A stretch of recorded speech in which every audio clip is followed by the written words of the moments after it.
welcome to Tagalog Thursday. I'm so happy you're here with me on YouTube. Let me go ahead and just make sure our other friends are joining us as well. We have a really fun class tonight. Hello, everybody. Welcome to Tagalog Thursday. I have missed you. I've missed you a lot. Tonight is going to be a very fun night because I actually have something that we're going to use, and I think it's going to be very, very helpful. So if you looked at my Instagram story, you'll notice that I put a link up there for some flashcards that I made for us. So I have been working really hard. I made some Tagalog verb flashcards for you. And not only are they vocabulary words about the different verbs in Tagalog, but on the back of the flashcards are conjugations of the verbs as well. Oh, TikTok, let me see if I can flip the screen so that you can see it.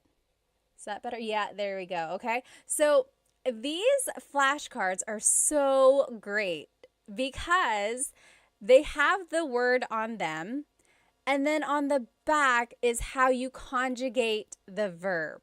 Okay, a lot of you have said, oh, verbs and conjugation are like some of the most challenging things about Tagalog, and it's true. And if you have watched my full-length Tagalog lessons on YouTube, then you know that there are different types of verbs, and then there are different categories, different conjugation patterns, and everything like that. And one of the things that I said is the more verbs you learn, that's kind of how you will learn what group these verbs fall into, right? So it's just a matter of gaining more vocabulary, and getting these flashcards will help you with that. Again, tonight's Tagalog lesson is about Tagalog verbs, and we are going to be using these flashcards that I made for us that have the Tagalog verb on the front, and on the back is the conjugation. Conjugation means changing something into a different form. So these are the conjugations in the present tense, the past tense, the future tense, and then there's one more conjugation in there, or one more type of phrase. It's the command. You'll see how they are used when we go through them. Again, if you want to get your own copy of these flashcards that I made, the digital download is on my Stan store. I put the link in my stories, but also it's in the in my bio as well. Go ahead and write where you are currently watching from. Maybe tell me how old you are, and does anyone have a shout out? One time someone said, oh, it's my girlfriend's birthday. Can you say hi? If anyone has a special event, please let me know. Or is it just a fun night? No special event on your side, but just something to celebrate, just being with me learning Tagalog. Let me go ahead and catch up on some of these comments. Okay, let me catch up on some of these comments on Instagram here. Major said, Ate Pat, gumagawa ako ng mabuti. You're doing something good. Are you trying to say you're doing well? You can say, mabuti ako, mabuti naman. What you said literally means I am doing something good, like you are doing a good deed or something. Oh, Chunkin Deuces said, quick question. Is there a difference between learning Filipino versus Tagalog? Very, very good question. Does anyone know? I know the answer, but does anyone know the difference between Filipino and Tagalog? Think about it, write it in the comments, and let's see what everyone thinks. Hello, magandang araw, Vic said. Let's see. Hi, Ate. Kawabanga said. Miss Anna Adams said, kumusta ka, ate? Mabuti naman. Hi, Love and Lulu. All right, let's see here. Again, we're just waiting for everyone to join. Hello, hello. Oh, so many people. Let's see here. Rose from San Diego, Ronnie from LA, Royston from Singapore. I'm Heme from California, Brandon from Jacksonville, Florida. Hello, hello. Dilshan from New Zealand, Fritz from New Jersey. Hello, hello. Mabuhay Thursday. Hello, hello. Let me see. Oh, did someone have a shout out? I forgot. Earrings are fire. Team D Texas said, Salamat. These are from Pick You Official. I think Pick You Official. Let's see. How about over here on TikTok? Captain says, I'm a Filipino. I'm all the way from LA, California. Hello, hello. Yes, exactly right. So Rocky's Barber. So the question was, Changanduces asked, what is the difference between Filipino and Tagalog? And over here on TikTok, Rockin' Barber said, Filipino incorporates the borrowed phrases and words. Exactly right. So Tagalog is a very old language. In fact, it's one of the oldest ones in the Philippines. There's like written by Bayin that's been found. It's just a very old language. And of course, the Philippines itself has had a lot of influence from so many countries, like Spain, of course, when they occupied it for 300 years. Then there was America and even Japan for a little while. And Chinese, because there were a lot of immigrants from southern China. So along with all of those different cultures, they incorporated a lot of those words into Tagalog. So much so that Tagalog itself kind of got mingled with all these languages. So they had to change it a little bit. And Filipino is the language that incorporates all of those different languages. For example, hikaw, the word hikaw is earring. That is a Chinese word, or it stems from the Chinese culture. But technically, there was at one point a true deep Tagalog word that was used before hikaw.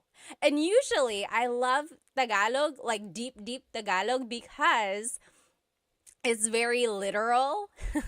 When you think of the word a chair in Tagalog is upuan. There are lots of different words for chair. Upuan is a word for chair. Like the verb upo means to sit, upuan means a place to sit. But also, a deep Tagalog word for chair is salumpuet. Salumpuet. So that's like true deep Tagalog. And it means, salo means to catch. Puet is your bottom. So salumpuet is something that is catching your bottom, right? Your chair. So that's the difference between Tagalog and Filipino. So yes, Filipino kind of incorporates all of those different borrowed words, as Rockin' Barber said, whereas Tagalog really is like the pure whatever it was before all of those influences. Although nowadays, Filipino, Tagalog, Filipino, they are used interchangeably and people will understand what you mean. But technically, there is a difference.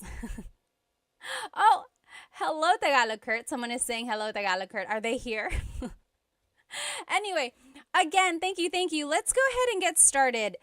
Tonight's lesson is going to be all about Tagalog verbs, okay? So depending on where you are in your Tagalog learning journey, you might already know how to conjugate verbs and you just want to learn more.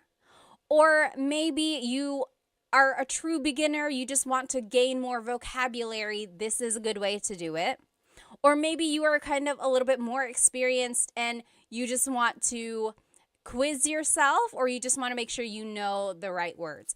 We are going to be using these flashcards that I made for us. I'm so happy that I made these flashcards, you guys, because not only do they have the Tagalog word on the front, So this is a picture of a shower.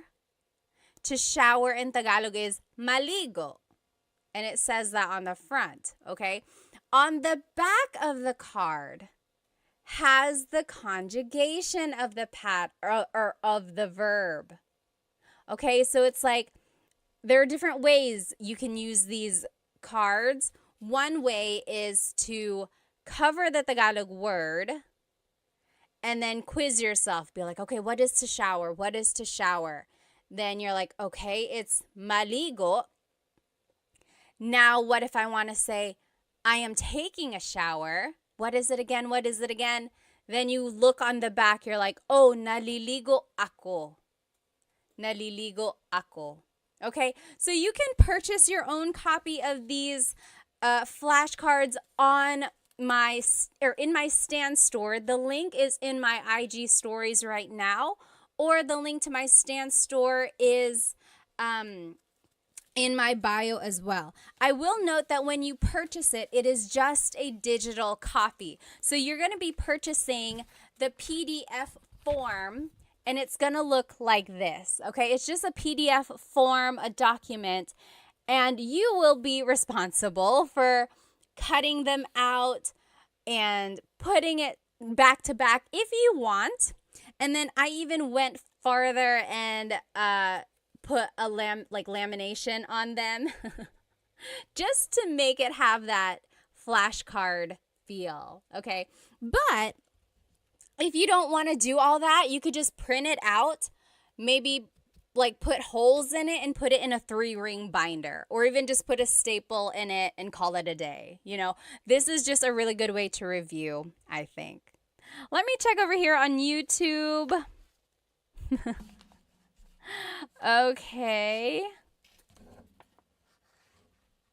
Oh, Saul said, nakakatawa ka. I learned that yesterday from your Insta. Salamat, salamat. Nakakatawa ka rin. You're funny. All right. So let's just go over some basics about Tagalog verbs, okay? In Tagalog, there are 5 different types of verbs in Tagalog. Okay, let me find these cards here. I had organized them and now I'm just gonna find, here we go. So in Tagalog, there are mag verbs, mag, meaning they start with mag. Mag is their prefix. There's mag verbs, then there's ma verbs, ma. They also start with ma, like matulog. Then there's verbs, Then there's in verbs, in. And then e verbs, John Legacy on YouTube said, are you going to post those flashcards anywhere for us to download or purchase? Yes, they are already up on my Stan store. The link should be in my bio, and you will see it. It says new 100 Tagalog flashcards, so you should be able to purchase them there. Again, there are 5 different types of verbs in Tagalog. Mag, ma, in, and e verbs. Why is that important? Well, it's all going to determine the patterns that we use when we conjugate them. Okay? And if you need a review of how to conjugate these different types of verbs, you can watch the full-length Tagalog lesson on my YouTube channel. There's like present tense conjugation, past and future tense conjugation videos there. It will go step by step with lots and lots of practice. But we can also just learn them tonight, okay? I don't want you to get too bogged down about the patterns themselves, but I do want you to recognize that there is a pattern. Okay, you'll see. There's repeated syllables. There's certain affixes or prefixes or infixes. Okay, so I want you to just listen and see what we get. Okay, so let's just go through some of these verbs here. If you know the answer, write it in the comments. What is to clap in Tagalog? What is to clap in Tagalog? Do you know? What is to clap? Oh, thank you so much for all the gifts on TikTok. They are going so fast. FJMLV, thank you so much. And I think someone else up there, thank you. What is to clap in Tagalog? To clap, yes, Mr. Mark Tricks. So, palakpak or pumalakpak? Very good. Yes. Oh, Solman, thank you so much for the roses on TikTok. Maraming salamat. Thank you. So, pumalakpak or palakpak. So, technically, the root word here is palakpak. Palakpak. All verbs in Tagalog have a root, and then something is added to them to change the tense. For verbs, sometimes they are referred to as just the root, palakpak. Sometimes they are referred to with the already in it. So if you said palakpak, that is correct. If you said pumalakpak, that is also correct. JB on YouTube said magclap. Yes and no. So I love mag verbs because you can always use mag as a way to turn an English word into a Tagalog verb. If you don't know a verb in Tagalog, turn it into a mag verb and conjugate it that way. So JB said magclap because they couldn't remember what to clap is. So, but technically it's palakpak or pumalakpak. Now let's take a look at how it's conjugated. Oh, Jess, thank you so much for the gift on TikTok. Maraming salamat. So if you want to say I am clapping, it would be pumapalakpak ako. Pumapalakpak ako. So that's just right here. Again, these flashcards are on my Stan store. You can purchase the digital copy and then you can cut them out and laminate it yourself. On the front of it is the verb. On the back are the conjugations. Okay, so in the present tense, it would be pumapalakpak ako. Pumapalakpak ako. Oh, Saul, thank you so much for the badge on Instagram. Thank you. In the past tense, it's pumalakpak ako. Pumalakpak ako. Future tense, it's papalakpak ako. So, it's very interesting. Again, all of these patterns are very specific and don't get too bogged down. I just want you to be able to recognize mostly the root and then see if you can recognize that there is a repeated syllable and then certain affixes and prefixes.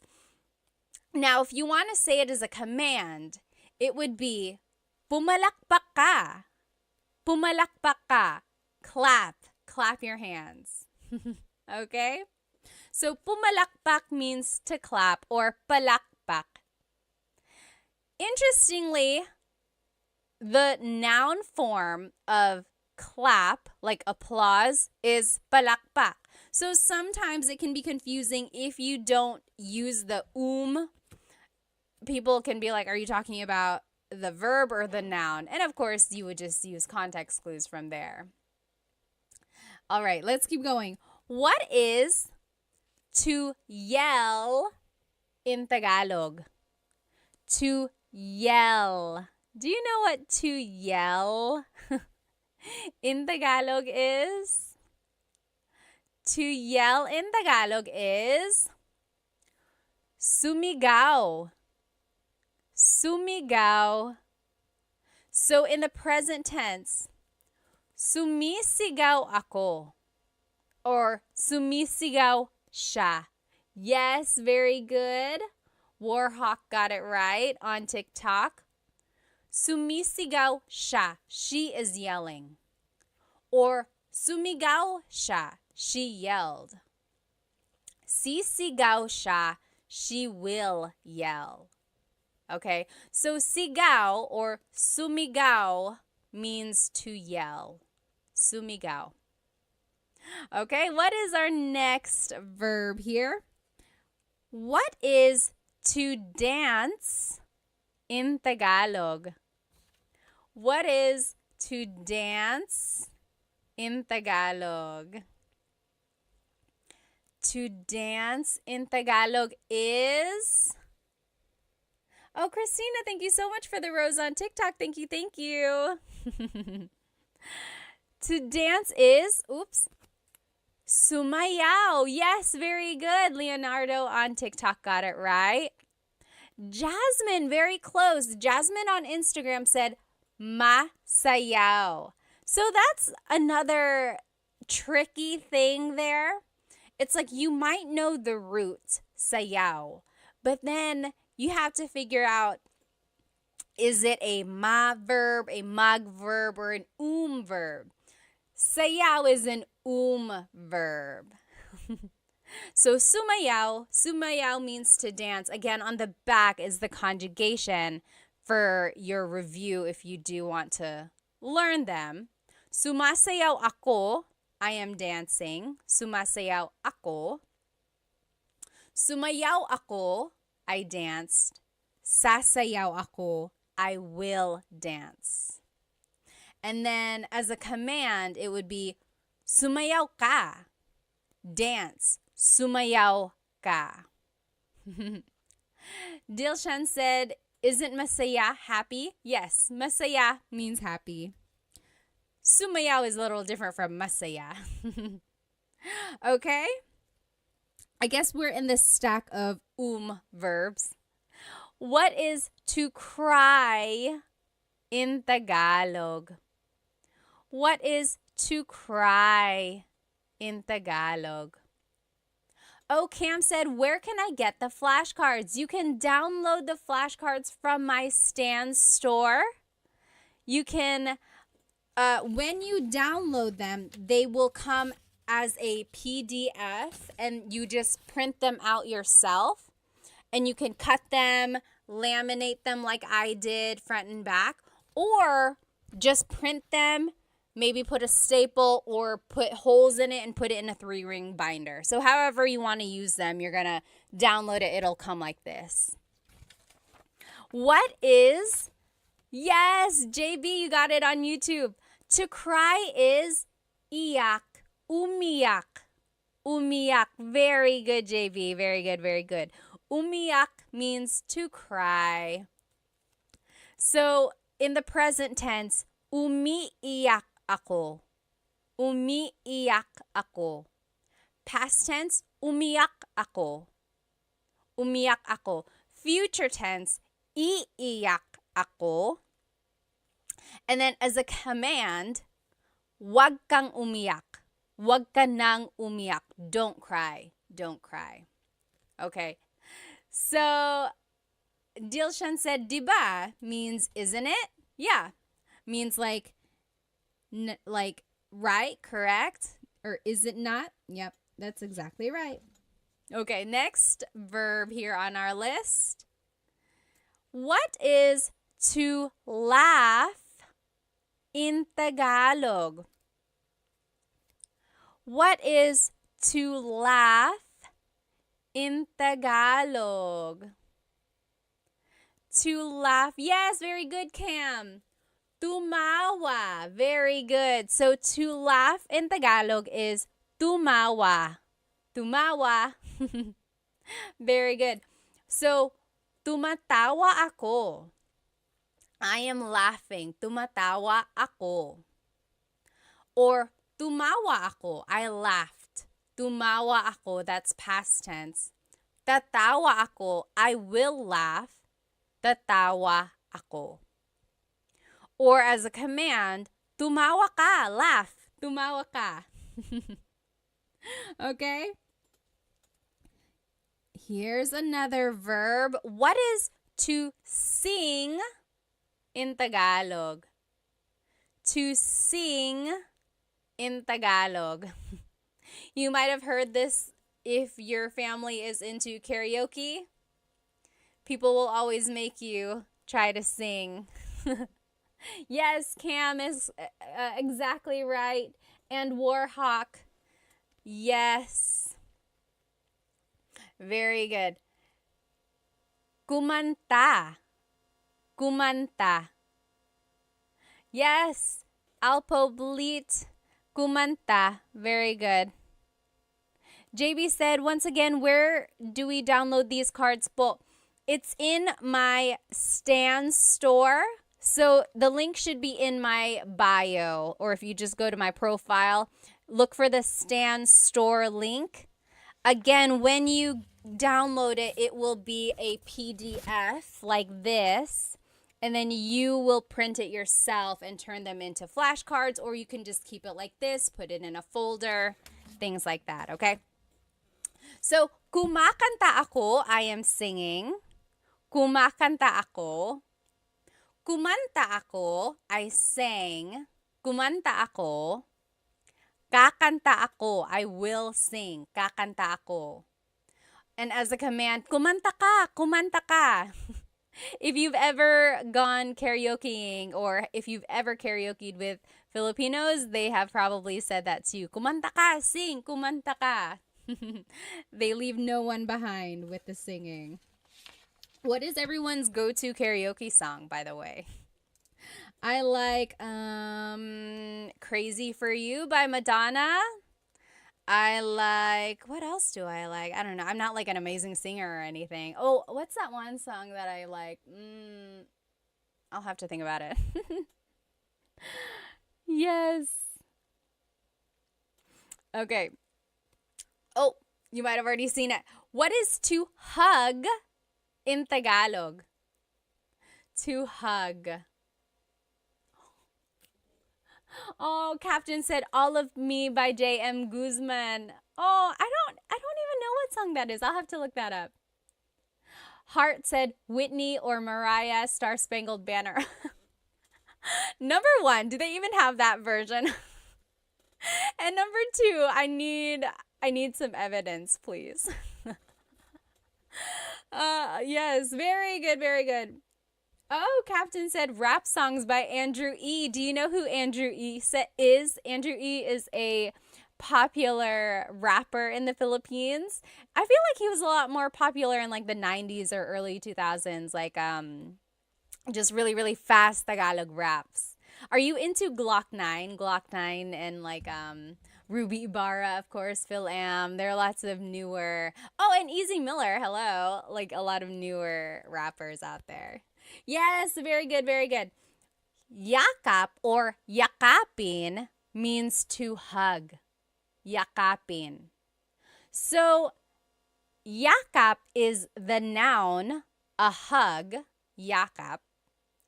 Yakapin is the verb to hug. Captain said Sharon Cuneta. You like to sing Sharon Cuneta songs? Oh, Chris McCollin said, I met Andrew E. Really? How? Jez said Dilaw by Maki. I don't think I've heard that one. I'll have to look that up. So yes, yakapin. Now we're in the in. Where am I? In verbs. In. So the first set of verbs we looked at were verbs. These are in verbs. The difference there is that verbs can be object or actor focused.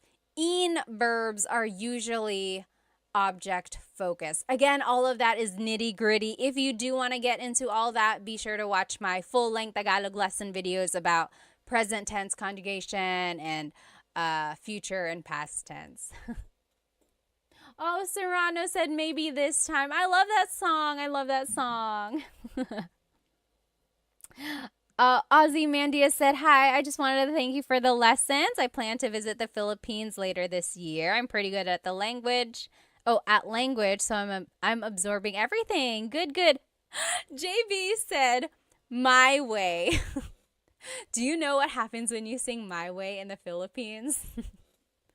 It doesn't always happen, but for a while, there was like really bad things happening whenever you sang My Way in the Philippines.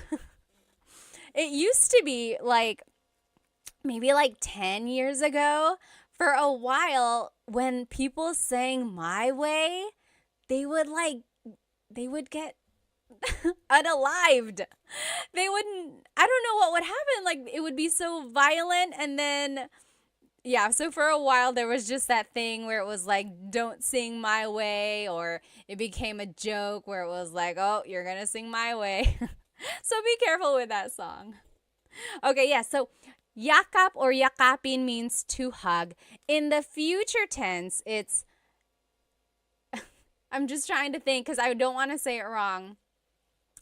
Yinayakap ko siya. I am hugging him. Yinayakap ko siya. Past tense, yinakap ko siya.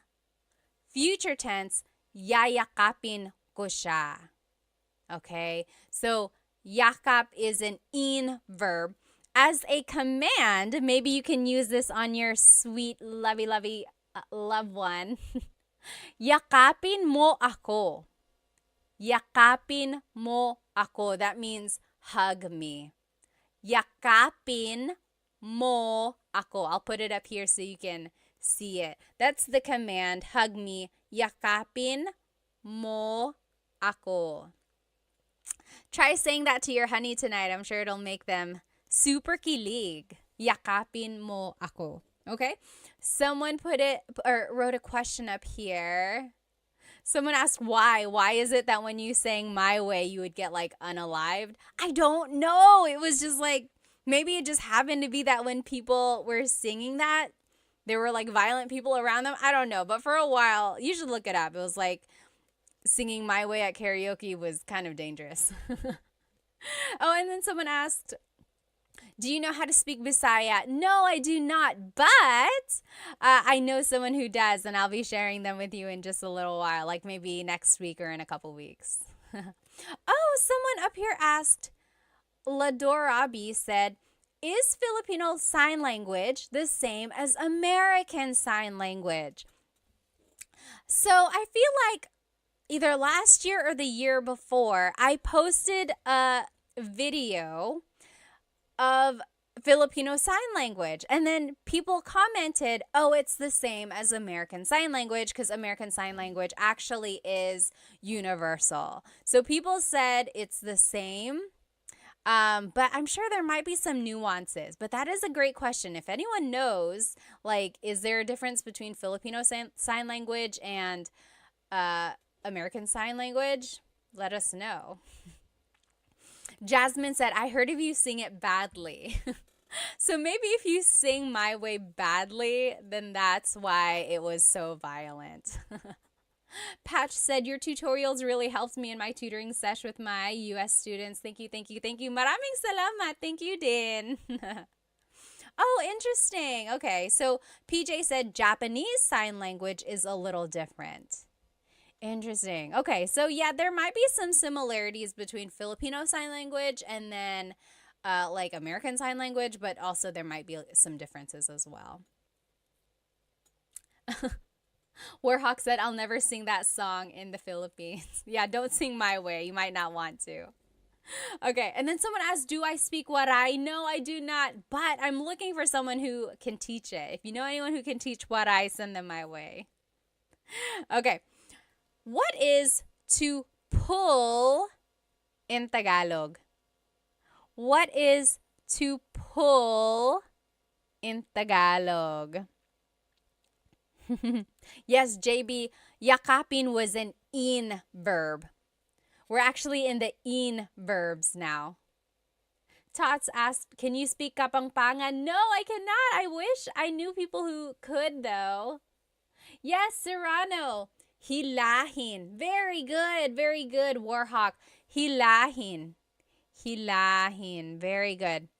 Hilahin means to pull. Hila means to pull. That's the root. Hila. Hilahin is like the conjugated version, or it's just incorporating that in affix there. So hila means to pull. Hilahin is conjugating it as an in verb. In the present tense, it's hinihila ko ang lubid. I am pulling the rope. Hinihila ko ang lubid. In the past tense, hinila ko ang lubid. In the future tense, hihilahin ko ang lubid. As a command, it would be hilahin mo ang lubid. Okay, so again, I just want you to notice the root word. I want you to notice that there is a pattern. You don't have to get into the nitty-gritty of all the exact patterns if you don't know them yet. But see if you can recognize oh, that sounds like it's present tense. That sounds like it's past, or that sounds like it's future. Okay? But more than anything, I do just want you to get the root word to be able to recognize that, oh, hila means to pull. Again, these cards, these flashcards are on my Stan store. You can purchase them. When you buy them, though, remember that it's going to be the digital download, and it will come as a PDF. When you print them out, you can cut them, you can laminate them like I did, or you can just keep it like this in a folder and use it to study, okay? You said, can you send me that card? Someone said on TikTok. Just go ahead and get it from my Stan store. There are 100 verbs. 100! I found 100 verbs for you. But tonight we're only going to do maybe 25 or 30. I went through and got some of the more common ones for us to learn. But there are 100 verbs. You gotta go get it. Oh my goodness, you gotta go get it. Okay. Now, what is to sweep in Tagalog? What is to sweep in Tagalog? Samurai said there are many Filipino shops and restaurants in our region in Oman. Oh, that's nice. Very good, Serrano. To sweep in Tagalog is walis. Oh, Serrano, you bring up a really, really good point. So in this card, I am showing it to you as an in verb. Walisin. Take a look at the conjugations. Winawalis ko ang sahig. Winawalis ko ang sahig. I am sweeping the floor. Now, Serrano on TikTok said, magwalis. Oh, I love this, you guys. Walis is one of those verbs which can be either object-focused or actor-focused. Okay? So there are certain verbs in Tagalog that can take on different types of verbs. So remember, there's magma, in, or i. Walis can be an in verb, or it could be a mag verb. When it's an in verb, it's being conjugated as an object-focused verb. So you can even see it in the conjugation example. Winawalis ko ang sahig. I am sweeping the floor. The focus of this sentence really is the floor. What are you doing? I am sweeping the floor. Now listen to this. When I say, nagwawalis ako, now I'm conjugating it like a mag verb. Nagwawalis ako, that just means I'm sweeping, right? It's a complete sentence. Nagwawalis ako, I'm sweeping. There's no floor, there's no object. It's just about me, the actor. It's actor focused. What are you doing? I am sweeping. Versus, what are you doing? I am sweeping the floor. Do you see the difference there? That is a prime example of a verb that can be object or actor focused. Very good observation there, okay?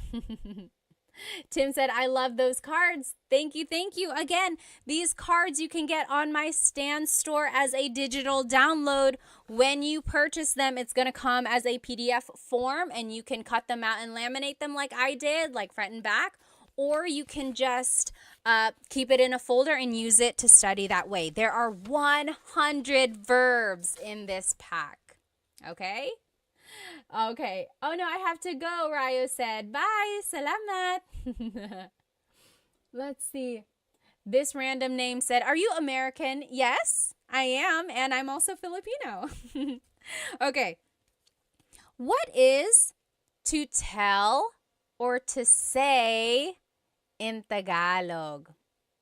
What is to tell and to say in Tagalog? Kakak said, how do I get the cards? A link to them is in my bio, the Stan store. Look for the link to my Stan store. Oh, very interesting. String said, magsalita. Very close. Oh, very close, you guys. Yes. Dilshan on Instagram said, nagsasalita. JB said, is the Stan store on your IG page? You can find it in my YouTube channel as well. Just go to the About Me area and then look for the Stan store. Yes, JB actually got it. So it's sabi or sabihin. So very interesting. A lot of you are saying salita. Salita means, it also means to say, but really it means like to talk. Magsalita ka, talk. But also it can mean like say something. So salita and sabi are very similar. It's kind of like saying say, tell, talk, right? They're all kind of similar. Sabihin technically means to tell or to say. Very interesting. Oh, Yahia said, what is the best free app to learn Tagalog? Anyone know what is the best free app? I know of like this one app I made a video for. What is it? Turong Wika. Turong Wika. That means teaching a language. They teach Tagalog. I know other languages or other apps teach Tagalog as well. I just don't think they're free. Oh, Diego said, how do you say I don't know? How do you say I don't know in Tagalog? What do you think? Write it in the comments. That one is easy. There are a couple ways to say it actually. Oh, Mr. Crank said, is there an app that you would recommend to help learn Tagalog? Let's see. So the one I recommended earlier, Turong Wika, that one is a good one. Does Rosetta Stone have an app? I made a video for them. I know they have like an online profile, but I don't know if they have like exactly an app. Does anyone know? And then Ling is an app. I think they have Tagalog as well. Does Duolingo have Tagalog? Does anyone know? Oh, yes, very good. To answer Diego's question, how do you say I don't know? A lot of people on Instagram and TikTok are saying hindi ko alam. Hindi ko alam literally means I do not know. Hindi ko alam. Or an easy way to just say it is ewan, ewan, or ewan ko. Very good, okay? Yes, someone had some questions up here. Oh, Diego said, hi Pat, ako si Diego. Currently started your first video on Tagalog and I can't wait to learn more. Very good, very good. Okay. Let's keep going. So yes, sabi means to say or to tell. So take a look at the conjugations. Maybe that'll help you kind of determine or help you understand the difference between sabi and salita. So, sinasabi ko sa kanya. Sinasabi ko sa kanya. I am telling him. I am saying it to him. You see the difference there? Sinabi ko sa kanya. I told him. Sasabihin ko sa kanya. I will tell him. Okay? And then, as a command, sabihin mo sa kanya. Tell him. Sabihin mo. Oh, okay. Diego said Duolingo does not have Tagalog. Interesting. What is to find in Tagalog? What is to find in Tagalog? Oh, Warhawk said Bluebird app is decent. Bluebird app. To find in Tagalog is... Yes. So, hanap is the root word. Hanapin is the verb. Hanapin, to find something. Hanapin. Like, oh, hanapin mo. Find it. Hanapin.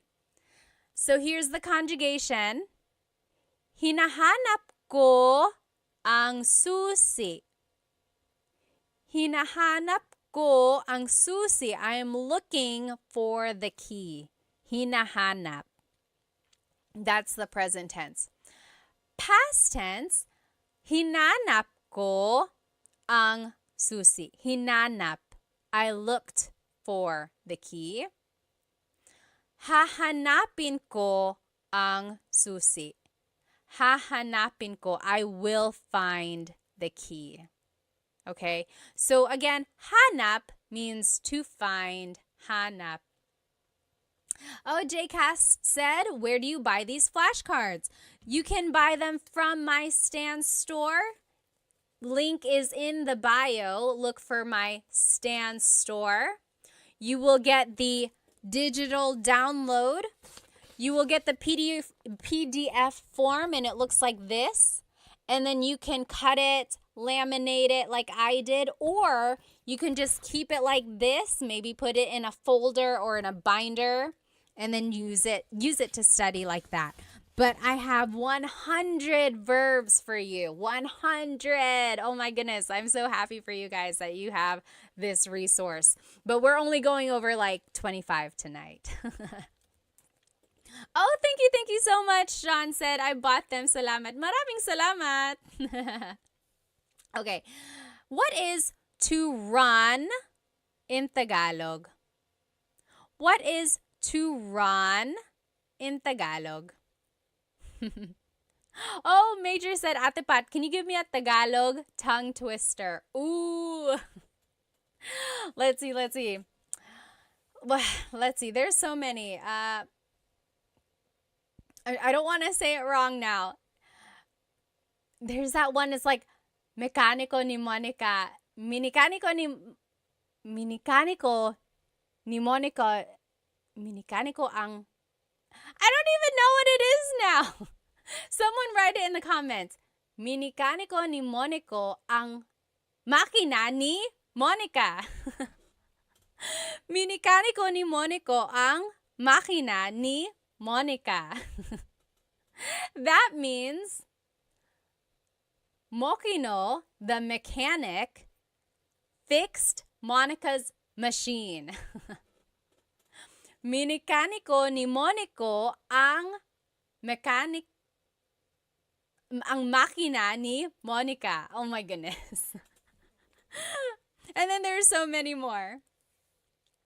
Yes, so to run in Tagalog is very good. Blasian, you got it.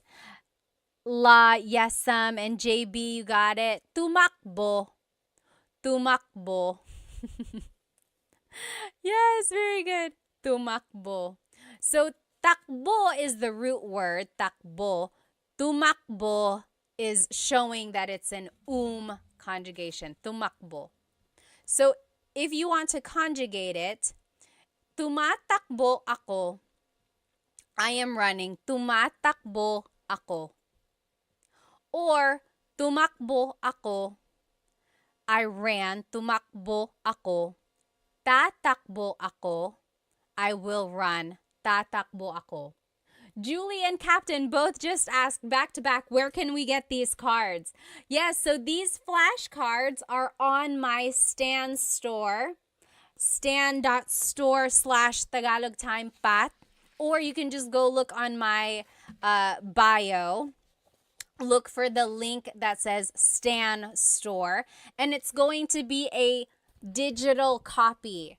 When you purchase it, it's going to look like this as a PDF, and then you will be able to cut it, put it together, laminate it like I did, or you can just keep it like this, keep it in a folder, and study it like that. But there are 100 cards, 100 verbs. Oh my goodness. Okay, what is to drink in Tagalog? What is to drink? Oh, Diego on YouTube said, when do I use mo? So mo is a possessive pronoun, and you use mo for certain verbs if it's an object-focused verb. Okay? So, it goes into all of that in my full-length Tagalog lesson, I think 3, present tense conjugation. Take a look at that. It will break down how to use mo in certain verbs. Yes, very good. Serrano said, umiinom or uminom. Uminom means to drink. Very good. Blasian, JB, you got it. Yes, Delician. Uminom. To drink, uminom. Very good. Now, as a conjugation or to conjugate it, umiinom ako, I am drinking. Umiinom ako. Or, uminom ako, I drank. Uminom ako. Iinom ako, I will drink. Iinom ako. Or, uminom ka, drink, uminom ka. That's a command. Remember how I told you that some verbs can be object or actor focused. Inom is one of those verbs that can be both. So, uminom means, or it's focusing on the actor. I am drinking. Umiinom ako, I am drinking. But if you want to focus on the drink itself, you actually have to conjugate it as an in verb. So, iniinom ko ang kape. I am drinking the coffee. Iniinom ko ang kape. So, as an in verb, it's focusing on the object. As an verb, it's focusing on the actor. Very interesting. Only a few more will do here, guys, because it's getting kind of late. So here, what is to eat in Tagalog? What is to eat in Tagalog? Yes, Shalona McFarland said, where do we get these cards? These cards, again, are on my Stan store. I made them for you. They are the digital download. So go to my Stan store. The link should be in my bio. When you purchase them, you're going to get them as a PDF form. You're going to get it like this. And you can cut it and laminate it, or you can just keep it like this and study it like this. Keep it in a folder, put it in a 3-ring binder, whatever you want. Or you can cut it out and laminate it like I did. Very good. So, very good. Kain. Kain. Kumain means to eat. Kumain.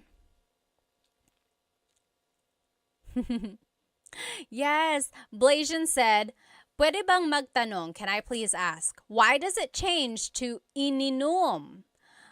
Like in the conjugation, iinom as the future tense, that's just the pattern that it is. You have to repeat the first syllable. Or, like, are you asking why does it become an in verb when it's an object-focused verb?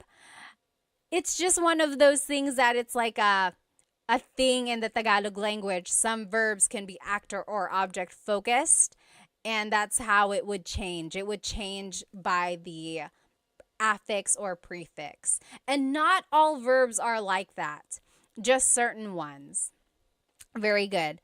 Oh, La Yesam said, can I get these cards in Canada? Yes, absolutely. When you purchase them, it's just a digital download. So it will go straight to your email, and then you can print it however you want, and then you can cut it out, or you can even just keep it like that. Very good. So kumain means to eat. Let's conjugate it. So kumakain ako. I am eating. Kumakain ako. Or past tense, kumain ako. Kumain ako. I ate. Kakain ako. I will eat. Kakain ako. And then as a command, kumain ka. Eat. Kumain ka. Okay, kumain ka. You might have heard that phrase. A lot of people like to feed their guests. So that is the thing there, the phrase that you might hear a lot. Let's see, what else? Let's take a look at some of these verbs. We didn't get to look at them. How do you say to write in Tagalog? To write. So to write something. I'll give you a hint. It's an verb. To write, Oh, hang on. Who was that? String Hands said, hi, Pat. Your content helped me talk to my mom during her last years before she died. Maraming salamat po. Oh, my goodness. Strings, first of all, I'm so sorry for your loss, but also, I'm so happy to have helped you. Stay strong, okay? I lost a parent too, and it's not easy at all. Oh, Julie said, I can't find your Stan store. Let's see. Go to my link or go to my bio, and I think just click on whatever link is there, and then more links should pop up. So go to the Stan store. Someone even put it up here. I think you just type in stan.store/Tagalog Time Pat or tagalogtime.pat or something like that. You could even try to Google stanstore.com. I'll definitely put a post or make a post about it afterwards so we can all find it. Oh, very interesting. Yes. So Serrano again said magsulat. I have it as an verb, isulat. Yes, Blasian also said nagsulat. So yes, this is one of those things or these are one of those verbs. Again, isulat means to write, but that's focusing on the object. Like, isulat mo ang pangalan mo. Write your name. Isulat mo ang pangalan mo. Write your name. But magsulat just means writing. Like, nagsusulat ako, I am writing. Oh, someone on TikTok said it's only showing the coffee, buy me a coffee. Oh, yeah. So if you're on TikTok, maybe just go open a browser and do stan.store/Tagalog Time with Pat or tagalogtime.pat. Or you can go to the links in my Instagram. It'll be there. Stan Store. So, isinusulat ko ang libro. I am writing the book. Or isinulat ko ang libro. I wrote the book. Or isusulat ko ang libro. I will write the book. But again, sulat can be a mag-verb. Nagsusulat ako. I am writing. Or nagsulat ako. I wrote. Okay, let's do another verb. Actually, we'll do two because they're opposites. What is to raise and to bring down? So this one is showing people raising their hand. What is to raise? This one is showing a man putting a box down. So what is to bring down. So to raise and to bring down. What is to raise and to bring down in Tagalog? And I gave you a hint, it's an E verb. To raise in Tagalog is itaas. Itaas. The opposite of that, to bring down, ibaba. So itaas, ibaba. Very good. Yes, exactly right. And you probably heard the phrase like, bababa ka ba? It's one of those things in Tagalog. It's like, baba, just depending on how you put the emphasis, it can mean different things. So, bababa ka ba means, are you going down? Like, are you going down the stairs? Are you going down the elevator? So, ibaba means to go down. Itaas means to raise, like to raise your hand. Let's take a look at ibaba. So, ibinababa ko ang bagahe. I am bringing down the luggage. Ibinababa ko ang bagahe. Or past tense, ibinaba ko ang bagahe. Future tense, ibababa ko ang bagahe. And then, as a command, ibaba mo ang bagahe. Bring down the luggage. Okay? Now, let's take a look at itaas, again, to raise. In the present tense, itinataas ko ang bandila. I am raising the flag. In the past tense, itinaas ko ang bandila. I raised the flag.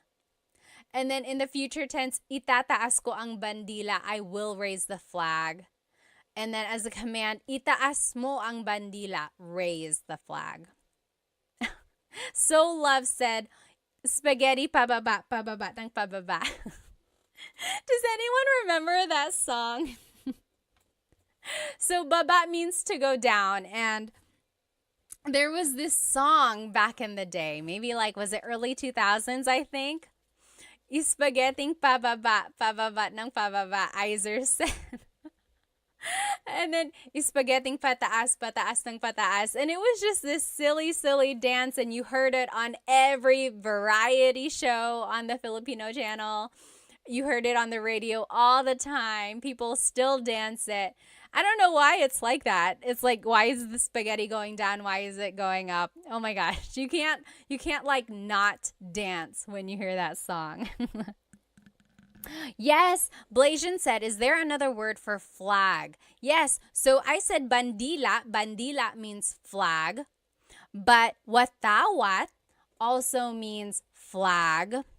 There's another one, bandila, watawat, and does anyone remember what the other word for flag is? Wumagayway.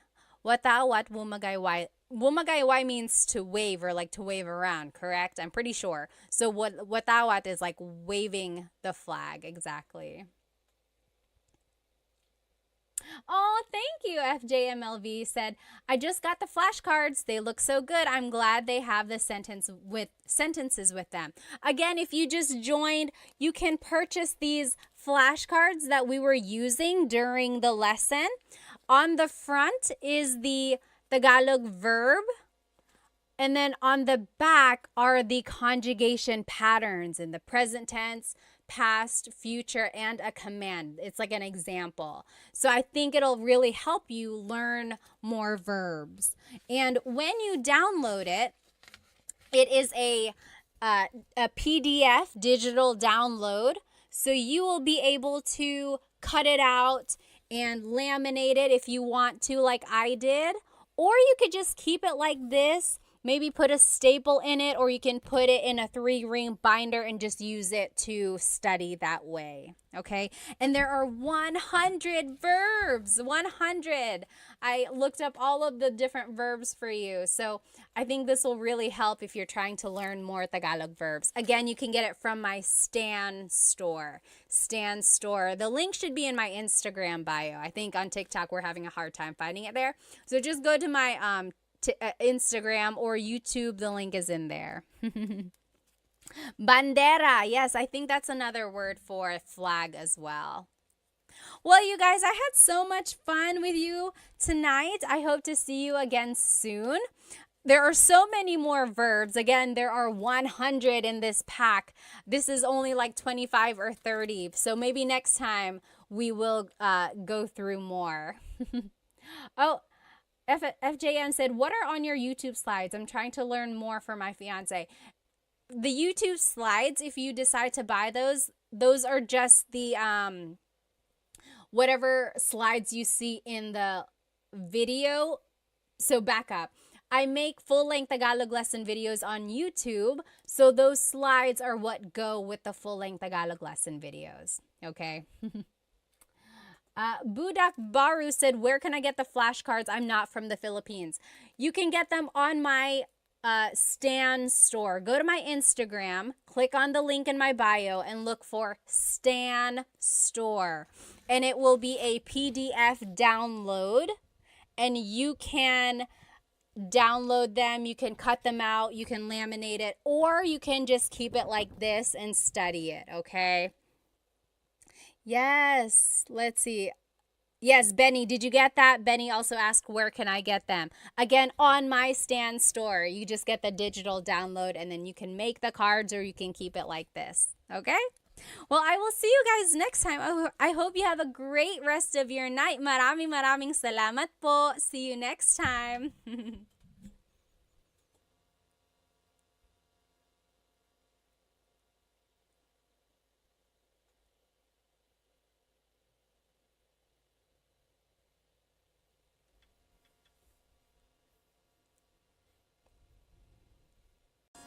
Hello, hello, everybody.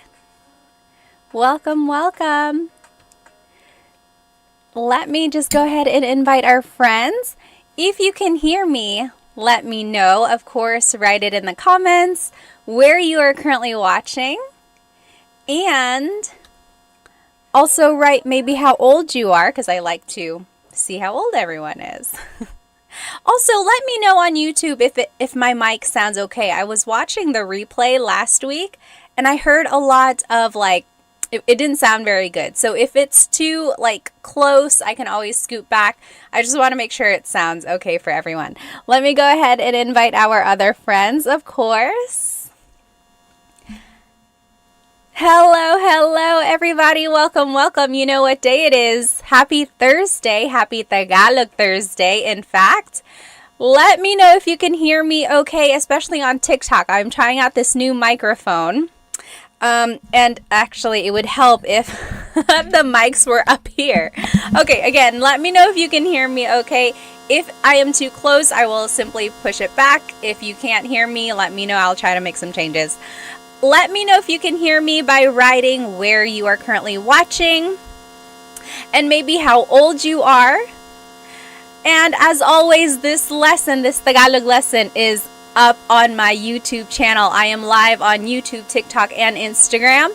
Hop onto my YouTube channel, Tagalog Time with Pat, and you will be able to follow along with this lesson. And this is a good lesson. I think you're going to enjoy it. You're going to find it pretty useful. Awesome. Okay, so I see, let's see, Soul to Weeze is from California. John on the Move is from New York. Hello, hello. Hi, Planet Jamie. Hello, hello. Watching from the Philippines, and I'm 15. Oh my goodness. Who is that? What does it say? Hello, hello. Where in the Philippines are you watching from? That's so awesome. Jack DeHoog is from Alberta. Hello, hello. Gene is from East Strickland. I'm sorry, East Tennessee. His name is Gene. All right. Let me know if it sounds okay. And if not, we'll make some changes, okay? Otherwise, again, go ahead and jump onto my YouTube channel. And that is where you can follow along with this lesson. Today, we are going to be learning Tagalog vocabulary and phrases you can use with your family. It is about the family. You can use these phrases with your family. Okay, let me just go ahead and see where everyone is watching from. Mr. Aaron Arnold is from Monterey, California. Crispy Crunch is from Cali. Crown, hello, hello. Hello from Texas. TMD Texas said. Gakukolka is from Hawaii. Hello, hello. National City, California, Erwin said. Hello, hello, everybody. All right, Santa Barbara, California, Vince said. John said, ang aking pamilya. Yes, again, this whole lesson is up on my YouTube channel. And today we're going to be learning about vocabulary phrases, or vocabulary words and phrases that you can say with your family. And I think it might be useful to you. So go ahead and jump onto my YouTube channel. So this is our lesson agenda for today. We're going to be learning family vocabulary. We're going to be learning phrases about the family. And then we'll learn phrases for the family, like things you can say to each other. And then we will review the vocabulary. And then we will do a translation practice. I always like doing this translation practice. At the very end of the lesson, I will say this paragraph or this short little monologue to you. And let's see if you can understand what I'm saying. Okay, so that's at the very end. Let's just go ahead and jump right into it. So, again, this whole thing is on my YouTube channel. Here is a family tree. I think the easiest way to go through all of our family members is just to take a look at a family tree. So, pamilya is family. Pamilya. Up here at the top, we have our lolo and lola. So, lolo and lola, your grandfather and grandmother. Hang on one moment. Let me fix this for YouTube. Let me cover my face so you can see. There we go, YouTube. Okay, so here is the family tree. Again, lolo is your grandfather. Lola is your grandmother. Okay, and usually a lot of families distinguish their lolo and lola on one side from the other by giving them a nickname. Like I always called my grandmother Mama Lola.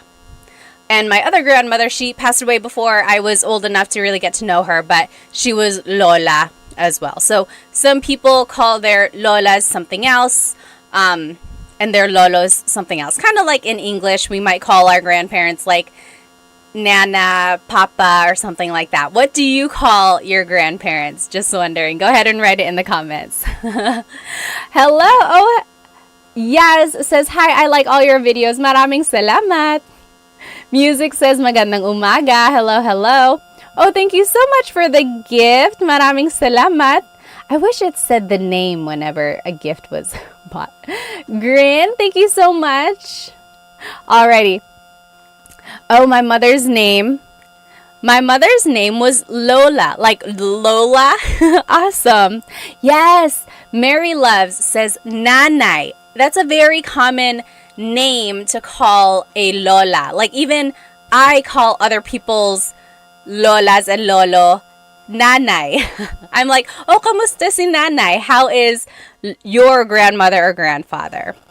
All right. So Lolo is grandfather. Lola is grandmother. Now, if we go down the family tree, now these are the mga magulang. Mga magulang, those are parents. Okay, magulang is parents. Mga makes it plural. So, anytime you want to make something plural, you have to add the word mga. Mga. It's not like in English where you would just add the letter S at the end. You have to add that word mga to make it plural. So, mga magulang is parents. Okay, now the vocabulary word for father in Tagalog is tatay. Tatay. The vocab word for mother in Tagalog is nanay. So, tatay and nanay. Those are mga magulang, so parents. Now, some people call their dad tatay. Some people call, excuse me, I could feel that coming. Anyway, some people call their mother nanay. oftentimes they call their mom and dad something else. Mama, papa, mommy, daddy, whatever you prefer. Thank you. Dominique said, bless you. Maraming salamat. Yes, yes. Francis said, nay. Sometimes you can just call your nanay, nay. Right? So, nanay, tatay, that is mother and father in Tagalog. And those are mga magulang, parents. Okay? Then, when they have a child in Tagalog is anak. Anak. That is a child. That is their anak. So, the nanay and tatay, or the magulang, they have an anak. Anak. Sometimes moms and dads will call their child anak. Like, oh, anak, kain na tayo. Anak, kain na tayo. It's almost like saying, son, it's time to eat. Or daughter, it's time to eat. It's just anak. But very interesting is there is no word for like son or daughter. Anak by itself is a gender neutral word. In order to distinguish whether or not someone is talking about their son or daughter, what do you think you would have to do? We touched on this last week when we played Filipino Jeopardy. We had a question about like gender neutral words. Do you remember what you have to do in order to kind of distinguish what like gender it would be, whatever gender they're talking about? Well, so if you wanted to say son, it would have to be anak na lalaki. Yes! Richard V on YouTube, you got it. Anak na babae is daughter. Anak na lalaki is son. Drake on Instagram, exactly right. You got it. So again, anak is a gender neutral word. There are a lot of words actually in the family vocabulary that are gender neutral, which I find very interesting. Like anthropologically, why is that? It's just like one family unit, and it's like it doesn't really matter if they're talking about a boy or a girl. It's like, yeah, that's just my son. I think it's so interesting. Like a language will tell you a lot about the values of a culture. Anyway, that's a side note. So again, anak is a gender neutral word. So in order to say son, you would have to say anak na lalaki. So if someone was like, this is my son, it would be ito ang aking anak na lalaki. That was a very formal way to say it, but you get what I mean. They would have to distinguish anak na lalaki. Or if they wanted to say like, I am buying this for my son, it would be binibili ko to para sa anak kong lalaki. Anak kong lalaki. I'm trying to figure out where you add the nang. Anak kong lalaki. I think that's right. Anak kong lalaki. Anak na lalaki ko. No, you don't ever add ko at the end like that. But yes, you get what I mean. Yes, exactly right. A Douglas, babae or lalaki. Babae is woman. Lalaki is man. And then Ricardo said, like, ma'am, sir. Ma'am, sir is a little, it's an interesting thing. Like whenever someone is shopping in the Philippines, they're like, hi, ma'am, sir. I think just over time, people got used to saying it together. And so it became one thing. Okay, so that's anak. Anak is child.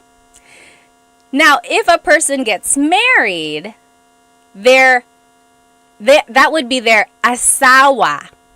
Asawa. So again, if you're following along on YouTube, here's our family tree. Asawa is their spouse. Spouse. Again, another gender neutral word. It's not husband, it's not wife, it's asawa.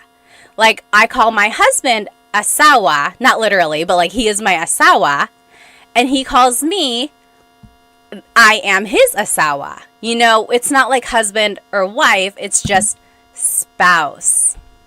Very interesting, right? So asawa is spouse. It encompasses like the wife and husband gender there. Let me go ahead and just read some of these comments. I don't want to miss any questions. Let's see. Okay. Yes, someone said, I'm sorry. Did someone ask, how do you say I'm sorry in Tagalog? I'm sorry is pasensya na. Forgive me is patawad na or patawad po. Please forgive me. Let's see. All right. Let's see. And then over here on Instagram, yes, asawa is husband or wife. All right. And then over here on YouTube, yeah, you guys got it. Ricardo said, I don't use asawa. It's too close to aswang. Aswang is a little different. Aswang is the supernatural being in the Philippines, like a vampire shape-shifting type of thing. But it's different. Asawa and aswang, they're different. Okay, so a person and another person get married. They are mag-asawa. Mag-asawa. That means they are husband and wife. Mag-asawa. When they have kids, here are the vocabulary terms for the order of kids, or just like family vocabulary words. Again, here on YouTube. So, ate is the older sister. Ate. Kuya is the older brother. Kuya. Then there's bunso. Bunso is the youngest child in the family. Ate is the oldest daughter, or not even oldest, it's just an older daughter, older sister. Kuya is an older brother. Bunso is the youngest child in the family. It could be a boy, it could be a girl, just the youngest child. They are the bunso. And then together, they are mga kapatid. Mga kapatid. Kapatid means siblings. Or sibling. Mga kapatid means siblings. Okay? This was the question in our Jeopardy game last week. The question was, how do you say brother or sister? A lot of you said ate and kuya. But remember, we had to distinguish gender if we were talking about younger brother and sister. So remember, ate and kuya are the older brother, older sister, or older sister, older brother. But if you wanted to talk about your younger brother, younger sister, that would be kapatid na lalaki, kapatid na babae. Exactly right, Francis. You got it right. David Jr. said, my wife has 9 siblings. I feel like that's very common in the Philippines, especially like back in the day. They just had very, very big families. How many aunts or uncles do you have? Like, you write it in the comments. My mom's side of the family has, I think there's 5 of them. And then my dad's side, I think there's 6. So yeah, it's just very common to have big families. My husband's dad, there were 10 children in his family. And then I think on my husband's mom's side, I think there's like 5 or 6, something like that. But yes, it's very common to have very big families there. David Jr. said baby machines. Yes, Pia said 8 on my dad's side, 5 on my mom's. Wow. Yes. Okay, so again, kapatid na babae is your sister. Kapatid na lalaki is your brother. So in order to talk about like your brother or sister who's younger than you have to distinguish by saying babae, woman, or lalaki, man. Otherwise, kapatid by itself is a gender-neutral Tagalog word. Very interesting. Do you know where the words ate and kuya came from? Does anyone know where ate and kuya came from? I'm just catching up on some of these questions here. Major said, what is the English word for ipagpatawad mo, Pat? Ipagpatawad mo means like to forgive, right? Like ipagpatawad mo, forgive forgive it. Or just like forgive me. Yes! Nick said, ate and kuya are from the Chinese culture. They have this idea of respecting their elders, whether it be their older, of course, relatives, aunts, uncles, but also their older siblings. So ate and kuya stem from the Chinese culture there. Yes, exactly right. Dan Santos got it. Richard, you got it. Yeah, very good. And it's interesting because in the Filipino culture, we don't only call our siblings ate and kuya. We use ate and kuya on our older cousins. Also, our older friends. Like if you are maybe like a generation under or like just a little bit younger than a friend, you can call them ate or kuya. We can also call our co-workers ate and kuya as well. So again, it's just kind of like a familial or just like a really courteous thing to address older people with some sort of name like this. But it's not like a hard rule. There are plenty of Filipino families who don't use ate and kuya either. What about you? What about in your family? Do you use it? We use it in my family. For my kids as well, we really try to encourage them to call each other ate and kuya. I think it's just we like to keep that in our family. Okay, so let's keep going. So that is our family tree. Okay, so there's the grandparents, lolo and lola. Mga magulang are the parents, and that's tatay and nanay. Then they have a child, that's anak. They get married, that's their asawa. Then they have kids. There's the ate, the older sister, kuya, the older brother, bunso, the youngest child. Altogether, they are mga kapatid, siblings. Okay, let me catch up on some of these comments here. Oh, Stock Class on Instagram said, or asked, is it rude to say kuya if you're the same age or younger by mistake? No, it's not. It's not rude. It's never rude to try to be polite. The only thing is if they maybe liked you and then you called them kuya, that's an automatic friend zone. It's like, oh, it's like, okay, now I'm only like an older brother.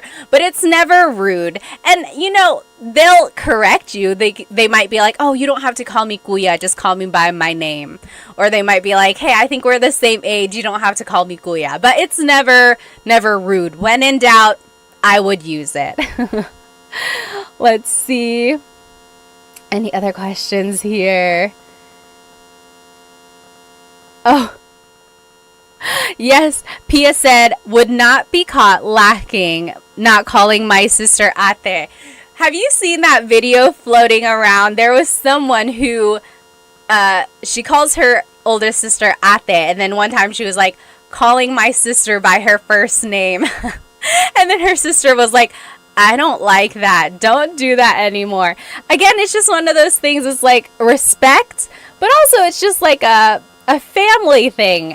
At some point, it's almost just like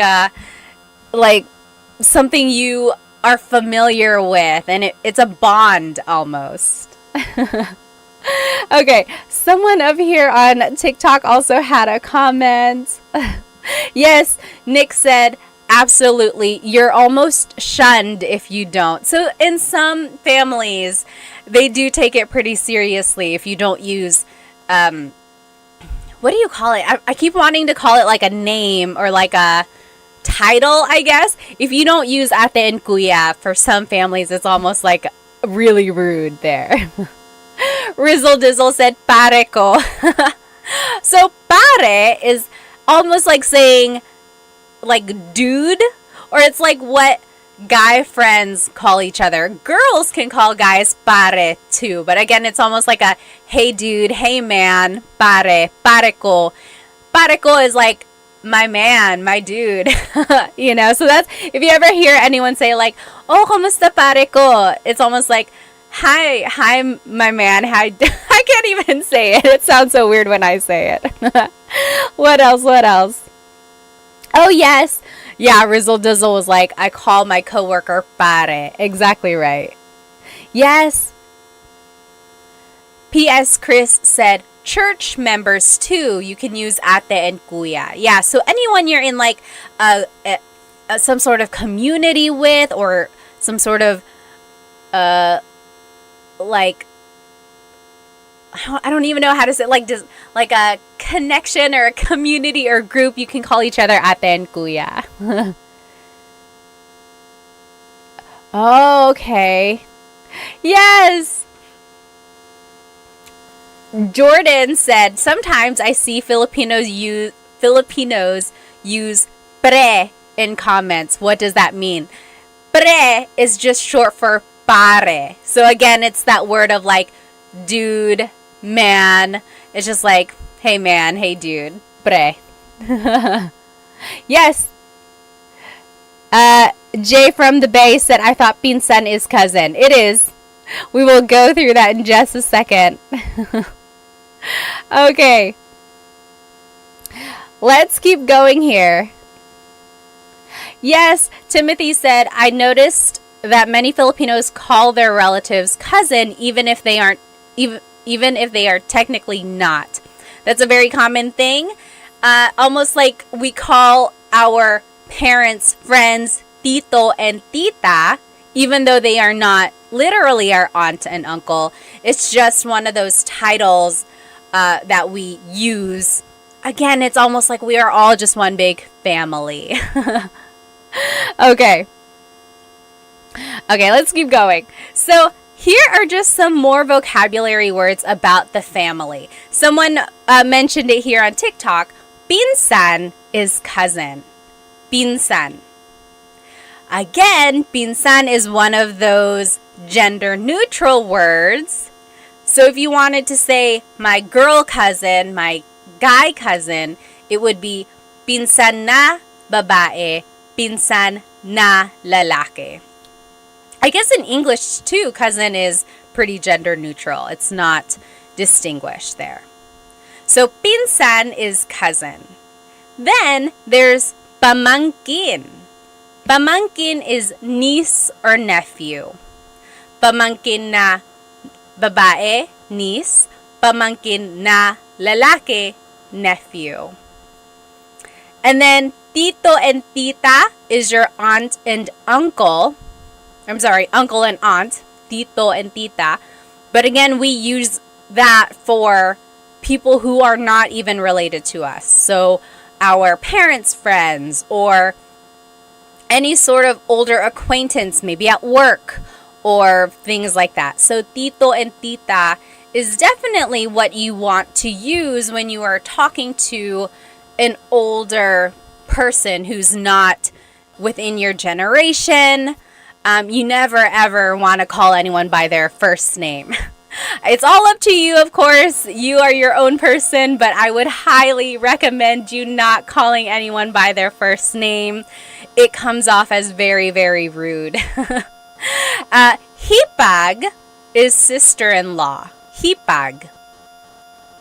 Bayaw is brother-in-law. Bianan is parent-in-law. And then there's ninong and ninang. Ninong and ninang are godparents. So when a kid gets baptized, usually there are a few ninong and ninangs, and that's just kind of what they would be called from then on. Oh, Mining Life, thank you so much for the badge on TikTok. Thank you. Let me look at some of these comments here. Yes. CV said, I also heard that kaibigan has two meanings. So kaibigan means friend, kaibigan. But if you put the stress somewhere else, like kaibigan, that means lover. So kaibigan is friend, kaibigan is lover because the word ibig means love. Very interesting. It's a homonym there. All right. Let me look here on Instagram. Major Horn said, "Saan ka sa Pilipinas, Ate Pat?" Actually, dito ako sa Amerika. Dito ako sa North Carolina. Pero pinanganak ako sa Maynila. Lumipat kami dito sa States nung 1.5 ako. Dito ako nag 2 years old. Tapos dito na ako lumaki. Dito ako nag-elementary, middle, high school, college. Pero bumabalik kami sa Pilipinas mga every 2 years. Kaya palagi kami nandoon. Sila mama taga Sorsogon, sila papa taga Catanduanes. Kayo, taga saan kayo? Alright. Let me catch up on some of these questions on YouTube. Yes. Let's see. So Civil War Guy said, would native speakers ever use kapatid na lalaki or babae for an older brother or sister, or would they always use kuya or ate? I want to say they will usually use ate and kuya, especially if it's an older sibling. That way it just encompasses the idea that, oh, it's the older sibling. Otherwise, it would be kind of a long way to say it if they were like, kapatid na babae na mas matanda sa akin. It's like, why didn't they just say, oh, you're ate? So, yes. Okay, yes. And then people were saying honorific, like to say, to be a little bit respectful, of course, you would say po. It's like an honorific gesture there. Yes, Ricardo said mare is the female version of pare. So again, there's this word pare, which is like dude, man. Mare is the female version of that. So it's like a lot of like godmothers use it with each other. It's like, oh, hey, it's my girlfriend. It's my girl who's a friend. You know, it's almost like equivalent of dude or man on a female side. Okay, let's keep going. So we learned a lot of vocabulary, right? So again, if you are just tuning in now, this whole presentation is on my YouTube channel. And we looked at a family tree. We learned all the different vocabulary words for grandparents and then parents and then all the way down to the children. Now, let's learn some phrases about the family. Okay, so if you want to maybe introduce your family members to someone, or if you're simply just like talking about them, these are some phrases that you might use. Okay? All right, let me just catch up on some of these comments. Need a Nap has a really good question. How should I address my fiance's mother? Should I call her tita? This is an interesting question, of course, because of course you want to make a good impression, right? So number one, you don't ever want to call them by their first name. Tita is a good start. Yes, maybe just call them tita, whatever. That will definitely kind of make them smile. Now, when you do get married, this is up to you. You can either start calling your mother-in-law mom or mama or nanay, whatever your fiance calls them. You know, just kind of assimilate. Or you can keep calling them tita. I don't know. What do you guys think? What is your vote? What was your name? Need a Nap. What should Need a Nap call his fiance's mom? I think tita is a good start there. I know a family. The wife is Filipino, the husband is white, and he just calls her parents Mr. and Mrs. blank. You know, he didn't really take on the tita and tito concept. He just kept using Mr. and Mrs., which is fine as well.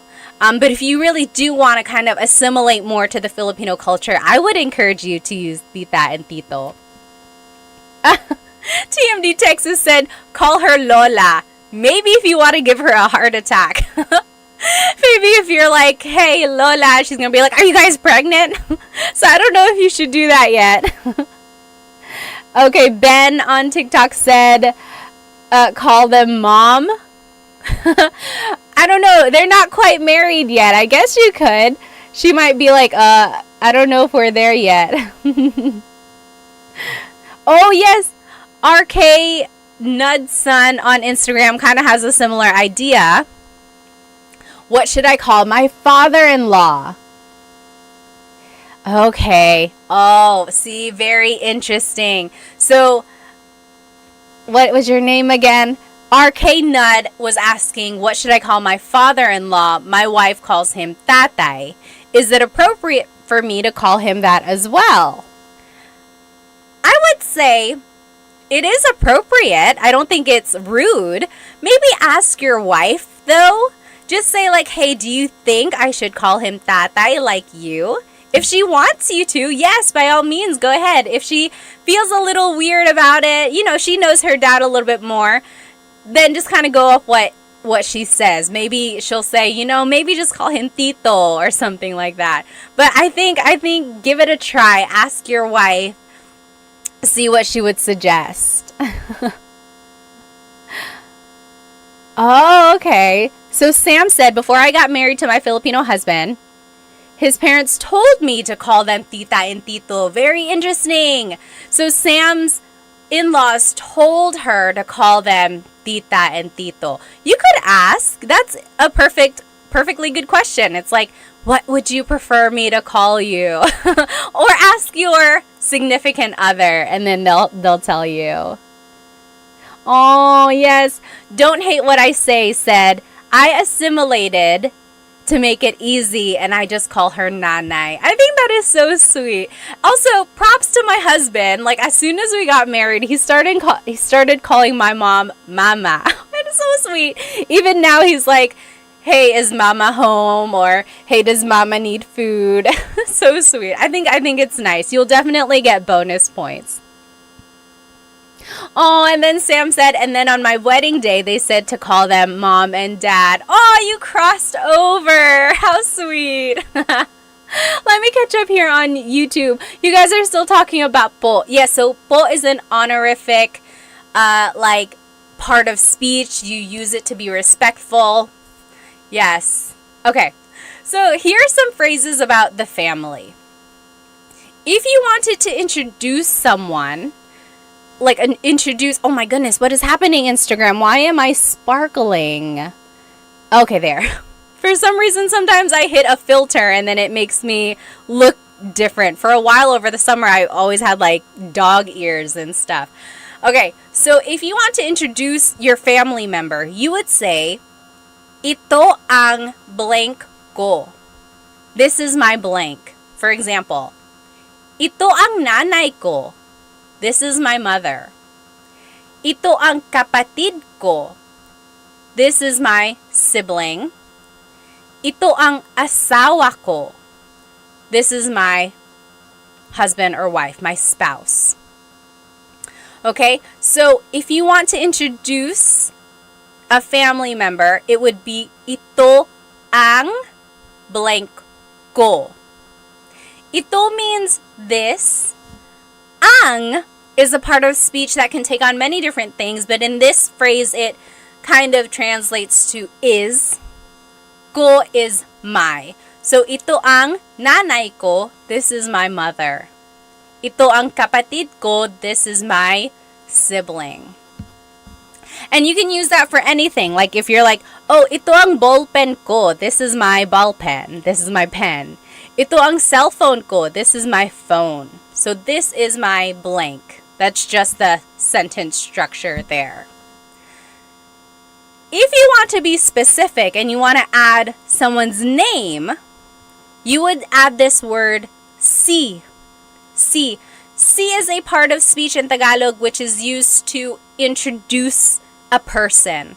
So, ito ang nanay ko, si Samantha. This is my mother, Samantha. Ito ang kapatid ko, si AJ.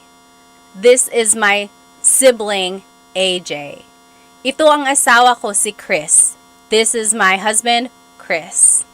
Okay, so I wanted to show you two different things on this slide. Again, this whole presentation is up on my YouTube channel.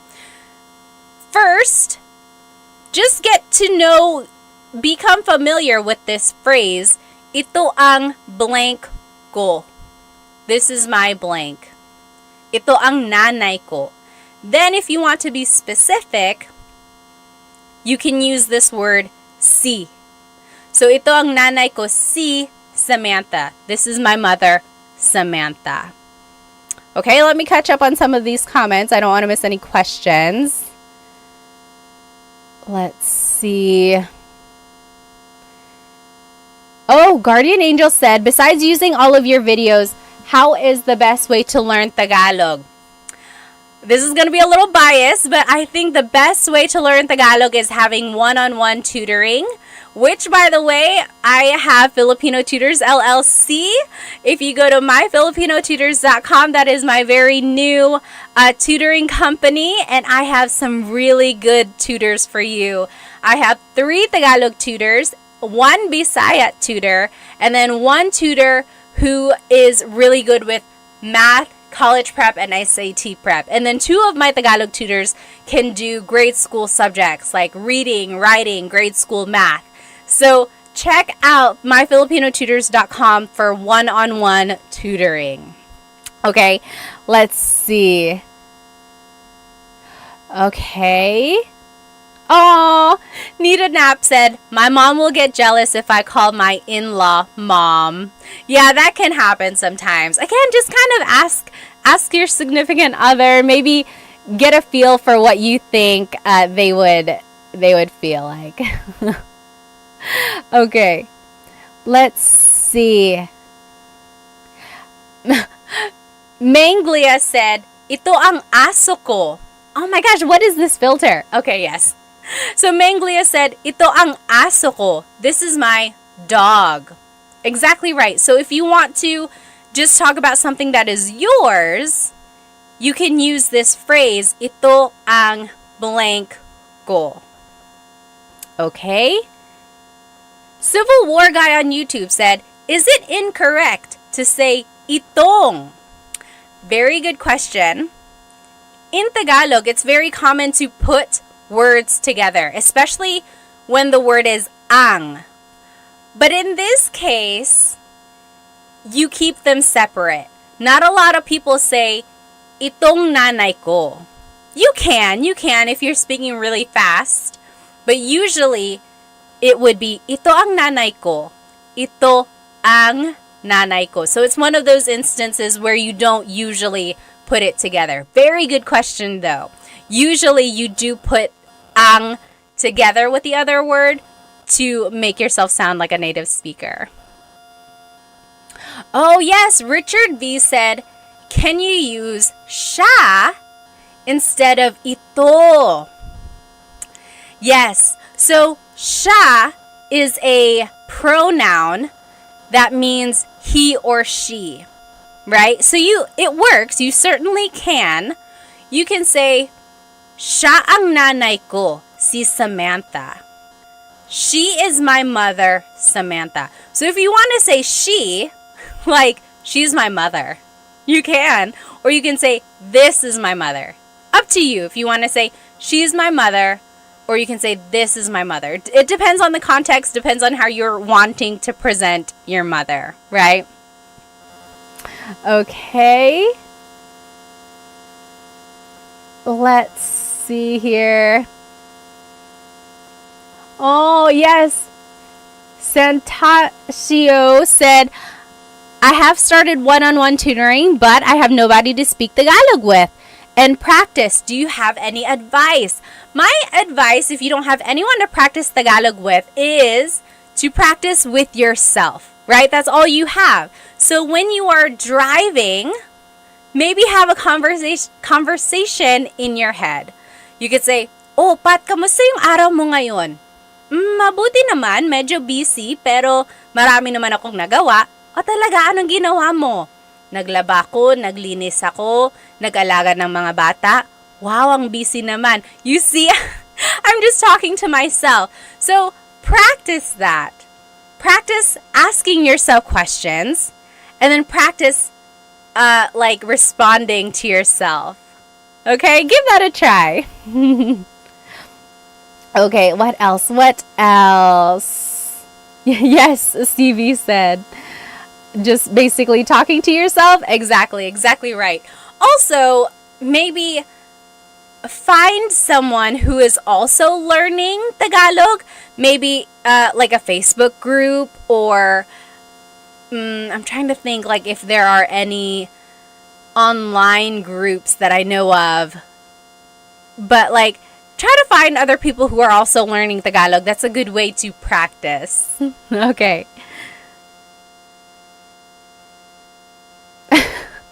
Tim Tactic said, masyado ko kasing kinakausap ang sarili ko sa English. He's already talking to himself a lot in English.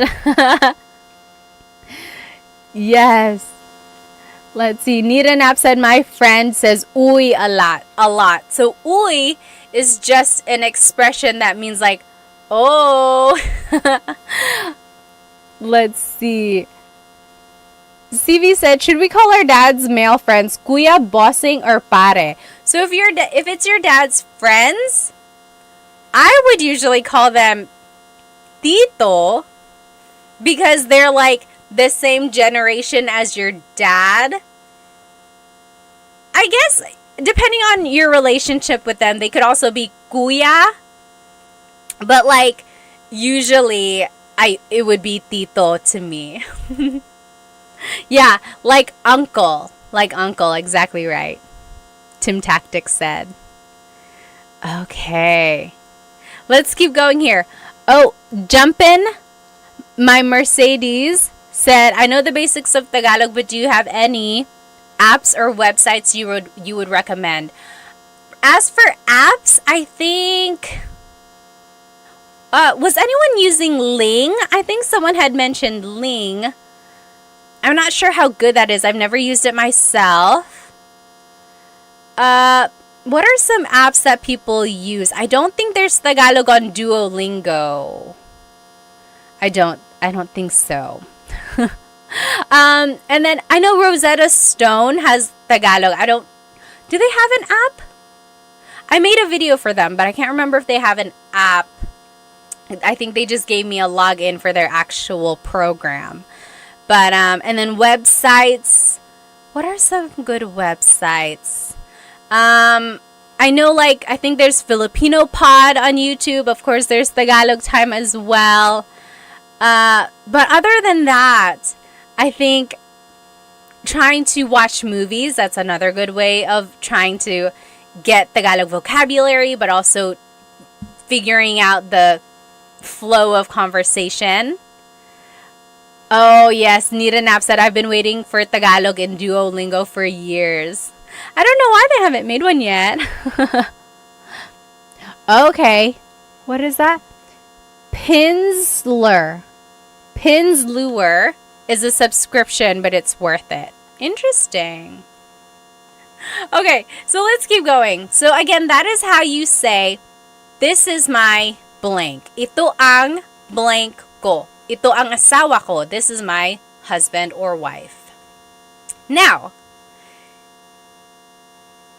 another way to say it, this is the same idea, just a different way to say it, is blank ko siya. Blank ko siya. So, Richard, this kind of goes off of your question. You could say, anak ko siya. He or she is my child. Tatay ko siya.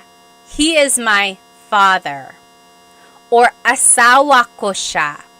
He is my husband. She is my wife. So, instead of saying, ito ang asawa ko, this is my husband, I could say, asawa ko siya. He is my husband. So do you see, Richard, this is exactly like the question you had asked there. Could you use siya? Yes. And then you can switch up the grammar there a little bit. So earlier it was siya ang asawa ko or asawa ko siya. So very interesting how you can kind of switch up the grammar and it would still kind of relay the same kind of message. Oh, A. Douglas on YouTube said, Turong Wika is an okay app. Yes, I made a video for them. It's called Turong Wika. Turo means to teach in Tagalog. Turo. So turong, Turong, turong, wika. Wika is language. So teaching a language. Turong Wika. That's a Tagalog app. They're pretty good actually. Yeah, I made a video for them. I forgot. Okay, let's keep going. So here's another phrase that you can say as well. Anak ko yan. That is my child. Tatay ko yan. That's my dad. Asawa ko yan. That's my husband. Or that's my wife. So you can use this demonstrative pronoun as they say yan. Yan means that. Anak ko yan. Tatay ko yan. Asawa ko yan. That is my child. That is my dad. That is my spouse. Okay, like if they appear on TV, you're like, hey, nanay ko yan. That's my mom. Nanay ko yan. That is my mom. Okay. Andy on YouTube said, when are you going to do a meet and greet? I don't even know where I would do a meet and greet. Maybe we could all meet at a Jollibee somewhere. It would definitely not be in North Carolina because there are no Jollibees here. All right, let's keep going. Now, this is an interesting phrase. If you're talking about how many siblings you have, this is the phrase you would use. Blank ang kapatid ko. Blank ang kapatid ko. So, I have blank number of siblings. So, let's take a look at the numbers here. Again, if you're on Instagram and TikTok, hop onto my YouTube channel. This is where all of the words are written out. Isa is 1. Dalawa is 2. Tatlo is 3. Apat is 4. Lima is 5. Anim is 6. Pito is 7. Walo is 8. Siyam is 9.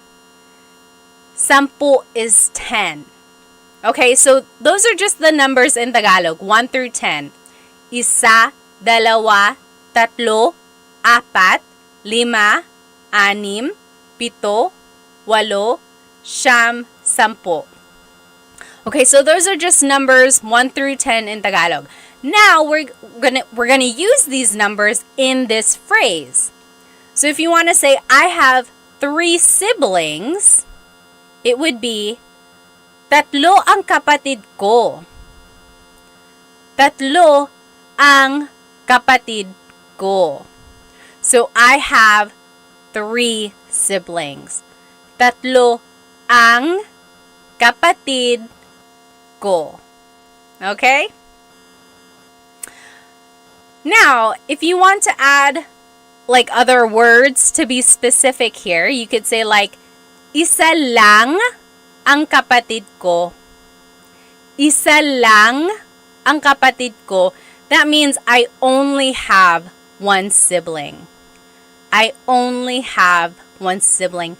Lang means only. So, isa lang ang kapatid ko. Or if you don't have any siblings, you would say, wala akong kapatid. Wala akong kapatid. I forgot who it was who asked about putting the 2 words together. This is the case where you can. So, wala ako ng kapatid. You could just say, wala akong kapatid. Right? We're putting the words ako and nang together. Wala akong kapatid. I don't have any siblings. Okay? Yes, Aiden said, akong. So it's just one of those contractions. When you're talking really fast in Tagalog, native speakers will just put it together. Wala akong kapatid. Wala akong kapatid. I don't have any siblings. Let's see. Oh, yes! Melanie, you got it exactly right. Could you say, tatlo ang kapatid ko at babae silang lahat? Tatlo ang kapatid ko at babae silang lahat. The only thing I would change is I think I might add the word mga. Tatlo ang kapatid ko at mga babae silang lahat. You don't even have to really add lahat. You could say, tatlo ang kapatid ko at mga babae sila. Babae silang lahat. But that also works as well. Exactly right. Let's see. Okay. Yeah asked, how do I use siya? So again, kind of like in the last example, siya means he or she. So, siya ang kapatid ko or kapatid ko siya. He is my sibling. He is my sibling. Siya ang kapatid ko or kapatid ko siya. Same thing. All right. Let's see here. Mr. OK said, how old are you? How old do I look? Pop quiz, how old do I look? So, let's look at this. What was I trying to do with this asterisk? Can use for pinsan. Oh, yes. So you can also use this phrase if you're talking about your cousins or your ninongs or ninangs. So, apat ang pinsan ko. I have 4 cousins. Or dalawa ang ninang ko. I have 2 godmothers. Okay? David Jr. said 32. Exactly right. I am 32. 32. All right. Now, those are some phrases that we can use to describe our family, right? We learned how to say, this is my mother, or that's my mother, or he or she is my sibling, and so on. Now, here are some vocabulary words when you're talking about birth order, or like your order in your siblings. So, panganay is the oldest child. Panganay. That can be a girl or a boy. It doesn't matter. Panganay is the oldest child. Bunso is the youngest child. So, panganay, bunso. Panganay, bunso. Now, if you want to go like in the order, like the second child, the third child, go back and think about the numbers we had just learned. This is how you would say it. Pangalawa, the second child. Pangalawa. Pangatlo, third or third child. Pangatlo, pangatlo. And so on. So, pang-apat, pang-lima, pang-anim. And then if you want to just use those words to describe your order in your siblings, you would just add the word ako. So, panganay ako. I am the oldest child. Or bunso ako. I am the youngest child. Blank ako. Okay? So, pangalawa ako. I am the second child. Pangatlo ako. I am the third child. And so on. Another way to say it, you could say, instead of saying, bunso ako, I am the youngest child, you could say, ako ang bunso. Literally, that means, I am the youngest child. Ako ang bunso. So you could say, bunso ako, or ako ang bunso. Same thing, I am the youngest child.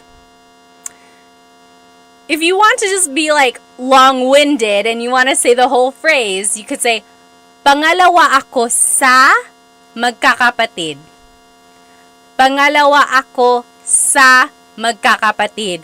Literally, that means I am the second of my children, or of my siblings. Hang on, TikTok is making me make sure I'm still here. There we go. So, pangalawa ako sa magkakapatid. I am the second of the siblings. Interesting, right? Let me catch up on some of these comments. I don't want to miss any questions. Jeff said, di ba po kailangan ng plural marker mga? For which one? Oh, for siblings? You can. You can add mga when you're talking about multiple siblings. Sometimes if native speakers are talking really fast, they drop mga. But very correct. You can always add mga. Richard said, another interesting thing, showing the numbers with your fingers, you don't start with your thumbs. So, right, like 1, 2, 3, or 1, 2, 3, or 1, 2, 3. That's very cultural, right? Depending on where you're from. Let me catch up on any comments from Instagram here. Oh, okay. What the F said, I can understand the Tagalog and Ilocano, but I cannot speak either or write it. So that's what I call receptive bilingualism, right? You can understand, but it's hard for you to use it to like speak or to write. Very interesting. I always say, if you can do that, if you can understand, then you are halfway there, right? You're halfway there. You can understand. Now you just have to kind of rewire your brain to be able to produce the grammar and the vocab that you know. It's not going to be easy, but rely on the fact that you already have knowledge in there. I know you can do it. You can do it. All right. Let's see. Nita Knapp said, do you speak Kapampangan? No, I do not. My family is from Bicol, so if anything, I would have learned Bicolano, but I don't know Bicolano. Why do you add mag in front of kapatid? Oh, interesting. Aiden said, why do you add mag in front of kapatid? So take a look at this phrase. Pangalawa ako sa magkakapatid. Magkakapatid. The root word here is kapatid, right? Sibling. When you add magkakapatid, when you add that prefix, that is saying, I am the second of the siblings. It's turning it into, I'm trying to figure out, is it turning it into like a noun?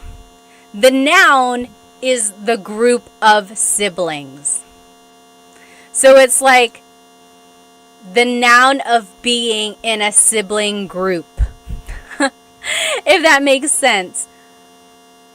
Or is it an adjective? Magkakapatid. I think it's an adjective, you guys. It's the description of being siblings with each other. What I want you to get from this is focus on the root word, right? Kapatid. And then use context clues to kind of figure out what the rest is saying. But you are very good at catching this prefix here. And now that you kind of know that it's used in this way, keep an eye out for other patterns like that. Okay, so now you know that the word can be rearranged like this to describe the group of siblings. Another use of this is magkakaibigan. Magkakaibigan. Same idea. That means the group of friends. Magkakaibigan tayo. We are all a group of friends. So it's the same idea, right? Magkakapatid sila. They are all siblings. magkakaibigan tayo. We are all friends. All right. Esteban said, "Are you still in the Philippines?" No, I'm here in the US. I'm here over here in I'm here in North Carolina. Superflative. Is that what it is? Superflative? Oh, Nair Grease said, "I love your YouTube channel. You explain stuff very easily. Salamat." Oh, yes. Learning Tagalog grammar can be very difficult. Okay, let's keep going. Mari said, "Where in North Carolina?" I'm in South Carolina. I'm here in the Raleigh area. All right. Now, just a couple more phrases. These are phrases that you can use with your family. So we learned phrases that you can use about your family, right? If you're describing them. Now here are phrases you can use with your family. For example, nasaan si blank? Where is blank?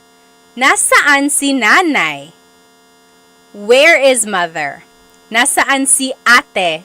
Where is older sister? Nasaan si tito? Where is uncle? So nasaan si blank. Remember, anytime we use that word si, we are indicating a person is coming after that word, right? So si is the part of speech in Tagalog that is used to indicate a person coming after. Nasaan si blank. Now to respond, another way to ask is, nasaan ang blank mo? That means, where is your blank? For example, nasaan ang lola mo? Where is your grandmother? Nasaan ang lola mo? Where is your grandmother? Or nasaan ang pinsan mo? Where is your cousin? Nasaan ang asawa mo? Where is your husband or wife? Now, to be respectful, don't forget to add po, and it would be nasaan po si blank. So if you're talking to your grandparents, you could say, nasaan po si nanay? Where's mom? Where's nanay? Nasaan po si blank? Now, to respond, you would simply use this phrase. Nasa blank siya. He or she is at blank. So, nasa trabaho siya. He or she is at work. Nasa tindahan siya. He or she is at the store. Nasa blank siya. Or to be specific, again, you can use that word si. It would be, nasa trabaho si ate. Ate is at work. Nasa trabaho si ate. Okay? And then, to be respectful, add po. So, nasa trabaho po siya. Nasa trabaho po siya. So, again, to ask where someone is, it was, nasaan si blank. And then to respond, nasa blank siya. Okay? Very interesting there. And if you want to ask what someone is doing, it would be, anong ginagawa ng blank mo? What is your blank doing? So, anong ginagawa ng tatay mo? What is your father doing? Anong ginagawa ng kuya mo? What is your older brother doing? And then, if you want to kind of be specific, anong ginagawa ni tatay? What is father doing? So you're dropping the your, right?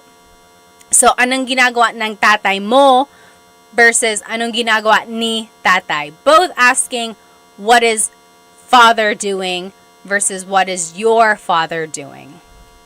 And then don't forget to add po to be respectful. Ano po ang ginagawa ni tatay? Ano po ang ginagawa ni tatay? So I always get asked, like, where does po go in a phrase? Usually, po is the second word. So, ano po ang ginagawa ni tatay? Saan po si nanay? When in doubt, you can always add po to the end and it will work. It's not always common, like that's not where it naturally goes, but it will never be incorrect if you add it at the end. I do have a full-length Tagalog lesson video on my YouTube channel, how to use po. I think it's lesson number 2. On my YouTube channel, how to use po. There's lots of practice in there, and it goes through all of the different placements. You can check that out if you'd like. Now, you can ask someone, saan ka pupunta? Where are you going? Saan ka pupunta? Or, pupunta ako sa blank. Pupunta ka or pupunta ako sa blank. That means I'm going to somewhere. So, pupunta ako sa tindahan. I'm going to the store. Or, pupunta ako sa banyo. I'm going to the bathroom. Pupunta ako sa bahay ni Kuya JR. So, I want you to get used to this phrase here. Pupunta ako sa blank. I am going to blank, and then you can fill in the blank there. Let me just catch up with some of these comments. Okay. Let's just keep going here. Oh, CV said, I'm confused with past, present, and future tense in Tagalog. It can be very confusing. The main differences between the tenses in Tagalog is the prefix that is used. And there's a lot of different patterns depending on the type of verb you're using. Again, I have another full-length Tagalog lesson on present tense conjugation, and then another full-length Tagalog lesson on my YouTube channel for past and future tense. And it breaks down how to conjugate the verbs in different tenses depending on their verb types. It can get tricky, but with some practice, I think you can kind of see the differences. Okay, again, if you want to use po to be respectful, it would be, saan po kayo pupunta? Where are you going? Saan po kayo pupunta? Or pupunta po ako sa trabaho. I'm going to work. Pupunta po ako sa trabaho. The opposite of where are you going is where are you coming from? So, saan ka galing? Where are you coming from? Saan ka galing? Your response would be, galing ako sa, I came from, blank. So, saan ka galing? Galing ako sa tindahan. I came from the store. Galing ako sa trabaho. I came from work. Galing ako sa bahay ni Kuya. I came from Kuya JR's house. And then to be respectful, saan po kayo galing? Galing po ako sa blank. Oh, DJ Marsky, thank you so much for the gift on TikTok. Maraming salamat. Okay, so those are just some phrases that we can say to our family members. Again, this whole lesson is on my YouTube channel if you want to review those. The live recording will be up on there as well, and everything will be written out. I'm actually going to go ahead and just go through this review really quickly because I want us to have enough time to do the listening comprehension at the end. So just follow along with me here. Oh, YouTube, let me go ahead and turn off my camera so you can see this. There we go. So let's just go through these vocab words. Remember, godparents in Tagalog, pamilya is family. Godparents is lolo and lola. Lolo and lola. And then, Tatay is father. Nanay is mother. Those are the mga magulang, parents. Mga magulang. They have a child, that is their anak. They get married with someone, that's their asawa. Then they have kids. Ate is the oldest sister or older sister. Kuya is the older brother. Bunso is the youngest child. Altogether, those are mga kapatid, so siblings. And then if you want to be specific, again, remember kapatid is one of those gender neutral words. Kapatid na babae is your sister. Kapatid na lalaki is your brother. Okay, here's a translation. I'm gonna say this chunk of dialogue in Tagalog. See if you can understand what I'm saying, okay? Uy, kamusta? Ako si Pat at asawa ko si Chris. 3 ang anak namin. 2 babae at 1 lalaki. 4 ang kapatid ko. Ako ang panganay. Si JP ang pangalawa. Si Marie ang pangatlo. At si Mark ang bunso. Nasa Pilipinas pa ang mga tito ko. Nasa Pilipinas pa ang mga tito, tita, at ang mga pinsan namin. Ikaw, may kapatid ka pa ba? Or may kapatid ka ba? May mga anak ka ba? Did you get it?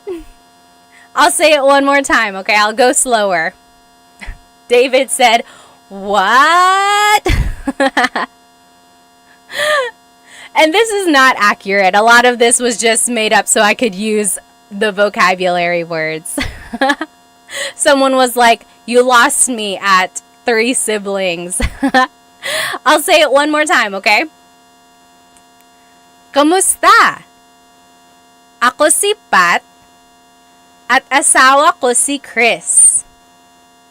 3 ang anak namin. 2 babae at 1 lalaki. 4 ang kapatid ko. Ako ang panganay. Si JP ang pangalawa. Si Marie ang pangatlo. At si Mark ang bunso. Nasa Pilipinas pa ang mga tito, tita, at ang mga pinsan namin. Ikaw, may kapatid ka ba? May mga anak ka ba? How was that? Oh, yes. Aiden said, "I understand, but it's still hard." Yes, exactly right. I see some people here. You guys are translating it. Very good, very good. Let's go through the translation line by line, okay? Again, it's all on YouTube. Kumusta? Hello. Kumusta? Ako si Pat at asawa ko si Chris. I'm Pat and Chris is my husband. 3 ang anak namin. 2 babae at 1 lalaki. We have 3 kids, 2 girls, 1 boy. And then, 4 ang kapatid ko. I have 4 siblings. Ako ang panganay. Si JP ang pangalawa. Si Marie ang pangatlo. At si Mark ang bunso. I'm the oldest. JP is the second. Marie is third. And Mark is the youngest. Do you see how I used all of those vocabulary words that we learned? Let's keep going. Nasa Pilipinas pa ang mga tito, tita, at ang mga pinsan namin. Our aunts, uncles, and cousins are still in the Philippines. Ikaw, may kapatid ka ba? Do you have siblings? May mga anak ka ba? Do you have any kids? What do you think? Oh, yes, Liana said, more please, I speak Bisaya trying to improve my Tagalog. Oh, good for you, good for you. Unknown says, good morning from Kuwait. Very good. So, I want you, whenever someone is speaking Tagalog to you, don't get tripped up over every word. Okay? One trick to learning a language, I know this because I took 5 years of French in high school and college, so I know how to kind of learn a language, right? I know the challenges that come with it. Don't get tripped up over every single word that you don't understand. Try to, number one, recognize the words that you do know. Number two, use context clues. Okay, we learned a lot of this vocabulary in our lesson, so now we're just kind of putting everything together. Number three, kind of when you feel more comfortable with the vocabulary, the third thing I want you to do is recognize the grammar patterns. Oftentimes, the verb goes first, then it's a pronoun, then it's a noun, or something like that. But oftentimes, the verb in Tagalog goes first. But when you are trying to understand dialogue, the biggest thing you can do is really try to latch onto words that you know, whether it be the root words of a verb or simple vocabulary that you might have just learned, okay? And then use context clues to kind of go from there, okay? I know that was a lot, but I think you might know more than you do. And if that was really, really challenging, it's okay. At least now you know that you can work on it, right? Now you know what you can focus on. So I hope you enjoyed our lesson tonight. This is everything we learned. We learned some family vocabulary. We learned phrases about our families. We learned phrases that we can use with our family members, like, where are you going? Where did you come from? We also reviewed a little bit and we did some translation practice. Okay? I hope you were able to get some vocabulary that you didn't know yet. I hope you learned some phrases that you can start using with your families. And I hope to see you next week in our Tagalog Thursday. So, I hope you have a good rest of your night. I don't want to keep you any longer. Maraming salamat. Thank you so much for joining me. Have a good night.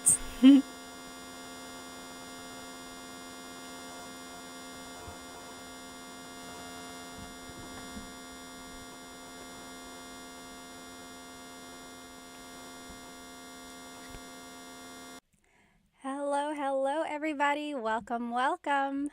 Welcome to Tagalog Thursday.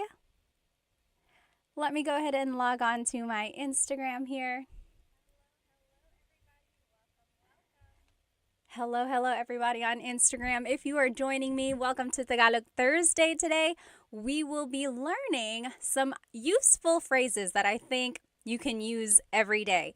So, if you want to see my presentation, go ahead and hop onto my YouTube channel, and that is where you will see my slides and everything written out. There might be some animations in there as well. Hello, everybody. Go ahead and write where you are currently watching, and as always, feel free to write your age or your age range. I like to know my demographics, who's watching. I had Dita on here last week. 12 years old. Oh my goodness. Good for you. Good for you for learning Tagalog. Let me go ahead and just make sure everyone is in here on my YouTube channel. Hello. Oh, aloha from Maui, Caleb said. And Ola from Seth. Hi. Hello. Love and Lulu. Hi. Hello. Good to see you. K-Day GC is from California. Food Fascination is from Seattle. Hello. Stefan is from Toronto. And then Del Caballero is from Long Beach, California. Hi, Deborah. Hi, Emily from Alaska. Oh my goodness. What time is it in Alaska? Over here in North Carolina, it is 9:13 p.m. Also, just checking, is my audio okay for both Instagram and YouTube? Let me know if it's not. Oh, Drew, thank you so much for the badge. We haven't even started.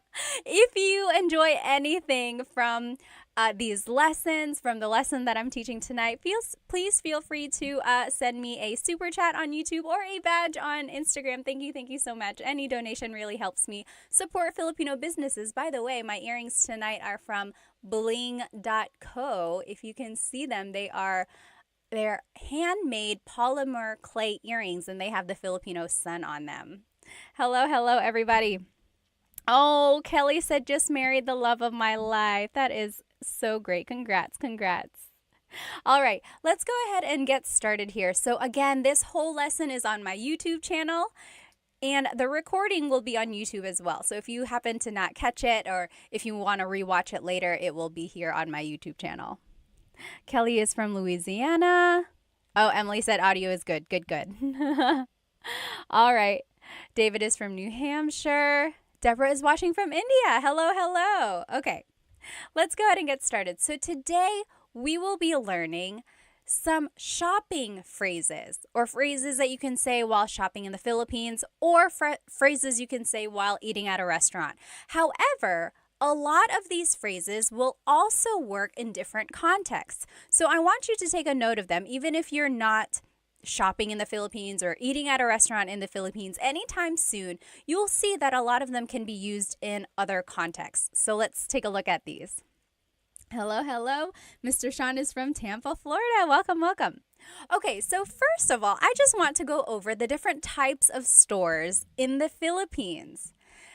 Anyone here been to the Philippines?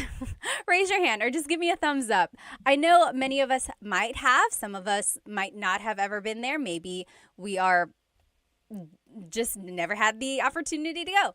But in the Philippines, you might see little stores in people's houses. So usually if it's like a 2-story house, there might be a store in the first floor, and it's like their window has things that you can buy. So chips or rice or even some meat and fish, ice sometimes. Those are called sari-sari stores. Sari-sari. Sari-sari means like different things. Different. Because you can buy a lot of different things. So in my picture here, you'll see that you can buy rice, you can buy chips. It's like a really true definition of a convenience store. Maybe you can't go to an actual store, so you just want to walk down the street and you notice that your neighbor has things that you might need. So that is where you can buy things if you're kind of in a pinch. That's called a sari-sari store. Next, there's the palengke. Palengke. This is like an open market, sometimes called a wet market. And you can buy meats, vegetables, but really you can buy anything here. School supplies, clothes, household items. And the thing about the palengke is that some people might consider it not as clean as a grocery store, because they are just there chopping up the meat, preparing the vegetables, weighing it right there. So it's not quite the same as a grocery store because everything is open. Another thing about the palengke is that they are open very, very early, like before dawn. They are hustling and bustling, getting their stalls ready. And then they're usually closed, or like activity isn't as busy in the afternoons. Whereas in the grocery store, they are open all day long, usually pretty busy. After people go, get off from work, they'll probably go there. So that's the difference between a palengke and like a grocery store. And then one more thing here, the Divisoria. Has anyone ever shopped at a Divisoria? So I love shopping at the Divisoria because they are known for very cheap products. Not cheap like poor quality, although some of it might be, but cheap as in very affordable. So if you want to get a good deal, this is where you would go, the Divisoria. And this is usually in like really busy areas. The Divisoria that I'm thinking of is in Manila, and Some people might say it's a little sketchy. Just make sure you are aware of your surroundings when you are shopping in these places because everyone is trying to get a good deal, right? So it can get kind of crowded. And an interesting thing about the Divisoria, literally in Spanish, the Divisoria means like the dividing line. And it got that name because back in the day when the Spanish colonizers were there, there was this city called Intramuros, literally meaning like the gated city. That's where government officials were. This was like where the elite lived, Intramuros. Right outside of Intramuros was where the Chinese immigrants were. They were kind of segregated. So this dividing line, the Divisoria, was dividing the wealthy Spanish from the Chinese immigrants who were kind of segregated. And then it got this reputation of having these affordable products from the Chinese merchants who were able to sell these goods for such a cheap price. And so from then on, this area has been known to sell these very affordable things. I think that's so interesting. I love history. I love Filipino things. Let me just catch up on some of these comments here. Hello, hello. Oh, Love and Lulu said, in Pampanga, there's a lot of pickpocketers. I think in any big city, yes, Manila, even Cebu City, you just got to be aware of your surroundings. Yes, very good. Oh, Rua said, I love your content. I'm from Japan. Hello, hello. Welcome, welcome. All right, let me check over here on YouTube. Oh, Belle said, going soon, going to the Philippines. Oh, very good. Oh, Lost in the Philippines says, I am in Manila right now. Well, have fun, have fun. All right. A lot of people are planning to go soon. Oh, hi, Dita, there you are. Good to see you. Okay. Yes, so here are the different types of stores. So Sari-Sari, Palengke, Divisoria. These are known for like places where you can haggle the price. So if you are good at maybe bartering or like asking for a lower price, these are the places to go for that. However, if you go to like a mall, those prices are pretty set in stone, right? You can't really haggle a price tag at the mall. And the picture here on my YouTube channel, if you are looking with me, this is the Mall of Asia. Raise your hand if you've been to the Mall of Asia before. At one point, it was the biggest mall in Asia, but I think last I saw, there are bigger malls now, I think in other countries, but it's still the biggest mall in the Philippines. There's a skating rink, there's like places to watch shows and things like that, and there are lots and lots of floors up there.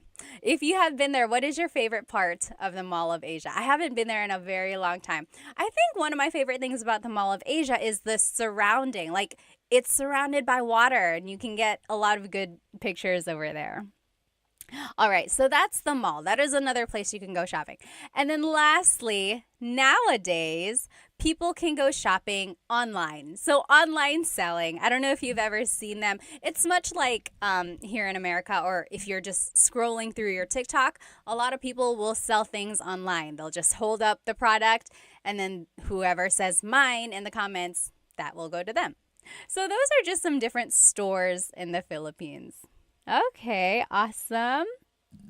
Corner is from North Carolina. Welcome, welcome. Are we neighbors? You must be in my backyard. Yes.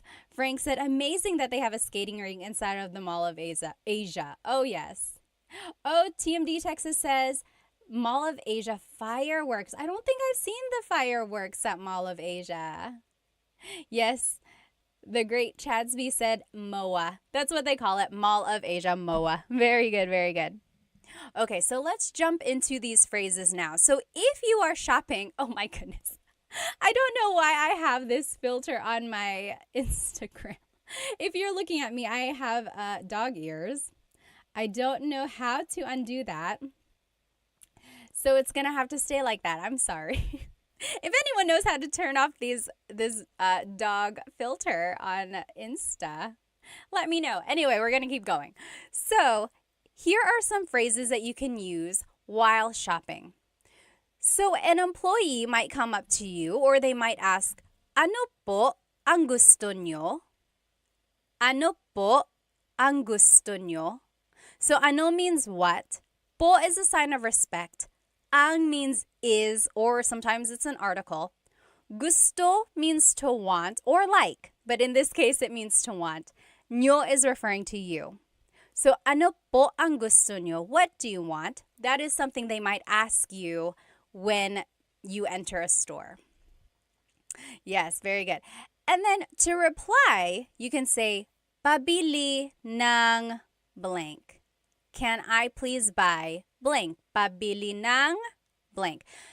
When you're listening to Tagalog, this is one of my biggest tips for anyone who is like very beginner, still trying to get an understanding of Tagalog.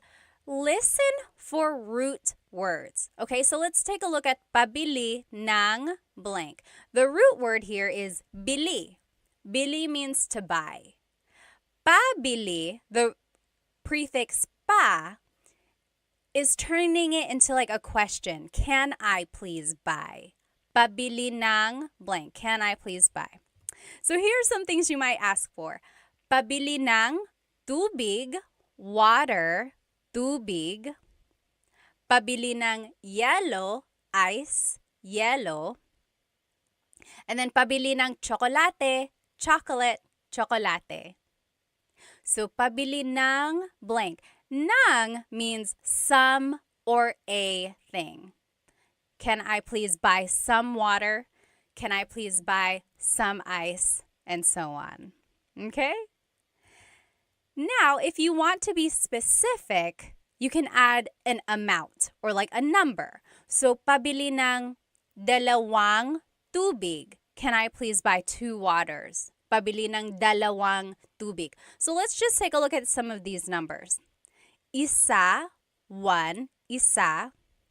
Dalawa, 2, dalawa. Tatlo, 3, tatlo. Apat, 4, apat. Lima, 5, lima. Anim, 6, anim. Pito, 7, pito. Walo, 8, walo. Siyam, 9, siyam. Sampu, 10, sampu. So say those with me one more time. Isa, dalawa, tatlo. Isa, dalawa, tatlo. Apat, lima, anim. Apat, lima, anim. Pito, walo, siyam, sampu. Pito, walo, siyam, sampu. So that's 1 through 10 in Tagalog. Again, if we want to use them, so if I want to say, can I please buy 3 waters? Pabili ng tatlong tubig. So the number goes before the noun. Now, I want you to listen carefully, okay? So I am saying tatlong, tatlong. There's an NG at the end of the number. The number is tatlo, but I'm saying tatlong tubig. That is because technically you're saying 3 of water. Tatlo ng tubig. So 3 of water. The NG we're just adding there at the end, or tatlo na tubig. And you only add this NG if the number ends in a vowel. So pabili ng isang tubig, pabili ng dalawang tubig. So both of those end with a vowel, so we're adding the NG. If the number ends in a consonant, we don't add NG, we add the word na. Take a listen. Pabili ng 4 na tubig. Can I please buy 4 waters? Pabili ng 6 na tubig. Can I please buy 6 waters? So that's the difference there. You can make the contraction if the number ends in a vowel. Dalawang tubig, tatlong tubig. If the number ends in a consonant, then you add the word na. 6 na tubig, siyam na tubig. Okay? So that's just a little side note. You could always say the number in English. Pabili ng tubig, how many? 6. 6 po.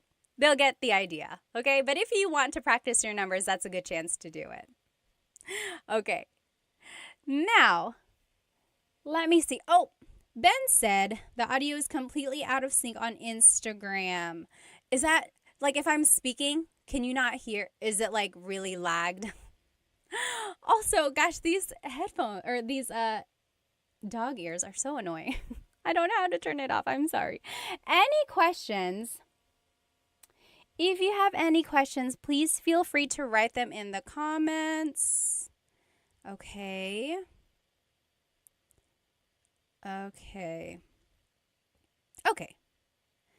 It sounds like the audio is okay. Maybe it is the dog filter. I'm sorry. Again, if anyone knows how to turn this filter off, let me know. Anyway, we'll keep going. So those were some basic phrases. Now, if you want to ask how much something is, how much is something? So, magkano ito? Magkano ito? That means how much is this? Magkano ito? Now, again, if you are good at haggling, if you are good at bartering or asking for a lower price, this is something you could say. Walang tawad. Walang tawad. So, wala means nothing. The ng means of, so none of. Tawad literally means forgiveness. So, no forgiveness. Walang tawad. Basically, that means, can the price be reduced? Walang tawad. And then if something is expensive, you can say, ang mahal naman. Ang mahal naman. Mahal means expensive. And technically, you could just say, ang mahal. That's expensive. Ang mahal. Naman is like an emphasis. Oh, wow, that's really expensive. That's too expensive. Maybe if you say that, the store clerk will be like, oh, okay, I'll lower the price. Ang mahal naman. That's too expensive. The opposite of mahal is mura. Ang mura, that's cheap. Ang mura. And that's cheap like affordable, not cheap like it's bad quality. So ang mura is the opposite of ang mahal. And then if you do decide to buy it, it would be sige, bibilin ko. Okay, I'll buy it. Sige, bibilin ko. Remember how I told you to listen for root words? Here is this root word, bili. Again, remember, bili means to buy. We heard it in pabili ng tubig. So here, bibilin ko means I will buy it. So, let's say these phrases one more time. Magkano ito? Magkano ito? How much is this? Walang tawad? Walang tawad? Basically, can the price be reduced? Ang mahal naman. Ang mahal naman. That's too expensive. Ang mura. Ang mura. That's cheap. Or sige, bibilin ko. Okay, I'll buy it. I saw a question up here. Oh, Cowboy Roger Lawson said, is sobrang mahal the same thing? Yes. Sobrang mahal also means that's too expensive or it's really expensive. Sobra means a lot, and then mahal, expensive. A lot of expensive. Really expensive. Very good. Sobrang mahal, same as ang mahal or ang mahal naman. Very good. All right. Next, maybe you are shopping around and you choose something that you like. You could say, gusto ko ito. I want this. Gusto ko ito. So gusto can mean I want or I like. Okay, so maybe if you're talking to your friend, you're like, oh, gusto ko ito. I like this. But if you're talking to the store employee, you could say, oh, gusto ko ito. I want this. So same thing. I want, I like this. The opposite of ito is yan. Gusto ko yan. I want that. Gusto ko yan. If you're looking on YouTube, technically it should be spelled I-Y-A-N. Gusto ko iyan, gusto ko iyan. But if you're speaking quickly, you'll probably hear it more like gusto ko yan, gusto ko yan. So that's how I spelled it. Gusto ko yan. So gusto ko ito, I want this. Gusto ko yan, I want that. All right. Oh, yes. Free Training Online said mahal, love versus mahal, expensive. So, yes, mahal is a homonym, so it has a couple different meanings depending on how it's used. and it can mean love or expensive. And I looked this up once. Someone had a very interesting theory. Mahal actually is used in other languages, like in Southeast Asia. Other countries use it. I think Malaysia, don't hold me to that. But like other countries also use the word mahal. And it means expensive for them. Or it means actually valuable. So someone like concluded that maybe if something was valuable, like over time, the person you loved is valuable to you. So that's how mahal came to be, love as well. So I think it originated as being valuable and then meaning expensive and then love because the person you love is valuable to you. Ah, nakakakilig. Okay, let's keep going. So, isa pa means one more. Isa pa. Isa means one. We learned that, right? Isa. Pa means still. So one still or one more, please. Isa pa. Isa pa. And then, iba na lang. Something else. Iba means different. Na lang means instead. So something different instead or something else. So maybe the store employee came out with some options for you and you didn't really like any of them. So you could say, iba na lang. Iba na lang. Something else, please. Okay, I think someone had a question. Oh, yes. Chris Black on YouTube said, is there a please in Tagalog? Please in Tagalog is paki. Paki. So, like, buksan means to open. Paki buksan yung bottle. Can you please open this bottle? Paki buksan. So, paki is like what you would add before the verb. It's not so much like its own word, like we would say please by itself. Although I've heard people say, hey, can you do this, paki? But it's not quite the same. Very good question, though. Let's see. Yes, yes. Someone asked on YouTube, I don't know your name because it's in characters. But it said, pwede ko bang gamitin yung salita ng, can I say this instead? So can you say, kukunin ko to instead of bibilin ko? Yes, yes. So we learned, sige, bibilin ko. Okay, I'll buy this. Literally, I will buy this. You could also say, sige, kukunin ko to. Kunin means to take. I will take this. Yes, same idea. I will take this versus I will buy this. Very good, very good. Okay. Very good. Good questions. Okay. Yes. Oh, Gift Palace said mahal means palace in India. Interesting. Okay. TMD Texas said, wala akong pake. Yeah, I guess that kind of makes sense. Wala akong pake means I don't care. I don't give up. Let's see. Kyle said, I had those lumpia from Costco again. Who sells the best lumpia in Toronto? I don't know who sells the best lumpia in Toronto. Okay, let's keep going. Now, I want to show you this phrase. Alin ang gusto mo? Alin ang gusto mo? This might be a question that a store employee might ask you. Alin ang gusto mo? Alin ang gusto mo? Alin means which. Ang means is. Gusto means to want. Mo is referring to you. Alin ang gusto mo? Which do you want? So for example, maybe if there's something behind the counter and you're like, hey, I want one of those. And they're like, oh, alin ang gusto mo? Which do you want? Here are ways you can respond. We already learned, gusto ko ito, gusto ko yan. I want this, I want that. But you can also add an adjective. For example, gusto ko yung, I like the, or the one that is, and here are some colors.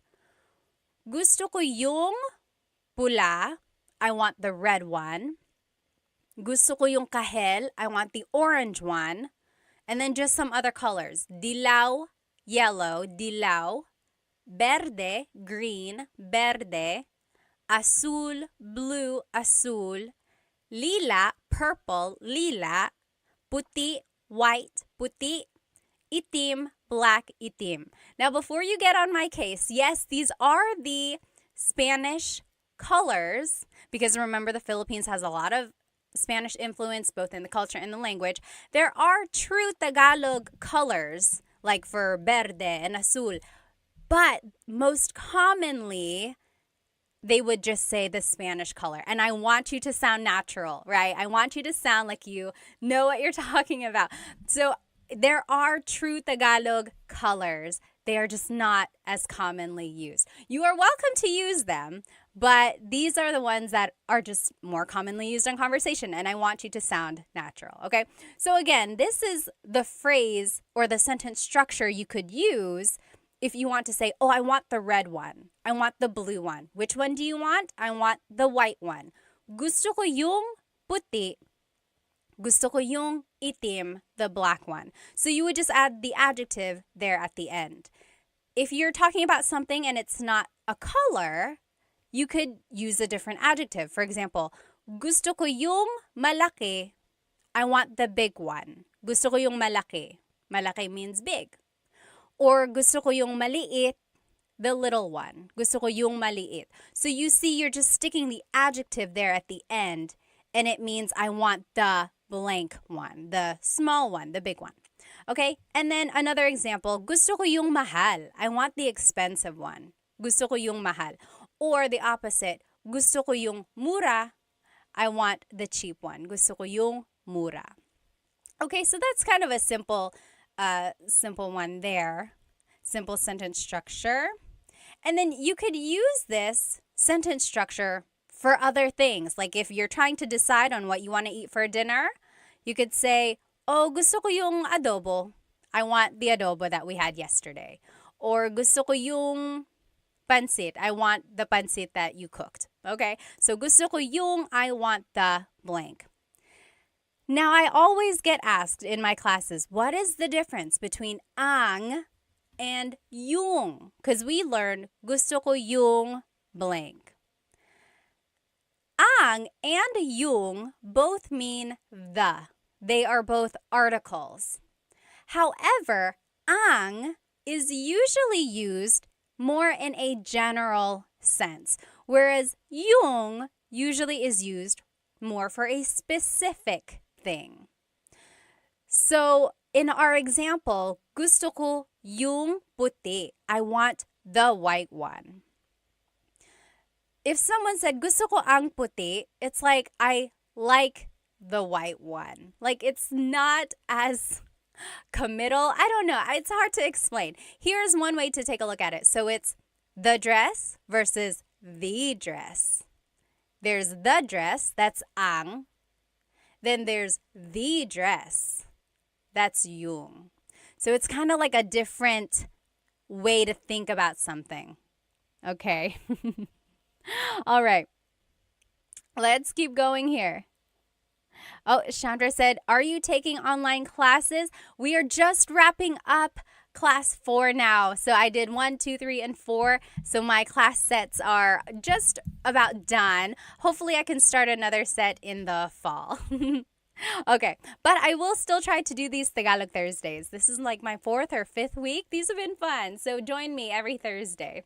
Okay, now, if you want to be respectful while you are shopping, you can add po to any of the phrases we just learned. So remember, in the Philippines, we say po to be respectful to our elders, but also to people in authority. So, like priests, doctors, police officers, but also, even if they're not in authority, if you just want to be respectful, like to someone who is working at a store, feel free to add po. Here are the common placements of po. Usually, it's the second word in the phrase. Most commonly, it's the second word. Or it goes after the words ko or na if either of those appear in the phrase. Ko means I or my. Na means already. So if either of those two words appear in a phrase, po usually goes after that. Or po just goes after a set phrase. So when in doubt, always add po to the end of anything you say, and it will be respectful. Okay, that is key there. When you are learning po and you want to be respectful, just add it to the end and it will always work. But let's take a look at the phrases we just learned and see where the po usually goes. Pabili po ng blank. Can I please buy blank? So as you can see, it's the second word there. Pabili po ng tubig. Pabili po ng blank. Or magkano po ito? How much is this? Again, it's the second word there. Walang tawad po. It's just after this set phrase. And basically for the rest of them too. Ang mahal naman po. It's a set phrase, so it just goes at the end. Ang mura po. Another set phrase. And then, sige po, bibilin ko po. It's just another set phrase. Okay. Let's see. And then just to finish up, here are the other phrases we learned and where po would go. Gusto ko po ito. I want this. Gusto ko po yan. I want that. Remember, we learned gusto ko ito, gusto ko yan. Gusto ko ito, gusto ko yan. If you want to add po, it's gusto ko po ito, gusto ko po yan. And that was rule number 2. If ko appears in the phrase, po would go after that. Next, isa pa po. Isa pa po, that's just a set phrase. One more, please. And then, iba na lang po. Something else, please. Iba na lang po. Just another set phrase. Let me catch up on some of these questions.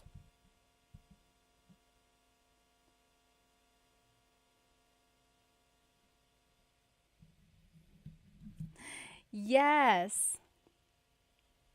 Let's see. Chris the Rhino said, isa pa din po. Gusto ko yung malaki po. Is this right? It depends on what you're trying to say. Yes, the gusto ko yung malaki po. I want the big one. That one is correct. I'm not quite sure about the first part of your statement. Okay, all right.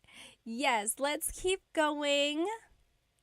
So those were just some phrases that you can say while shopping. Anyone have any questions about these shopping phrases before we move on to the restaurant phrases?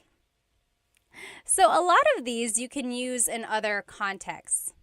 So like gusto ko ito, gusto ko yan. It doesn't only have to be about shopping, right? You could be talking about a book, or you could be talking about anything really, the show that you're watching or a song that you're listening to. Gusto ko ito, gusto ko yan.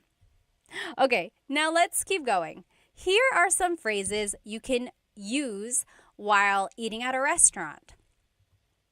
When you enter a restaurant, the host or hostess will probably ask you, ilan po sila? Ilan po sila? So ilan means how many. Po is referring to you, po is a sign of respect. Sila means they. So how many of you are there? How many are they? So how many are in your party? And then this is where you can just use your numbers in Tagalog. So isa, dalawa. You could say like dalawa kami. There are 2 of us. Dalawa kami. Or tatlo kami. There are 3 of us. Or you could say isa lang, just one. Isa lang. Okay? Now, if you want to ask for a menu, maybe you sat down and they haven't given you a menu yet, this is how you would do it. Pahingi ng menu. Pahingi ng menu. May I please have a menu? Let's take a look at the root word here. Hingi. Hingi means to ask for something. Hingi, hingi. Pahingi means, can I please ask for a menu? So the pa is like asking to do that action. Can I please ask for a menu? Pahingi ng menu. And then if you're looking on YouTube with me here, these asterisks mean that you can switch out this word. So pahingi ng napkin. The thing about napkin, though, in the Philippines, if you ask for a napkin, they call a napkin the feminine, like, sanitary pad. So if that's not what you're asking for, don't ask for it. A napkin that you use to wipe your face, they call that a tissue. So pahingi ng tissue. Can I please have a tissue? Okay, so that's just one thing. I made a video once of like restaurant phrases and I said pahingi ng napkin, and a lot of native Filipinos were like, why napkin? Napkin is sanitary pad. Haha, yes, I understand. So don't ask for a napkin if you're at a restaurant. Ask for a tissue. Okay, so pahingi ng blank. And again, you can use this phrase for other contexts. Maybe you are at a friend's house and you're cold. You could say, pahingi ng blanket. Can I please have a blanket? Or can I ask for a blanket? Pahingi ng blank. Can I please have something? Let's see. Deborah asked, what's the difference between kami and it's being covered up here. Let me see. Deborah, I'll answer your question as soon as it like moves up. There's like a heart icon that's covering up part of your question. But kami is the subject pronoun meaning us. And there are other pronouns that mean us or we, but they are probably a different type. There's possessive pronouns, there's subject pronouns. Kami is us in the subject pronoun. Oh, I see. Deborah asked, what's the difference between lang and kami? So I said, isa lang, only one. Lang means only. Kami means us. So dalawa kami, there are two of us. So that's the difference, lang and kami. Oh, Tony asked, why do they say ilan po sila instead of ilan po nyo? Nyo is the possessive pronoun meaning your. So that would be like saying, yes, that's a good question, or that's a good point, because technically it's like how many are in your party? That's a good question. I think because sila is the subject pronoun, it's like they're asking about you as the subject versus the possession of how many people there are. I don't know how to explain the difference between possessive and subjective pronouns sometimes, or subject pronouns. And sometimes there's no rhyme or reason, but just keep that in mind. They will likely say ilan po sila. Good question though. Okay, let's keep going. So, meron ba kayong blank? Meron ba kayong blank? The other spelling of meron is mayroon. Mayroon. That means to have. Meron means to have. Ba is a question word. Kayong means you all, you plural.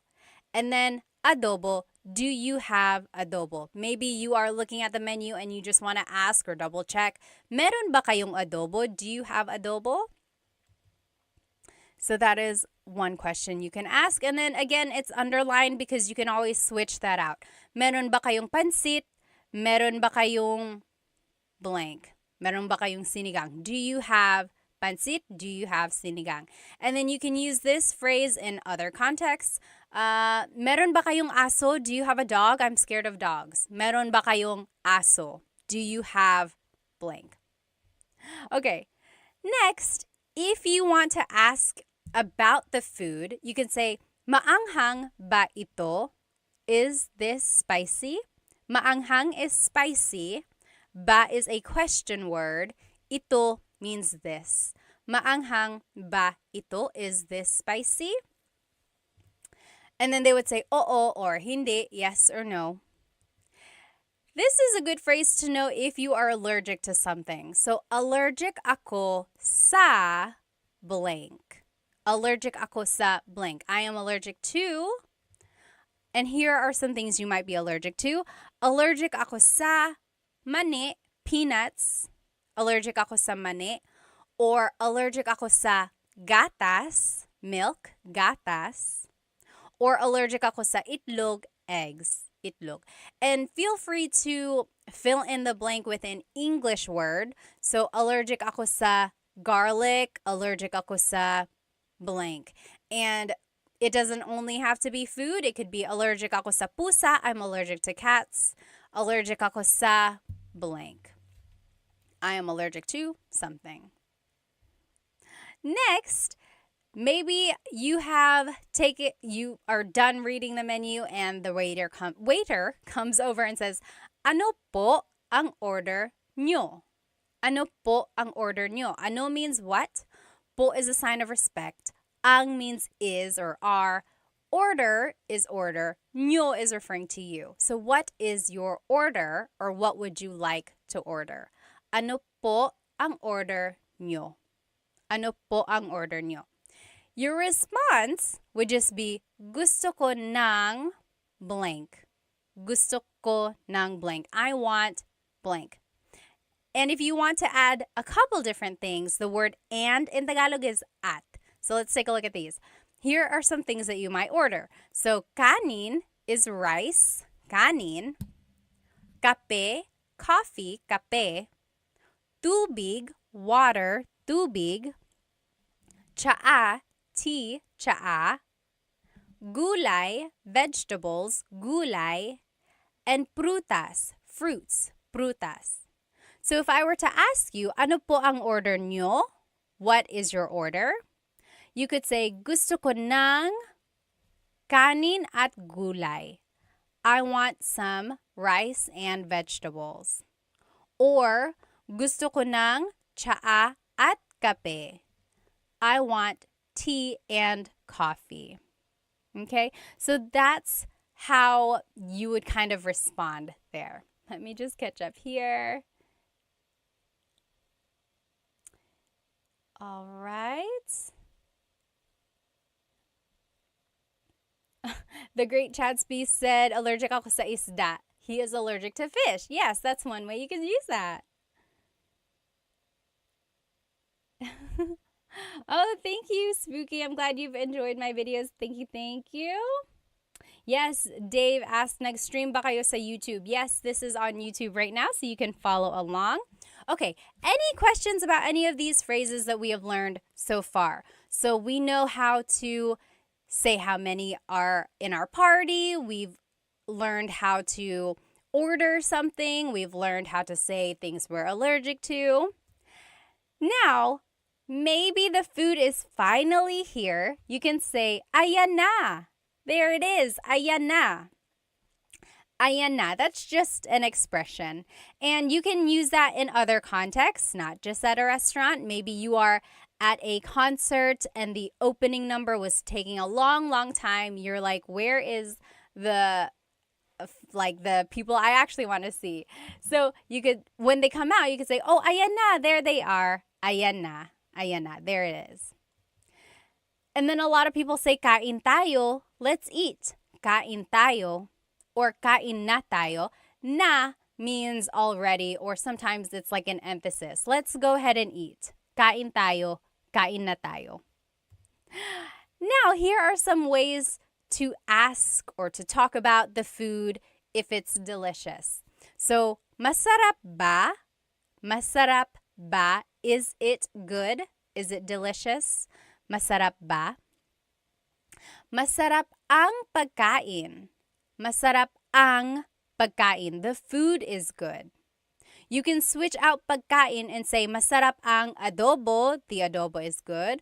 Or masarap ang kape. The coffee is good. Masarap ang blank. The blank is good. To be specific, masarap ito. This is good. Masarap ito. Or masarap yan. That is good. Maybe if you tasted your friend's dish, you could say masarap yan. That's good. And then just in a general sense, it would be ang sarap. It's so good. Ang sarap. Ang sarap. Oh, Chris asked a good question on YouTube. What if you wanted to order 2 adobo? Gusto ko dalawa. It would be gusto ko ng dalawang adobo. Gusto ko ng dalawang adobo. So this is kind of where that, remember if it ends in a vowel, then you could just add ng. Gusto ko ng dalawang adobo. I want 2 of adobo. Very good question. All right. Next, if you want to talk about the food and maybe it's not so good, here are some things you might say. Maalat. It's salty. Maalat. That means salty. If you joined my live a couple weeks ago, we learned how to use adjectives. And there are a couple different ways to use an adjective. So you could say maalat, it's salty, maalat, or you use the root word and say ang alat, it's salty, ang alat. They both mean the same thing and they are used interchangeably. Maalat, it's salty, or ang alat, it's salty. Sometimes ang alat, that form is a little bit more like it would mean, oh, it's so salty. It's too salty. Like it's a little bit more expressive. Or it's like really that thing. Next, matabang. That means tasteless or it needs more seasoning. Matabang, matabang. And then hindi masarap. It's not good. It doesn't taste good. Hindi masarap. All right, so those are just some ways to say, to describe food if it does not taste very good. Okay? So next, maybe you are on your way home and you are talking about your experience at the restaurant. Here are some things you could say with the people you are riding home with. Nagustuhan mo ba yung pagkain? Nagustuhan mo ba yung pagkain? So the root word again, gusto, means to like. Nagustuhan means to have liked. So it's past tense. Mo is referring to you. Ba is a question word. Yung pagkain means the food. So, nagustuhan mo ba yung pagkain? Did you like the food? And then your response would just be oo or hindi. Yes or no. Oo, hindi.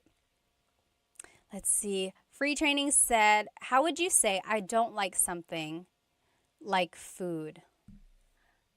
Oh, it would be, I think I have it here. Here it is. So, paborito ko yung means my favorite was the blank. Paborito ko yung gulay. My favorite was the vegetables. Or I didn't like, ayoko yung gulay. I didn't like. Ayoko yung. Technically, it's ayaw ko, but make it a contraction. Ayoko. Ayoko yung blank. Ayoko yung gulay. I didn't like or I don't like the vegetables. And then at the very end, if you want to be very respectful, you can say maraming salamat po. You could say that to the waiter or the waiting staff. Maraming salamat po. Thank you very much. So thank you by itself is salamat, salamat. And to be respectful, it would be salamat po, salamat po. If you want to be very thankful, very respectful, maraming salamat po. Thank you very much. All right. All right. Let's see what else. Okay, let's keep going. Now, I want to take a look at this phrase a little bit closer. Gusto ko ng blank. I want blank. So, gusto ko ng kanin at gulay. Remember, I want rice and vegetables. So, we've already seen this phrase. I want to break it down a little bit. There's a difference between gusto ko ng, which is what we learned, versus gusto ko yung. So, gusto ko ng means I want some or a thing. Gusto ko ng kanin, I want some rice. Gusto ko ng saging, I want a banana.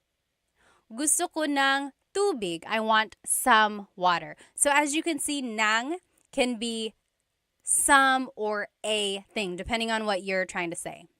So, gusto ko ng blank means I want some or a thing. I want. However, if you say gusto ko yung, that means I like something. So, gusto ko ng means I want. Gusto ko yung means I like. So, let's take a look at these. Gusto ko yung tinapay. I like the bread. Gusto ko yung tsaa. I like the tea. Gusto ko yung server natin. I like our waiter. Okay, so that's the difference there. The ng means you want it. Yung means I like it. It's a very minor difference. If you happen to mix it up, it's not that big of a deal. However, there is a difference when it's a question. So let's take a look at this. Gusto mo ba ng tinapay? Gusto mo ba ng tinapay? The ng means, do you want some bread? Do you want some bread? Gusto mo ba ng tinapay? However, if you say, gusto mo ba yung tinapay? Gusto mo ba yung tinapay? That means, do you like the bread? The bread that we are eating right now, do you like it? So that's just the difference there. It really pops out when it's a question. Gusto mo ba ng tinapay? Do you want some bread? Versus gusto mo ba yung tinapay? Do you like the bread? Okay, so very minor difference there. If you happen to mix it up, it's not that big of a deal. It's just one of those things that is just like a nuance of Tagalog. Mr. Urban World said, gusto ko ng McDonald's. Ako din. You pay. Yes, McDonald's tayo. Okay. Nanay, tatay, gusto ko ng tinapay. That's a nursery rhyme. Yes, Dennis said, gusto ko ng Jollibee. I want some Jollibee. You get it. So I want versus I like. Okay? Now, we are wrapping it up here. I will finish this lesson by asking you, ano ang paborito mong restaurant? Ano ang paborito mong restaurant? Can you figure out what I'm asking you? And then type it in the comments. Ano ang paborito mong restaurant? Or another way to ask it is, ano ang paborito mong kainan? Like, kainan literally means like the place to eat. So it's like technically restaurant. So yeah, that's the way you could say it. Ano ang paborito mong kainan? Yes, very good. Filipino 25, got it right. What is your favorite restaurant? Love and Lulu said, my favorite restaurant is Korean. Lucky said chicken adobo, barbecue. Very good. Yes, SF180, you got it. Very good. Yes, Tony said, how would you say I want that bread? So I want that bread would be gusto ko yung tinapay. Now, that bread, like this specific one, would be like, gusto ko yung tinapay na yun. Gusto ko yung tinapay na yun. I like that specific bread. Very good. Very good. Yes, you guys all got it. Now, if you want to reply in Tagalog, this is how you would do it. Paborito ko ang blank kasi blank. So, ano ang paborito mong restaurant? Paborito ko ang, here are some examples. Paborito ko ang Jollibee kasi masarap ang pagkain. So, kasi means because, kasi. And then, masarap ang pagkain means the food is delicious. Very good. Paborito ko ang blank kasi blank. I want you to write that in the comments. Ano ang paborito mong restaurant? And then formulate your answer. Paborito ko ang blank kasi blank. Here's another example. Paborito ko ang McDo kasi mura lang. So my favorite is McDonald's because it's cheap. So that's just to show you the sentence structure here. Paborito ko ang blank kasi blank. My favorite is blank because blank. I'm just reading some comments here. So Free Training said, there's that word ba, and if you continue saying it, it becomes many different words. Oh, the ba. Are you talking about like ba? A lot of comedians make jokes about that, right? Like ba. So depending on how you're saying it, it could be ba, chin, ba. Emphasis is on the first syllable, ba. Then there's ba. Emphasis is on the second syllable. That means to go down, ba. Like going down an elevator, ba. Then there's ba, like the question word that we know. So a lot of people say like, bababa ka ba? Are you going down? Bababa ka ba? Are you gonna go down the elevator or going down the stairs? Yeah. Funny, funny. All right. Let's see what people's answers were. Oh, Tony said, paborito kong restaurant, ang Red Lobster. Or, paborito ko ang Red Lobster kasi, because, why? Very good, very good. Paborito ko ang dot, dot, dot. So, those are just some phrases that you can use when you're shopping or when you're eating at a restaurant. Parker said, paborito ko ang mesa kasi masarap ang sisig. I've never eaten there before. Saan yan? Where is mesa? Filipino25 said, love your earrings. Thank you. They are from bling.co. Make sure you find them on Instagram. Okay. So again, just to review, this is what we learned today. We learned the different types of stores. Remember, there are some stores in people's houses. Those are called sari-sari stores. Sari-sari means a variety, like a variety of things, because they sell a variety of things at their stores. So the stores in people's homes, those are sari-sari stores. Then there's the palengke, or the wet market. You can buy produce, you can buy meats, you can buy household items there. Then there's divisoria. That's like an outdoor, it's not even outdoor. It's just like a bazaar, or like a place where you can buy really affordable things, usually clothes or even household items as well. And then there's the mall. Of course, you can't really haggle the price at the mall. Those price tags are pretty set in stone. And then there's online selling, of course. And then we also learned some shopping phrases. So, can I please buy something? Or asking for more or something. Then we learned how to incorporate numbers and colors. And then we learned that you can use a lot of these phrases in other contexts, right? Not only in shopping, you can ask for something, maybe if you're at a friend's house, or you can say these phrases maybe when you're just hanging out, like watching a movie. And then lastly, we finished off by learning some restaurant phrases as well. We learned how to describe food, if food is delicious or something like that. Let me just catch up here. Oh, Hoff Basse said, shout out from Tagaytay, Vesh. When my kid gets old enough, I want him taught by you.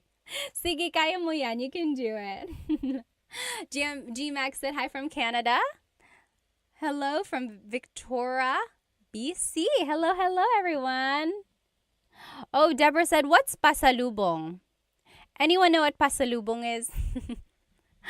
Pasalubong is, so salubong, the root word salubong means to like meet someone where they are. Salubong. Pasalubong is a souvenir usually brought by someone who has been away. So usually Filipinos who go back to the Philippines have a lot of pasalubong for their families.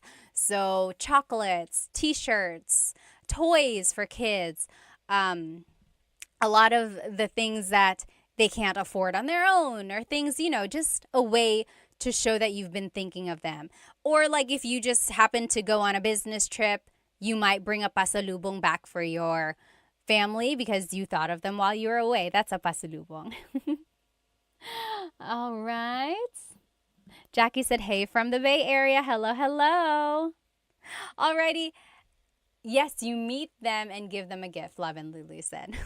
Well, I will see you next Tagalog Thursday. If you joined our lesson midway, I will be redoing this lesson sometime during the week. I like to do my lives twice, just in case anyone wasn't able to join. The recording will be on my YouTube, but I know people like to be in the chat and like ask their own questions. I wasn't able to do a repeat of last Thursday's, so I will do a repeat of that one too. So there will be 2 repeat lessons. Anyway, if you have any questions, please feel free to write them in the comments and then I will try to answer. Have a good rest of your night, everybody. Salamat!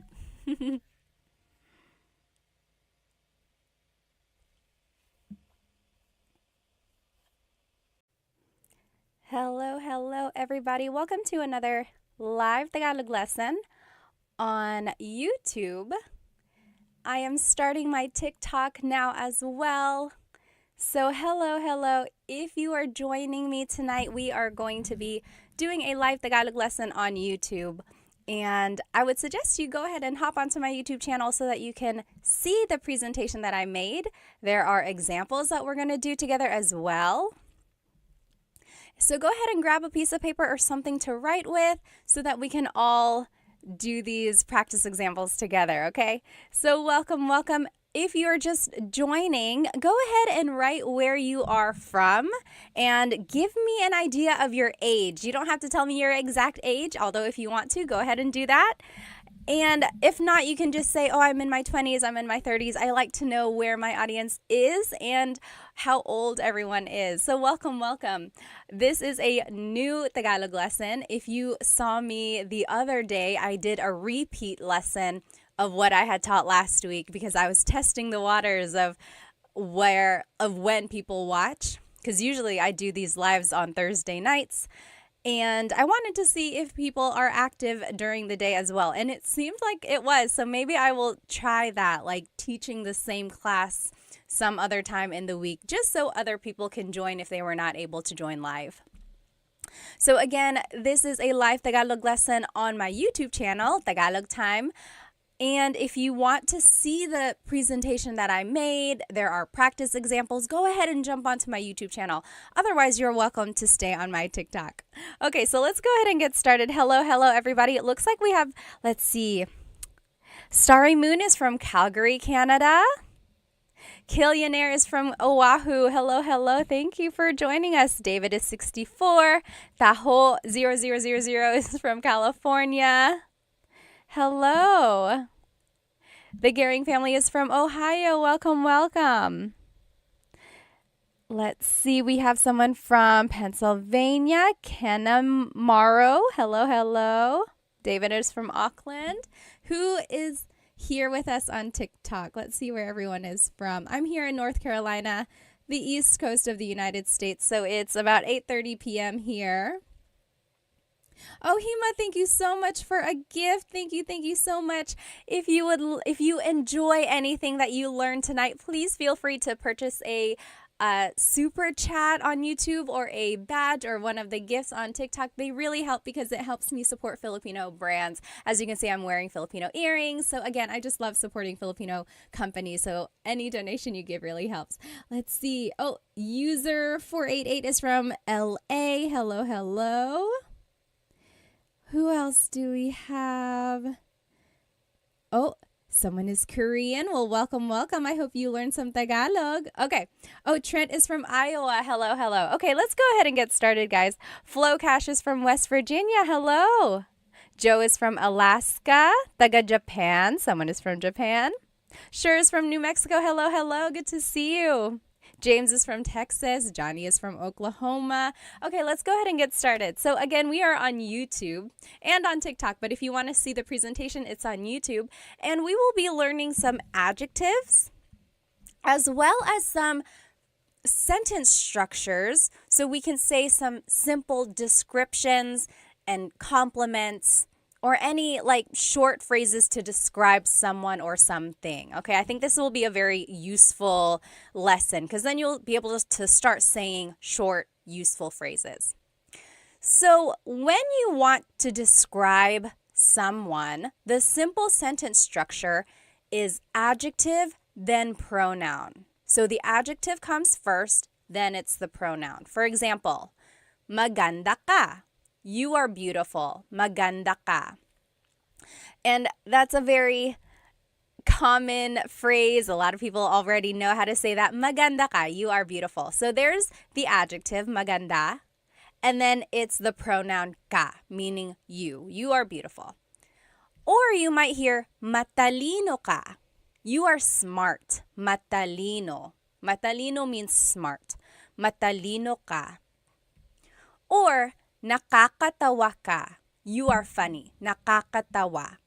So people ask, why are some adjectives, why do they have this ma prefix. So maganda, matalino. And then why do some adjectives not have that? So nakakatawa means funny, but it doesn't have that pattern of having the ma prefix. And in Tagalog, the ma prefix just means it's describing the quality of something. So when you take off the ma, it's actually a noun sometimes. So take the word maganda. That means beautiful. But if you take off the ma and it's just ganda, that is the noun meaning beauty. Isn't that interesting? But it doesn't work for all adjectives. It does work for matalino. Matalino means smart. Talino means your intelligence. So it's the noun meaning your intelligence that you have. So interesting, right? And then nakakatawa does not follow this ma adjective pattern. And that's just how it is. Some words don't follow the pattern. But so this is the simple sentence structure when you want to describe someone or something. Maganda ka. So it's adjective pronoun. You are beautiful. Maganda ka. Matalino ka. You are smart. Nakakatawa ka. You are funny. Okay, so let's keep going. Oh, one more example. Mabait ka. You are nice. Mabait ka. Now, I want to show you the different subject pronouns that you can use if you're talking about someone or multiple people. So, ako means I. So, mabait ako. I am nice. Mabait ako. Ako means I. Mabait ka means you are nice.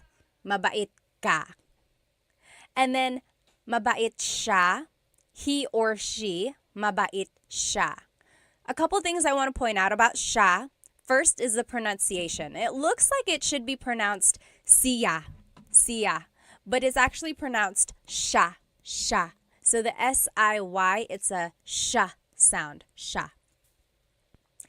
And then another thing I want to point out about the subject pronoun sha is that it is gender neutral. So it can be man or woman. So you actually have to figure out who they're talking about based on the context clues. So mabait siya, he or she is nice. And then sila is they, mabait sila. Mabait sila, they are nice. And then tayo is we inclusive. Kami is we exclusive. So in Tagalog, there are two different types of we. And I don't know why. It's very interesting. So tayo is we inclusive. That's you and me, all of us as a class. We are nice. All of us. Mabait tayo. You get it? Everyone is included, so it's inclusive. Mabait tayo. Versus kami is we exclusive. So that would be like if you were calling me on the phone and you were like, hey, what do you like? Or what do you guys like? And then I would say, oh, mabait kami. Me and my husband, Chris, mabait kami. We are nice. So you're not included. I'm just telling you about it. Okay, so that's kind of the difference there. And then kayo is you plural. Mabait kayo, you all as a class, mabait kayo. Okay, so those are the different subject pronouns. Let me catch up on some of these questions here. Let's see. Oh, yes. Turtle Tim asked or said, I get confused about the placement of po in sentences. We're actually going to see where po would go here, so hold that thought. Robbie said, Filipino teacher ka ba? Hindi po. I mean, I am Filipino and then teacher ako. So, nagtuturo lang ako ng Tagalog sa mga anak ko, tapos I wanted to share it with everyone else. Okay, salamat. I wish this was posted to go over it again. Trying to keep faith said. Actually, this whole presentation is on my YouTube channel and the recording will be posted after the live. And it has all of the examples and the whole presentation up there. So you can rewatch this on my YouTube. Okay, Solomon asked, is there a difference between ka and mo? Very good question. Ka is a subject pronoun, which is what we are using right now. mo is a possessive pronoun, which we will be using in just a minute. So keep that thought. Let me check these questions on my YouTube. Okay. Doesn't look like anyone has too many questions on my YouTube right now. If you do, please feel free to write them down. So I think it was Tim who asked about the po placement. Let's take a look, actually. So when you use the word po, you actually have to use the plural you pronoun. So we learned mabait ka. You are nice. Mabait ka. But when you're using po to be respectful, when you're talking to someone older than you or to someone in authority, you actually have to use the plural you pronoun. So instead of mabait ka, it will be mabait po kayo. Kayo is the you plural. So it's almost like you're saying you all are nice, but it's just one person. Even if it's just one person, you have to use the plural you pronoun when you're using po. And that's just another way to show respect. Other languages do this as well. I took French in high school and college, and they do that too. Whenever they want to be respectful, you have to use the plural you pronoun. So yes, mabait po kayo. And po is just the second word in that phrase. Usually, po is the second word in a phrase. Or sometimes it goes after the words ko or na if they appear in the phrase, or it just goes after a set phrase. And then when in doubt, always add po to the end of anything you say and it will be respectful. Okay, that's usually how kids are taught to use the word po. Just add it to the end. And then as you hear po being used, then you'll start to pick up on where it does go, like the patterns. Okay. Let's see. Lori said, where can I start learning Tagalog as a minor? Well, you can follow Tagalog Time. I teach very simple, basic Tagalog. I have some very easy kids videos, and then I have just some like starting with the fundamentals of Tagalog and then moving on. They all build on each other on my YouTube channel. So I would say start there. But then there are also lots of books on Amazon and listening to Filipino music or watching movies. I think those are good ways to learn as well. Okay, so those are some pronouns. Now let's just add more vocabulary to what we know. So here are some Tagalog adjectives. Let me put both of these up. So there are two lists here, and they are opposite. So let's take a look at them. Maganda is beautiful. Maganda. Pangit is ugly. Pangit. Matangkad, tall. Matangkad. Maliit, little or short. Little, maliit. Mabigat, heavy. Mabigat. Magaang, lightweight. Magaang. Mabilis, fast. Mabilis. Mabagal, slow. Mabagal. I'm sorry, I was trying to read some of the comments. Hang on. Yes. Sure said, I made the mistake of trying to skip the basics when I started learning. I know it's sometimes you want to just go fast, but sometimes people can do that. But yeah, if you want to start from the beginning, I have fundamentals of Tagalog on my YouTube channel. Okay, so we did mabilis, fast, mabagal, slow. Malakas, strong, malakas. Mahina, weak, mahina. Tahimik, quiet, tahimik. Maingay, noisy, maingay. Malinis, clean, malinis. Madumi, dirty, madumi. Mahal, expensive, mahal. Mura, cheap, mura. Matalino, smart, matalino. Bobo, stupid, bobo. Bago, new, bago. And then luma, old, luma. So those are just some different adjectives. Fidel, thank you so much for the gift on TikTok. Thank you. It really, really helps. Thank you. So those are the different adjectives that we can use. And again, as I mentioned, usually Tagalog adjectives have the prefix ma. As you can see, a lot of these adjectives have the prefix ma. Maganda, matangkad, mabigat. And when the ma is dropped, sometimes it's the noun form. So like I said, ganda is beauty, maganda is beautiful.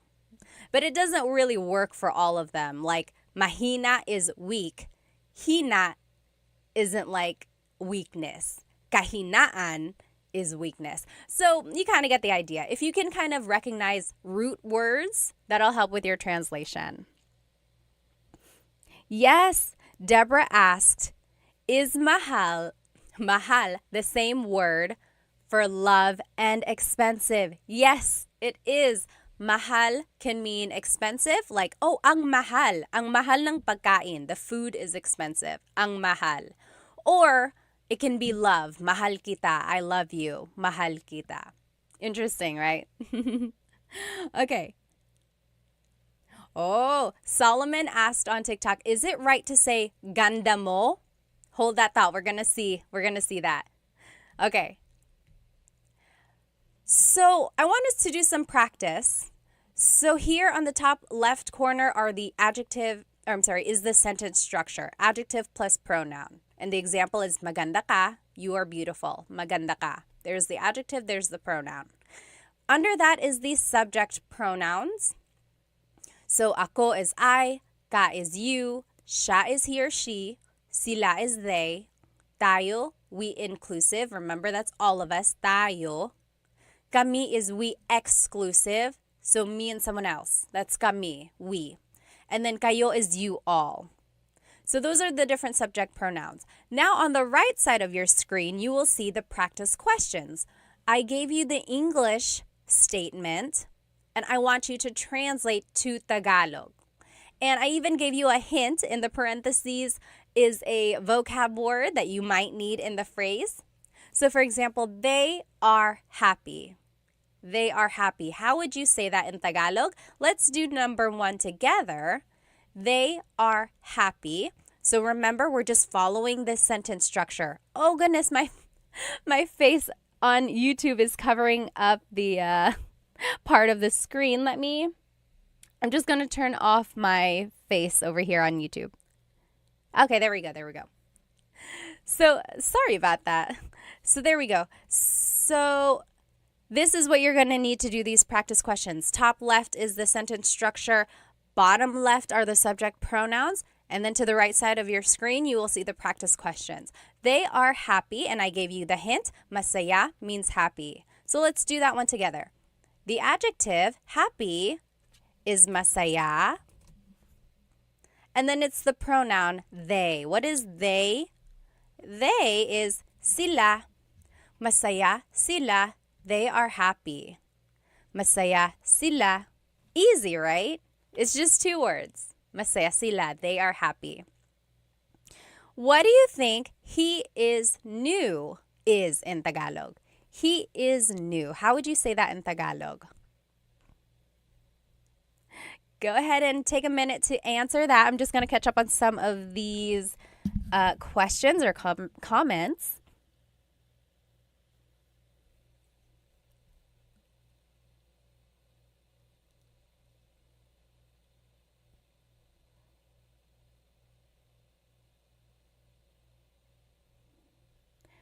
Okay, what do you think he is new is? Yes, sure got it right. Cassidy got it right.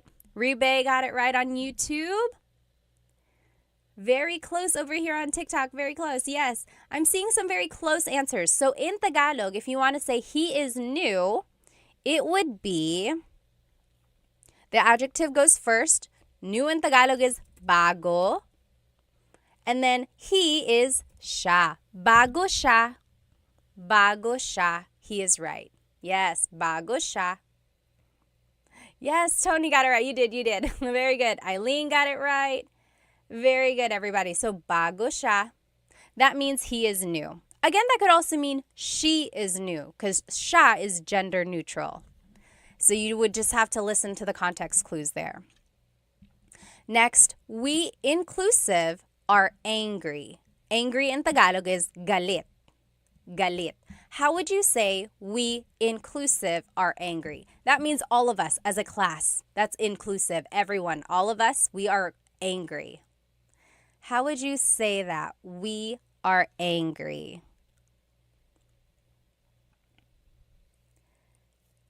Yes, Carl. Oh, Carl is very close. Your pronoun that you are using, Carl, that's not quite the one we're using, but we'll actually see that in just a minute. Sorry, my nose gets so stuffed up. Eileen got it right. Twinkie's got it right. Bonnie, yes. So, galit tayo. We are all mad. Galit tayo. Very good. Yes, sure got it right. Kaz got it right. Yes. Okay. Number 4, I am sleepy. In Tagalog, sleepy is antok. How would you say I am sleepy in Tagalog? I am sleepy in Tagalog.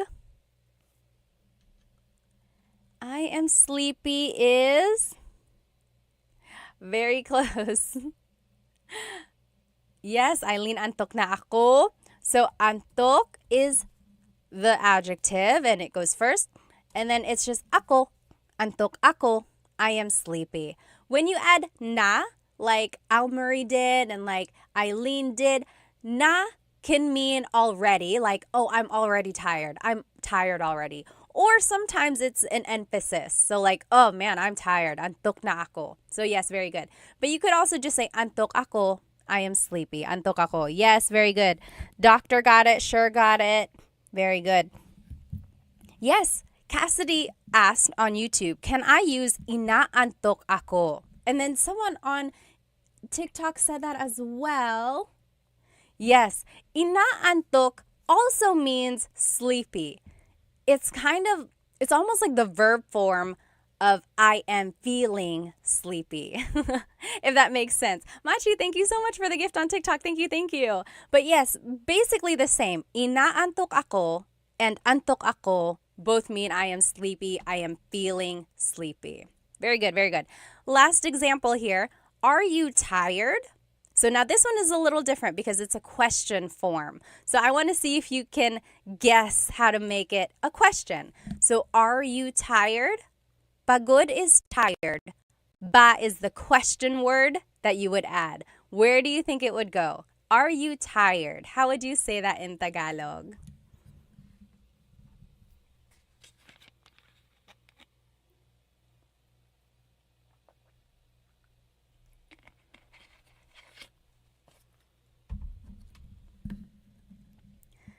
Yes. Let's see. Eileen got it. Someone said, I think Eileen already knows how to speak Tagalog. It's okay. Everyone is welcome. Yes, very good. I'm seeing it. I'm seeing the correct answer. Kaz got it. Doctor got it on YouTube. It's These got it on YouTube. Kevin, you got it also. Almarie, yes, Jay. Siswo, you guys are all getting it. So, are you tired in Tagalog? Pagod is the adjective. Remember the adjective goes first. Pagod. Then it's the pronoun you, ka. And then ba is at the end. Pagod ka ba? Are you tired? Pagod ka ba? You should say this to anyone you know. Maybe it's your husband or wife later tonight. You just say, pagod ka ba? They're going to be like, yes, I am. First of all, where did you learn that? Pagod ka ba? So if it's just the phrase, pagod ka, you are tired, pagod ka. But when you add the ba, it turns it into a question. Pagod ka ba? Are you tired? Okay? Carl said, do you do live daily? No, usually I've been trying to do Thursdays, so Tagalog Thursdays. And then there was one other time this week when I went live and I did the same lesson that I had already done just to get an idea of who would be watching. So I might do that. I might do the same lesson another time just so people can see it if they weren't able to join live. Although the recording does pop up on my YouTube, but I know people want to be in the live so they can ask questions as well. Hang on, let me catch up on some of these questions. Okay, someone asked, how do you use nang? NG. So this is not really related to adjectives, but I want to answer this question. So let's look at the word nang, NG. Nang is actually a preposition. Sometimes it's an article. Sometimes it takes the place of like something else. Sometimes it's just a sentence marker, meaning it doesn't have a direct translation. Here's an example of when nang is used. So let's say, kumakain ako. I am eating. Kumakain ako. Kumakain ako. I could say, kumakain ako ng saging. I am eating a banana. Kumakain ako ng saging. So in this case, it's translating as I'm eating some or a banana. So it's like an article. Does that make sense? So kumakain ako ng saging. Or nanonood ako ng TV. I'm watching some TV. So nang is just an article. Again, sometimes it's a sentence marker. It's usually the word that comes before a noun. Good question, though. Okay, let's move on with our lesson here. So that is one way to use adjectives. It's just the adjective and pronoun. Masaya sila, bago siya. Easy, right? Just 2 words and you already have a complete sentence. Next, I forgot who it was. Someone on my TikTok said, what is ganda mo? Or could you say ganda mo? Yes, and here it is. So let me make my screen bigger again. There are different ways to say the adjective. So we learned maganda ka, so adjective then the pronoun. But there's this other way to say a compliment or to say a description. It is ang, then the adjective root, and then it's the pronoun. For example, we learned mabait ka, you are nice, mabait ka. But you could also say ang bait mo, ang bait mo. That also means you're nice. Ang bait mo. So do you see they are very similar? Mabait ka, ang bait mo. They both mean you are nice. There are some differences here. For one thing, you're only using the root of the adjective, right? We're not saying mabait. We're only saying bait. So we're using the root of that adjective. Another difference is that we are using a different pronoun. So instead of ka, now it's mo. Someone asked about that as well. Can you use ka and mo interchangeably? No, there's actually certain sentence structures where you have to use one over the other. So literally, ang bait mo means your niceness. It's almost like saying you have the quality of being nice. So it's very interesting. Let's see some more examples here. Ang talino mo, you are smart. Ang talino mo. Ang talino mo, you are smart. Because earlier we saw matalino ka. Matalino ka, same as ang talino mo. And then, ang ganda mo, you are beautiful, same as maganda ka. Maganda ka. And then another example, ang bagal mo, you are slow, versus mabagal ka, you are slow. Some would even say that this form, ang bait mo, is a little bit more with emphasis. Like, if someone was walking really slowly, and you're like, oh, mabagal ka, you're slow. But if you're like, oh, ang bagal mo, you are so slow. That's kind of like sometimes when you might use one over the other. But generally, they are interchangeable. Yes, let me catch up. Winter Storm said, I see it like your goodness and you're good. Yes, yes. That's kind of the idea. It's like it's almost like the noun form of the adjective versus the adjective describing someone. Yes, yes. Wonderful Day said, ang galing mo. Yes, yes. That's another example. Like, magaling ka, you are good. Magaling ka, you are good at doing whatever you're doing. Or ang galing mo, You are good. Yes, very good, very good. So you're just using the root of the adjective. Okay. Yes, someone said, you got a YouTube channel? Yes, it's the same, Tagalog Time. I have full Tagalog lessons all on there as well. Someone joined on my Tagalog lesson recording, and they were like, I think they just wanted a faster lesson. Whenever I do a live, I sit and I try to catch up on comments and things like that. And they were like, can you go a little bit faster? If you want a straightforward lesson, I would say go watch my full-length Tagalog lessons because those are just straight to the point. There's not a lot of fluff. And then, of course, on my YouTube, I like doing polls, like challenges, which we'll do later. So that takes up some time, too. Let me see these comments on YouTube.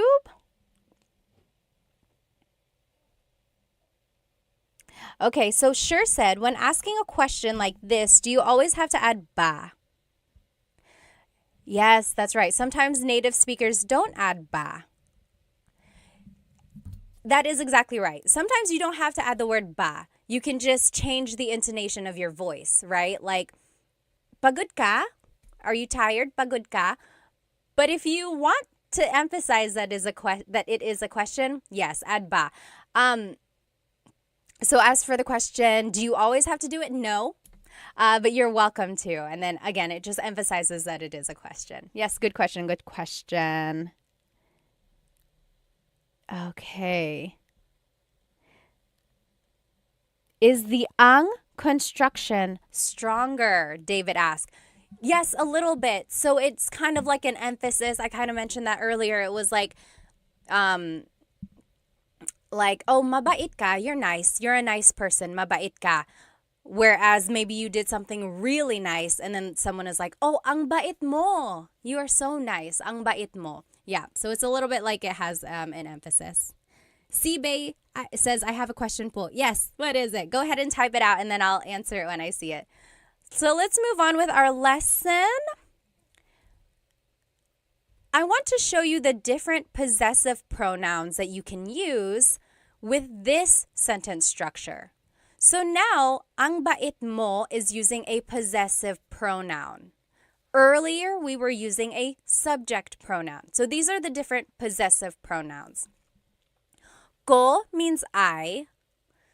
Mo is you singular, ang bait mo. Ang bait niya, he or she, niya, he or she. Nila is they, ang bait nila, they are nice.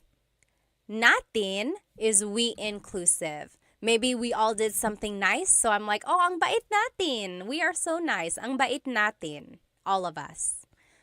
Versus ang bait namin, we or me and someone else, we are nice. Ang bait namin. You're not included. I'm just telling you about it.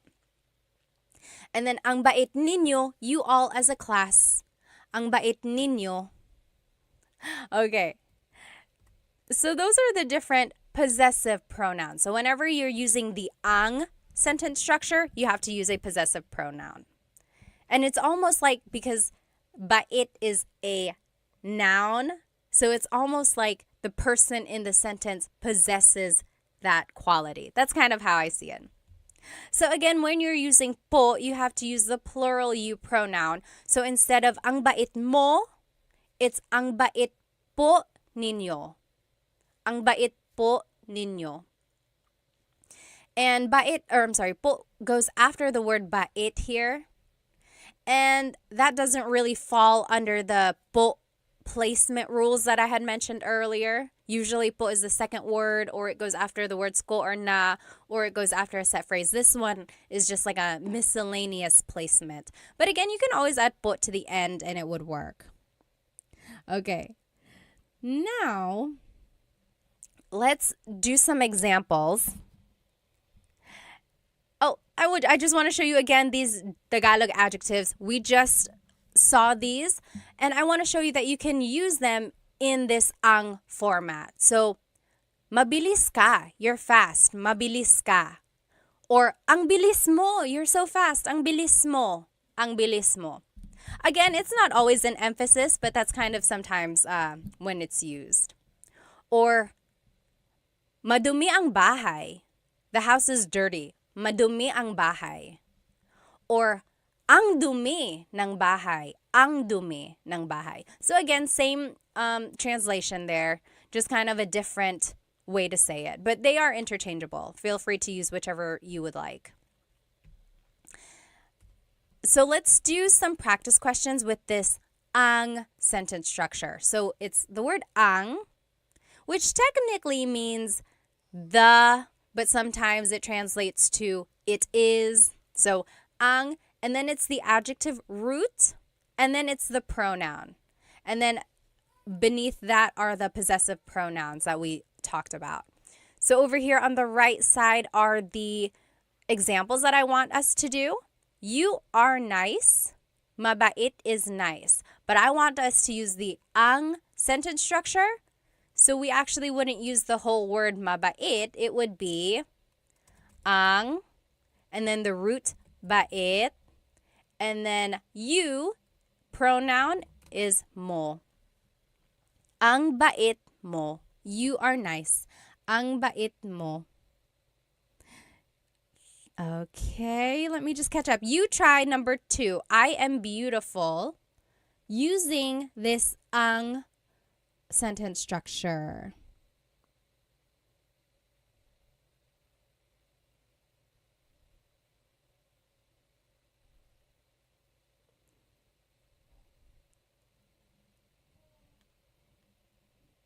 I will answer in just a minute.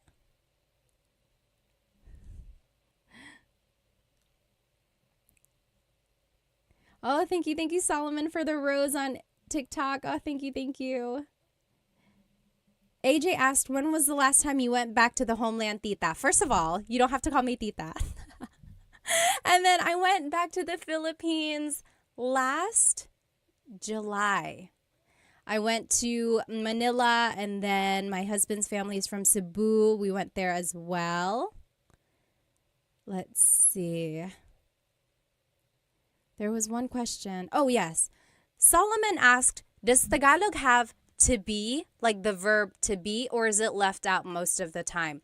Or is it I in Tagalog? Yes, AY means is or to be. Yep. However, I'm trying to think if there's an actual to be verb, like one that can be conjugated. I think it's just I that I like when I think about it. If I can think of a different one, or if I can think of an example, I'll let you know. But yes, for the most part, it is I. Okay, let me see on YouTube here. Oh, Kaz asked, are nila and sila the same? They both mean they. However, one is a subject pronoun, one is a possessive pronoun. Sorry, sometimes my nose gets so stuffed up and it just clogs up on its own. But yes, so sometimes you have to use nya, like in this example when we're using possessive pronouns, or sometimes you can use sila, or yes, siya, whenever it's a subject pronoun. Okay, very good, very good. So it looks like you guys are getting it. If you want to say I am beautiful in Tagalog, in this ang sentence structure, it would be ang ganda ko. Ang ganda ko. Maybe you can say that to yourself whenever you're feeling a little bit down. Ang ganda ko. I'm so beautiful. Ang ganda ko. Very good. Ang ganda ko. What do you think? Number 3, we exclusive are happy. So me and someone else, oh, we're happy. We're happy. Not you. I'm just telling you about it. We're happy. And happy in Tagalog is masaya. Masaya. So you go ahead and jot it down. And then you can do number 4 as well. You all are fast. Mabilis. You all are fast. See if you can do those last 2. And then we will check. Yes, David said maging is to be. Yes, maging means to be, or like to become. Yeah, that is one for that's a way to say to be.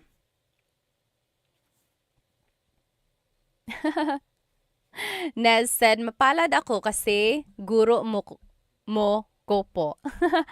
He feels lucky because I'm his teacher. Oh, thank you po. Masaya kami. Yes.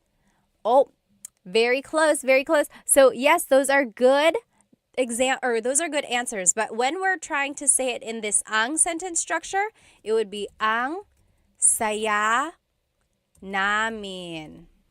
Ang goes first, then it's the root of the adjective, and then it's the pronoun we exclusive, which is namin. Ang saya namin. We are happy.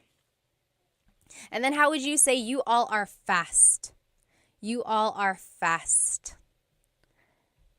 How would you say you all are fast? Oh, very close. Kaz said, ang bilis nila.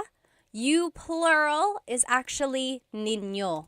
Ang bilis ninyo. Maybe you're walking behind some people and you're being left behind. You could say, oh, ang bilis ninyo. You all are fast. Ang bilis ninyo. Very good, very good.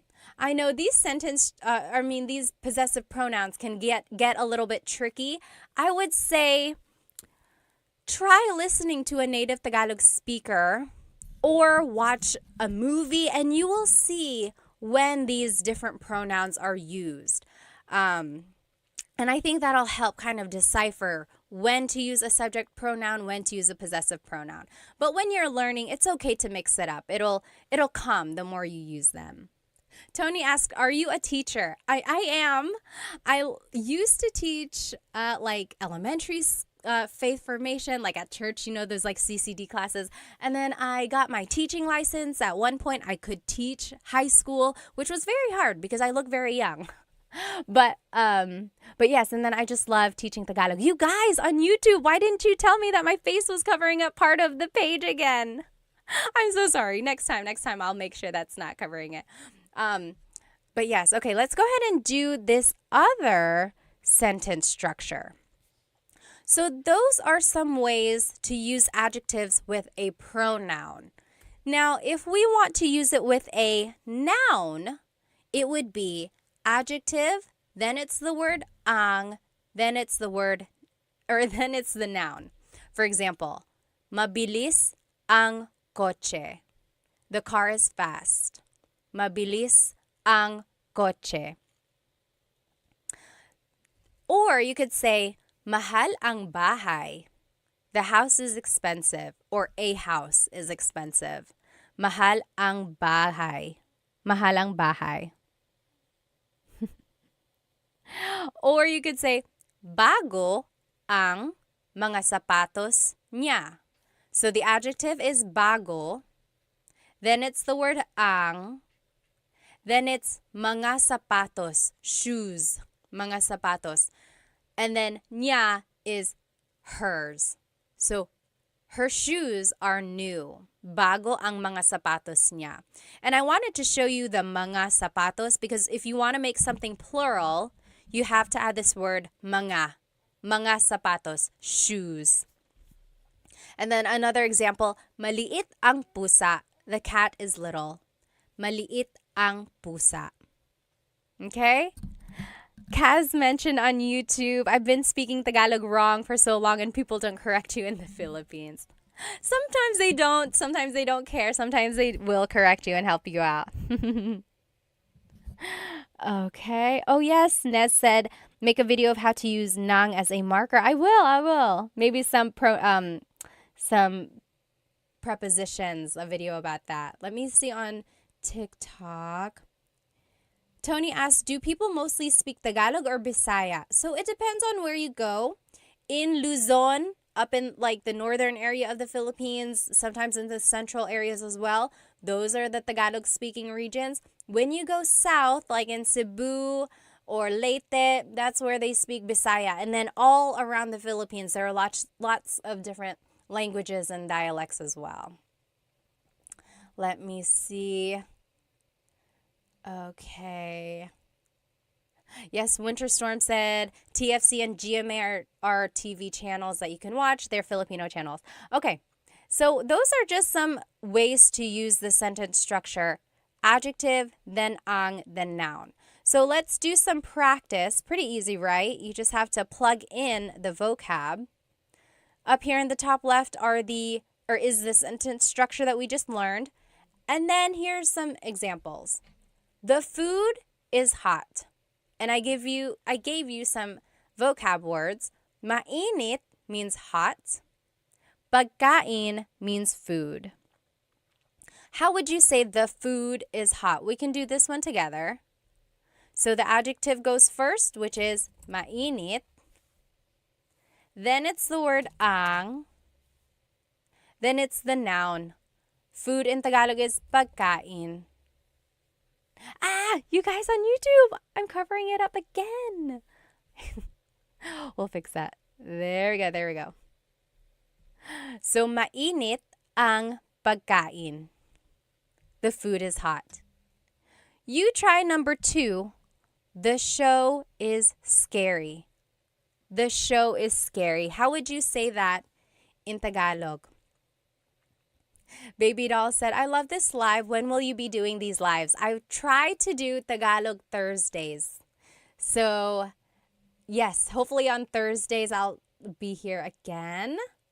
And then I'm going to try to do the same lesson on a different day for those who weren't able to join live. So if you happen to catch me like on a random day, it might be the same lesson that you've already seen if you were with me on a Thursday. That's because I like to include people who might have wanted to join. But this recording will be up on my YouTube after the live if you just want to watch it there. Let me see.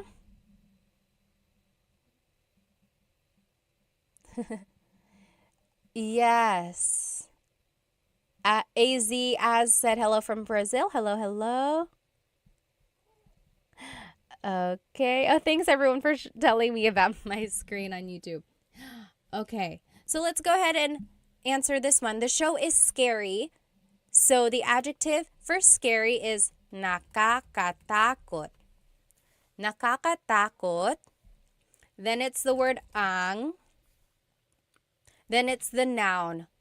Show in Tagalog is palabas. Nakakatakot ang palabas.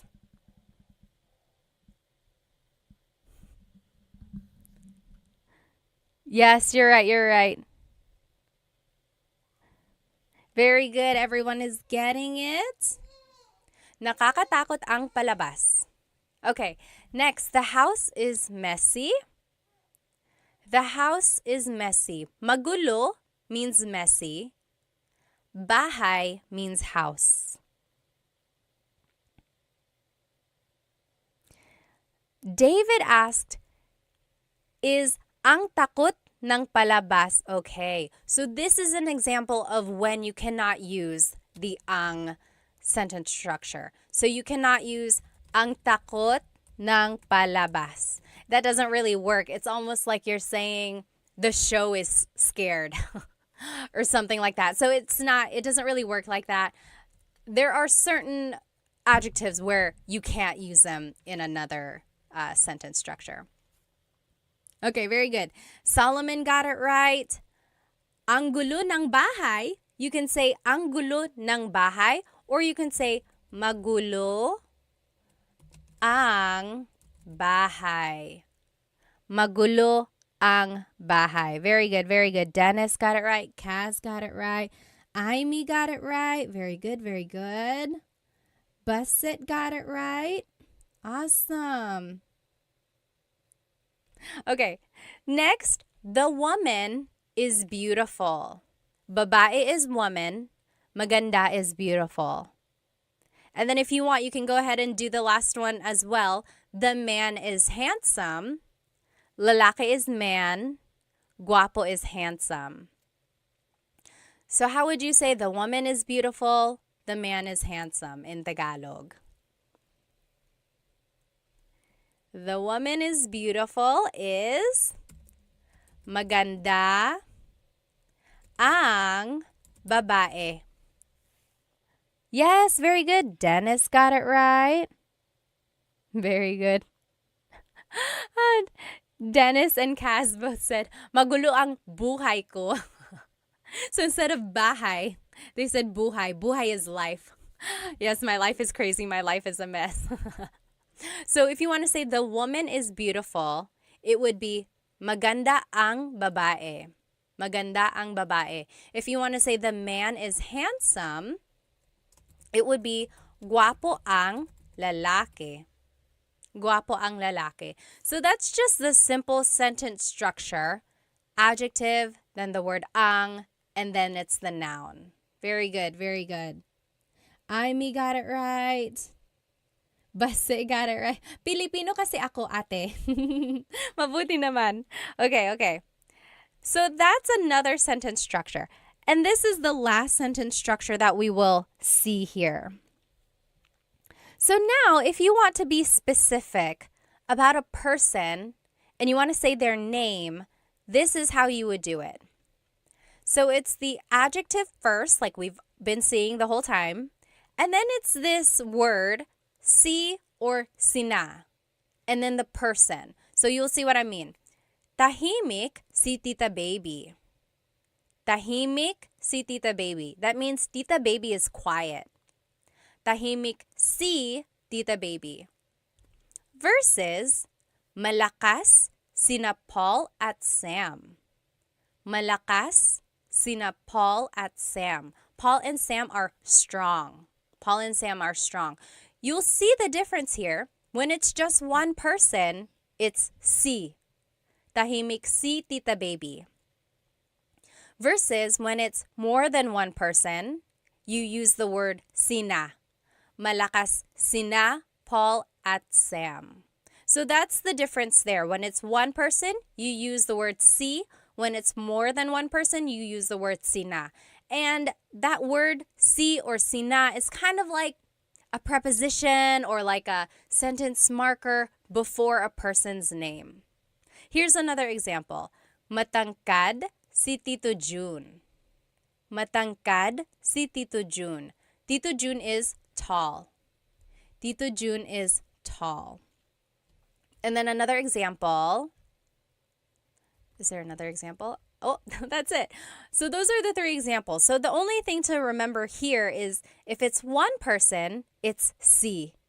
If it's multiple people, it's sina. Okay. Let me catch up. Someone had a good question up here. Going back to one of the examples, Aimee said, can you use maganda yung babae? Because we said maganda ang babae. Yes, you can say maganda yung babae. So, ang versus yung is a very slight difference. Yung is a little bit more specific. It's like, the woman is beautiful. The woman, that one, the one I'm looking at. That woman is beautiful. Or, kind of, maganda ang babae. The woman is beautiful. It's a little bit more generic or general. So that's the difference there, but usually they're interchangeable. Maganda yung or maganda ang. Yes, very good, very good.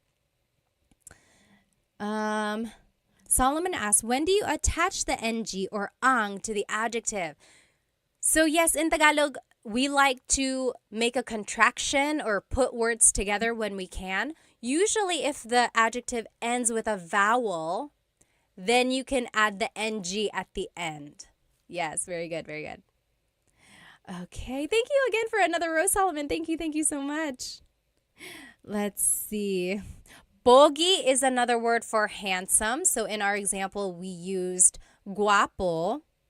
But yes, pogi is another one as well. Let me check here on YouTube. Oh, Manny said, I really enjoy these lessons. Does anyone know of a good translator app for Tagalog? I don't know any apps, and I'm trying to think like Google Translate will get the job done. It's not always 100%, but I would say maybe start with Google Translate, and then the more vocabulary you learn on your own, I would say maybe like just kind of add to that. But their sentence structures aren't always correct, like their grammar. Very good. Okay, let's keep looking. A Kahoot company? A good app for Tagalog. Okay, maybe, yes. Jaina asked, how do you know when to interject po? How to after the words around it. Okay, so basically like when do you add po? There are certain placements for po. Usually it's the second word or after certain words or after a set phrase. But when in doubt, you can always add po to the end. So for these examples, tahimik po si Tita Baby. Tita Baby is quiet. Tahimik po si Tita Baby. So it's the second word there. Or malakas po sina Paul at Sam. Malakas po sila Paul at Sam. So second word again. Or matangkad po si Tito June. So for the most part, it's the second word. Okay, let's take a look at these examples. So at the top left corner is the sentence structure that I showed you. So adjective, then it's si and sina. And then it's the person's name. So let's take a look at the first one. Mom and dad are hungry. Nanay is mom. Tatay is dad. Gutom is hungry. So how would you say mom and dad are hungry? We can do this one together. And it's just a matter of plugging things in to the sentence structure. So the adjective goes first. Hungry in Tagalog is gutom. Then it's si or sina. Should we use si or sina? Jason, thank you so much for a gift. Thank you so much. Any gift really does help out. I like to promote Filipino products, as you can see in my earrings. So thank you so much. If you enjoy anything in this lesson, I appreciate any gift. Thank you. So gutom, sina, nanay, at tatay. So mom and dad are hungry. Gutom sina nanay at tatay. Marie said, hello ate. Hello po. Hello po sa inyo. Very good, very good. Kaz on YouTube asked, how often do you add po? I hear some people use it sometimes when they're talking to someone, then sometimes it seems like respect, and they use po a lot in sentences. Yes, there are times when you can add po multiple times in a sentence. Like, hey, do you want to come with me? Sige po, sasama po ako. So I used po twice there. Sige po, sasama po ako. But you don't have to add po after the sige. You could say, sige, sasama ako po. You could say it once. So it's up to you. If you say po at all, that is a very respectful thing. So add po to the very end, at least. And then it will cover your bases. If you want to be very respectful, then yes, add po everywhere. But you don't have to overkill. You don't have to do it so much. Very good, very good. Okay. Number 2, Stacy is hardworking. Masipag means hardworking. So adjective goes first. Masipag.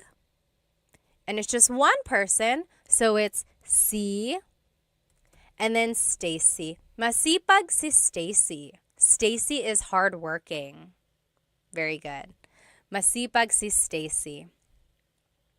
How would you say John and Amy are lazy? John and Amy are lazy. Oh, Nick, thank you so much for the gift on TikTok. Thank you so much. I'm so glad you like these lessons. Thank you. Yes. Sean said, so po is out of respect for elders. Yes. So whenever you're talking to someone older than you, definitely your grandparents, even if it's someone else's grandparents, always add po. But you can also use po when you're talking to authority figures. So priests, teachers, police, doctors, anyone you want to show respect to, yes, definitely say po. And also, I would say to anyone in customer service, like if someone is helping you at a hotel or if someone is cleaning your room, I would say salamat po, maraming salamat po. Always add po. I don't think you can go wrong. Okay, there was one more thing I wanted to add here. Oh, Elena asked, what is excuse me in Tagalog? Honestly, it's just excuse me po. Excuse me po. It's very Taglish, and that is a lot more common than the actual Tagalog phrase, excuse me po, is almost like pasensya po. That's kind of like I'm sorry. Does anyone know what excuse me po in Tagalog is? Honestly, because everyone just says excuse me po. Let's go back to the example here. Yes, you guys are getting it. OP colon got it right. Sure, got it right on YouTube. Tamad sina John at Amy. John and Amy are lazy. Tamad sina John at Amy. Oh, yes. Ashley got it. Pasintabi po. See, no one says that. I guess you could. Pakidaan po. Yes, Eileen said pakidaan. I guess it depends on what kind of excuse me. Pakidaan means like, excuse me, I need to get by. Or, yes, Hallie said pakiraan po. Same thing. Pakidaan, pakiraan po. The R and the D sound are interchangeable because they were represented by the same symbol in the baybayin alphabet. Very interesting. Very good, very good. Yes, Bayani on YouTube said, excuse me po could also be mawalang galang po. Mawalang galang na po. Yes, lots of different ways to say excuse me. And then last example, Ate Jane is sad. Malungkot is sad. How would you say Ate Jane is sad? Very good. Let's see. Ate Jane is sad. So malungkot is the adjective. Then it's just one person. So si. Yes, Millennial Aviation got it right. Malungkot si Ate Jane. Malungkot si Ate Jane. Yes. Crying, Hashira got it right. Eileen got it right. Very good, very good. Awesome. Okay, now here is just a quick review of what we learned today. So we learned some adjectives. We learned a lot of vocabulary words. Hopefully you can start using. Take a look at that list of vocabulary words that I had shown you kind of in the beginning so that you can add these adjectives to your everyday conversation. We also learned the different sentence structures when you're using a pronoun or a noun or when you're adding people's names, right? Sometimes you have to add si or sina. Sometimes you have to add the word nang. And sometimes you can change up the whole sentence structure and it would be ang blank mo or something. So take a look at those different sentence structures. And then we talked about the po placement and then a little bit of question formation as well, right? So those are the different ways to use adjectives. Does anyone have any questions about this lesson before we move on to the poll? Can I do a poll on TikTok? There is a quick poll. Oh, that'll be fun. Does anyone have any questions about this lesson? If you do, go ahead and write it down. And then I am going to share my screen here. Let's do a quick challenge. If you don't want to do this contest or challenge, feel free to leave. Someone was like, you're doing too many games. You don't have to stay, but thank you for joining us. So here we go. Today's bracket challenge is our favorite Filipino American, not even Filipino American, our favorite Filipino athlete. So our very first bracket challenge was our favorite Filipino food. And then last week we did our favorite Filipino American celebrity. Today it's our favorite Filipino athlete. So our first poll here is going to be Manny Pacquiao versus Nonito Donaire, or is in the Tagalog pronunciation, Nonito Donaire. I think someone had a question on YouTube. Hang on. Sure said, is ate capitalized when speaking of someone? No, it doesn't have to be. It can be lowercased. Yes. Yes, Michelle said, si is one person, sina is two people. Yes, sina can be two or more. Correct. All right, let's go ahead and do this poll. If you are on my YouTube, then you can join this poll. TikTok, I'm going to make one for you as well. So favorite, Manny Pacquiao versus Nonito Donaire. Nonito Donaire, as they say. Okay, let's do a poll here on TikTok. Start. Poll started. Ask your question. Okay? Manny Pacquiao or Nonito Donaire? I don't know how that's going to work on TikTok. Okay, we'll see how that goes. Go ahead. Oh, thank you, OP, for the super chat gift on YouTube. Thank you, thank you.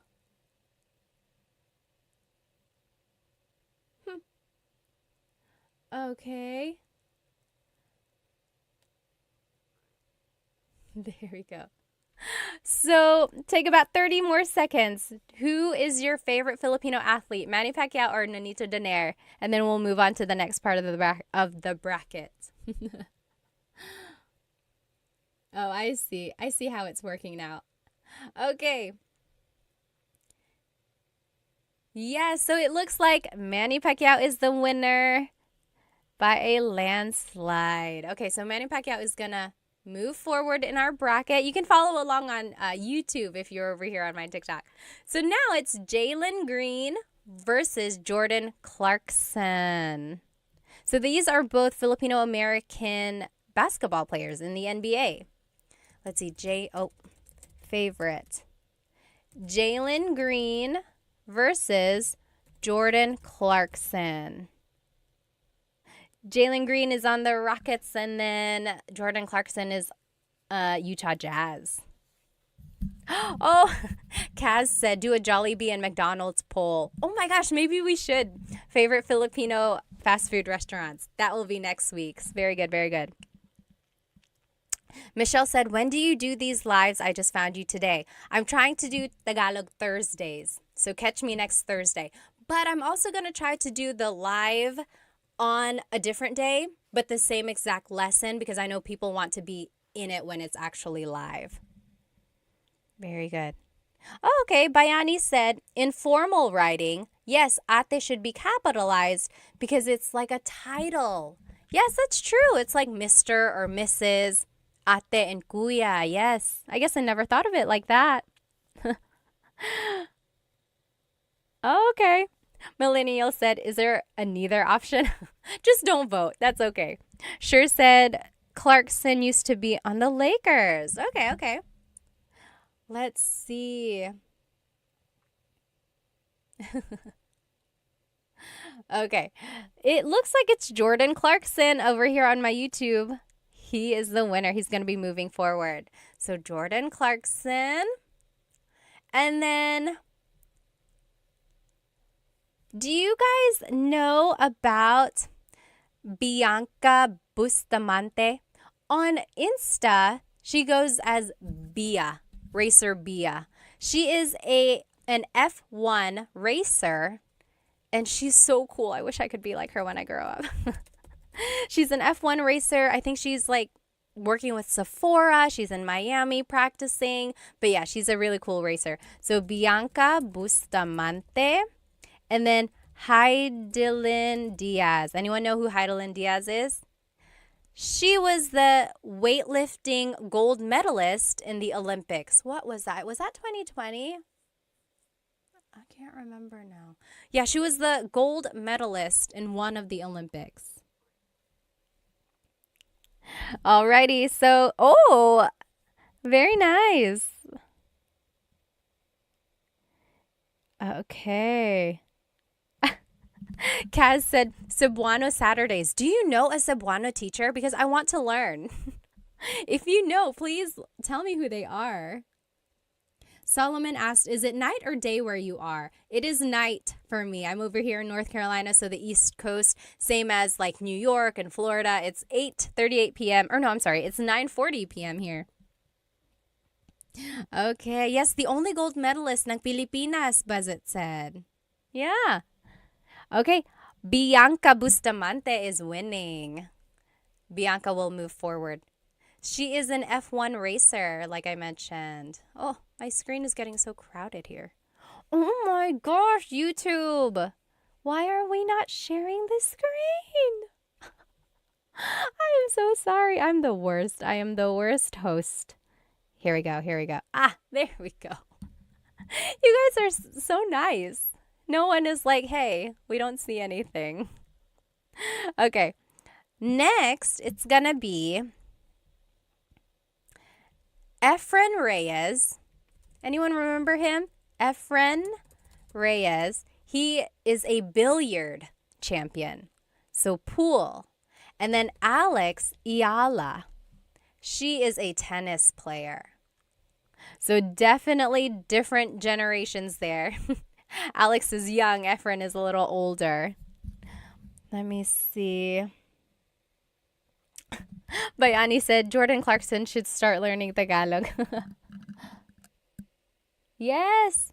Sure said Pinay F1 racer. That's so cool. Yeah, she is really cool. Very good. Very good. Let's see. Maya said, did you grow up on the East Coast? Yes. So my family immigrated to North Carolina and we've been here ever since. I moved here when I was 2. 2 taon. Oh, Efren Reyes is winning. We have some old folks in here. Old at heart. Okay. So Efren is moving forward. Oh, as Bayani said, he is the goat. We can't mess with the goat. Okay, next. Okay, now we're moving on. It's going to be Manny Pacquiao versus Jordan Clarkson.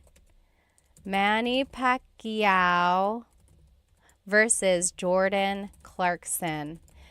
Do you guys remember when he got knocked out? Or are we not talking about that? I remember exactly where I was. I remember how I felt. 2008. I guess we won't talk about that. Oh, yes. Gabriel said, I have a friend who is what I. I wish she can join you and have what I Thursdays. And then John said, what I always sounds mad. There are some languages and dialects that just sound so angry, but they're not. That's just how they are. They're like very strong in their pronunciation. Okay. Oh, Manny Pacquiao is beating Jordan Clarkson. Oh, John said not sweet like Ilongga. Do they have a sweet tone? Veronica said, my fam is from Catanduanes too. Talaga? Taga saan sa Catanduanes? My family is from Bato. We usually fly into Virac. Very nice, very nice. Okay. Manny Pacquiao is winning. Manny Pacquiao is going to move on. No surprise. I'm not surprised. Okay. Next, it's Bianca Bustamante versus Efren Reyes. I think I know what's going to end up happening here. Is it going to be Manny Pacquiao versus Efren Reyes? Battle of the GOATs. So right now it's going to be Bianca Bustamante. Again, she is an F1 racer. Super young, super hip. Efren Reyes is a billiard champion. So he plays pool. Super popular back in the day.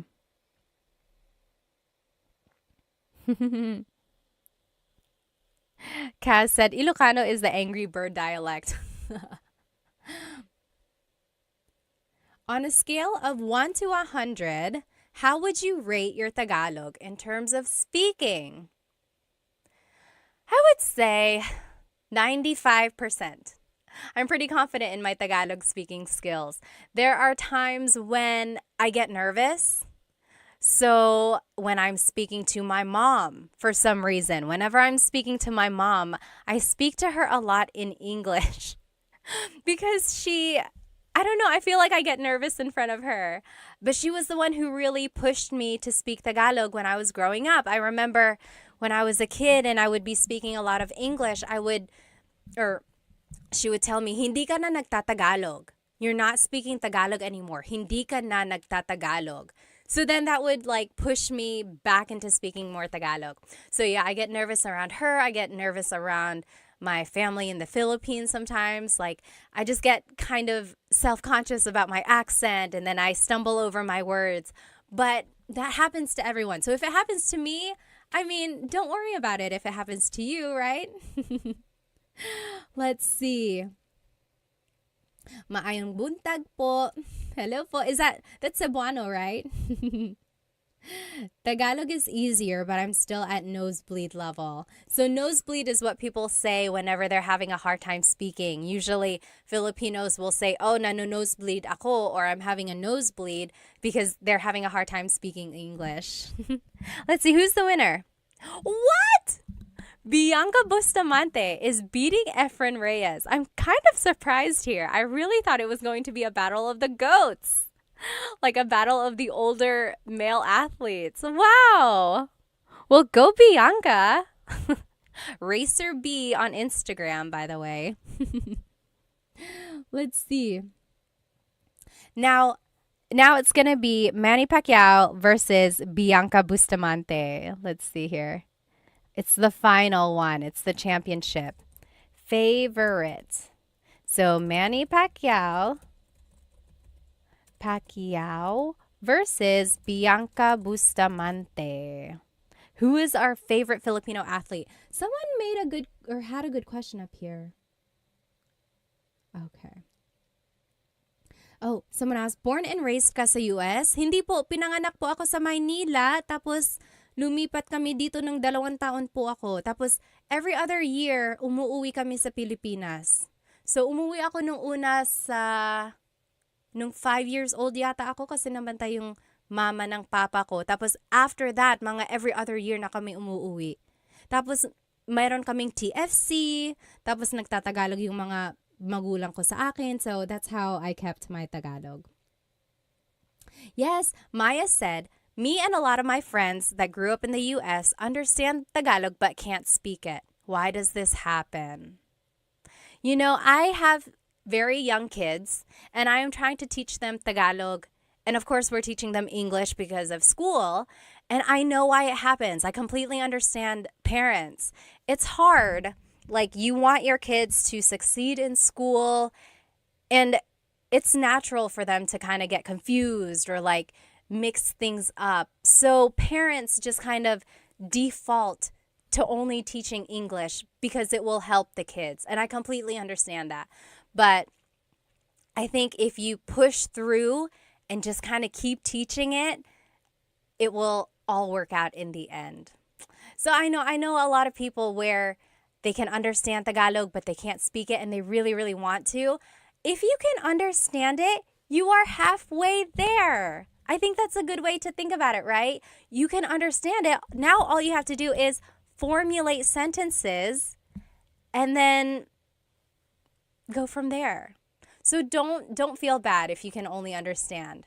Think of it as, oh, I only have to make sentences now. Let's see.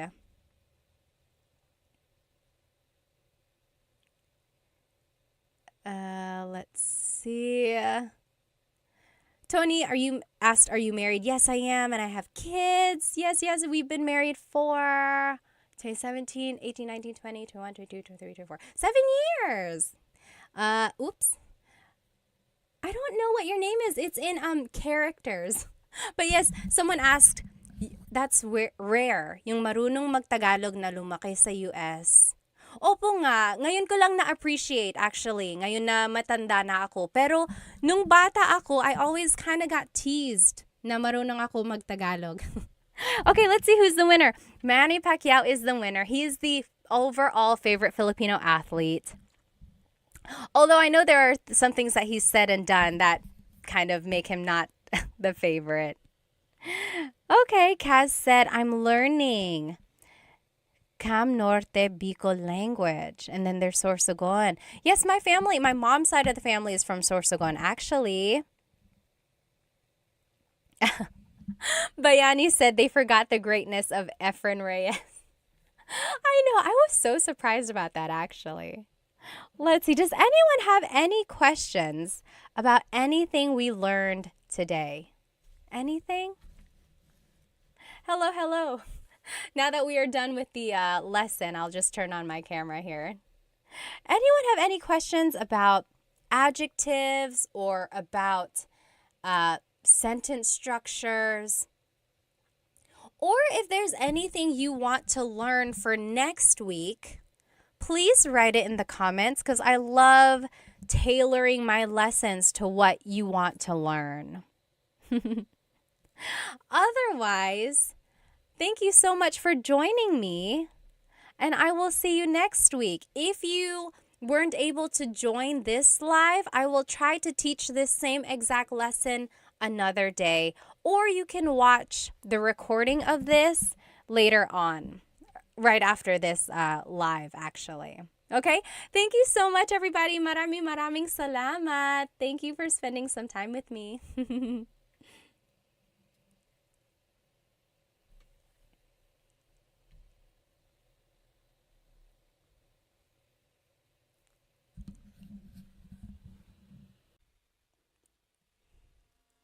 Hello, hello, everybody. Welcome, welcome. I am live right now on Instagram, on TikTok, and on YouTube. Hello, hello. I hope you have had a great week. My week has been very busy. We finished a playground at my house, and I've just been busy. I've been doing lots of different things around my house.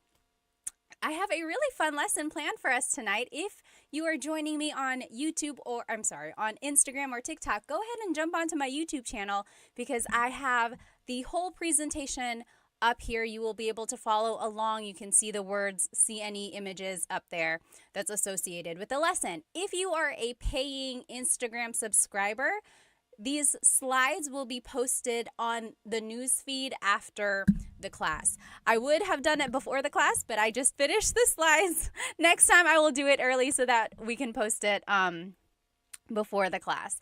Anyway, I'm so glad to see you all. I think it was like a couple weeks ago, I did like 4 or 5 Tagalog lessons back to back to back, and then I took a break, and then now we are back. And the last couple lessons were just like games. We played Jeopardy, we played Filipino Bingo. Tonight's class is a true Tagalog lesson. So again, if you are joining me on YouTube, again, on Instagram or TikTok, go ahead and jump onto my YouTube channel where you can see this whole presentation. Let me just make sure everything is set up here. Okay. Hello, hello. Go ahead and write where you are currently watching and how old you are. I always like to know my demographics, where everyone is, how old you are. I always have some people who are super young, like Dita, who's 12 years old, watching from India, right? And then sometimes I get people who are just seasoned, as I call it. And also let me know why you are learning Tagalog. I like to know. Some people are either in a relationship with someone who speaks Tagalog, or they are relearning it. Maybe they knew it before, they lost the skill because they don't speak it with anyone anymore, and they just want to learn it. Or maybe you were never taught Tagalog, which is a very common thing if your family moved to a different place. Or maybe you are just someone who loves the Philippines, who loves the Filipino culture. Maybe you are traveling there for work. Tell me in the comments why you are learning Tagalog and where you are and how old you are. Basically, tell me your whole life story, okay? Well, my name is Pat. I am 32 years old. I'm over here in North Carolina. I know a lot of people are so surprised that I'm over here on the East Coast. And I know Tagalog because my family spoke Tagalog as I was growing up. People always ask, how am I so fluent in Tagalog, but I still have like an American accent? Well, I grew up here in the States. I turned 2 years old here in the States, and then I just went to school here, elementary, middle, high school, college. All my schooling was here. And we just always visited the Philippines, and I got the Filipino channel. And again, my parents just always spoke Tagalog to me, and that's how I know Tagalog. Let me just catch up on some of these comments. I like to know who is with me tonight. Let's see, over here on TikTok, Jasmine said, I love your earrings. Thank you, thank you. These are from Sunkissed Pinay. Sunkissed Pinay. They are known for their sun earrings. Sometimes they're hoops, sometimes they're large statement earrings like these. Be sure to check out Sunkissed Pinay. I love, love, love them. How long is your hair? Nash said, it's too long. I know. Every time I look at it, I'm like, gosh, when am I going to get a trim? I'm going to get a trim soon, very soon. Oh, thank you. Thank you so much, Floyd, for the badge. Thank you. Thank you. If you are watching on YouTube, feel free to purchase a super chat sticker or whatever it's called. Or if you're on Instagram, you can purchase a badge. And then on TikTok, you can purchase a badge or a gift as well. Anything that I earn from these things, I always give back to Filipino businesses. You'll see it in whatever earrings I'm wearing or props that I have or anything like that. Okay, let's keep going. Who else? Oh, Ricky is from California. Brighter Shade is in the US, 44 years old. Sam is 49. Hello. Let's see over here on Instagram. Simply Kenny said, what's up? What's up to you? Kamusta ka? Oh, yes. TMD Texas said, love the earrings. Yes. Stone Child said, from Vancouver, Canada, learning Tagalog to connect better with my girlfriend. And we'll move to the Philippines in the future. How sweet, how sweet. Hello po, kumusta ka? Pascal said. Let's see. Oh, maraming salamat, Sandy Bear. Konting Tagalog, NC said. Hello. Let's look over here on YouTube, and then I promise we're going to jump into our lesson. Who is over here on YouTube? Aiden is from Virginia Beach. David, is that New Zealand? Hello. Sky said, kumusta ka? Ray is from Australia. Hello. Christopher from Orlando. Jack is from Alberta. Hello. Sky is 14 years old. Hello. Orpix is from Maryland, 19. Very good. Oh, nag-aaral ako ng Tagalog kasi Pilipina ang jowa ko. At ang sarap ng pakinggan ng Pinoy. It's nice to listen to Tagalog, and also his or her girlfriend is Filipino. Hello. My mom speaks Tagalog and I'm trying to learn, Sky says. Oh, that's great. That's so great. Amos is on vacation in the Philippines. Christopher is learning because of my fiance, it says. Vince is in Santa Barbara learning because his asawa is Filipino, his wife. Oh, that's so nice. Okay, guys, let's go ahead and jump right into this lesson. Tonight's lesson is actually about driving. So things that you can say while driving or while riding a car or while riding in transportation in the Philippines. So if you are traveling to the Philippines, you'll be able to see all the different types of public transportation over there. We'll talk about them. And then here are some things that you can say just in the car if you're driving wherever you are. Maybe while you're driving or if someone is driving you. Here are some things that would be applicable. Let me know if you can't hear me. I think you can hear me since you're answering my questions, but there shouldn't be an echo. So TikTok, Instagram, YouTube, I have 3 mics because I have 3 different platforms. Let me know if the audio goes out or anything, okay? Let's keep going. I just want to make sure I don't miss any questions here. Oh, let's see. Oh, no sound. Oh, no. It's muted. You know what? I feel like the mic... Okay. Hello. Instagram, is it working now? I feel like the battery died on that mic. So sorry about that. But I'll just try to speak loudly, okay? Let's keep going. Again, if you just joined me, this whole presentation is on my YouTube channel. And you should be able to follow along. Okay, everyone, can you hear me now? Let me know if you cannot. Ray said, how not to get scammed by a taxi in Manila. Alrighty, let's keep going. So here are just some vocabulary words about driving or about the car, about different things, okay? So these are just vocab terms. So a vehicle is sasakyan. Sasakyan. That's just a vehicle. It encompasses a bus, a car, a train, a bike. That's just a vehicle in general. Sasakyan. Sasakyan. I will say when I was growing up, my parents used coche and sasakyan interchangeably. Like if they were like, oh, nasan ang bag ko? Where is my bag? They would say, oh, nasa sasakyan. It's in the vehicle. It's in the car. But just know that technically sasakyan is vehicle. Okay? And here are the different types of vehicles, okay? Oh, let me just double check here. Their phone is sira. Whose phone is sira? Can you hear me okay? Oh, Joyce, Mommy, thank you so much for the gift on TikTok. Thank you, thank you. Okay. You got a Filipino accent. Me, a little bit, yeah. Okay, again, here are the different types of vehicles in the Philippines. This very first one, if you are here on YouTube, what is this called? What is this called? If you are here on Instagram and TikTok, I will describe it to you. So this vehicle is a very large and long vehicle. Inside it has benches where people can sit along the sides. There's usually a handrail at the top and you can grab on so that you're not like swinging back and forth. Yes, J-Rod, you got it on Instagram, and Philip Patty, you got it on TikTok. Yes, and over here, Brian, Ray, Miss Signo, Dree, yep, you guys all got it. So this is a jeepney. A jeepney. So the jeepney is this very, very long jeep. It's like a long, elongated jeep. Inside, there are benches, and people can sit on both sides of the jeepney inside. And then the handrail is there so that when the jeepney stops and goes, you're not just like flying all around inside.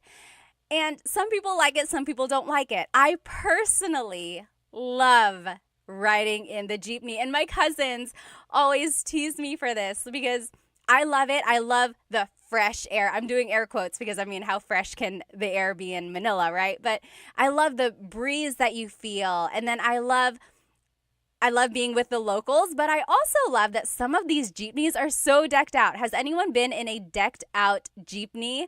Some of them have like lights, like it's a disco in there. And then some of them have like music, and not like crazy loud music, but like really jazzy or like OPM music. It's a vibe. It really is. I love it. So I personally love the jeepney.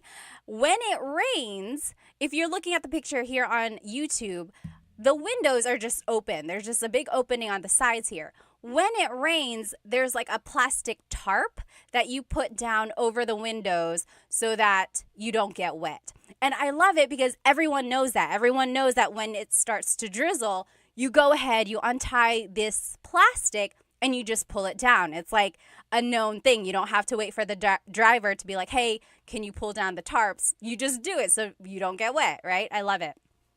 So again, this is called the jeepney. If you have ridden in a jeepney before, leave me a Jeep emoji or like a car, whatever emoji looks like a Jeep over there. I love the jeepney. Another thing, if you're traveling to the Philippines, this is how you ride a jeepney, okay? So jeepney riding 101. First, you have to find the correct jeepney stop. There are certain stops where jeepneys will go, and you have to look at the sign that's on the front of the jeepney. Sometimes they're small, so if you don't know what you're looking for, make sure you have someone there who knows how to ride a jeepney. You got to look for the sign, and it'll say like, oh, Cubao or Rosas. So it'll say the location it's going to, because not all jeepneys go to the same spots, right? It's like a bus. It has a route. So you got to find the right jeepney. Once you get in, they're going to slow down. You hop in, try to hop in as fast as you can. Number one, because there might be someone behind you. Number two, because the jeepney has places to go, okay? Everyone has a place to be. So just kind of run in there. And then when you sit down, that is when you pull out your money, okay? Pull out however much it is. At one point, it was like 8 pesos a person, but it might be different. If you are in the Philippines or if you've traveled to the Philippines recently, how much is it to ride a jeepney? It could depend on like the distance, but just like generally, how much is a jeepney nowadays? Write it in the comments. Anyway, you pull out your money, and then you got to pass your money person to person until it gets to the driver, okay? And you don't have to worry about like people stealing your money or taking your money. Usually it's just like a few coins, right? Now, if you do have a big bill and then they have to give you like a big change back, that might be a little iffy. But the general idea is that you pass the money from person to person. You say, bayad po, bayad po. So bayad is payment. Po is, oh my gosh, is it 20 pesos already? JP Hustle said, wow, okay. So yes, you say bayad po, which means payment, please. Okay, so that lets the driver know money is going to come their way. And they're usually facing forward, so they're going to reach back to get the money. Or someone might be beside them, like their assistant or something, grabbing the money. They will usually have like bills in their fingers, or they have a little container of coins and they'll just grab however much they need. Then they will send the change back to you. And again, it will go from person to person to person until it gets back to you. Okay, so that's how you pay. That's how you get your change. Now, if you are getting close to your stop, you really got to pay attention because they might just keep going. And your stop doesn't have to be at a designated stop. You can stop anywhere as long as it's on the route, right? Usually. There might be exceptions. When you get to the place you want to go, you have to say para. That means stop. Or like that's letting the driver know someone has to get off. Para po. Okay, para. So then they will stop. They will go to the side of the road. They'll stop. You just get out the way you came in, okay? Again, try to be fast, grab all your things, make sure you didn't leave anything behind, and then get off because, again, they have places to go. Also, be careful because someone might be trying to come in, okay? So just be aware of your surroundings, definitely. Be careful if you have, like, expensive things. Really hold your bags close to you and things like that. Just be aware. Be aware of your surroundings. And then that is how you ride the jeepney, okay? Another thing about the jeepney, goodness, I love the Filipino culture. I love jeepneys and everything like that. But it's really cool because on the top, on the front of the jeepney is usually a name. So like if a family has a jeepney, they might name their jeepney after one of the children, like Sabrina. It's like, oh, I'm going to take the Sabrina today. Or it's like this one in this picture says, what does it say? I think it says like God is with us. So sometimes it might just have like a saying, or usually there's a name, like a family member's name, just to kind of like how you name a boat or something like that, you know? Okay, so that is a jeepney. Now here's another type of vehicle in the Philippines. If you're looking here on YouTube, what is this type of vehicle in the Philippines? Again, if you're just joining me here, someone said, is this a Tagalog lesson? It is, I promise. We are learning vocabulary and phrases about driving. So right now we're just talking about the different types of sasakyan. Sasakyan is vehicle. So we're just talking about the different types of sasakyan in the Philippines. So we talked about the jeepney. Over here, this is a motorcycle with a pedicab on the side. What is that called? Yes, almost polyglot got it. Steve got it on YouTube. So it is a Mista said a sidecar motorbike. Yes, literally. Yes, Roach Clip said tricycle. Yes, and it's Richard on Instagram. It's called a tricycle. So a tricycle is a motorcycle with a pedicab attached to the side. Sometimes it's not a motorcycle, in which case it's a bicycle. Sometimes in like the province, or if you're just going a really short distance, it might just be a bicycle. It's a little bit more work for the driver in that case, right? But for the tricycle, the pedicab can fit usually 2 people facing forward. In the front of that same sidecar, there might be a little seat facing the other direction. So that's another person who can fit in there. And then there might also be a little seat on the side next to the driver. So that's 4. So if there are very small people or like children, they can fit in those tiny seats. So again, there's 2 seats in the back of the pedicab. There might be a tiny seat in the front. There might be a tiny seat on the side. Okay. And then there are 2 seats behind the driver on the actual motorcycle. So that's another 2 people who can sit there. Sometimes they're usually sitting sideways so that your feet dangle off. That's just how you would fit there. Now, during busy times, like in the province or in certain places, people might latch on to the sides of a tricycle. They'll hold on to the sides, they'll hold on to the back. Some of them might even sit at the very top of a tricycle. So, and they do that because sometimes there aren't a lot of tricycles traveling that way. Like, for example, if kids are trying to go to school and it's going to be the last tricycle for a while, a lot of kids will try to pack onto that one tricycle just to get to school on time. From my understanding, though, there might be some places that don't allow that just because it's a little dangerous. But again, there are some places that will try to do that as well. So a lot of people will just like hang on to the side. Some people might hang on to the back of a jeepney as well. But again, it's dangerous, so some people try not to do that. Okay. Mr. said, my head keeps hitting the top. Yes, if you are a big person, you might hit your head on the top of a tricycle. So just be careful with that. You know, in Cebu, they have very big tricycles. They have tricycles with like a front seat and a back seat. I had never seen that until I went to Cebu. Very interesting. Okay, so yes, again, this is called a tricycle. And then in the Philippines, there are also other types of vehicles. There's a bus, or in Tagalog, bus. This picture that you see on YouTube, I'm doing this whole live on YouTube and you can see the presentation there. This bus is air-conditioned. And have you ever ridden an air-conditioned bus in the Philippines? They turn the air conditioner up so high, or like very, very strong. It's just very, very cold. Like it's a freezer in there because I guess you want to get your money's worth, right? So when it's an air-conditioned bus, it is an air-conditioned bus. It feels good for like the first 30 minutes or so, but then if you're taking a really long drive, it's like a freezer. I got really cold one time. Let me know if that has ever happened to you. It was so cold. But then some buses are not air-conditioned, in which case they just leave all the windows down. And it's like a jeepney where the air just kind of flows in and out. So it's not that hot if they're like traveling. Oh, yes. Ron Uprising said they drive very fast. They do.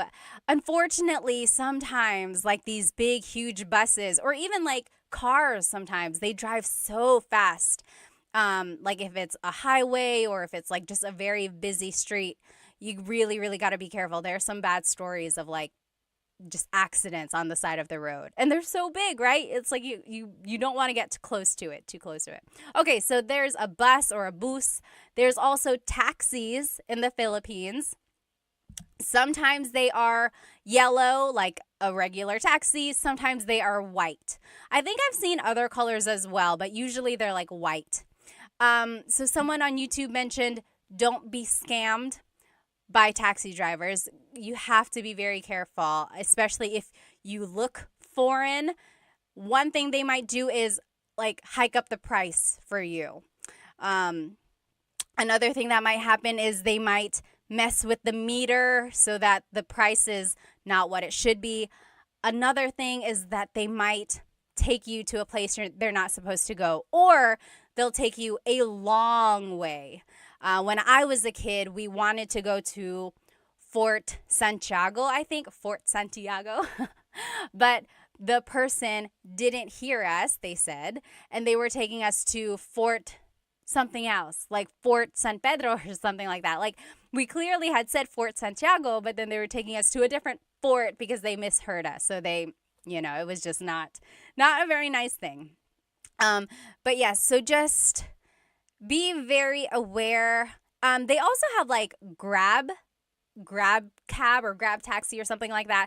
That kind of helps with the liability, or like just keeps someone accountable because there's like the record of you getting that one taxi, right? So just be careful. And then there's also the MRT or the LRT. If you're looking over here on YouTube, you'll see it's like an above the ground subway. So it's like a train And this is usually in Metro Manila. The difference between the MRT and the LRT is the route that it goes. So the MRT goes one way around EDSA, the LRT goes a different area.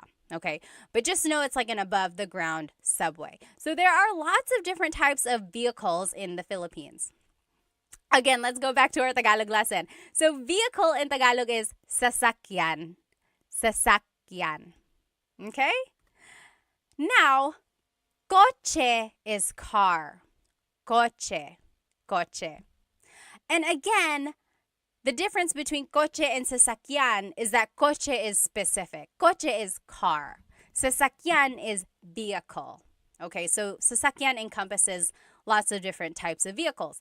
But my family used sasakyan and coche interchangeably. It's like, oh, nasaan ang susi? Where is the key? Nasa sasakyan. It's in the vehicle. Okay? Now, license plate is placa. Placa. Can you say that with me? Placa. License plate. So it's like, nakuha mo ba yung placa niya? Nakuha mo ba yung placa niya? Did you get their license plates? Like, if something happens and like you need the taxi's information, it's like, nakuha mo ba yung placa niya? Did you get their license plate? Okay? Tire in Tagalog is gulong. Gulong. Gulong. That's tire. That's just one tire. If you want to say multiple, it would be mga gulong. Mga gulong. To make a noun plural in Tagalog, you have to add the word mga. Mga gulong. Steering wheel in Tagalog is manibela. Manibela. Manibela, so it's like, hawakan mo ang manibela. Hold this steering wheel. Manibela. Mirror, like your side view mirror or side mirror and then your rear view mirror, salamin. Salamin. That's just a mirror. If you know some Tagalog, salamin also means glasses. Salamin. Salamin. That's a mirror or like glasses. Salamin. A window, like the window of your car, that would be bintana. Bintana. Okay? And then headlights. Technically, there's no like real word for headlights that I know of. Usually, it's just referred to as ilaw. Ilaw. Ilaw is light. Okay, so it's like, naka-on ba ang ilaw mo? Is your light on? Are your lights on? Naka-on ba ang mga ilaw mo? Okay, so you see how I'm just using ilaw. Okay, let me just take a look at some of these comments and questions. If you have any questions at all, feel free to leave them. HM94 said, isn't that Spanish? Yes, absolutely. You will hear Spanish words in a lot of these vocab because there's a lot of Spanish words in Tagalog from the colonization period. Yep. Metch said, are you Bisaya or Tagalog, ma'am? Tagalog po, hindi po ako marunong mag-Bisaya. Okay. Travel with local or a girlfriend. Always ride with a local. Yes, yes, yes. Okay, any questions over here on Instagram? If you have any questions or comments, please feel free to leave them. How about over here on YouTube? Oh, yes. Yes, again over here. Everyone on YouTube is like, yes, that also sounds like Spanish. You're right, you're right. Sleepy Time said, did you talk about pajak? Pajak is the tricycle that has a bicycle instead of a motorcycle. Yep, we did talk about that. We mentioned it. Very good. Oh, someone said white taxis are the worst here in Manila. Are they? So white versus yellow? Okay. Let's keep going here. Oh, yes, someone talked about the UV Express. So another form of transportation that wasn't listed here is like a taxi, but you can have multiple people in one. So it's almost like a little SUV or almost like a little van, and it has air conditioning like a taxi would. and it just picks up multiple people and makes multiple stops. Kind of like a jeepney. It's a cross between a jeepney and a taxi, right? It's like multiple people, but it still has air conditioning and it's making multiple stops like a jeepney would. Yep, that's like a UV Express. Oh, someone asked, is there Uber in the Philippines? There is, right? I'm pretty sure. If you're in the Philippines right now, let us know. But I'm pretty sure there is. There's Uber. There's is there what is the other one? Not Uber. What are the rideshare? Grab. Oh, Grab. Okay, so someone was saying Grab. Grab is like the Uber there, right? Mr. Talk said. Okay, let's keep going. Oh, yes. Someone said, I kind of like the rideshare. I like it too. Yeah. Sometimes if you are trying to go to a place really, really fast, you might not want to do a rideshare. Very good. Okay, yes. Everyone is saying it's Grab. So instead of Uber, it's called Grab. It's an app, right? You just have an app. Lyft. Is there Lyft in the Philippines? Yes? No? Oh, Love and Lulu said it's expensive for locals. Yeah, I can see that. So if you're getting like Grab or like Lyft or Uber or whatever, yeah, it can be kind of expensive. Grab is the best, they're saying. Only Grab and taxi, Peter said. Interesting. Okay. Let's keep going. So here are some more. Let's review though. These are the vocabulary terms about driving that we've learned so far. Repeat after me, okay? Sasakyan, sasakyan. Vehicle, sasakyan. Coche, car, coche. Placa, license plate, placa. Gulong, tire, gulong. Manibela, steering wheel, manibela. Salamin, mirror, salamin. Bintana, window, bintana. Ilaw, headlight or like light, ilaw. Okay? Very good, very good. So, now a license, like the license, the ID that you carry, that is lisensya. Lisensya. So it's like, nasaan ang lisensya ko? Where is my license? Nasaan ang lisensya ko? Lisensya, that's license. Ilaw, light. So again, we used ilaw for like headlight. Now you can say ilaw for like the stop light. It's like hinto ka dun sa ilaw. Stop at that light. Okay? And then gasolina, that's gas, gasoline. Easy, right? Gasolina. Canto is the corner, or like, so for example, if I wanted to say turn left at that corner, I would say kaliwa ka dyan sa kanto. Kaliwa ka dyan sa kanto. Kanto is corner. Okay? And then here's just directions. Kaliwa is left, kanan is right. Kaliwa is left, kanan is right. Okay? Now, is my audio okay? I don't know if someone mentioned that on TikTok here. So, the way I remember kaliwa and kanan is that kaliwa has an L for left. Kaliwa has an L for left. Oh, thank you, Blue. Said audio is good. Awesome. So kaliwa and kanan. Kaliwa, kanan. Kaliwa is left because it has that L. Kaliwa, left. And then kanan, right. Grace said, do you guys have an alphabet? Yes, there is a Tagalog alphabet. Abacada. Okay. So kanan is right. Kaliwa is left. Now, mabilis is fast. Mabilis. The opposite of mabilis is mabagal. Mabagal. Oh, Ms. Fernini had a great question. Can you use kanan like saying, yes, right? No, very good question. So kanan is the direction right.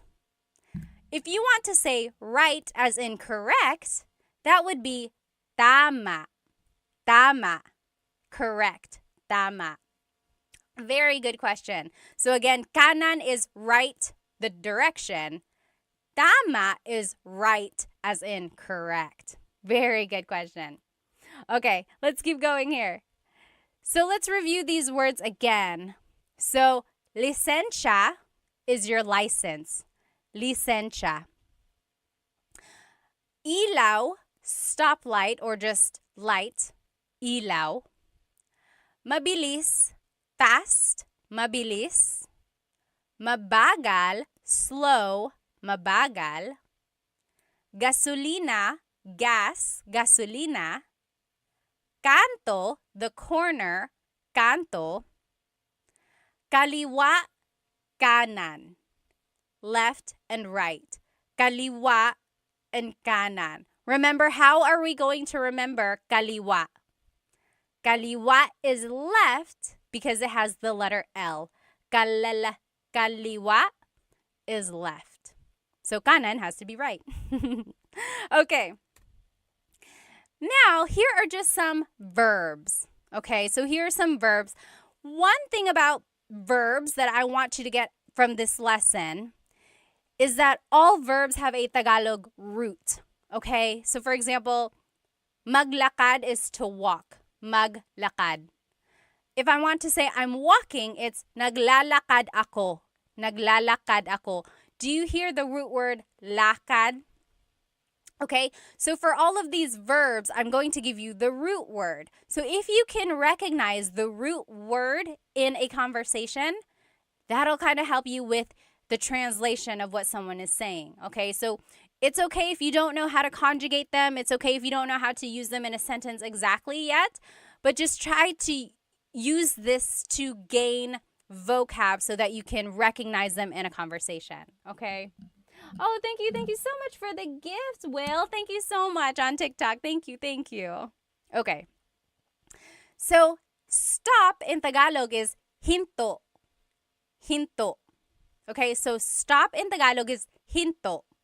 If I wanted to say stop here, or one way I could say it in Tagalog is huminto ka dito. Huminto ka dito. Stop here. Huminto ka dito. So do you hear the root word hinto?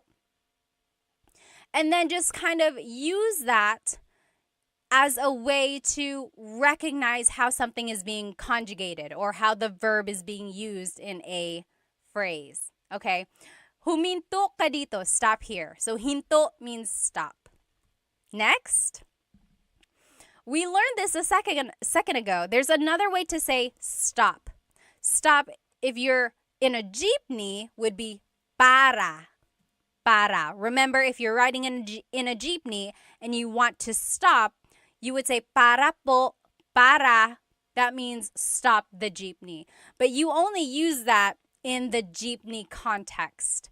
If you're riding with your friend, you wouldn't say para. I guess you could. But usually I've heard it in the jeepney setting, okay? So just know there are two different types of stop, hinto and para, okay? Tuloy means go. Actually, tuloy means continue. Like, tumuloy ka lang, keep going. Continue on. Tumuloy ka lang. Tuloy means go. Try saying these words with me. Hinto, stop. Hinto. Okay, so hinto means stop. Huminto ka dito. Stop here. Another way to say stop is para. Para. Stop the jeepney. Again, remember, para is usually used in the jeepney context. The Raffy Taffy said, this is my first live session. I love it. Salamat. That's why I said session. Do you do this regularly? I do Tagalog Thursdays. Yes, Tagalog Thursdays.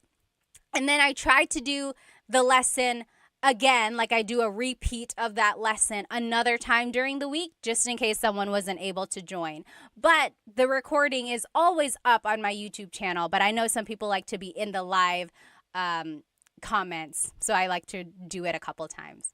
Okay, so tuloy means go. Tuloy. Try saying that with me. Tuloy. Okay? Now, magmaneho is to drive. Magmaneho. Magmaneho. So you could say like, nagmamaneho ako. I am driving. It's like, oh, I can't answer my phone right now. Nagmamaneho ako. I am driving. Magmaneho means to drive. Sakay means to ride. Sakay. Sakay na, get in, or come on for the ride. Sakay. Baba, to get down or to get out. Baba. You might have heard the joke like, bababa ka ba? Opo, bababa ako. Right? So baba is a homonym, as they call it. A homonym has a couple different meanings depending on its context. So baba is like to go down or to get out. Like if you want to get out of the jeepney, you would say, bababa ako, I'm getting out, I'm getting down. Or if you're riding in your friend's car, you could be like, oh, hinto ka dito, stop here, bababa na ako, I am getting out. Okay? Liko means to turn. Liko. Liko. So it's like, lumiko ka dito, turn here. Lumiko ka dito. So it's an verb. If you've been watching some of my lessons, you know that verbs come in 5 different categories: mag, ma, in, and e verbs. Liko is an verb. Lumiko ka dito, turn here. Atras is to back up. Atras. The opposite of atras is abante, to move forward. Atras, to back up. Abante, to move forward. Very Spanish, right? Going back to these different types of verbs, number 1, I have a full-length Tagalog lesson on my YouTube channel, and it just goes through how to use verbs in the present tense. And then I have another one in the past and future tense. So if you want to learn how to specifically use different types of verbs and how to like conjugate them for sentences, go ahead and watch my full-length Tagalog lessons on my YouTube channel. I think that's lesson 3 and 4. Maybe 4 and 5. I think 3 and 4. Okay. So let's try saying these verbs one more time. Again, just focus on the root, okay? These are all the root of the verb. So if you can recognize these roots in a conversation, that should help with the translation, okay? Try saying them with me. Hinto, stop. Hinto. Para, stop a jeepney. Para. Tuloy, go. Tuloy. Magmaneho, to drive. Magmaneho. Sakay, to ride. Sakay. Baba, to get down. Baba. Liko, to turn. Liko. Atras, to back up. Atras. Abante, to move forward. Abante. Okay? So now we're just going to finish off with some common phrases that you might hear or say while driving. Okay? We already talked about this one. Nagmamaneho ako. I'm driving. Nagmamaneho ako. Okay? Next, sakay na, get in, sakay na. So if you are picking someone up, you could be driving and you're stopping right there next to them. You could say, hey, sakay na, get in, sakay na. Or If you are trying to get your kids in the car and they are taking so long, you could say, sakay na, get in the car. Sakay na. Next, if you're out of gas, you can say, ubus na ang gasolina. Ubus na ang gasolina. So it's out of gas. And then if you want to say, I'm going to get some gas, it would be, Maggagasolina ako. Maggagasolina ako. I'm going to get gas. It's almost like you turned that noun, gasolina, into a verb. You are doing the noun. But you could also say, kukuha ako ng gasolina or bibili ako ng gasolina, meaning like I'm going to get gas, I'm going to buy gas or something like that. Okay? Next, repeat these phrases with me. Nagmamaneho ako. Nagmamaneho ako. Or sakay na. Sakay na. Ubus na ang gasolina. Ubus na ang gasolina. Or maggagasolina ako. Maggagasolina ako. Okay? Someone said, ang mahal ng gasolina. Ang mahal ng gasolina. That means gas is expensive. You're right. Here are just a few more phrases. Susunduin kita. Susunduin kita. So the root word sundo means to pick someone up, driving, like you're driving to pick them up. Susunduin kita means I will pick you up. Susunduin kita, I will pick you up. Okay? Now, malapit na ako, I'm close. Like I'm nearby. Malapit na ako. Malapit na ako. The opposite of malapit is malayo. Malayo pa tayo. We are still far away. Malapit na ako means I'm close, I'm nearby. Malayo pa tayo means we're still far away. Okay. And then if you finally get to your destination, it would be, nandito na tayo. Nandito na tayo. That means we're here. We're here. Nandito na tayo. Maybe next time if you're driving with whoever you're riding, like whoever speaks Tagalog, and you get to your location, you say, nandito na tayo. We're here. Nandito na tayo. Try saying that. I bet they'll be so surprised. Now, if you don't know where you are, you could say, nasaan na tayo?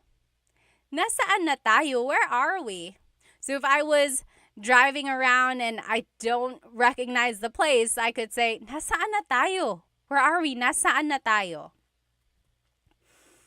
Or you could say, nawawala ako. I'm lost. Nawawala ako. Okay, so wala means nothing or lost. So nawawala means you are lost. Nawawala ako. If someone is calling you and they're like, hey, where are you? You could say, papunta na ako. Papunta na ako. The root word punta means to go. So that means I am on the way. Papunta na ako. Papunta na ako. Okay? And then someone said this earlier. You could say, sama ako. Sama ako. Sama means to be with. Ako means I. So it's like, I want to come. Sama ako. So if someone is like, hey, I'm going to go to the store, you can jump up and you could say, oh, sama ako. I want to come. Sama ako. Alternatively, you could say, sama ka. Sama ka. That's a question meaning, do you want to come? Sama ka. Okay? Try saying these phrases with me again. Nasaan na tayo? Where are we? Nasaan na tayo? Or nawawala ako. I'm lost. Nawawala ako. Tanner Foss said, nawawala ako sa buhay. They're lost in life. Sana mahanap mo ang sarili mo. I hope you find yourself. Papunta na ako. I'm on the way. Papunta na ako. Sama ako. I want to come. Sama ako. Okay, so those are just some phrases. This next activity is kind of fun. See if you can understand what I'm saying in Tagalog, okay? So this is going to be like a little role play conversation in Tagalog. See if you can understand it, okay? Are you ready? O Pat, nasaan ka na? O Pat, nasaan ka na? O eto, papunta na ako dyan. Pero nawawala yata ako. O eto, papunta na ako dyan. Pero nawawala yata ako. Talaga? Anong nakikita mo dyan? Talaga? Anong nakikita mo dyan? Nakikita ko ang 7-Eleven at ang McDo. Malapit na ba ako? Nakikita ko ang 7-Eleven at ang McDo. Malapit na ba ako? Ay, malayo ka pa. Diretso ka lang ng 1 kilometro. Tapos kumaliwa ka sa Jollibee. Tapos kumanan ka sa gasolinahan. Pagkatapos nun, makikita mo na yung bahay ko. That was a lot, wasn't it? Did you get it? I will say the whole thing one more time, okay? O Pat, nasaan ka na? O eto, papunta na ako dyan, pero nawawala yata ako. Talaga? Anong nakikita mo dyan? Nakikita ko ang 7-Eleven at ang McDo. Malapit na ba ako? Ay, malayo ka pa. Diretso ka lang ng 1 kilometro. Tapos kumaliwa ka sa Jollibee. Tapos kumanan ka sa gasolinahan. Pagkatapos nun, makikita mo na ang bahay ko. What did I say? If you are just joining me, you're probably like, what are you talking about? So we are doing a Tagalog lesson about driving, directions, vocabulary, and just common phrases about like driving. And I wanted you to see if you could understand what I said. Brianna on YouTube said, I just joined. I'm very confused. I'm sorry. That was the worst time to join, but this whole recording will be up on the YouTube channel, okay? Let's go ahead and see. Yes, I see some of you guys got some of the phrases. Yes, you're writing it in the comments right now. Oh, Agzi said, I understood pretty much everything, but I would be so confused in a real situation. I think you can understand more than you think. Even in a real situation, just kind of focus on what you know, okay? So let's go through these phrases one more time to see what it means, okay? O Pat, nasaan ka na? O Pat, nasaan ka na? That means, Pat, where are you? O Pat, nasaan ka na? Where are you? O eto, papunta na ako dyan. Oh, I'm on my way there. Pero nawawala yata ako. But I think I'm lost. Yes, very good. You guys are writing it in the comments as we go. Very good, very good. Yes. J3 said, what is your YouTube channel? It's Tagalog Time. Same name, same name. Okay, very good. So I asked, or the question was, Pat, where are you? And I said, oh, I'm on my way there, but I think I'm lost. Okay, let's keep going. Talaga? Anong nakikita mo dyan? Oh, really? What do you see there? Talaga? Anong nakikita mo dyan? What do you see there? And then the response was, nakikita ko ang 7-Eleven at ang McDo. Malapit na ba ako? That means, I see a 7-Eleven and a McDonald's. Am I close? Am I close by? Okay. Yes. Swingovic said, I would just say mahal kita. I don't know if you want to do that. That might give off the wrong impression. I don't know what would happen if you say that. Okay, so are you with me so far? So first, it was like, hey, Pod, where are you? And I said, oh, I'm on my way there, but I think I'm lost. Then the person asked, oh, really? What do you see? And I said, I see a 7-Eleven and I see a McDonald's. Am I close? Let's see what else I said. Okay. Ay, malayo ka pa. Oh, you're still far away. Ay, malayo ka pa. Diretso ka lang ng 1 kilometro. Keep going straight for 1 kilometer. In the Philippines, they measure everything by kilometers, not miles, like they would in America. So, diretso ka lang ng 1 kilometro. Go straight for 1 mile or 1 kilometer. Tapos, kumaliwa ka sa Jollibee.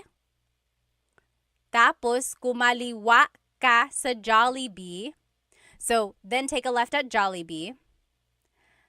Tapos, kumanan ka sa gasolinahan. Take a right at the gas station. Kumanan ka sa gasolinahan. Remember, how do we know kaliwa versus kanan? How do we know kaliwa versus kanan? What was my trick? Do you remember?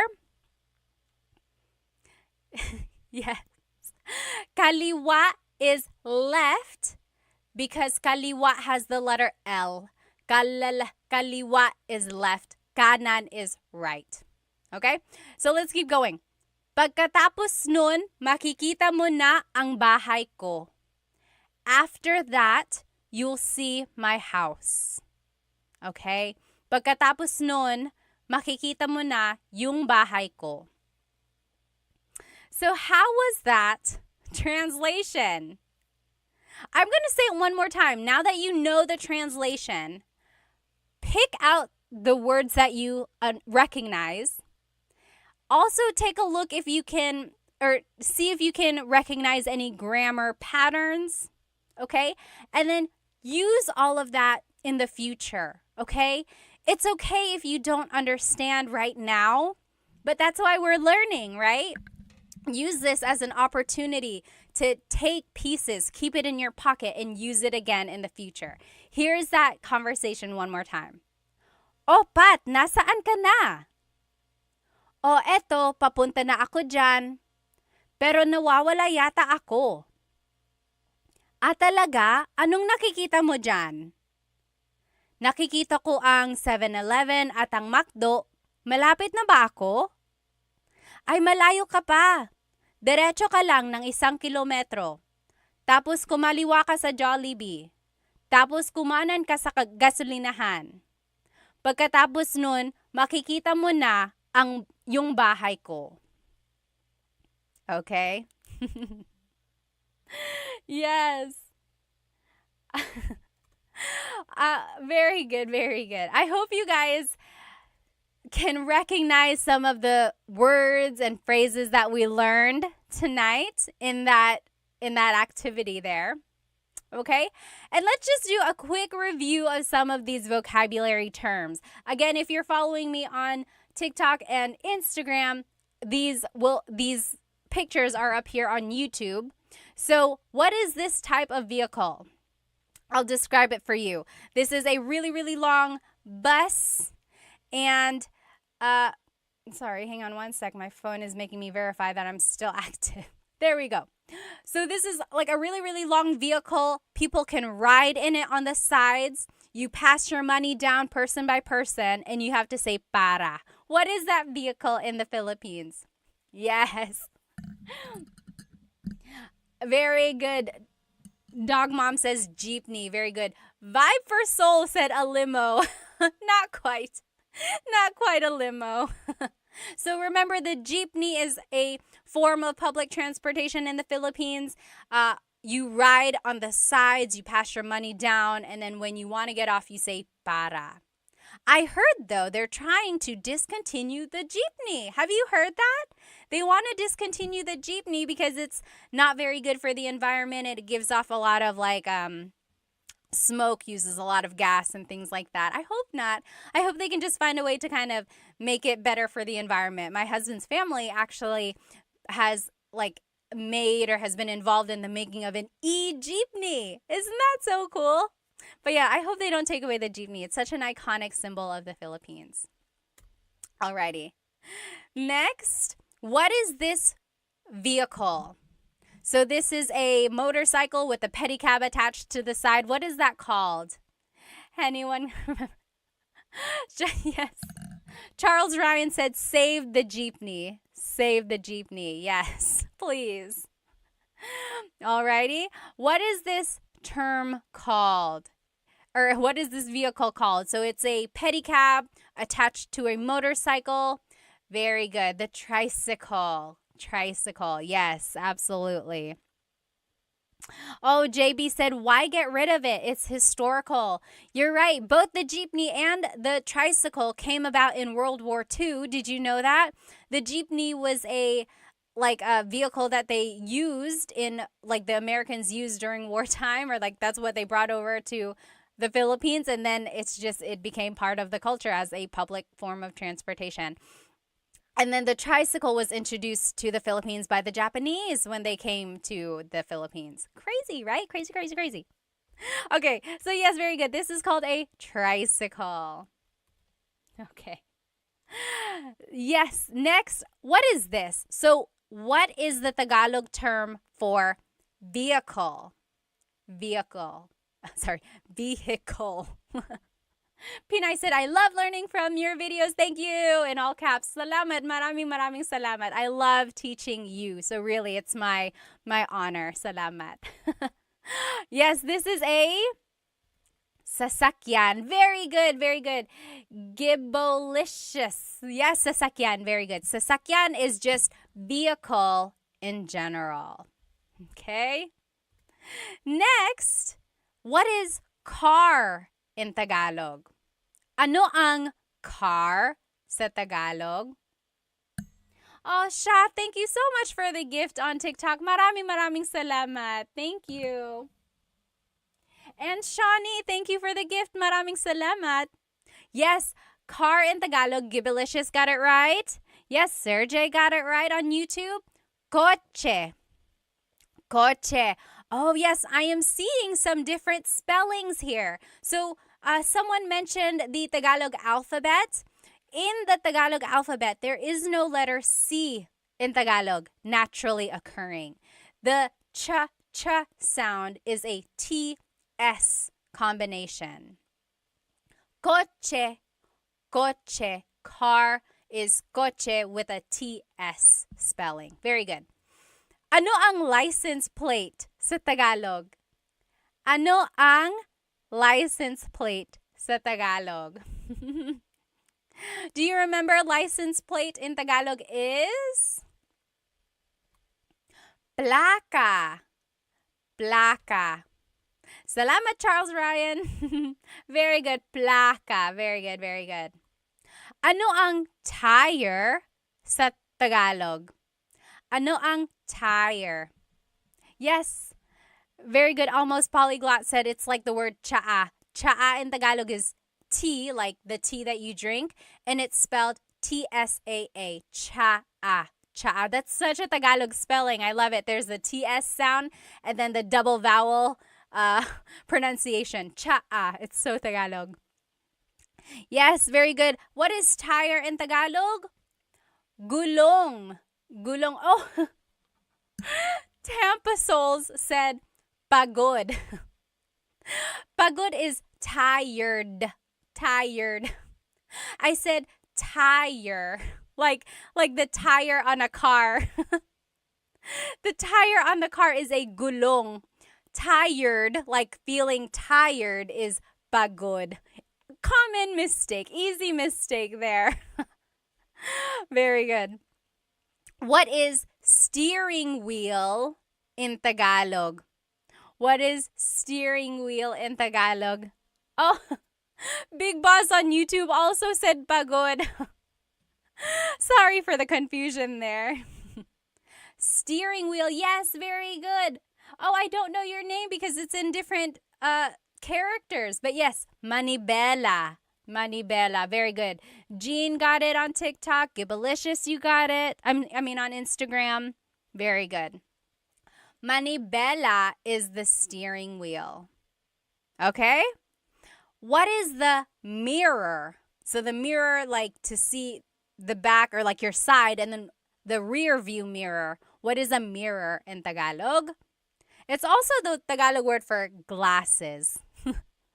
Mirror in Tagalog is salamin. Salamin. Salamin. Oh, very close. Very good. Driving said bintana. Bintana is actually window. So salamin is the mirror. Bintana is the window. Very good question there, or very easy mistake. If you didn't see the beginning of this lesson and you don't know the words we're talking about, this whole lesson is recorded and it will be on my YouTube channel, Tagalog Time with Pat. Okay, so don't worry there. And the whole presentation is there. Okay. And then headlight in Tagalog, or just light, is ilaw. Ilaw. So that's light, or like headlight. Ilaw.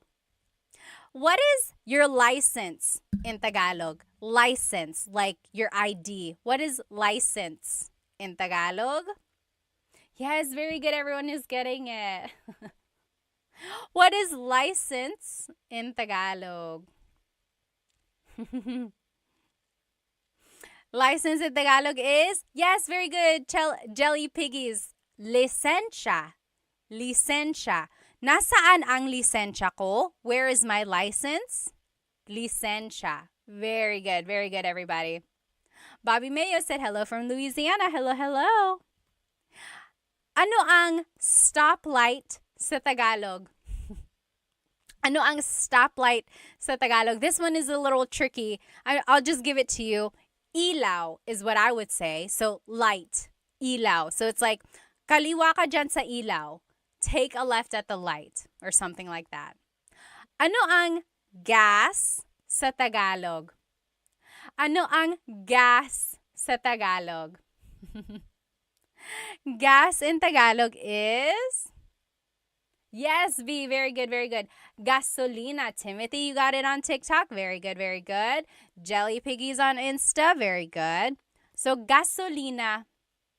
So very similar to Spanish, right? Again, there's a lot of Tagalog or Spanish influence in Tagalog. Yes. Ano ang corner sa Tagalog? Corner in Tagalog? Like if I want to say turn at the corner, corner in Tagalog is kanto. So kanan ka sa kanto. Take a right at the corner.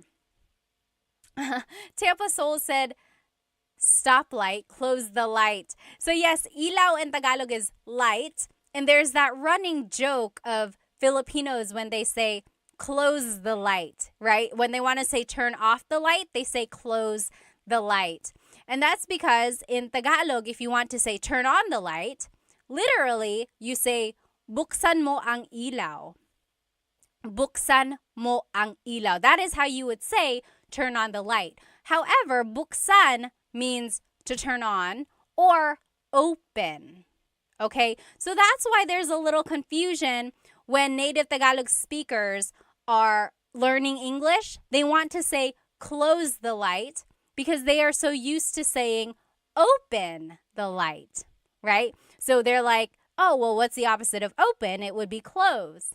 But then they have to kind of learn later on that actually it's a different type of verb in English. Okay? All right. What is left and right in Tagalog? What is left and right in Tagalog? Remember, I gave you a way to remember it. What is left and right in Tagalog? Left. Yes, very good, very good. Aubrey got it right. Y got it right. Yes, so kaliwa is left. Kanan is right. Almost polyglot. You got it right. Very good, very good. Yes, so kaliwa is left because it has the letter L, right? Kaliwa, left. Kalala, kaliwa, left. Kanan is right. Okay? JB on YouTube said, I've heard patay mo ang ilaw or patayin mo ang ilaw. Yes. So in Tagalog, if you want to say turn off the light, usually they say patayin mo ang ilaw. Patay means dead or kill the lights, literally. Kill the lights, patayin mo ang ilaw. Yeah, very good, very good. Okay, next. So kaliwa is left, kanan is right. How do you say fast in Tagalog? Ano ang fast sa Tagalog? Fast in Tagalog is, yes, V and Matt, Nick, you got it. Bilis. Bilis means fast, but if you want to use it like an adjective, like in a sentence, it's mabilis. Mabilis. Bilis is like the root word there. Mabilis, fast. What is the opposite of mabilis? Ano ang slow sa Tagalog? Ronald Smith on YouTube said, rapido. Rapido. Yes, that also means fast. That's more of the Spanish. Ano ang slow sa Tagalog? Yes, very good. Matt, you got it. Nick, you got it. Slow is mabagal. Mabagal. I am seeing some people say nakaraan. So nakaraan means in the past. Like, if you've ever watched a teleserye, you know what a teleserye is? It's like a soap opera, a Filipino soap opera, or like a Filipino drama on the Filipino channel. Usually, like, if today's episode is on, they have a short recap of what happened in yesterday's episode. At the bottom of the screen, it would say, ang nakaraan, which means in the past or what just happened. So nakaraan means past. Very good. Yes, exactly right, Nick. That means previously on. Exactly. Ano ang paborito mong teleserye, ha? What is your favorite teleserye? Very good, very good. So, mabilis is fast. Mabagal is slow. Levin Lulu said they take too long to end. You are exactly right. They will drag on a story and they will add more problems, more characters until you're like lost in this crazy whirlwind. But then you can't stop watching because you got to know how it all ends, right? Side note, I was watching Halik on TFC, or no, I Want TFC with my husband, and they had the English subtitles, but then we lost it. And then I tried to resubscribe, and they didn't have the one with the English subtitles anymore. What the heck? And so now my husband can't watch it with me. He can, but it won't be the same. I need to know what happened. Okay. So that's it. That is it, you guys. Here's a review of everything we learned tonight. So we learned vocab about driving, about the car, about vehicles, about different types of vehicles in Tagalog, right? We learned lots of vocabulary words. Then we also learned verbs in Tagalog. We learned lots of different verbs like to go forward, to go back, to stop, to go. Okay? Now, and then we also learned some common phrases. Common phrases. Someone said, gusto ko nang bumitaw. You want to let go? Why? I thought you said gusto ko nang bumate. Bumate means I want to give a shout out. If you do, write it in the comments. Go ahead and make your bate if you want. If you know anyone else who's watching, tell them that you're going to make a bate to them. If you would like to go, feel free to go. I'm just going to catch up on some of these comments before I head out. Oh, Andrea said on YouTube, what Filipino TV show should I watch to help learn Tagalog? Oh my goodness, that is such a good question. If you want to learn Tagalog, like in real time, or like about current events, I would say watch the news, right? It might be a little tricky because sometimes the reporters will use very deep Tagalog words if it's about something that's like specific about a case or something like that. But it's also very like it's in a context that you can use every day, like something that has happened around you or around people. So the news is good for learning kind of phrases and words like that. Now, if you want to learn like funny phrases or romantic phrases, go watch movies, like romantic movies or comedies, things like that. You'll learn like funny punchlines or like one-liners that are quick and witty. Those would be good. As for like shows, honestly, I don't watch a lot of shows lately. Anyone have any good show recommendations? But another good one is like Showtime. So Showtime is just like a variety show that comes on every afternoon. And it's good because there's a lot of dialogue between people. It's just like ways to get to know people. They're introducing each other. Also just like funny one-liners again. So anything you watch, I think will be useful there. JB said, oh, totally immersing myself in Tagalog. That's great. That's great. Yeah, just like surround yourself with Tagalog movies, shows, or music, things like that. Very good. Salamat, Jay. Maraming salamat din. Oh, Hank said, I loved watching or enjoyed watching your brain multitask. Talaga, I hope you don't see it. I have a lot going on sometimes. Is Vice Ganda still on Showtime? David Jr. said. I believe so. Yes, I believe so. Oh, Ate, General Daughter, Filipino drama. What is the new one with Kim Chu? What is that one called? I haven't been watching it. Love and Lulu said Coco Martin and his drama show. So Coco Martin had a show that went on for years and years and years. Ang Provinciano, FPJ Ang Provinciano. It's like I remember starting to watch it and then I kind of just stopped watching it. And then I would check back and it was still on, and then it was still on, and then it was still on, but finally it ended. Yes, you're right. B said FBJ was so long. I don't know why. They just kept like changing the storyline. Oh, yes. What is your name? It's in different characters, but over here on TikTok, someone said OPM songs are too good for learning. They are really good. They are really good for learning. Okay, awesome, everybody. Let's see, any more questions here? Oh, Maging Sino Ka Man. It's a pretty corny series.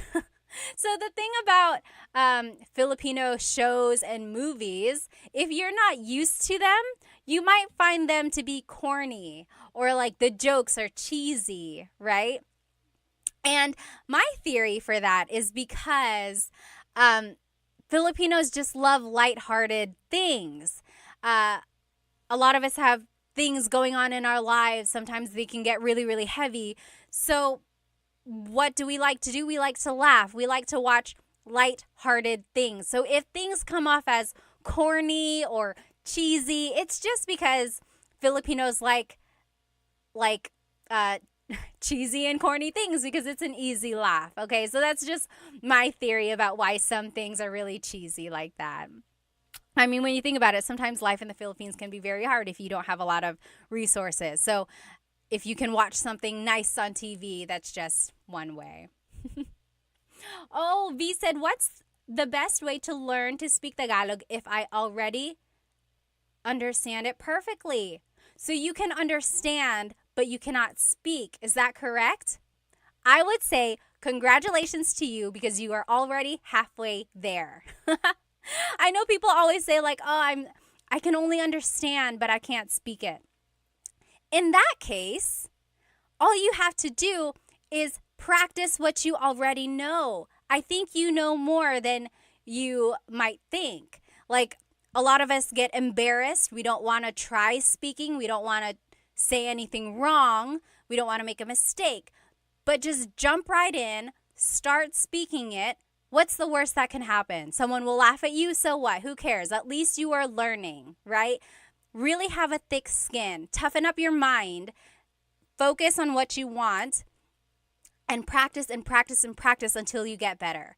And when people see that you are really trying, hopefully they'll stop laughing at you and they'll get on board and try to help you. If they keep laughing at you, turn your head, keep studying, go back and talk to them in Tagalog when you are better and show them what they are missing, or just show them what you have learned, okay? So you got it. Keep going, okay? Oh, again, I don't know your name because it's in terms or it's in characters. It says, on a scale from 1 to 100, how would you rate your Tagalog in terms of speaking? I would say 95%. The 5% is because sometimes, a lot of times even, I still trip over my words or I get embarrassed. I get too caught up in my head and I don't say what I want to say perfectly, right? Like if I'm speaking to my cousins or my aunts, even to my mom, I get very nervous sometimes and I revert back to Taglish or I just answer in English.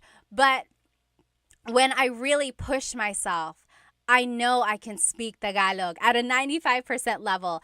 I'll save the 5% at like, there are still some words that I can't say correctly or I have to think about it really hard or, again, just the jumbling. What's the word? Like bulol? Bulol in Tagalog is like when tongue-tied. Like if you trip over your words sometimes. And it happens to everyone. If it happens to me, I mean, it's okay if it happens to you because it happens to everybody. Okay? I have to go now. I will see you next Tagalog Thursday for a brand new lesson. And I will do a repeat of this lesson another time, okay? Maybe, I don't know when. Just one of these other nights before Thursday, I'll try to repeat this lesson in case you weren't able to join me. I hope you have a good rest of your evening. If you have any questions, feel free to leave it in the comments. Again, this whole recording will be on my YouTube channel. Maraming salamat. Thank you so much for spending some time with me. Have a good evening. Paalam.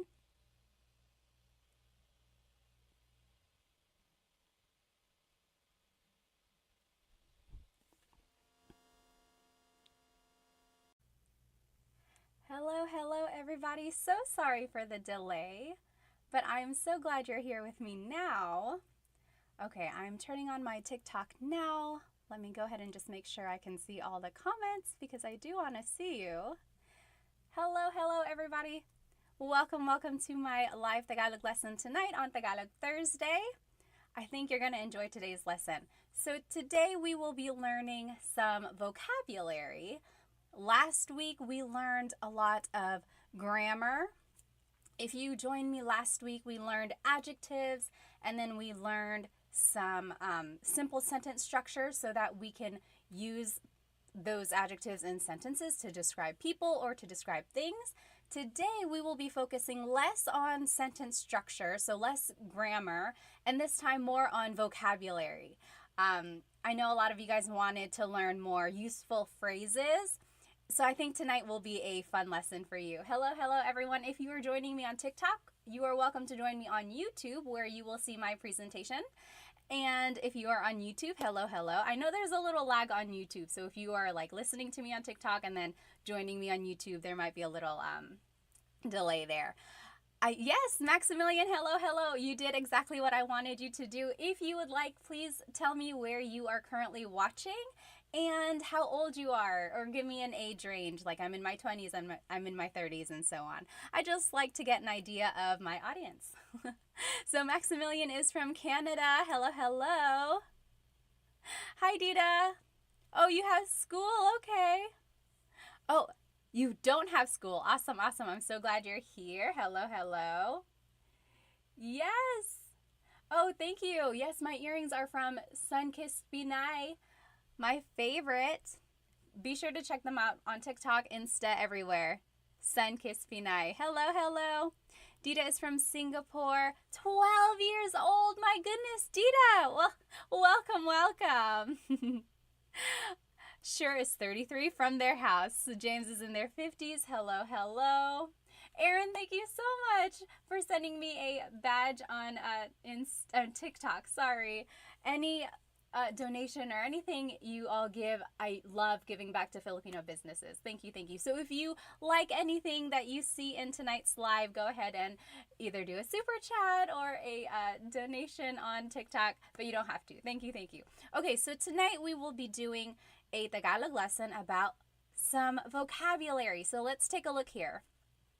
Here's tonight's lesson agenda. We will be learning some house vocabulary. So we'll be talking about parts of the house. We'll be talking about the kitchen, the bathroom, and the bedroom. That's all we have time for today. There's so many words and so many things to talk about the house. We'll save the other rooms for another night. But tonight we will be talking about the kitchen, the bathroom, and the bedroom. And then some related phrases about those vocabulary words. Let me just catch up on some of these comments. If you have any questions, be sure to write them in here because I do want to make sure I catch them. Oh, yes, meeting you said, what about you, Pat? Where are you from? Good question. So sorry I didn't mention it. I am here in North Carolina on the east coast of the United States. It is 9:19 right now over here. So sorry for the delay. Ikwa is from Brunei, 26 years old. Ikwa is currently watching in class. You should probably pay attention to class, whatever class that is. Okay, let's go ahead and jump right into this lesson, okay? So, house in Tagalog is bahay. Bahay. Try saying that with me. Bahay. Bahay. You might notice that the spelling is A-Y at the end, so it looks like bahay, but it's pronounced bahay. That A-Y combination is bahay. Bahay. Now, you might also hear the word tahanan. Tahanan. That means home. So it's the difference between a house and a home. A house and a home. So bahay is house. Tahanan is home. Okay? And here are some phrases that you might hear about the house. Malaki ang bahay ko. Malaki ang bahay ko. So my house is big. Malaki ang bahay ko. The opposite of malaki is maliit. Maliit ang bahay ko. Maliit. So if you were with me last week or even yesterday when I did the repeat lesson, malaki and maliit were some of the adjectives we learned. Big and little. Malaki, maliit. Okay? So that's one way to describe your house. Now, you might want to say that your house is old or new. So if you want to say your house is new, it would be bago ang bahay ko. Bago ang bahay ko. My house is new. If you want to say your house is old, it would be luma ang bahay ko. Luma, that means old. So bago is new, luma is old.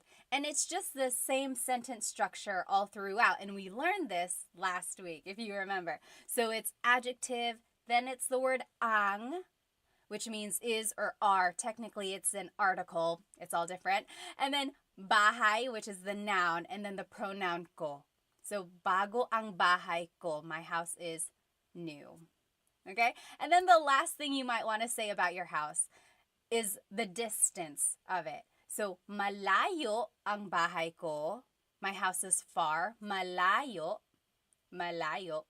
And then, malapit ang bahay ko. My house is near or it's close by. Malapit ang bahay ko.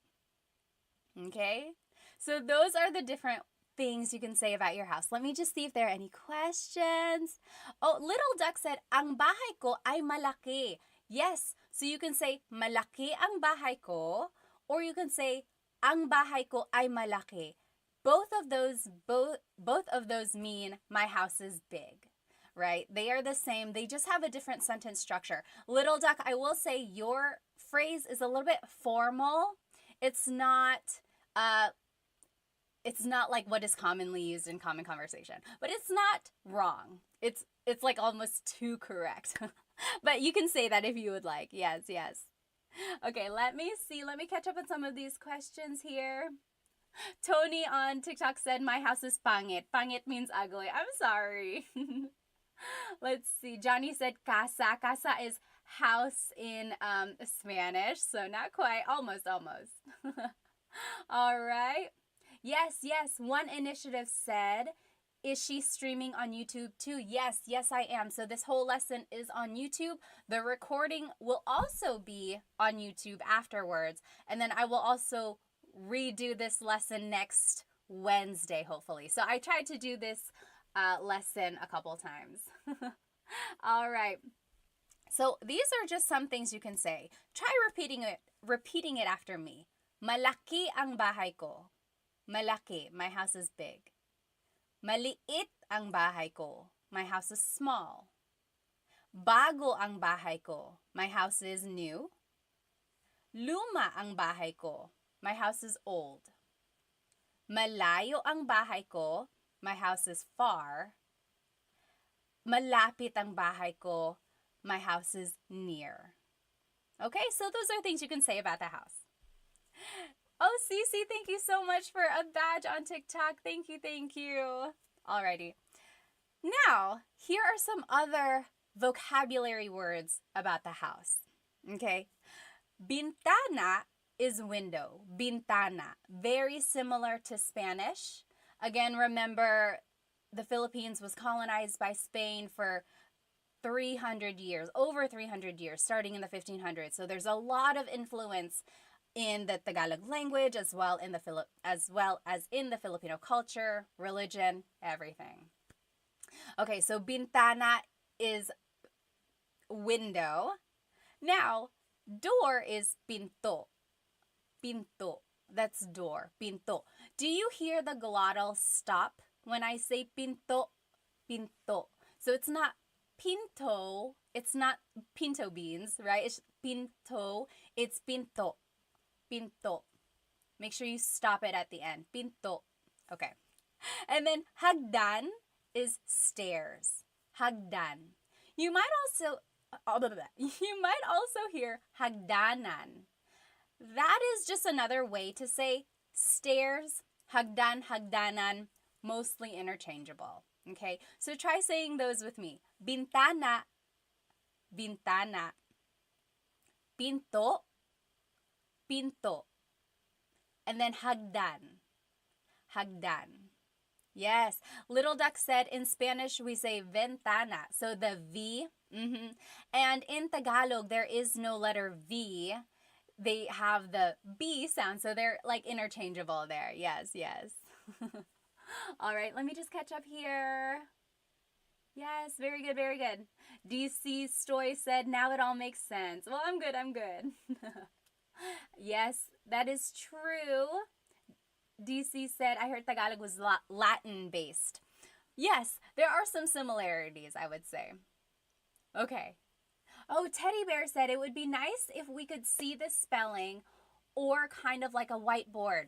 Teddy Bear, if you jump onto my YouTube, this whole presentation is there. Okay, so let's keep going. Now, here are some phrases about these objects in the house you might use them with. Bukas ang bintana. The window is open. Bukas ang bintana. Or bukas ang pinto. Bukas ang pinto. The door is open. So bukas ang blank means the blank is open. The opposite of bukas is sarado. Sarado ang bintana. The window is closed. Or sarado ang pinto. The door is closed. So bukas and sarado mean open and closed. Okay, so that's kind of the sentence structure there. Bukas ang bintana, sarado ang pinto. Now, if you want to tell someone to open the door or close the door, this is how you would do it.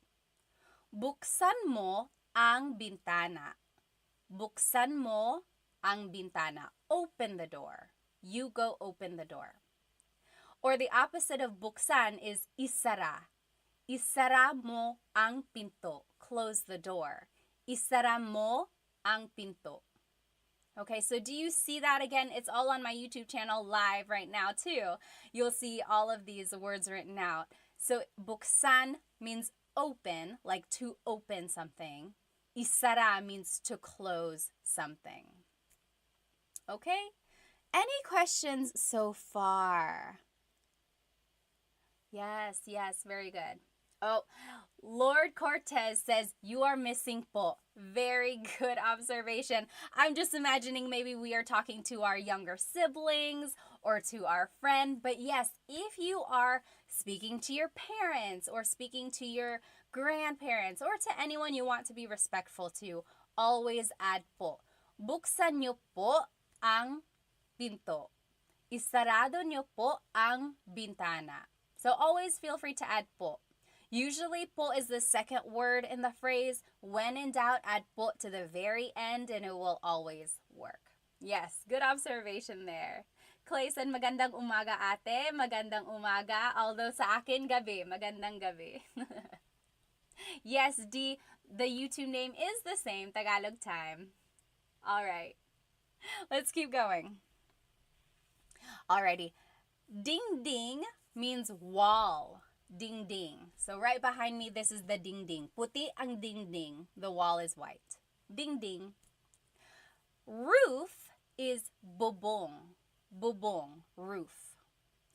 Ceiling is kisame. Kisame. So repeat those after me. Ding ding. Ding ding. That's the wall. Ding ding. And then bubong is the roof. Bubong, so that's on the outside, the roof, bubong. And then kisame is the ceiling, kisame. So sorry, YouTube. Can you hear me now? My mic was all the way down here. Hopefully this is a little bit better. Okay, awesome. Any questions so far? Yes. Harmonica said, ding ding, LOL. I know, it's a funny word. I have no idea where that came from. Okay, let's keep going. So all of that was about the house, like the outside of the house, things inside the house. Now, these are vocabulary words about the kitchen. So kitchen in Tagalog is kusina. Kusina. So in Tagalog, there is no letter C. So in Spanish, if it's spelled with a C, usually in Tagalog, it's spelled with a K because there's no letter C naturally found in the Tagalog alphabet. So the cocina is the kitchen. The stove is kalan. Kalan. Oh, who? Thank you so much for a badge on TikTok. Thank you so much. Yes, and my earrings are from San Kiss Pinay. Thank you. All of the earnings I earn go to Filipino businesses. So thank you. Okay, yes, Lucky Duck said most of these sound like Spanish words. A lot of them do. You will see that in all of these words, really. Next, knife in Tagalog is cuchillo. Cuchillo. And then fork in Tagalog is tinidor. Tinidor. And then cuchara is spoon. Cuchara is spoon. Okay, so let's say those again. Cocina, sorry, sometimes my nose gets clogged up. Cocina, cocina, that means kitchen. Kalan, stove, kalan. Cuchillo, knife, cuchillo. Tinidor, fork, tinidor. Cuchara, spoon, cuchara. Okay, so those are some objects or things you might find in the kitchen. Here are a couple more things. Plato is plate. Plato. I have also heard pinggan. I think it's regional. So my husband's family is from Cebu. They've said pinggan. Like the whole time I've been with them, they say, oh, kunin mo yung pinggan, or saan ang mga pinggan? Where are the plates? Growing up, I always heard plato. Plato. So you tell me, what do you use, or what did your family use growing up? Baso means a glass, like a glass of water. Baso. Baso. Another word for cup is taza. Taza. So that's like a cup, or like a little mug, taza. Whereas a glass is baso. Baso, okay? Now, pagkain is food. Pagkain. And then ulam is specifically the entree, or the dish, the meat dish. So if you're looking on YouTube right now, anyone know what this dish is? What ulam is this? Anong ulam ito? Does anyone know? Anong ulam ito? You write it in the chat and then we'll check. So ulam, again, is the dish, like adobo, pansit, sinigang. Pansit isn't really an ulam. It's like the meat dish, okay? Whereas pagkain is just food in general. Okay. And then over here, kain is the verb to eat. To eat. Yes, sure, you got it right. Deborah, you got it right on YouTube. This is adobo. If you are watching me on YouTube, I have this presentation on here. This dish is adobo. That is the ulam right here. Okay. So, kain means to eat. Kumakain ako. I am eating. Kumakain ako. Okay? So now here are some phrases about eating, or things that you might hear or say in the kitchen. Nagluluto ako. I am cooking. Nagluluto ako. Nagluluto ako. So the root word luto means to cook. Luto. So I am cooking is nagluluto ako. And you can always switch out the pronouns. Nagluluto siya, he or she is cooking.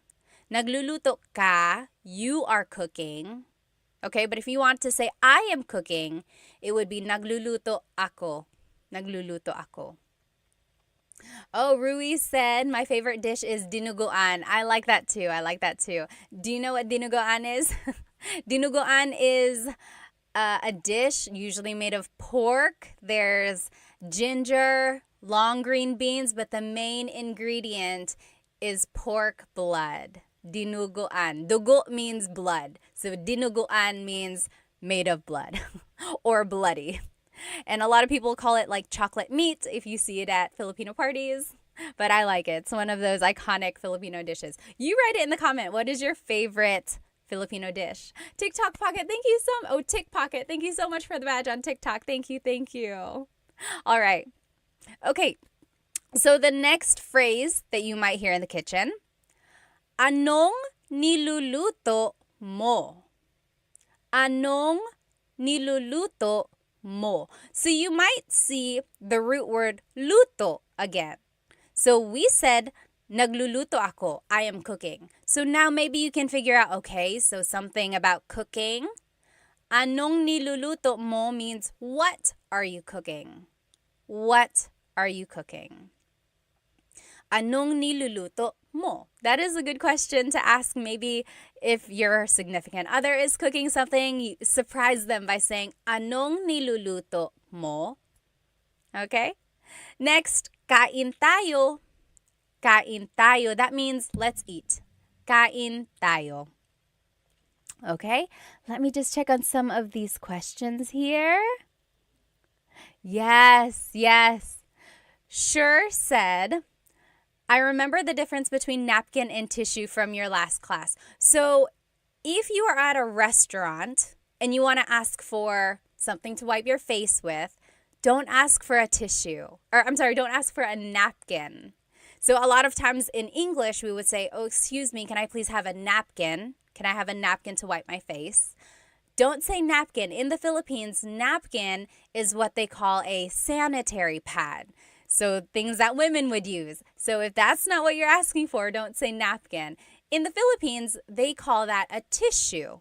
So, pahingi ng tissue. Pahingi po ng tissue. Can I have a tissue? So that's the difference there. It's not that big of a deal if you happen to mix it up, but you might get a little chuckles. Even me, I've made a video and I was like, oh, pahingi pong ng napkin. And in the comments, people were like, why napkin? That's not correct. Okay, so just know the difference there. Okay, very good, very good. Maverick said sinigang, stand up. Sinigang. I love sinigang. Yes, yes. All right. Let me just follow up. Oh, Maylee said, how do you say, what is there to eat? What is there to eat? That is a good question. Maybe you are hungry and you're like, oh, what's there to eat? You can say, anong pwedeng kainin? Or ano ang merong kainin? What is there to eat, literally. Or anong pagkain? What is the food? Food. Ano ang pagkain? Okay, those are all ways you can ask that. All right, any other questions? Tick Pocket said, do you have lives that teach people Filipino alphabet? I have not yet. No, I haven't taught the Filipino alphabet. I'll add that to my list of things to teach. All right. Yes. XOKZ asked, do you only speak Tagalog? Yes, Tagalog and English. I took a little bit of French in high school and college, but no, I don't speak Bisaya or Waray or the other languages or dialects. I would love to, though. I'm hoping to find someone who can teach me that online. So if you know any accounts, that would be so helpful. All right, let's keep going. Oh, IME said kare-kare and bagoong. I love that dish too. Kare-kare. Kare-kare is like usually beef and it has peanut butter. It's like a peanut butter sauce. So yummy, so yummy. Okay. So now, here are some vocabulary terms about the bathroom. So bathroom in Tagalog is banyo. Banyo. Banyo.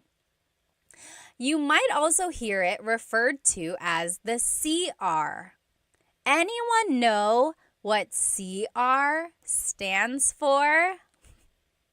Kind of funny, but it's used all the time. It's like, oh, saan ang CR? Saan ang banyo? Saan ang CR? Yes!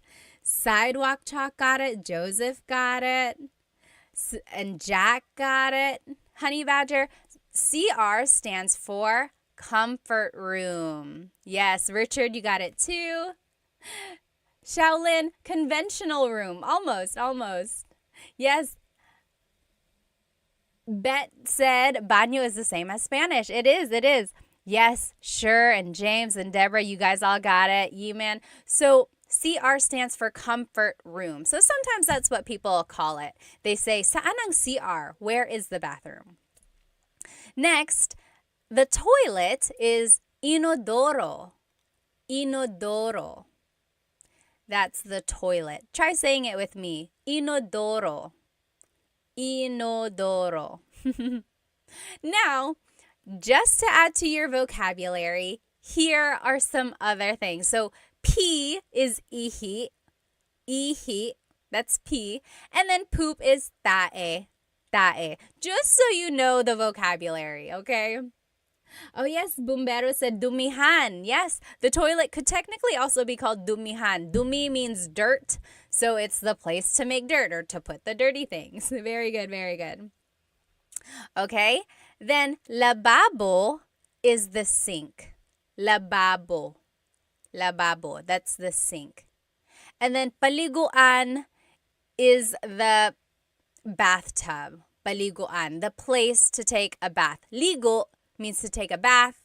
Paliguan is the place to take a bath. Oh, someone wrote the tabo. I didn't have the tabo in my list. So the tabo is the little thing usually beside the toilet that people in the Philippines use to wipe their bottom, or I'm sorry, to wash their bottom, or they use it to take a bath as well, like a little bucket.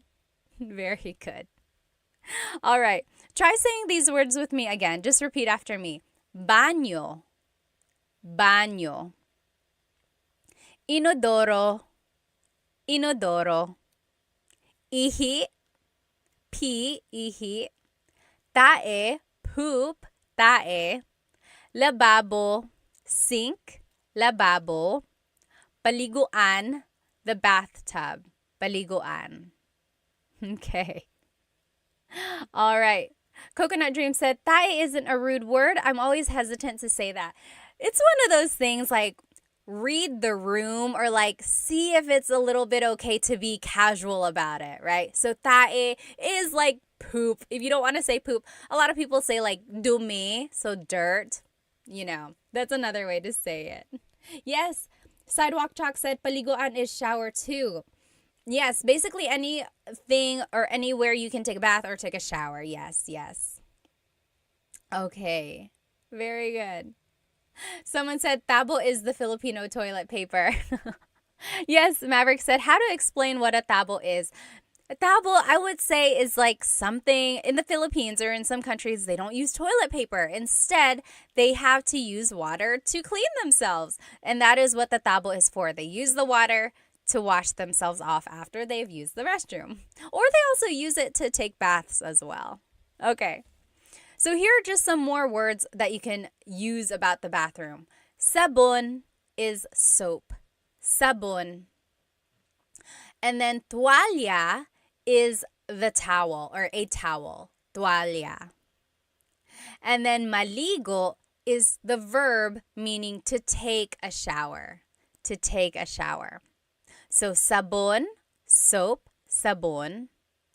Tuwalya, towel, tuwalya.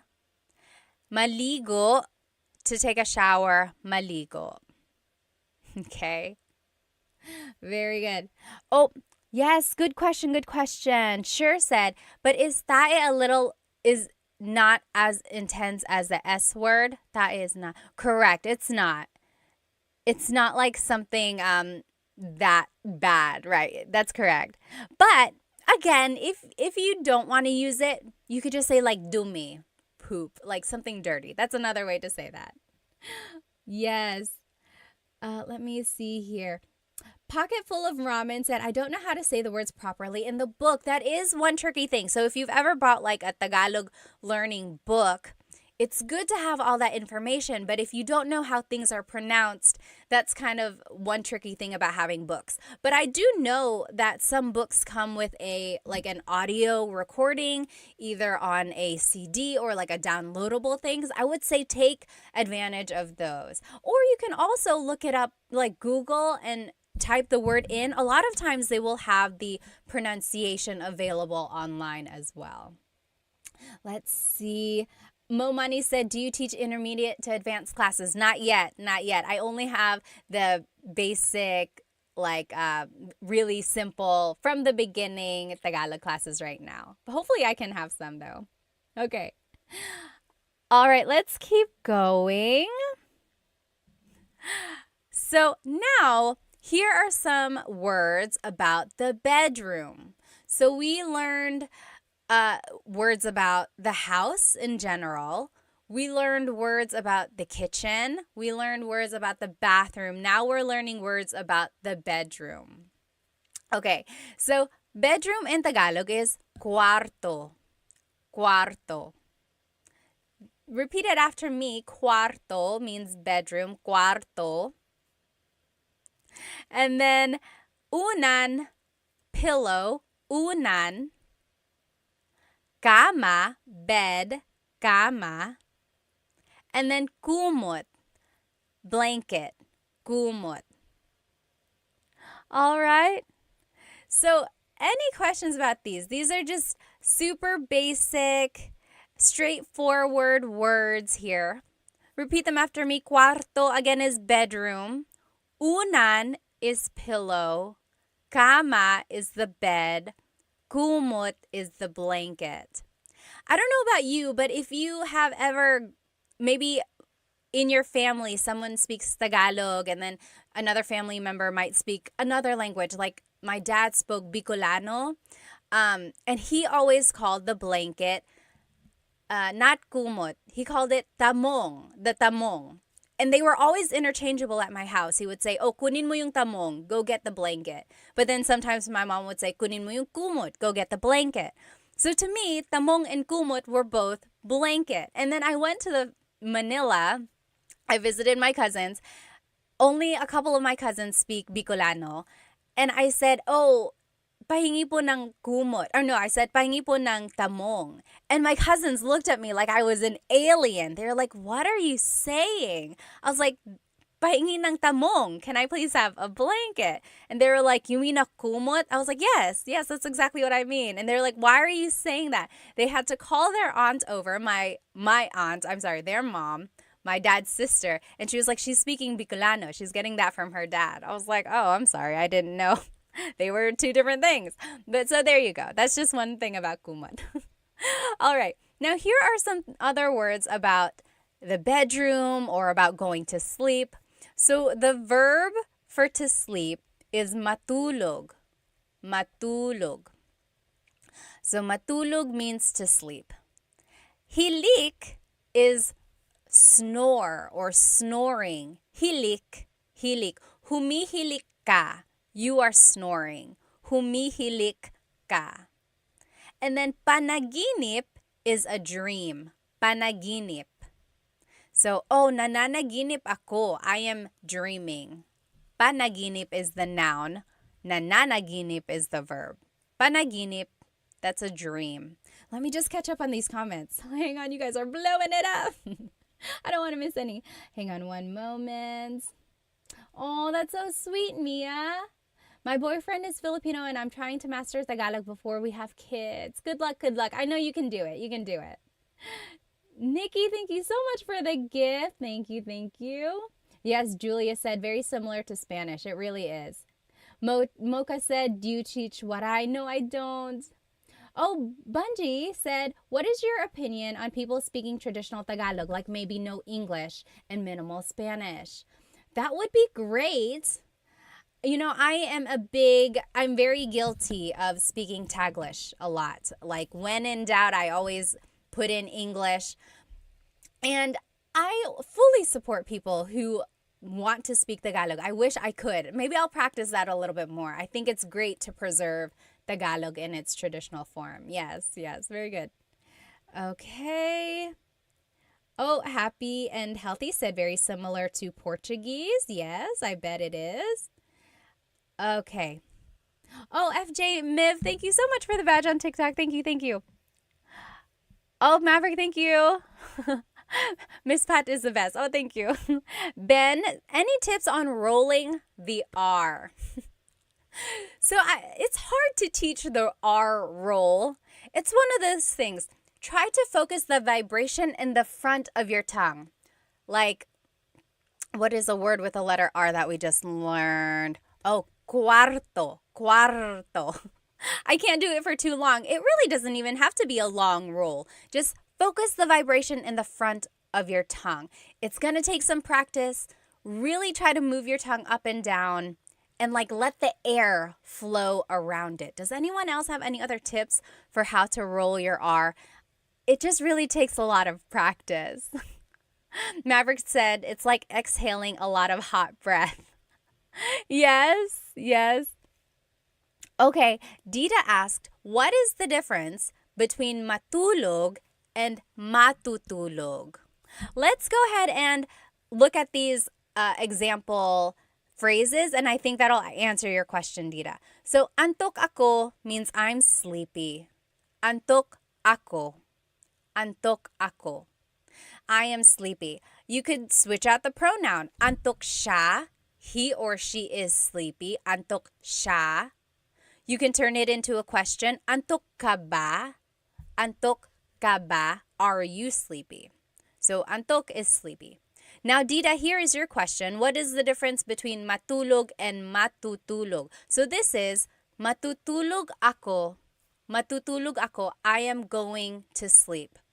Versus matulog means to just sleep. So, matutulog is the conjugated verb. Conjugated means it has been changed. So, matutulog is the present tense conjugation of matulog. That's the difference there. Here's another example of that. Matutulog na tayo. Matutulog na tayo. We are going to sleep. Or matulog na tayo. Let's go to sleep.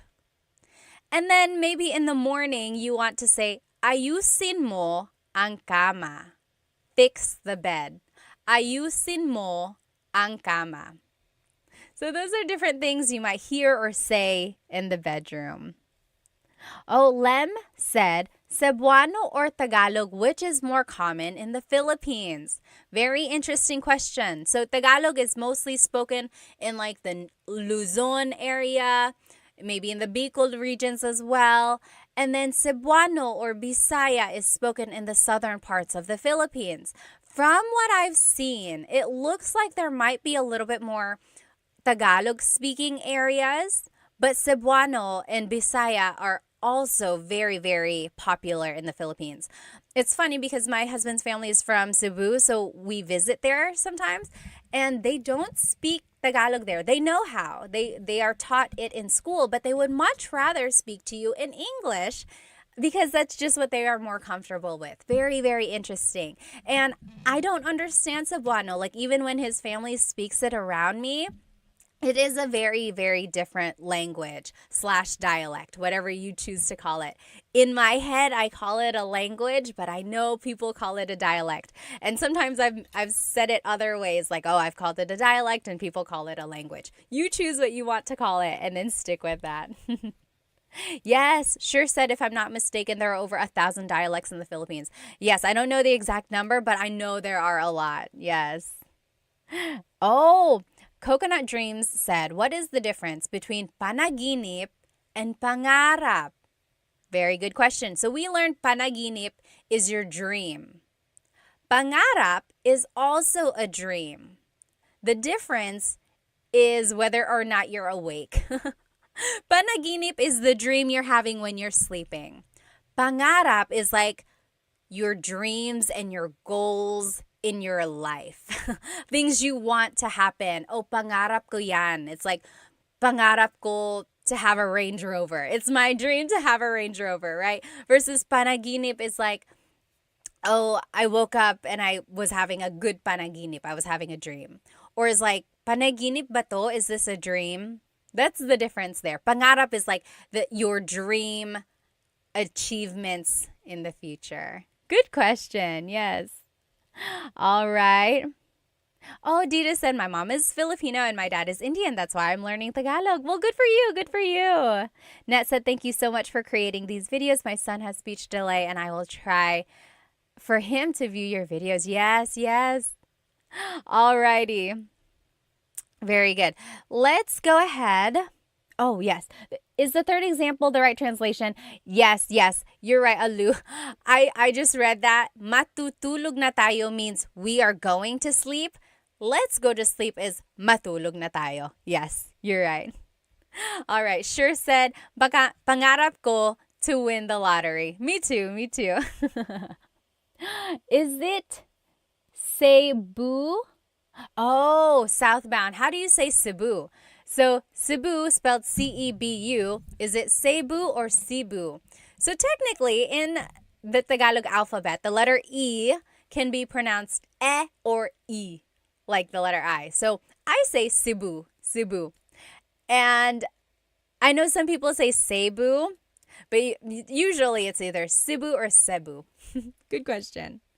All right, so now we are going to review. So we learned all of those vocabulary words about the house, like the structure of the house. We also learned vocabulary words about the kitchen, then the bathroom, and then the bedroom. And then we also learned different phrases about those things.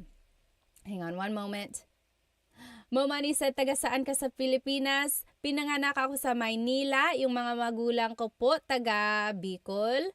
Si Papa, taga Catanduanes. Si Mama, taga Sorsogon. All right.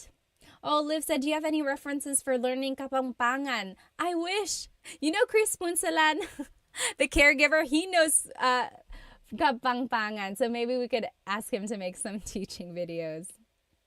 All right. Let's keep going. So let's review now. Now these are the slides, the same slides, but they are blank. So you have to tell me what these are, and then let's fill it in together. Okay? So ano ang house? So Tagalog, do you remember? Ano ang house sa Tagalog? Yes, Dita got it right on YouTube. Dita says bahay. Very good, bahay. Do you remember what home is? So house versus home.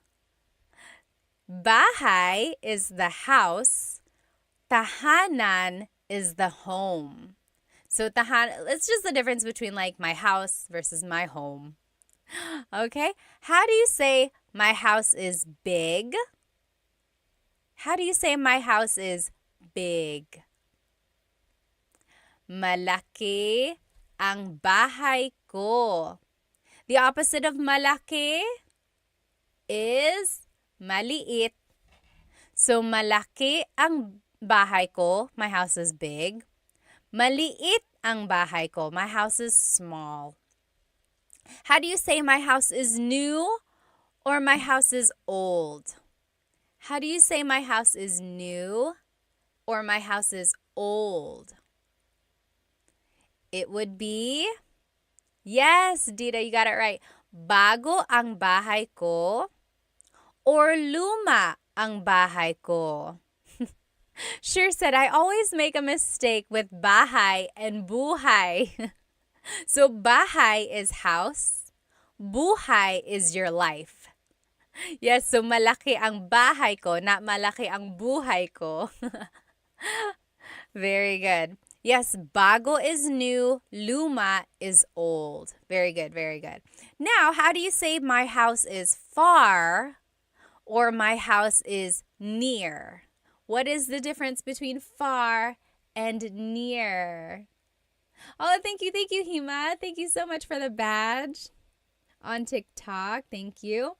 Oh, user 413 said, where did you get your earrings? These are from Sunkissed Pinay. Sunkissed Pinay. Be sure to check them out. So pretty, so pretty. Yes. Oh, Brooks Cooper, you're welcome. You're welcome. So thank you so much for the lesson. Very good. Luma is old. Bago is new. Now we're talking about my house is far, my house is near. Malayo ang bahay ko or malapit ang bahay ko. Yes. Very good, Coconut. So if you were in my lesson last week, if you attended the class, we learned a couple different ways to use adjectives. And those recordings are on my YouTube channel if you weren't able to catch it. But if you want to say malayo, you could also say ang layo. Ang layo ng bahay ko. Yes. Very good, very good. Okay. Now, what is window in Tagalog? Ano ang window sa Tagalog? Artsy, how do we join the lesson? It's on YouTube. Jump onto YouTube right now and you'll be in it. Shadi said, do you do one-on-one? I really want to learn. Not right now. I don't have any one-on-one classes. And my group classes are finishing up right now. We're on lesson 3 and my group classes. We're going to do lesson 4 next week. Oh, Shell, right there. I'm Kapangpangan. There you go. Shell, maybe you can teach us. Do you make lessons on somewhere? We would love to watch those. Yes, very good, very good. Sure. And Gabby, Harmonica, I think you might have just missed one letter. Window in Tagalog is bintana. Bintana. Tiny Pancakes, you got it. Bintana, that's window. Very similar to Spanish, remember. Ano ang door sa Tagalog? Ano ang door sa Tagalog? Diego, you're welcome, you're welcome. Door in Tagalog is pinto. Pinto. And remember, don't forget the glottal stop. Don't forget to stop the sound at the end. That's called a glottal stop. Pinto. Pinto. It's not pinto. It's pinto. Stop it at the end. That's just a word on pronunciation there. Alrighty, and then stairs. Hagdan. Hagdan. Stairs is hagdan. All right. Now, how do you say the blank is open or the blank is closed? Like the window is open. The door is open. It would be bukas ang pinto or sarado ang pinto? Yes, Dita says, ang pinto ay bukas or ang pintana ay bukas. That is correct. That is correct, Dita. Again, whenever you use I, it's kind of formal. It's not what is commonly used. More commonly, it would be said like, bukas ang pinto, sarado ang pinto. But you are correct. It's not wrong. It's just not casual. Very good, very good. All right. Sink said, amiga, amiga, are you Mexican? No, I get that a lot though. Okay. How do you say open the blank or close the blank? Open the door, close the door. Okay, how would you say that? It would be, buksan mo ang bintana, open the window, or buksan mo ang pinto, open the door. Buksan mo, isara mo, blank. So that is how you say open something, close something. Very good, very good. Next, ano ang wall sa Tagalog? Ano ang wall sa Tagalog? Oh, Lucky Duck or Little Duck said, how can I ask, is the window closed? So let's go back. Is the window closed?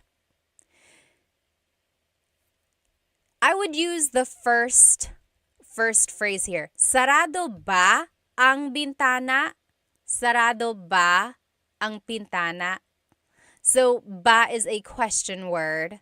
So you're asking, sarado ba ang bintana? Is the window closed? Versus, sarado ang bintana, that's a statement meaning the window is closed. Yes, Tiny Pancake said pader. Pader is also another word for wall or ding ding. Ding ding. Very good. Ano ang roof sa Tagalog? Ano ang roof sa Tagalog? Just Jules said, what about ibukas mo ang pinto? Yes, that also works. So you could say, buksan mo ang pinto or ibukas mo ang pinto. Yes, very good, very good. The only difference with that is sometimes verbs are object-focused, sometimes verbs are actor-focused. So, ibukas mo ang pinto is the object-focused verb, whereas buksan mo ang pinto is, maybe I'm getting mixed up. Ibuksan mo. No, I would say it's correct. Sorry, it's very grammatical there, but yes, you are correct. All right. Roof in Tagalog is bubong. Bubong. Yes, very good. Very good. Maverick said, ding, ding, ding, ding. We got a winner. Very funny. Yes. Megan said, where did you get your earrings? These are from Sunkist Pinay. Oh, and Moho Fotoko is from Virginia Beach. Are you near the Jollibee? And then ceiling in Tagalog is kisame. Kisame. That's the ceiling. Kisame. All right? Now, here are some vocabulary words about the kitchen. The kitchen. Kitchen, do you remember what the kitchen is in Tagalog? Ano ang kitchen sa Tagalog? Ano ang kitchen sa Tagalog? Kitchen in Tagalog is, yes, Dita, you got it. Whoops. Kusina. Kusina, yes, FYP January. And Tiny Pancakes, you got it. Kusina, that's the kitchen. Manal on YouTube said, is bukas? Does that mean tomorrow too? Yes. So, bukas is tomorrow. Bukas means open. So, it's a homonym. Homonym means it has more than one meaning depending on the context or depending on the pronunciation. If you say bukas, the emphasis is on the second syllable. That means open. If you say bukas, emphasis is on the first syllable. That means tomorrow. Very interesting. Like, oh, may work ako bukas. I have work tomorrow. May work ako bukas. Or, bukas ang bintana. The window is open. Bukas ang bintana. Very good, Manal. Very good observation there. All right. Yes, very good. So next, what is stove in Tagalog? Ano ang stove sa Tagalog? Stove in Tagalog is kalan. Kalan. Kalan. Okay, how do you say knife in Tagalog? How do you say knife in Tagalog? Knife in Tagalog is cuchillo. Cuchillo. Maverick said, how do you say we open tomorrow? Bukas kami bukas. Bukas kami bukas. Funny, funny. Very good, Gabby, you got it. Cuchillo, that means knife in Tagalog. How do you say fork and spoon in Tagalog? How do you say fork and spoon in Tagalog? Very similar to Spanish. Yes, Shell, you're right. How do you say fork and spoon? Fork in Tagalog is tinidor. Tinidor. Yes, Elizabeth, you got it. Cuchara. Cuchara. Elizabeth is spelling it with C's.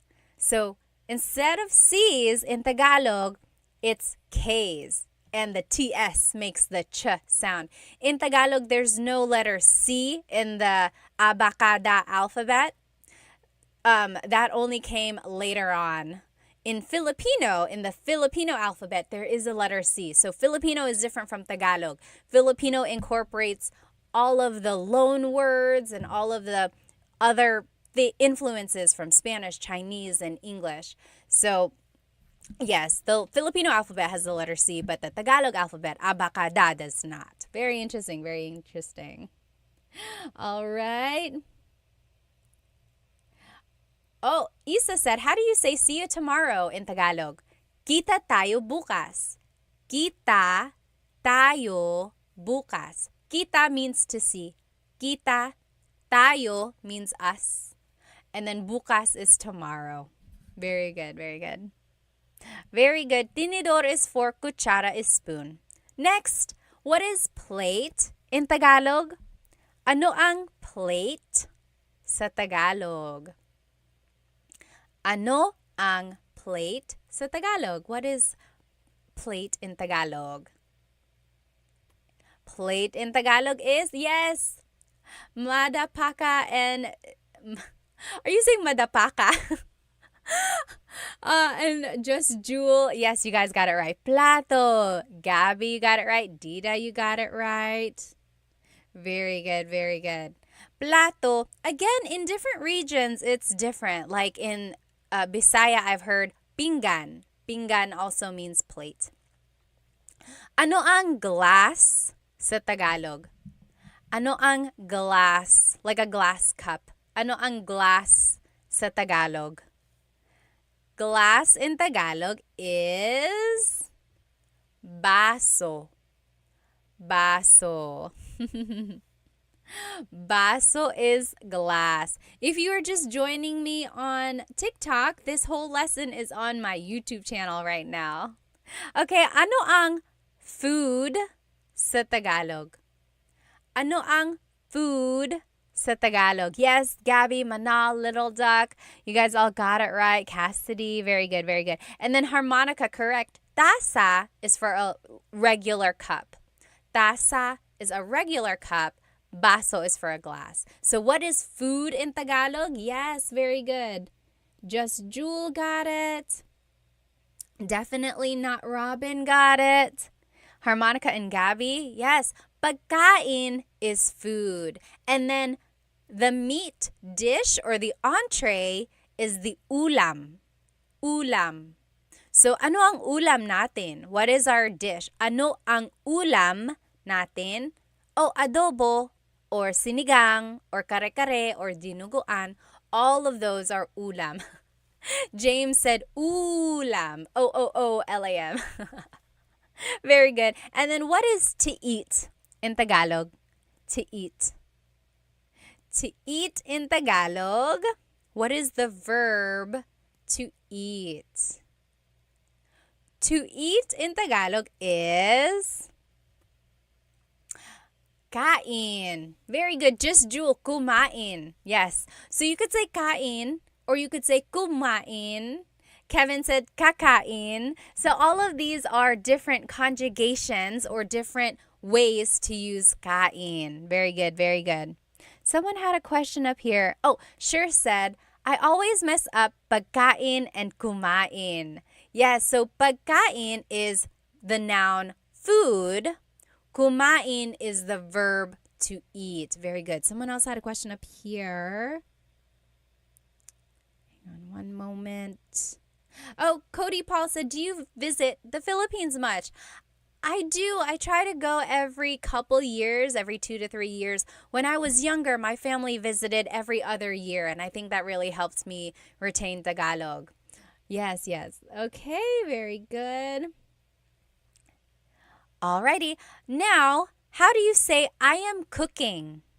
I am cooking. If someone walks into the kitchen and they're like, oh, what are you doing? You say, I am cooking. It would be, nagluluto ako.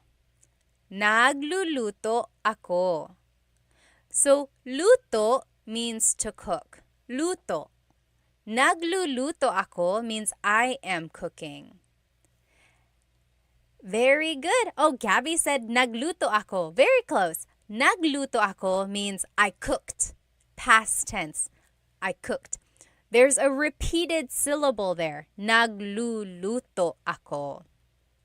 Yes, very good. Sure got it. Cassidy got it. David, very good, very good. Awesome. And then how do you say, what are you cooking? What are you cooking? It would be, anong niluluto mo? Anong niluluto mo? What are you cooking? Ano means what. Niluluto means cooking. Mo is referring to you. Very good, very good. And then how do you say, let's eat? Let's eat. Let's eat. A lot of people say this. You might hear it. Kain tayo. Kain tayo. Oh, Gio, thank you so much for the badge. Thank you, thank you. Let me catch up on some of these comments here. Let's see. John asked, where are you from in the Philippines? Taga Maynila ako. I was born in Manila. Let's see. Oh, Panda World said, is the Philippines a safe country? I hear 1 in every 5 Filipinos is a criminal. I don't know about that statistic. I would say it's like, if you go to Manila, which is a big city, it's like any other big city. You just got to be aware of your surroundings. If you are a foreigner, I would say maybe don't stay out too late.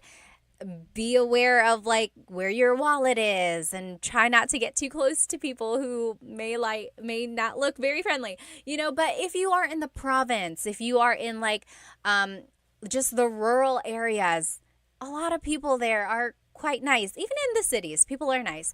And it's just the way it is everywhere, I think. If you're in a big city, just really be careful.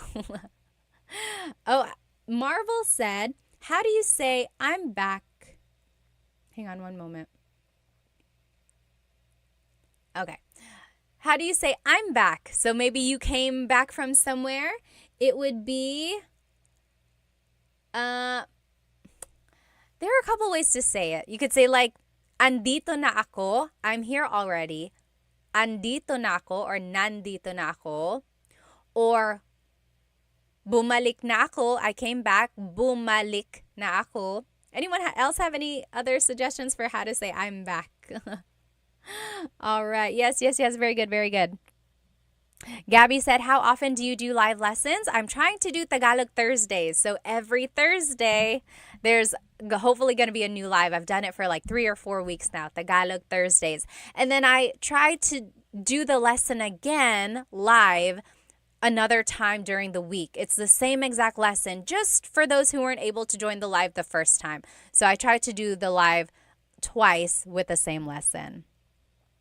Yes, Cassidy said, babalik na ako or bumalik na ako. Sure said, back na ako. That also works. Back na ako. All right. Blockmaster Scott said, is there a time to use kasi and dahil, or are they totally interchangeable?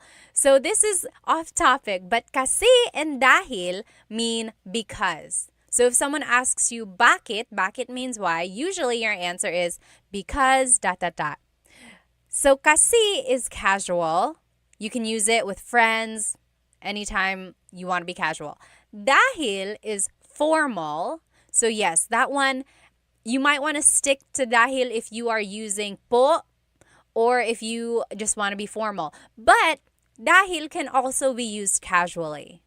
But kasi, usually you don't want to use it in a formal setting. Good question. Actually, this is a great time to promote my latest YouTube lesson. On YouTube, I have full-length Tagalog lessons. And lessons 6, 7, and 8 are all about questions. I had to split it up into 3 different parts because the final video was over 2 hours long. I did not mean for that to happen. But there's just so many questions, like question words in Tagalog. So I broke it up for you so that you can watch it in like smaller chunks.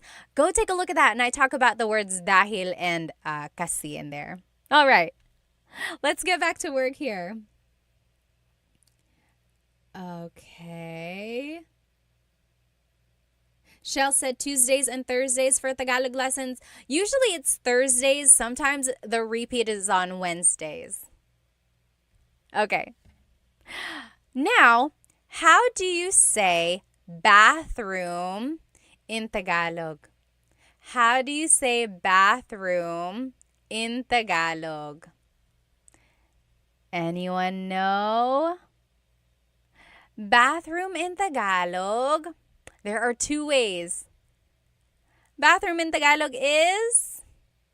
Yes, you guys got it. Just Jewel, Gio, Aaron, you guys are getting it. Yes! And Avalon. So, banyo or CR. Yes, Sergey, workout, got it. Maximilian, you guys are getting it. Harmonica, palikuran. Yeah. Paliguan, maybe. Very good. Gregory and Dita. Yes, Blockmaster. Very good.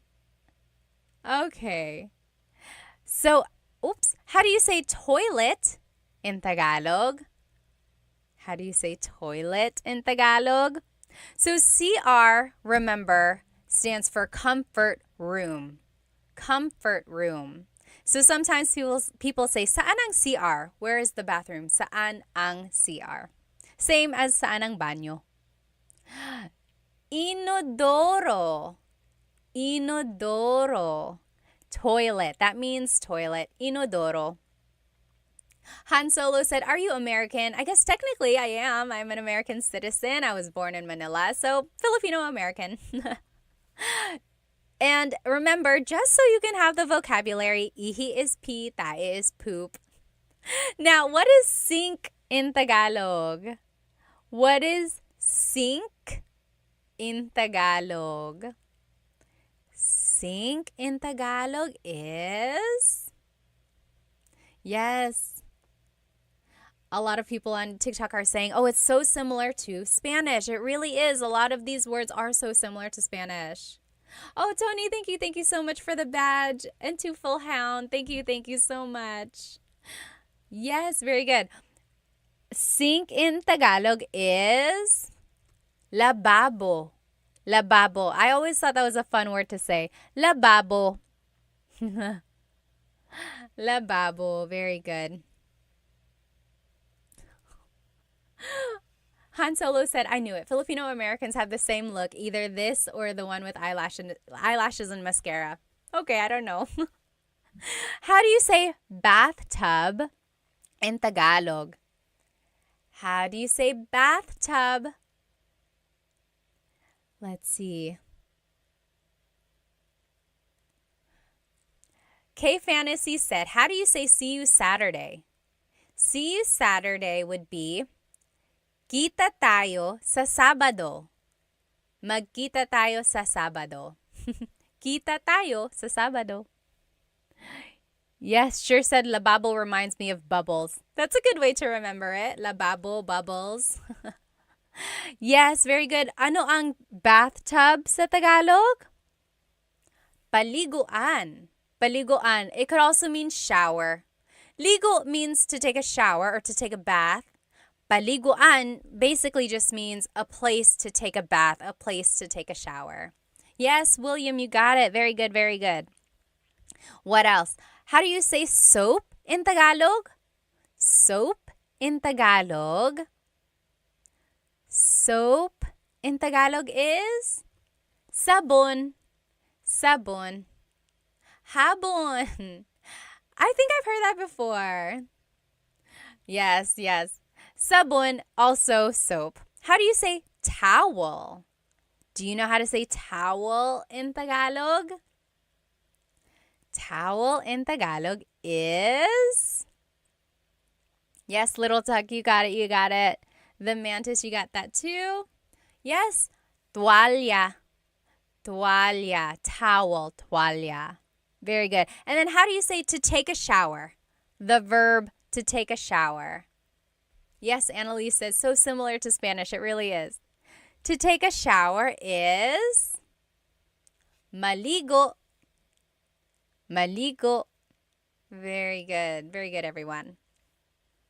And let's just go through these phrases together. I am taking a shower. I am taking a shower. Naliligo ako. Naliligo ako. And then, are you done yet? Tapos ka na ba? Tapos ka na ba? And then, hurry up. Dalian mo na. Dalian mo na. So these are just some phrases you might hear. Again, if you're just joining me on TikTok, this whole lesson is on YouTube right now too. I'm doing a live on YouTube and you'll be able to see the lesson there with all the words and the pictures as well. So let's just go over these phrases one more time. Naliligo ako. I am taking a shower. Naliligo ako. And then, tapos ka na ba? Are you done yet? Tapos ka na ba? Maybe if someone is taking a long time, you can say that. And then if you want to say, hurry up, it would be, dalian mo na. Hurry up, dalian mo na. Very good. Yes, can you make a list of words? Again, I use those to help. Bones, I would say, look on my YouTube channel. This lesson will be on there, the recording, and everything is written out on there for you. Now, this is the bedroom. Ano ang bedroom sa Tagalog? Ano ang bedroom sa Tagalog? Bedroom in Tagalog is cuarto. Cuarto. Bedroom in Tagalog is cuarto. Ano ang bed sa Tagalog? Ano ang bed? Ano ang means what is blank. And that's a good phrase to know if you're learning Tagalog. You could say, ano ang bed? What is bed? Ano ang bed sa Tagalog? Bed in Tagalog is kama. Harmonica said kama room. Almost. Kama. Kama, yes. Kama. Ano ang pillow sa Tagalog?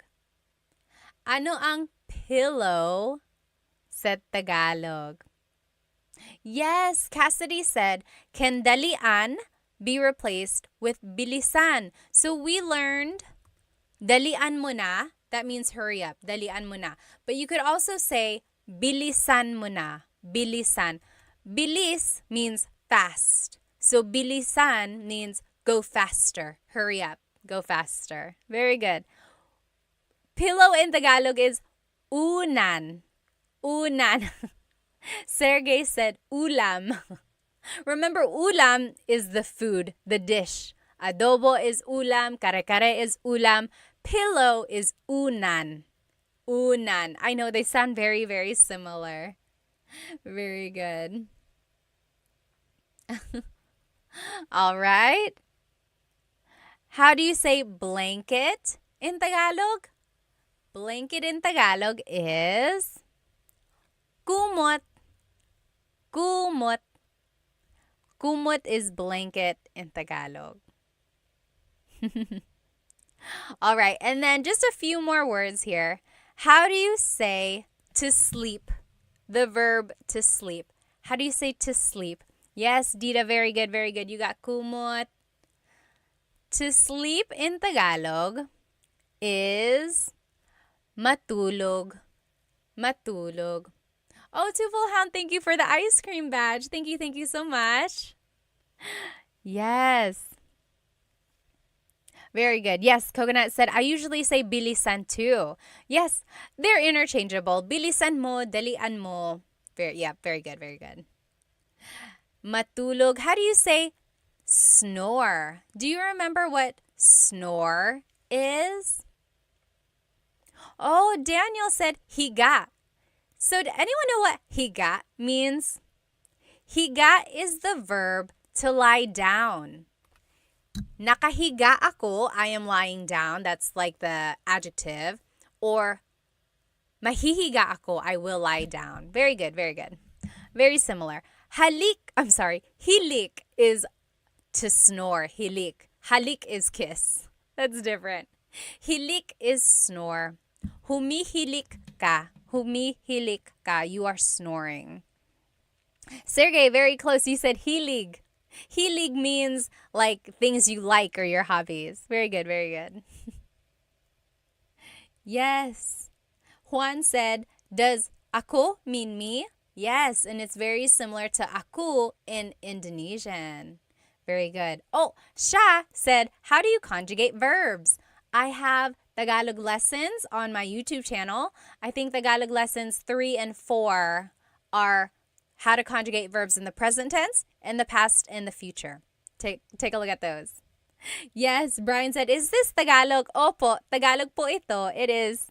Okay, lastly, dream.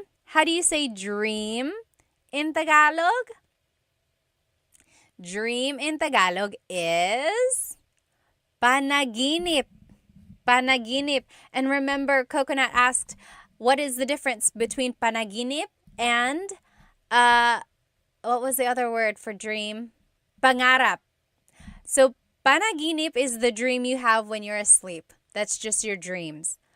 Pangarap is the dream you have when you're awake, or like your achievements that you want, your goals. That's your panaginip. Panaginip ko to win the lottery, right? As Sher said, panaginip. That is your dream thing to happen. That's the difference. Yes.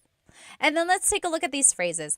I'm sleepy would be antok ako. Antok ako. Try saying that with me. Antok ako.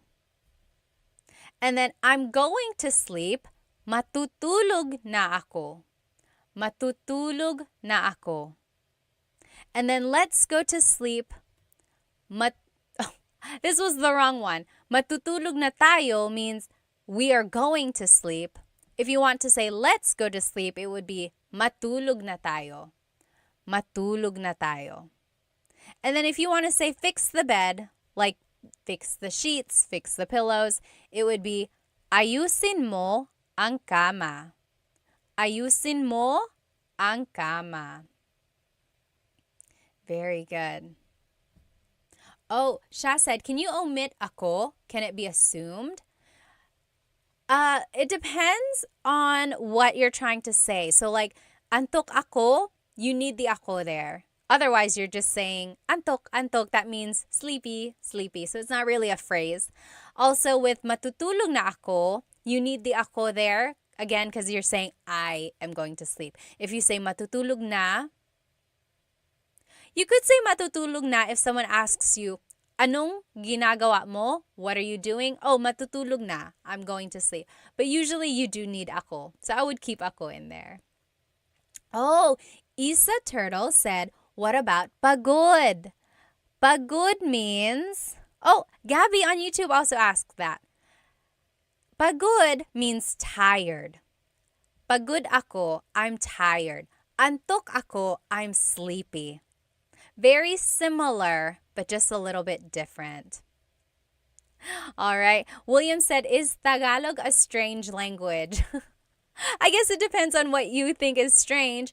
It is a little tricky just because the grammar is different from English. Also, the conjugations of the verbs or how the verbs are changed can be a little bit tricky. Jay said, why is my cousin teaching Tagalog? Are you my cousin? Pinsan ba kita? All right. Yes, very good, very good. And I think that's it. So now here is the lesson review just to go over everything we learned today. Again, if you are catching me on TikTok, this whole lesson is on my YouTube channel. I'm doing a simultaneous live on my YouTube account, and you are welcome to watch the recording on my YouTube channel, and all of the writing and pictures are on there. So just to review, we learned vocabulary about the house. We learned vocabulary about like the structure and like the windows, the doors, everything like that. So just about the house in general. Then we learned vocabulary about the kitchen. And then we learned vocabulary about the bathroom, the baño. Then we learned vocabulary about the bedroom, the cuarto. And we learned about related phrases that you can start using about those places in the house, right? Oh, Sha, thank you so much for the badge. Thank you, thank you. So if you have any questions, feel free to write it in the comments of this recording or just write it wherever you would like, and I'll try to see if I can find it, okay? And if you only joined for part of this live and you want to watch it, the recording will be up on my YouTube channel right after. But I will also try to teach this lesson again live sometime next week. So just catch me. If you subscribe to my YouTube channel, you should get the notification when I go live. I think that is set. But otherwise, I hope you have a good rest of your night over here where I am, or day wherever you are. Thank you so much for joining me tonight. I hope to see you next time. Paalam.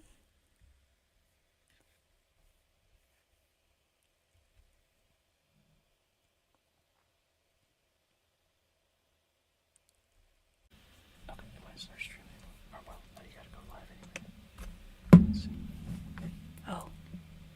Oh, wait, it's going live now. It's live. Let me go away.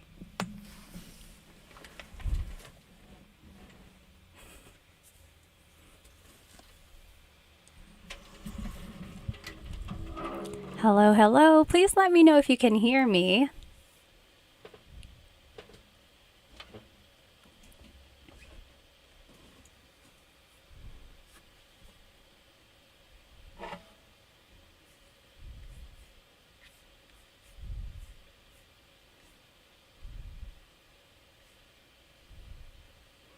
Hello, Maximilian. Are you the same one from last week? If you are, hello again. Hello from Canada. Nice to see you.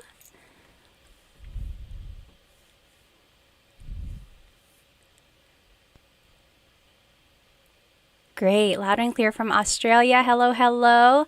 Let me go ahead and share my screen again, like I did last time.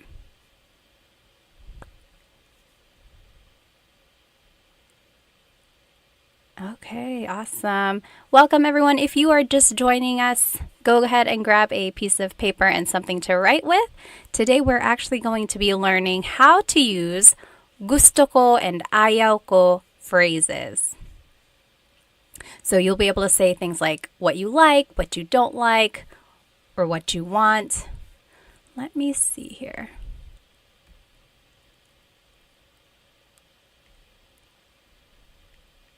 Oh, I see. There we go.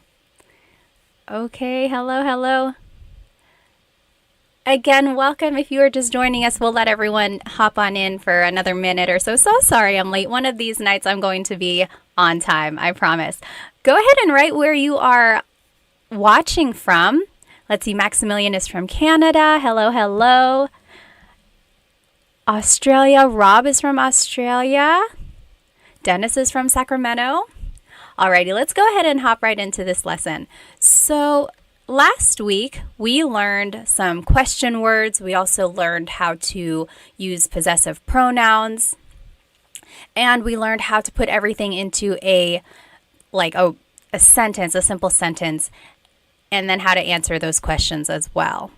Today, we're going to be learning how to say I like or I want something, and then how to say what you don't like or you don't want something. And then we're going to learn the kasi clause. Kasi means because. So everything's going to tie into each other. Let me just read these comments here. So I see Scott is from Washington State. Hello, hello. Sher is from New Mexico. Kevin is from Rhode Island. Coconut Dreams. Yes. Oh, okay, you're living in the Philippines, but you're from Ohio. That's so cool. Jimmy is from Massachusetts. Jared is from Montreal. Rich is from New York. Yawanthan is from Cali. Hello, hello. Let's go ahead and jump into this lesson. So, gusto ko means I like or I want something. So, depending on how it's used in the phrase, it means I like or I want. Oh, Travis, hello from Sorsogon. My family is from Sorsogon, actually, my mom's side. That's so cool. So, if you want to say that you like something, you can just say gusto ko by itself. Gusto ko. For example, gusto ko ito, gusto ko yan. I like this, I like that. So, for example, if you are shopping with a friend and you can't decide, you're like, which one do you like? And your friend says, oh, gusto ko ito. I like this one. Gusto ko ito.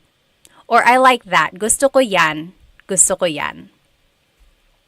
So you could just say it by itself. Gusto ko ito, gusto ko yan. You could also add a pronoun. Gusto ko siya. I like him or her. Maybe if there's a new employee at your workplace and you're like, oh, he was really nice. Gusto ko siya. I like him. Gusto ko siya. Also, romantically, you could use it like that as well. Gusto ko siya. I like him. I like her. Gusto ko siya. So that means I like him or I like her. So that's the first way you can use gusto ko. You can use it by itself or you can add a pronoun or a demonstrative pronoun as well. So gusto ko, I like it. Oh, Travis, you're from Donsol. Yeah. Have you swam with the whale sharks? I know you can do that over there. And then Stellar's from Italy. Hello, hello. Kawika from California. Welcome, welcome. Now, if you want to say that you want something, you would say gusto ko ng plus a noun. So the word ng is just a sentence marker. It's something that goes in front of a noun usually. It doesn't really have a direct sentence, a direct translation. It does mean some or a thing.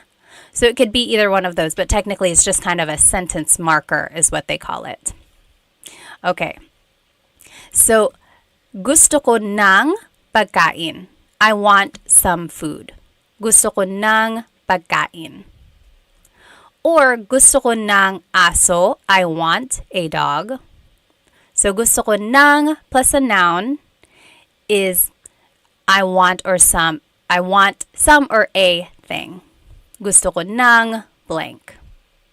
All right, so that's the second way to use gusto ko. Now, if you want to say you want to do something, it would be gusto kong plus a verb. Gusto kong plus a verb. Kong, K-O-N-G, is actually ko plus ng put together. And this ng, N-A-N-G, is different from this ng, N-G. Remember up here, NG is just a sentence marker, or it means some or a thing. Kind of like an article, but sometimes it has different purposes as well. So that's NG. But N-A-N-G here is actually an adverb. It always goes with a verb. So even though they sound the same, it is spelled differently and it has different purposes. So gusto kong plus a verb means I want to do something. For example, gusto kong matulog. I want to go to sleep. Gusto kong matulog. And some people say gusto ko nang matulog. So you could separate the ko and the nang. But usually people just put it together. Gusto kong matulog. I want to sleep. Or gusto niyang bumili ng kotse. She wants to buy a car. Gusto niyang bumili ng kotse. So if you know the different pronouns in Tagalog, here is a different pronoun. So in the first example, it was ko plus nang. In the second example, it's niya plus nang. Niya means he or she versus ko means I. So whatever pronoun you are using, you are welcome to just put it together with the word nang and make this contraction. So gusto kong matulog, I want to go to sleep. Gusto niyang bumili ng kotse, she wants to buy a car. All right, so that's the third rule for gusto ko. Oh, Travis, that's cool. Okay, awesome. You have swam with the whale sharks. I swam with the whale sharks in Cebu. That was a lot of fun too. Stellar, thank you, thank you. I'm so happy that you and your daughter are watching. That's so fun. Okay, now next, you can say gusto ko si plus a person. So if you want to say I like a person, it would be gusto ko si blank. For example, gusto ko si Tita Baby. I like Tita Baby. She is a great cook. Gusto ko si Tita Baby. I like Tita Baby. Or, only one example. Gusto ko si blank. So anytime you have a person's name following, you have to use this preposition si. So that's what would go before a person's name. Now, if you want to say I like it in a place, gusto ko sa, then the place. So now the word is sa. That's the leading word there. Gusto ko sa Japan. I like it in Japan. So gusto ko sa Japan because it's very historical. Gusto ko sa Japan. Versus gusto ko yung plus a noun. That means I like something. So the difference here in rule number 2, gusto ko ng plus a noun versus gusto ko yung plus a noun. So very similar, but the leading word is different there. Remember up here in number 2, gusto ko ng plus a noun means I want something. I want some food. But gusto ko yung means I like something. For example, gusto ko yung buhok mo. I like your hair. Gusto ko yung buhok mo. So yung means you like it. Nang means you want it. Right? So we're not saying I want your hair. You say I like your hair. Gusto ko yung buhok mo. And then gusto ko yung damit mo. I like her dress. Gusto ko yung damit niya. Sorry, gusto ko yung damit niya. I like her dress. So gusto ko yung and gusto ko nang are very similar. And if you happen to mix it up in conversation, it's not a big deal. People will understand what you mean. But technically, there is a difference there. Oh, thanks, Basil. Gusto ko yung this channel. I love it. Gusto ko yung channel na ito. Thank you, thank you. All right, any questions about these gusto ko grammar rules? So these are essentially how gusto ko can be used. There may be other ways, but these are the main ways gusto ko is used. So just depending on what you want to say, you have to think about the preposition or the leading word that would go before it. Go ahead and write any questions in the comments, and then we will go ahead and hop into these practice questions in the meantime. So up here on the top left corner are the rules that we just learned. Remember, gusto ko means I like it. Gusto ko ng plus a noun means I want something. Gusto kong plus a verb means I want to do something.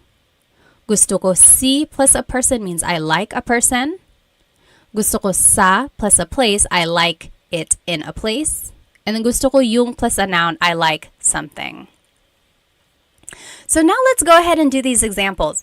So number one, I want some bread. Bread in Tagalog is tinapay. Tinapay. The AY makes an I sound. Tinapay. It's not tinapay. Tinapay.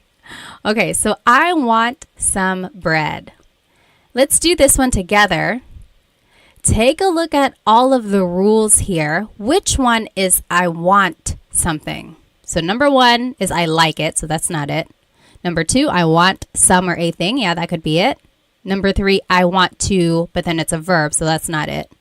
Then the last three are I like, I like, I like. So that's not it. So I want something, that would be rule number two. Gusto ko ng plus a noun. Oh, I'm seeing the correct answers in the comments. What do you think it is in Tagalog? I want some bread. So we are just going to follow the rules here. Gusto ko ng tinapay. Gusto ko ng tinapay. So remember, I want some bread. Gusto ko ng tinapay. Now, if we had said, gusto ko yung tinapay, what would that have meant? Gusto ko yung tinapay. That one means I like the bread. So maybe we are eating at a restaurant and they brought out a basket of bread and you're like, oh, gusto ko yung tinapay. I like the bread. That is when you would use it. Yep. Good job, sure. That is exactly right. So that's just the difference between those two. So I want some bread. Oh, I'm sorry. I like some bread versus I want some. Okay? But again, that's just a very minor thing. It's not going to be a big deal if you happen to mix them up, but technically there is a difference there. Okay, so Nicole asked, would it be wrong to say gusto kong tinapay instead of gusto ko ng? I'm trying to think, gusto kong tinapay. No, it's not wrong. I've heard it before. It's not very common. The kong really is saved for verbs, but that also works as well. Gusto kong tinapay. Yeah, if you're speaking fast, feel free to say that as well. Good question. All right, you take maybe 5 minutes. You do well, it says number 3, but technically it's the second one. Do the last examples here, and then we'll go over it. Let's see. Sure said, when you add some or the before bread, is that implied in the context? I would say not so much implied, but the ng or the nang or the yung, that's the one that indicates it. So yeah, as long as the nang or the yung are there, then you can assume or you can pretty much understand that it is some or the. Yeah. Okay, very good. So so Jimmy is already answering it. Go ahead and answer these on your own. Feel free to write it in the chats. If you want to do it by yourself first, don't read the chats. And then we'll go over it in about 3 minutes.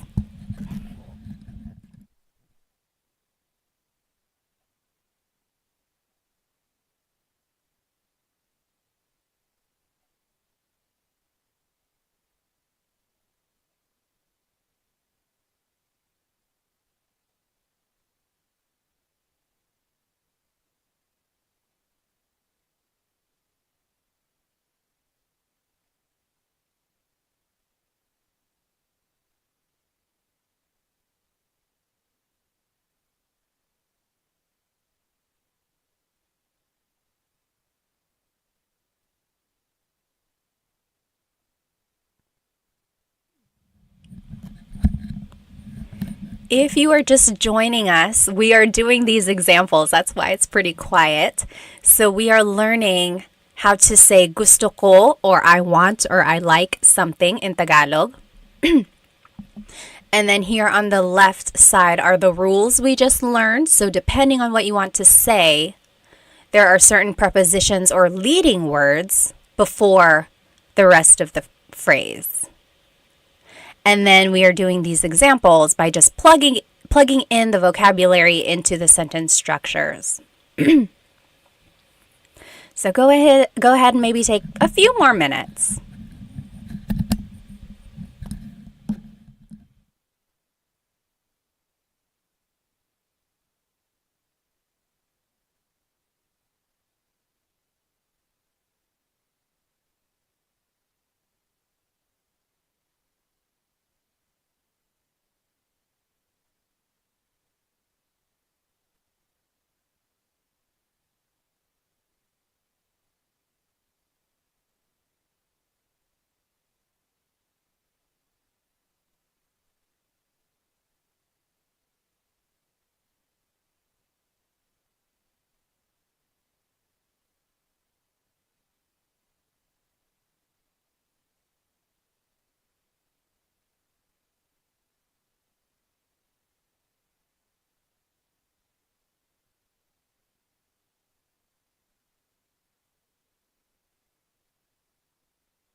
Okay, let's go ahead and do these examples. I just turned on my live on Instagram as well. If you happen to turn that one on, you are going to hear that information first because there is a delay on YouTube. So if you are joining me on Instagram, hello, go jump onto my YouTube channel because we are doing a live Tagalog lesson and I'm sharing my screen there. Okay, so if you are following me on YouTube, let's go ahead and do these examples. So we are learning these phrases for how to say gusto ko. So I like or I want something. And we are practicing these examples. Again, if you're just joining me, go ahead and jump onto my YouTube channel right now because then you can join our lesson. So number 3, I like Mr. Garcia. Yawanten says, gusto ko si Mr. Garcia. Let me see if I can log out of this. So remember, if you want to say I like a person, it is gusto ko si Mr. Garcia. Gusto ko si Mr. Garcia. So remember, anytime you want to say you like someone, the leading word or the preposition is si. Hello everyone. Remember, jump onto my YouTube right now. Number 4, I want to go swimming. I want to go swimming. So remember, anytime we are using a verb or we want to say I want to do something, it is gusto kong lumangoy. Gusto kong lumangoy. Yep, I see that a lot of people got it right. Awesome. Gusto kong lumangoy. So in pronunciation, or like when you're saying it in a conversation, you could say that, or you could say gusto ko nang lumangoy. Whoops. See, I made the mistake there. It's a different nang. It's N-A-N-G because it's an adverb. Good. Ribe said, gusto kong swimming. I love a good Taglish tip. So yes, you could easily just say gusto kong mag-swimming. So if you do not know a word in Tagalog, always feel free to just use Taglish. Yes, because the more you can use Tagalog, even if it's in small parts, I mean, that's better than nothing at all, right? All right, whoops. All these numbers are all off, but number 7, I like it in Australia. How would you say I like it in Australia? Hello, hello again. Remember, if you are joining me on my Instagram, hop onto my YouTube channel. We are doing a live Tagalog lesson. You are able to see my screen that I'm sharing. Yes, so I'm seeing the correct answer in the comments here. I like it in Australia is gusto ko sa Australia. I like it in Australia. So you could be like, oh yeah, I've traveled there before. There are so many cool animals. Gusto ko sa Australia. I like it in Australia. Very good. I see the correct answers in the comments. Now, number 8, I like your house. Your house is bahay mo. I like your house. So I like a place.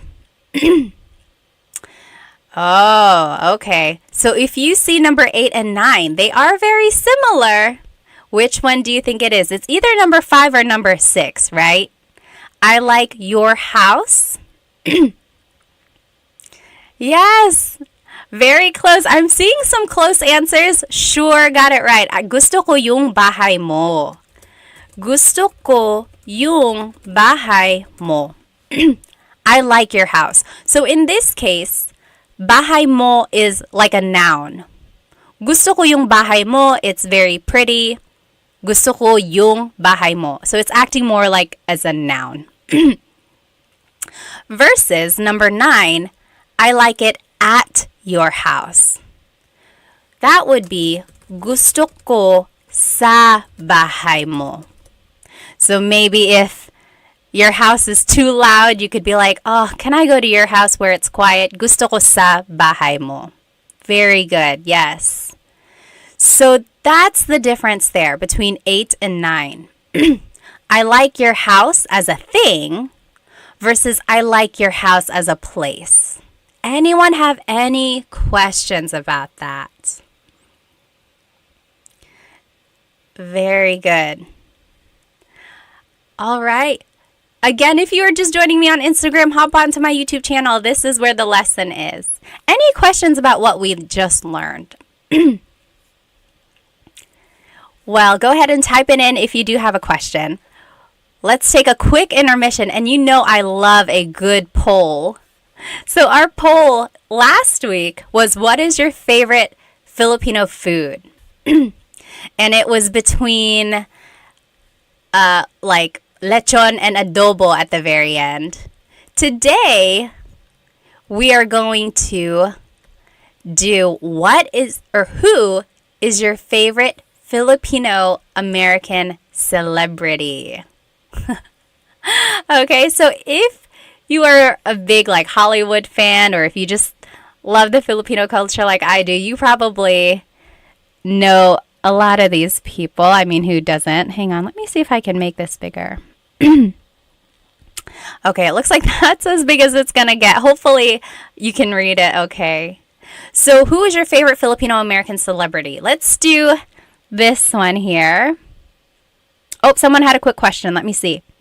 David said, is gusto ko ang bahay mo wrong? Gusto ko ang bahay mo. Oh, I see.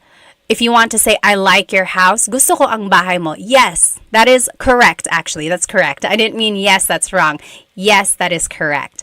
Gusto ko ang bahay mo versus gusto ko yung bahay mo. Very similar. The only difference between ang and yung is that yung is more specific. Like yung kind of means that. I like that house that is yours. That is a whole lesson in itself. But yes, to answer your question, gusto ko ang bahay mo. That is correct. So let's go ahead and do this poll. R said, Bruno Mars is Filipino? Yes, he is. He's half. I think his mom is Filipino and his dad is Puerto Rican, I think. I should know. I'm a big Bruno Mars fan. I've seen him in concert twice. Okay, so Bruno Mars versus Olivia Rodrigo. So I am starting this poll in the comments. Go ahead and vote. Who between Bruno Mars and Olivia Rodrigo? You have 1 minute. Put your vote in. Oh my gosh, it's already a landslide here. Go ahead and put your vote in. Everyone on Instagram, hop on to my YouTube channel so you can put your vote in. Who is your favorite, Bruno Mars or Olivia Rodrigo? Oh, wow. Right now, Bruno Mars is winning. I mean, I love Olivia Rodrigo, but I love Bruno Mars. Let's see. Riwe said, sorry, I don't know Filipino Americans. I don't live in the USA. I like Kim Domingo. Yeah, she is a very funny actress. Ako din. Gusto ko siya. Yes, Bruno Mars is from Hawaii. Okay, you have 10 seconds. Put your vote in. Bruno Mars or Olivia Rodrigo? Oh, Jim has never heard of them before? Oh, goodness. Well, you got to look them up. They have some really good songs. Okay, 3, 2, 1. Bruno Mars is the winner. 77% voted for Bruno Mars. Oh, 78%. So Bruno Mars is going to move forward. Oh no, it's frozen. Let's see if I can fix it here. In the meantime, let's do the next poll. So now it's going to be between Vanessa Hudgens and Shay Mitchell. Do you guys know who they are? If you are younger, you might or might not know them actually. Vanessa Hudgens, she was in High School Musical. She's also been in a lot of other things like after that. And then Shay Mitchell, she's known for being in, what is it called? Nah, I keep wanting to say Easy A. It's not Easy A. But there was that A in there. What was she in? Pretty Little Liars. Yes. Okay. Is there an American Filipino cubing world record holder? I don't know, Kira. Cubing? What is cubing? Like the Rubik's Cube? Okay. Go ahead and put your vote in. Wow. Oh, I guess I'm not too surprised. Right now it's Vanessa Hudgens winning. Let me see if I can fix my poll here. Or my bracket. Hello again. Remember, if you are joining me on Instagram, please jump onto my YouTube channel because that is where I am doing this lesson. Except right now we're not doing a lesson. We're taking a break and we are doing our bracket challenge. Who is our favorite Filipino American celebrity? Hop onto my YouTube channel right now. Okay. As soon as I finish this thing in my bracket, we're going to stop the poll. Go ahead and put your vote in. 3, 2, 1. End poll. Vanessa Hudgens won. All right. We'll finish. Actually, let's go ahead and do at least these two. So, oh yeah. Archangel said, didn't know that Vanessa Hudgens was Filipino though. Yep, cubing is solving the Rubik's Cube. Okay, let's do this next one. So who is your favorite Filipino American comedian? Favorite. So Joe Coy or Christine Gambito. I am proud to say that I have met Christine. She is Happy Slip on YouTube. So if you were watching YouTube a long time ago, okay, not a long time ago, I don't want to say she's old or anything, but like she is an OG YouTuber, Christine Gambino. She's known as Happy Slip. And I've met her. She's, oh my gosh, I want to say we're friends. We've only met once though, but she's so funny, so nice. So yeah, so Christine, Happy Slip or Joe Coy? Who is your favorite comedian? Multi Archangel said, how did Vanessa win over Shay Mitchell? Well, I feel like Vanessa might be a little bit more well known. She has a lot of projects versus Shay Mitchell. I just know her from Pretty Little Liars, but who knows? All right, get your vote in. Who do you think is your favorite Filipino American comedian? Christine Gambito or Joe Coy? Yeah, you're right, Ray. He said not fair. Hey, Happy Slip versus Joe Coy, different eras. Although I feel like it's just like Joe Coy has gotten a lot bigger, but Happy Slip and Joe Coy have been doing comedy a long time, I think. But yeah, let's see. Okay, go ahead and put your vote in. 3, 2, 1. Michael said, this is like asking me to pick my favorite child. I know. Oh, Rex Navarrete. Yeah, he is funny too. You're right. Okay, so it looks like Joe Coy was the winner here.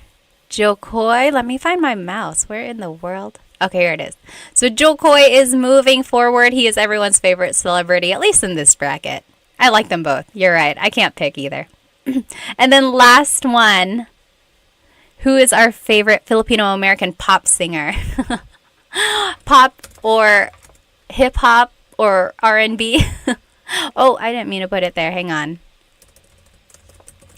So now it's going to be her versus Nicole Scherzinger.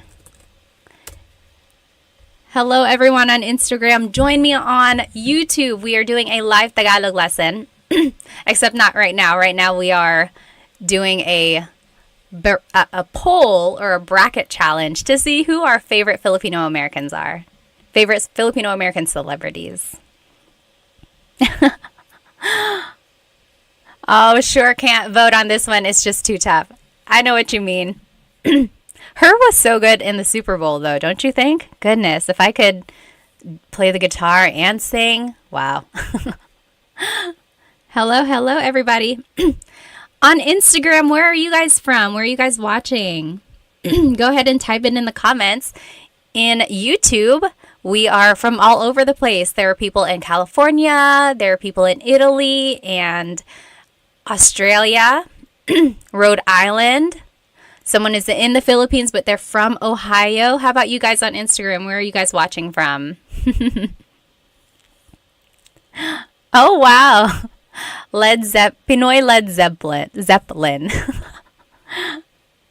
Yeah, a lot of people didn't know that these people on the bracket are actually Phil Am. They are. Let's see here.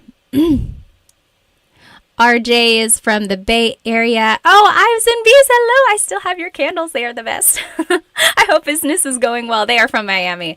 Ives and Bees, they are a candle and soap making company. You have to check them out. They gave me a Sampaguita candle. I think calamansi too, right? I almost don't want to burn them because I don't want it to go away. Let's see, San Diego. French the Great, kumusta po? Kumusta din kayo? Winnipeg, Canada. Okay, let's go ahead and see who the winner is. Oh, a lot of people here. Nicole is from Durham. Are we neighbors? Nicole, where are you? Where do you live? Let's see, Kira's from Houston. Mercury is from Michigan. Dennis is from Maryland. Oh, Michael, aloha from Hawaii.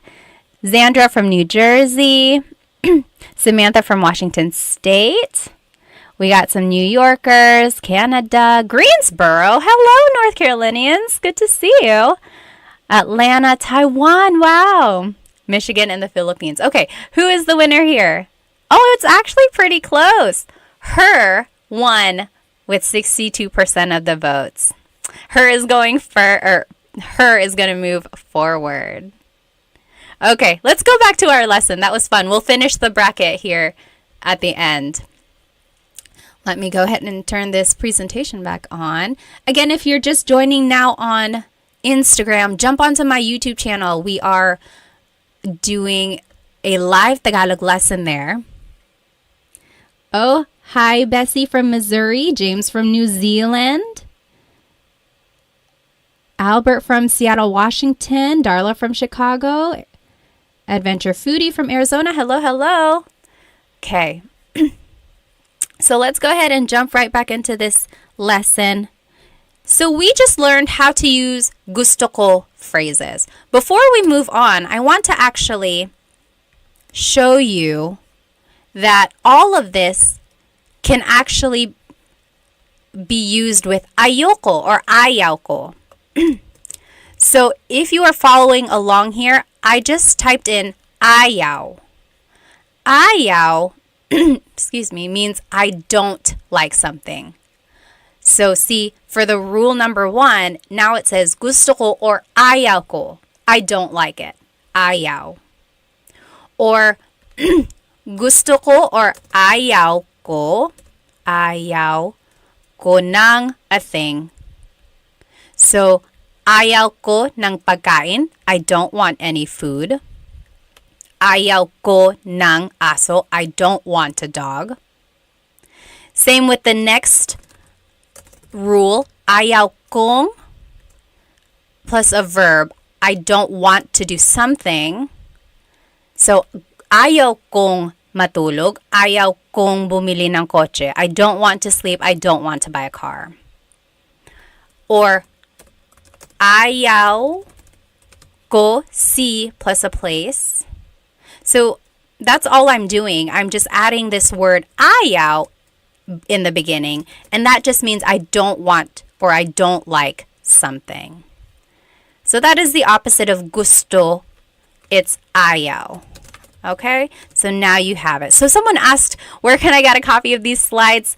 I don't have them posted anywhere. Maybe I'll try to figure out a place where I can post them. But if you sign up for one of my Tagalog classes, which start this weekend actually, you will get a copy of these slides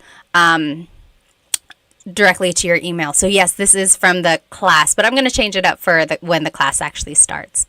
But otherwise, this is going to be recorded, so you should be able to watch it again. Okay, so there we go. The opposite of gusto is ayaw. So there it is all right there. Ayaw ko ng thing, ayaw kong plus a verb, and so on. All the rules apply. It just means the opposite. Any questions about ayaw? Okay. Oh, hello. Someone from Winston-Salem and Raleigh, North Carolina. Seriously, are we neighbors? Where are you guys? You must just be in my backyard. Okay. Am I going to leave this in any playlist? Usually the lives are under the live tab, I believe. At least that's where I see my last live. Okay, so any questions about gusto ko or ayaw ko? If you have a question about those, just type it into the comments. Okay, so now, can we use it on a person? Yes, so I guess that would fall under rule number 1. Gusto ko siya, I like him or her. But if you want to use it against a person, you could say, ayaw kita, I don't like you. I would say that maybe like jokingly to my husband or just to a friend if you want to tease them. Ayaw kita, I don't like you. Ayaw kita. Or ayaw ko siya, I don't like him or her. Okay, right? So if someone is mean and you're just saying like, oh, ayaw ko siya. That's another thing with pronunciation. Usually it's pronounced ayoko siya.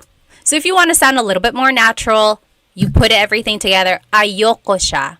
Ayaw ko siya is ayoko siya. But no big deal if you happen to separate them.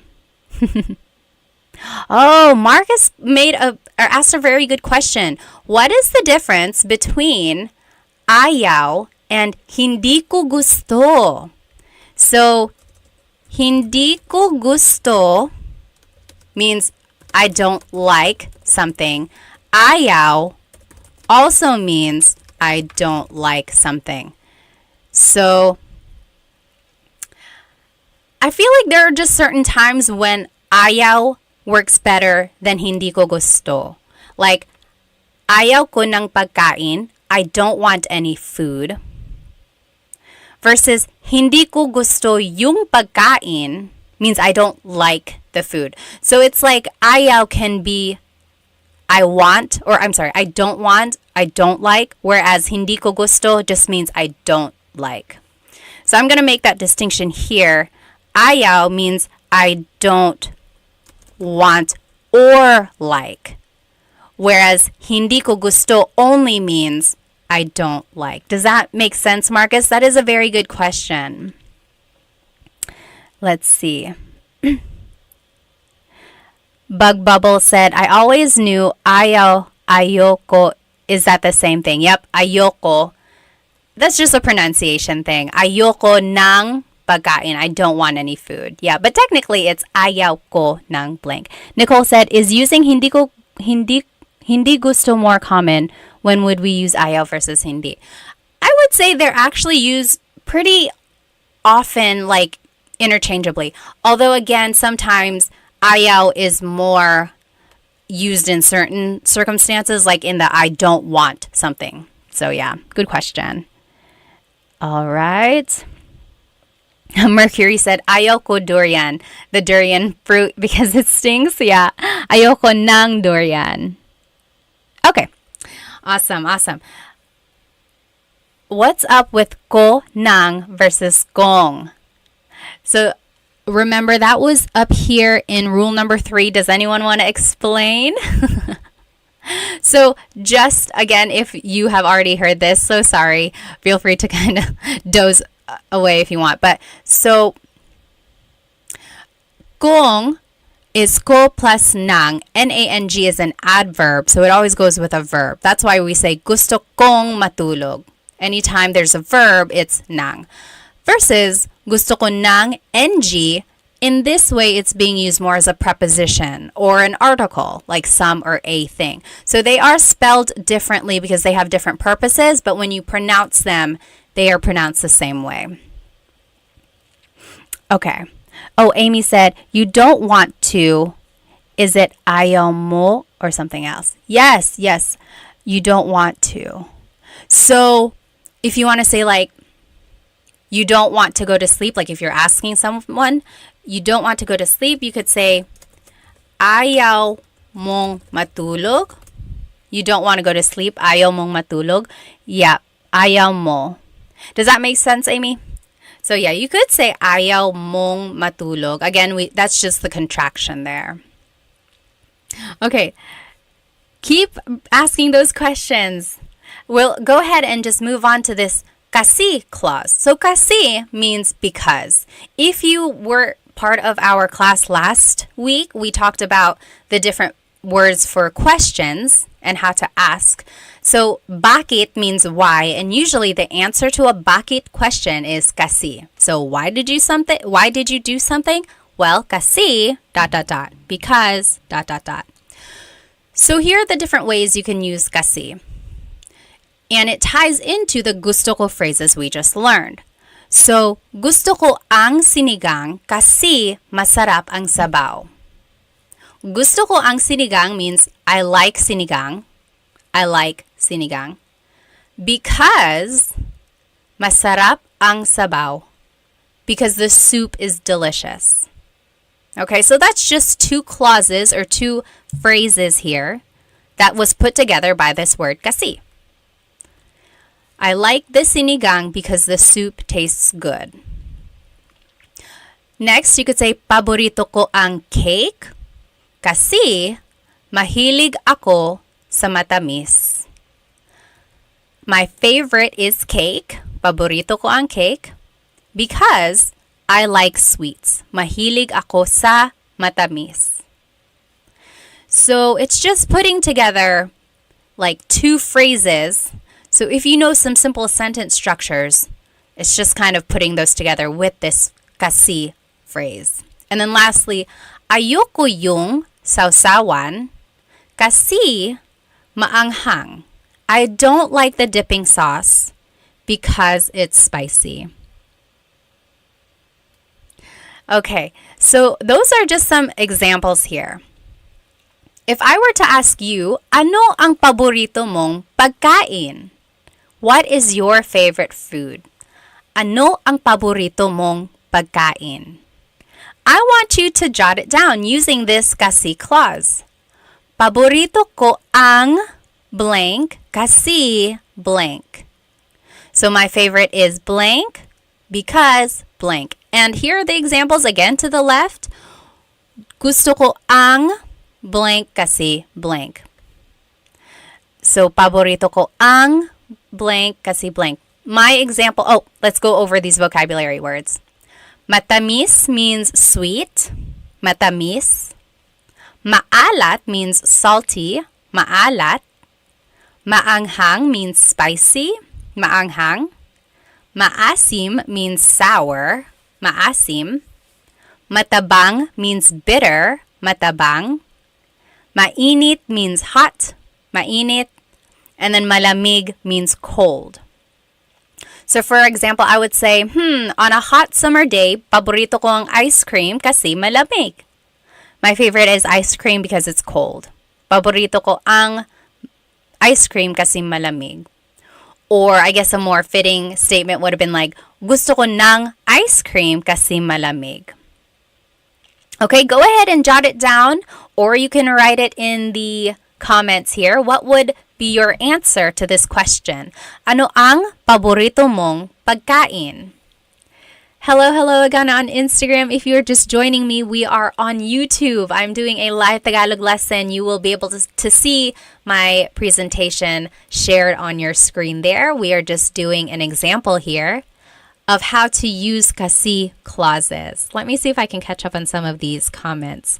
Go ahead and jot it down. What would be your answer? You can write it in the comments as well.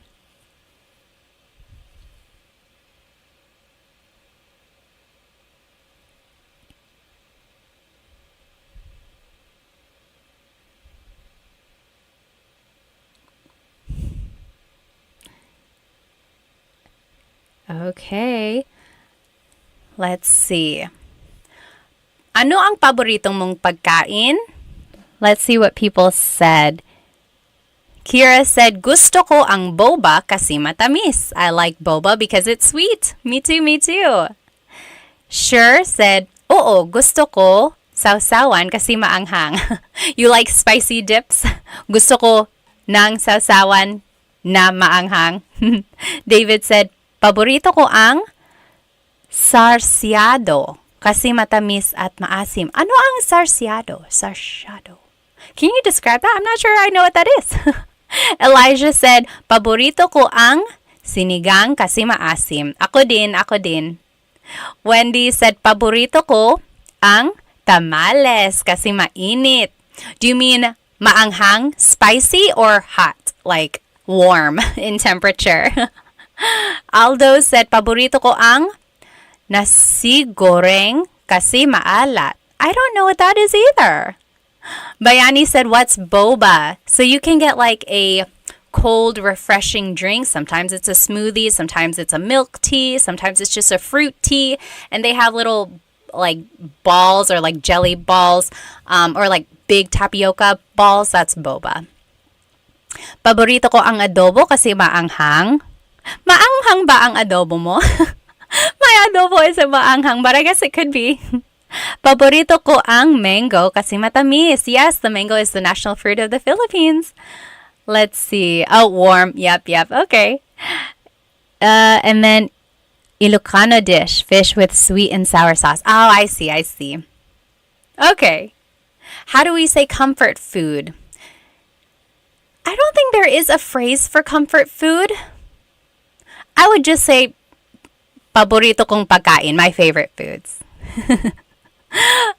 Alrighty. Let's see if anyone wrote their answer on Instagram. Oh, someone asked a very good question. Maldonado, I think his name was, asked, what is mahal kita sobra? What does that mean? Did someone say this to you, Maldonado? Mahal kita sobra means, anyone know what that means? Mahal kita sobra. What does that mean? Someone said this to Maldonado. You're a lucky person if someone said this to you. Mahal kita sobra means I love you a lot. I love you a lot. Mahal kita sobra. Yep, sobra means a lot. Awesome. Okay, let's go ahead and move forward. We have a couple more examples here. So now I want us to practice these phrases some more. Gusto ko yung blank kasi blank. So I like something because blank. Or paborito ko yung blank kasi blank. My favorite is blank. Or ayoko yung kasi I don't like blank and blank. So now let's talk about movies. So these phrases work for a number of different contexts. So earlier we were talking about food. Now we're going to be talking about movies. So gusto ko yung blank kasi blank. Paborito ko yung, ayoko yung, and then you list your favorite movie.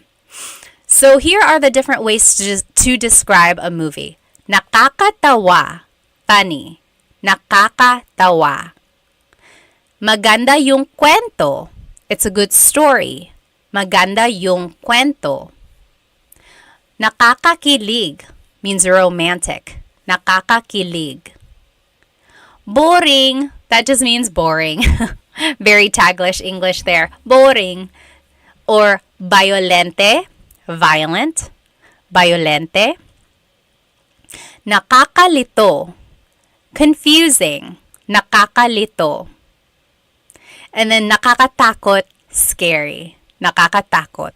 So those are different things or different ways to describe movies. So I want you to write these phrases. Gusto ko yung, paborito ko yung, and ayoko yung blank. I like something, or I like a movie. My favorite movie is, and I don't like this movie because, and then you choose the adjectives from these examples. So I'll give you an example here. Paborito ko yung Pitch Perfect kasi nakakatawa. My favorite movie is Pitch Perfect because it's funny. I don't know if that's my absolute favorite, but I love it. It's a good movie. Or ayoko yung Saw movies kasi nakakatakot at violente. So I don't like the Saw movies because they're scary and they're violent. Or gusto ko yung Titanic kasi nakakakilig. I like Titanic because it's romantic. So go ahead and you give examples for each of these phrases about a movie that you like and you don't like, and you fill it in with the adjective there. I'm just going to catch up on some of these comments. So go ahead and jump onto my YouTube channel if you are here on my Instagram. Oh my goodness, please don't call me tita. I'm not a tita. I'm just kidding. Feel free. Or just ate. Ate is fine too. Hello. Kamusta po? Okay, let me catch up on my comments here.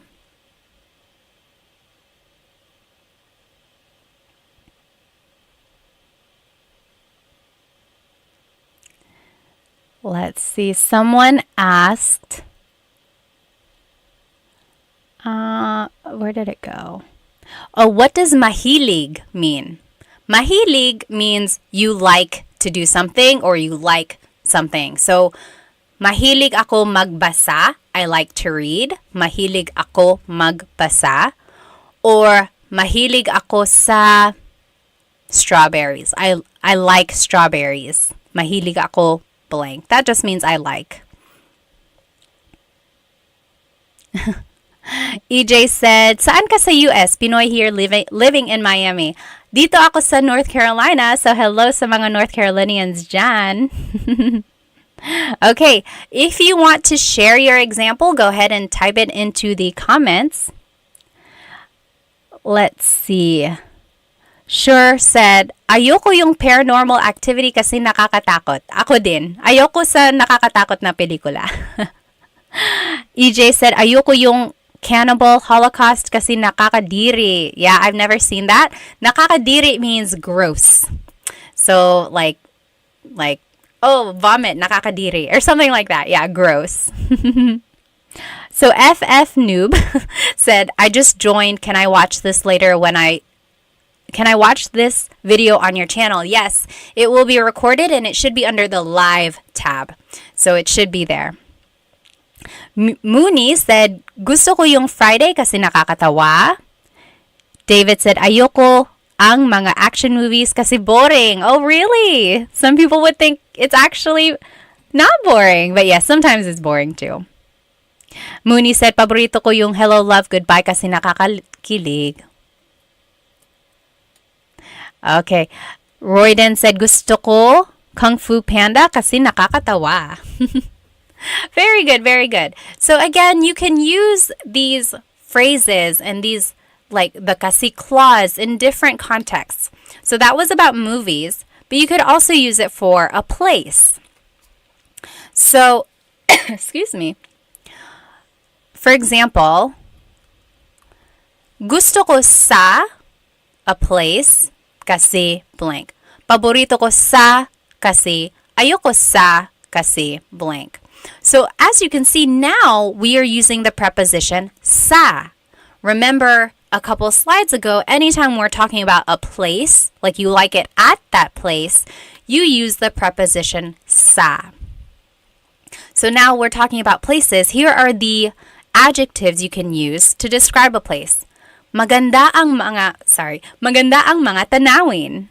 So, gusto ko sa Japan kasi maganda ang mga tanawin. It has beautiful views. Or, masarap ang pagkain. Good food. Food is delicious. Nakaka-relax. It's relaxing. Mura lang. It's cheap. Madaming tao. Too many people. Madaming traffic. Lots of traffic. Masyadong mahal. It's too expensive. So if I were to give an example, I would say, gusto ko sa Pilipinas kasi mura lang. I like the Philippines because it's cheap. Gusto ko sa Pilipinas kasi mura lang. Or paborito ko sa New York kasi masarap ang pagkain. That's not true. I mean, I love New York, but I don't know if the food is the best there. That's just an example. So, paborito ko sa New York kasi masarap ang pagkain. Or ayoko sa Manila kasi madaming traffic. I don't like Manila because there's a lot of traffic. I mean, I love Manila. I just don't like traffic. So there you go. Go ahead and fill in these examples. Talk about a place you do like, maybe your favorite place, and a place you don't like. And then give a reason why you feel that way. Oh, the mantis. Thank you so much. I didn't even know. So the mantis just donated. Thank you so much. Oh my goodness.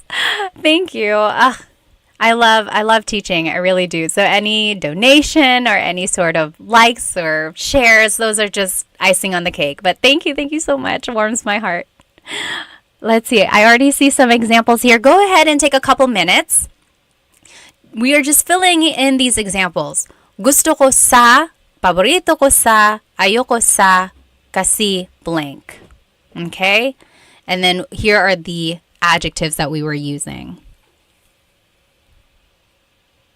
Let's see. Cool guy, Albert, said, do you know any puto flavors? Puto is something I want to try. So puto is a rice cake. And yeah, there are lots of flavors. Usually it's just in the plain vanilla, white, or just like the rice cake flavor. But I've seen it in pandan. I've seen it in ube. Usually there's a slice of cheese on the top. Love and Lulu said, I'm getting nosebleed. Bakit ka na nosebleed? Nagtatagalog tayo dito. So usually Filipinos, whenever they're speaking English a lot, they say, oh, I'm getting nosebleed, or nosebleed ako. And that's just a silly way of saying, my brain can't take it. I don't know how to speak English. But yes. Any questions on what we're learning so far? So if you are on my Instagram, go ahead and jump into YouTube. That is where the lesson is. You'll be able to see the presentation on your screen. Okay, so I am seeing some good examples. Let's see. Kevin said, paborito ko sa Jollibee kasi masarap ang pagkain. Yes. So it can work for a place or it can work for a restaurant. That is exactly right, Kevin. Sure said, gusto ko sa bahay ko kasi masarap ang pagkain. Sure likes it at their house because the food is delicious. I totally get it. Me too. And it's cheap. David said, gusto ko sa Pilipinas kasi sobrang mabait ang mga tao. Oh, how nice. He said, I like it in the Philippines because the people are really nice. I'm glad you had a great experience there. Yes, Filipinos are known for being welcoming. They really are. And just being so happy and smiley all the time. Kevin said, ayoko sa New York City kasi madaming tao. Yeah, I don't like it in New York because there's a lot of people. Elijah said, how do you pronounce masyadong? Masyadong means a lot. So the S-Y-A is a sh sound. Masyadong. Yep. EJ said, gusto ko sa Miami kasi parang Boracay na may pagka-Metro Manila. He said, I like it in Miami because it's like Boracay with a little bit of Metro Manila. So Boracay is this nice, beachy, like touristy place, white sand, clear waters.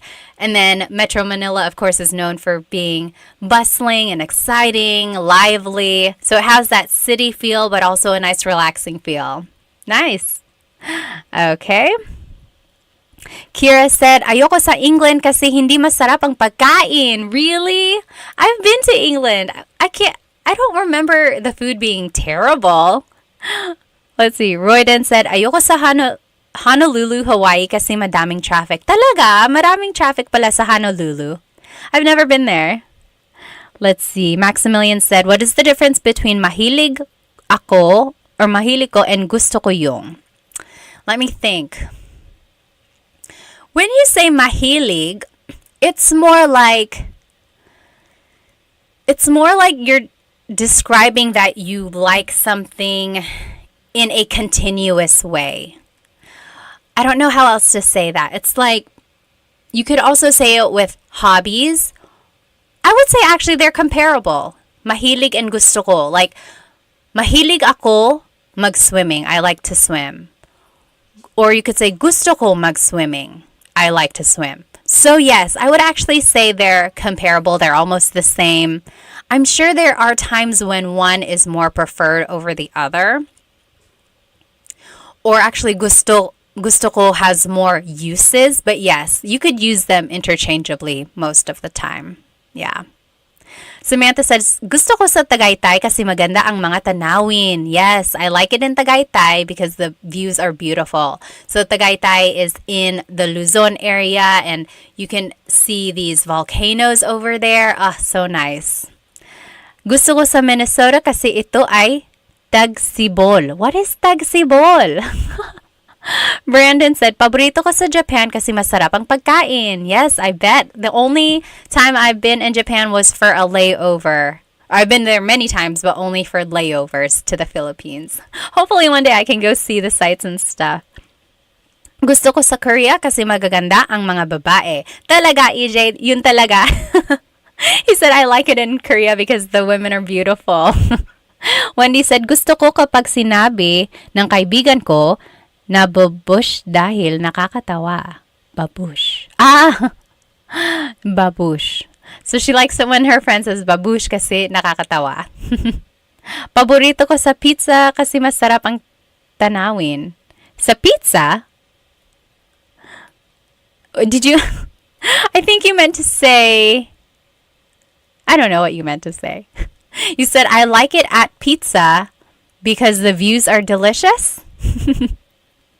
Let's see.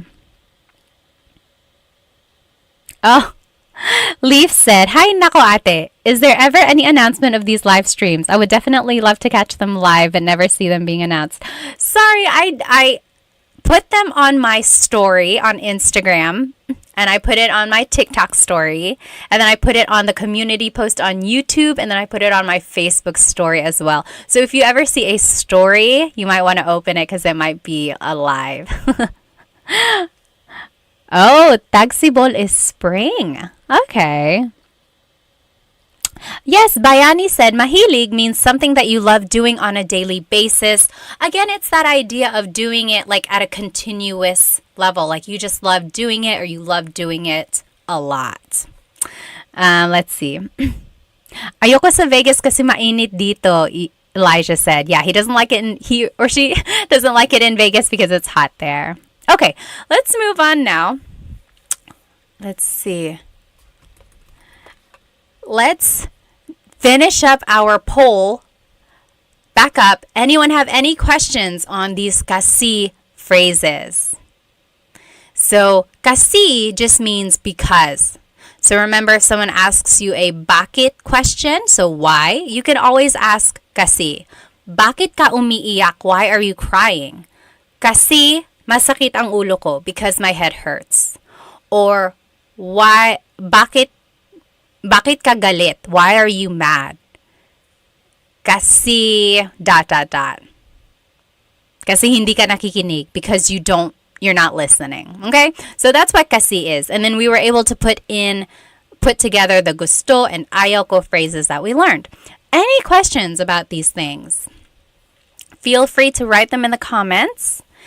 Otherwise, I'm going to go ahead and pull up our bracket challenge here. If you are joining me on Instagram, jump onto YouTube because then you can join our poll, our contest here. So we are choosing our favorite Filipino American celebrities. And let me show you what we got so far. So first, we were doing Bruno Mars versus Olivia Rodrigo, and Bruno Mars won that. Then we did Vanessa Hudgens versus Shay Mitchell. Vanessa Hudgens won that. Then we did comedians, so Christine Gambino or Happy Slip, and Joe Coy. Joe Coy won that. And then there was her and Nicole Scherzinger. Her won that one. That one was a pretty close one, actually. Let's do Bruno Mars versus Vanessa Hudgens. Let me see. I am starting a poll. So go ahead and sign into your YouTube account and then join our poll if you would like to vote. So Bruno Mars versus Vanessa Hudgens. So this is where it gets a little unfair because they're all different genres now, right? Because Bruno Mars is a singer, Vanessa Hudgens is an actress. But I mean, who's your ultimate favorite Filipino American celebrity? Go ahead and vote Bruno Mars or Vanessa Hudgens. I'm just reading up on some of these comments here.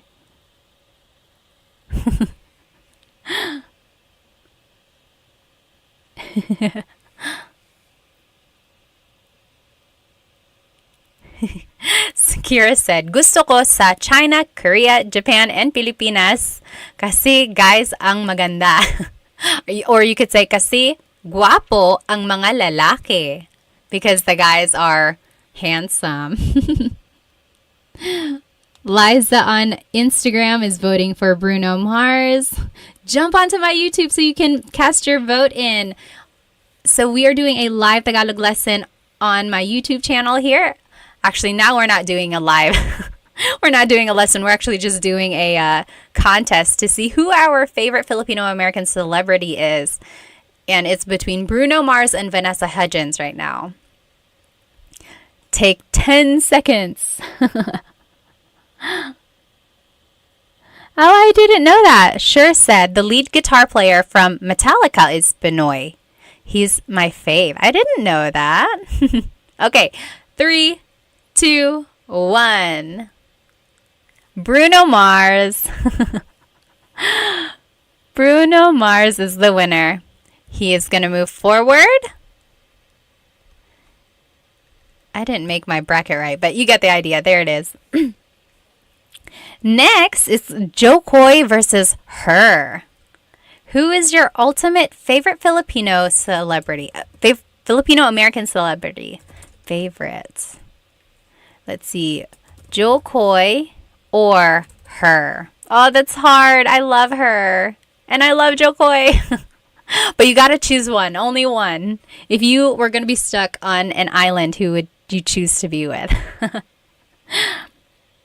Elijah said, I wonder if some of these celebrities speak Tagalog. I know Christine and Joe Coy do. I don't know. Maybe they do, or maybe they can understand. Kirk Hammer is the guitarist. Oh, okay, Jed. Awesome. Bayani said, kind of unfair because Vanessa Hudgens didn't get a lot of opportunities in Hollywood. Yeah, you're right. She was more on like Disney and stuff. Although she has other movies too. Oh, on my Instagram, we have a lot of votes for her. Oh, wow. Even on YouTube. I'm actually kind of surprised. I thought Jo Koy would win. So again, if you're joining me on Instagram, we are on YouTube doing a live Tagalog lesson. We are doing our bracket challenge. And we're choosing between Jo Koy and her for our favorite Filipino-American celebrity. Okay, 5, 4, 3, 2, 1. And her is the winner. I really thought Jo Koy was going to go pretty far in this. Her, okay. Oh, this is going to be a close one. So this is for all the marbles. Bruno Mars versus her. Bruno Mars versus her. This is really hard. I don't even know if I could choose. Favorite. So Bruno Mars or her. Hello, hello. If you're just joining on Instagram, we are on YouTube and we are doing a poll.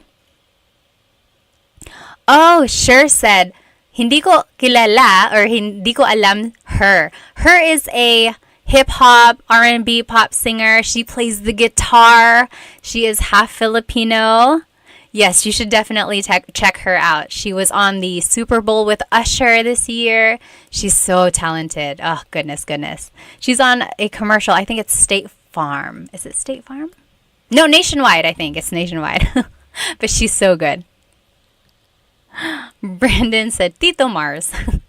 He's just Tito now. Wow, Bruno Mars is winning. Let's see here. Take another 30 seconds to vote. In the meantime, I'm going to ask you, what are some things you want to learn in these lives? Go ahead and write it in the comments. What do you want to learn in our next live?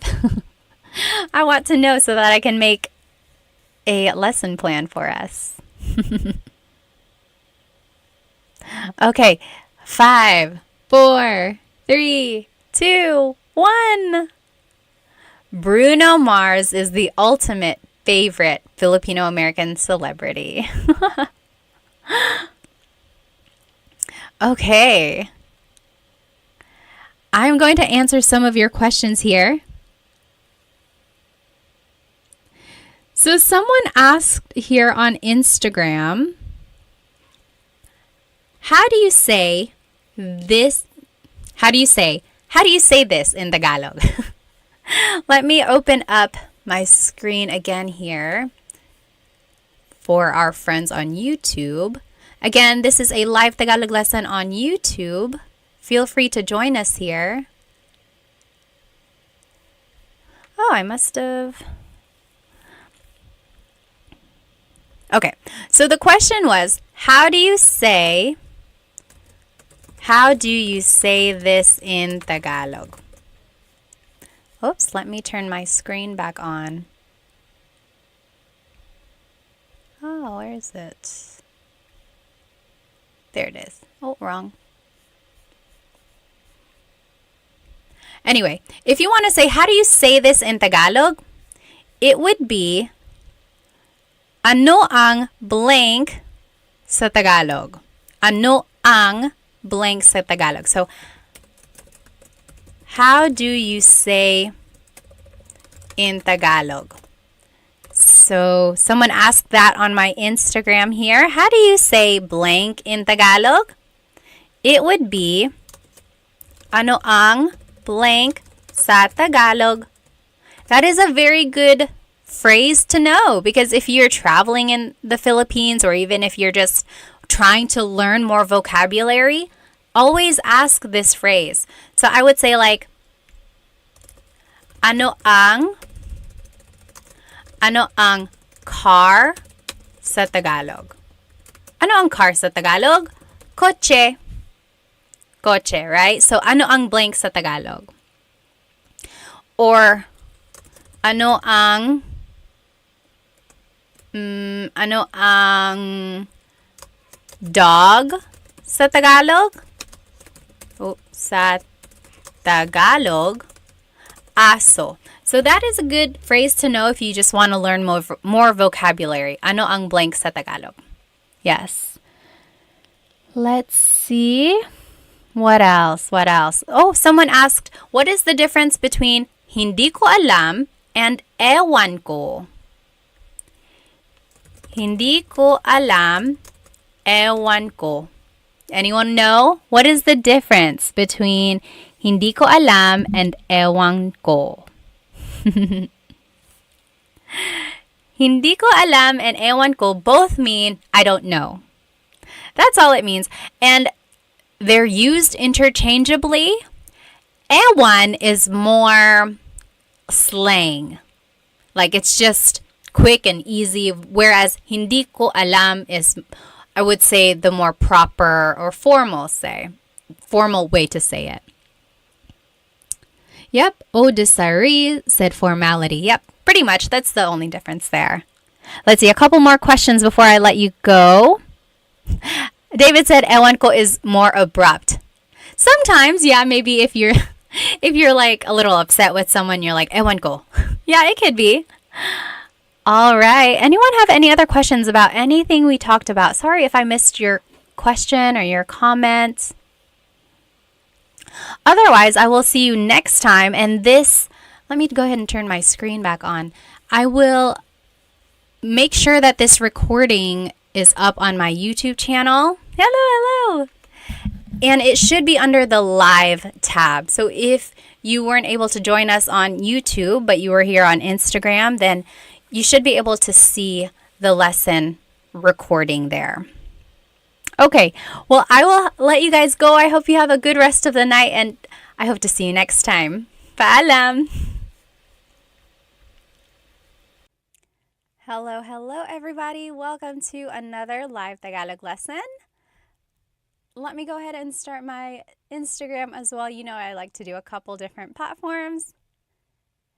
Hello, everybody. Welcome to another Tagalog Time live lesson. You are joining me on Instagram right now, but if you would like, you can jump onto my YouTube channel, but actually there isn't a presentation. Today, we're actually going to be doing something fun. We're going to be playing Tagalog Bingo. I'm sorry, not Bingo. Jeopardy, Tagalog Jeopardy. So I'll let everyone come in and we will get started by playing Tagalog Jeopardy. I'm so excited for this. In the meantime, go ahead and write where you are currently watching and your age and maybe a fun fact about yourself. Let me know if you need any audio changes or anything like that. My name is Pat. I'm 32. I'm currently here in North Carolina. It is 8:54 over here where I live. What time is it over there? Oh, it's backwards on the cam. Let me see if I can fix that. Hang on. I know there is a way to do it. I'm going to log off and log back on. Okay, hang on one sec. Wait, maybe I can do it from here. Oh, yes, I did it. Is that better? Can you see? Yes, that should be good, right? Okay, awesome. Okay, let me see where everyone is currently watching from. Oh, hi, Love and Lulu. Good to see you again. Oh, I like your dress too. Thank you. Let me see. Mick Buck is from Boston. Hello. Joe Markin is from Washington. It's Ash is from Texas. Hello. Callie is from South Carolina. Hello. Grace is from Canada. Subi is from Hawaii. Hello. Mr. QN is for, just said, ayos galing. Salamat. I'm in South Carolina, Callie said. And M. Daly is from San Diego. Hello. Fred is from Talisay, Cebu. That's so cool. Married to a lovely Filipina, Bumper says. Watching from Singapore, Aubrey says. Hello. And then Gully is from Chicago. Dilshan is from New Zealand. Romballoon is from Quebec. Hello. Rob is from California. Mari is from Australia. All right, let me go ahead and just check from YouTube. Where is everyone watching tonight? Let's see. Crowfish said fun. Yes. Sure said Jeopardy. Yes. Oh, from New Mexico. Hello, hello. Amos is from Guam. Conan is from Texas. Kinamaro is from Pennsylvania. Robert from San Antonio. Vince from Santa Barbara. Hello, hello. Rolando from Vegas. Crowfish, 21 from Texas. Currently 7:55. Awesome. Null is also from North Carolina. Hello, hello. Valentino from San Antonio. Yafo from Germany. Hello, hello. All right, let's go ahead and get started. So tonight there is no presentation, so you don't have to follow along on YouTube if you don't want to. We're actually going to be playing Tagalog Bingo. Why do I keep saying bingo? Tagalog Jeopardy. Tagalog Jeopardy, all right? So here are the different headings or the different categories that you can choose from. So there's, where am I? Over here. Tagalog facts. Okay, Tagalog facts. Then there's nouns. It's hard to see in reverse here. Nouns.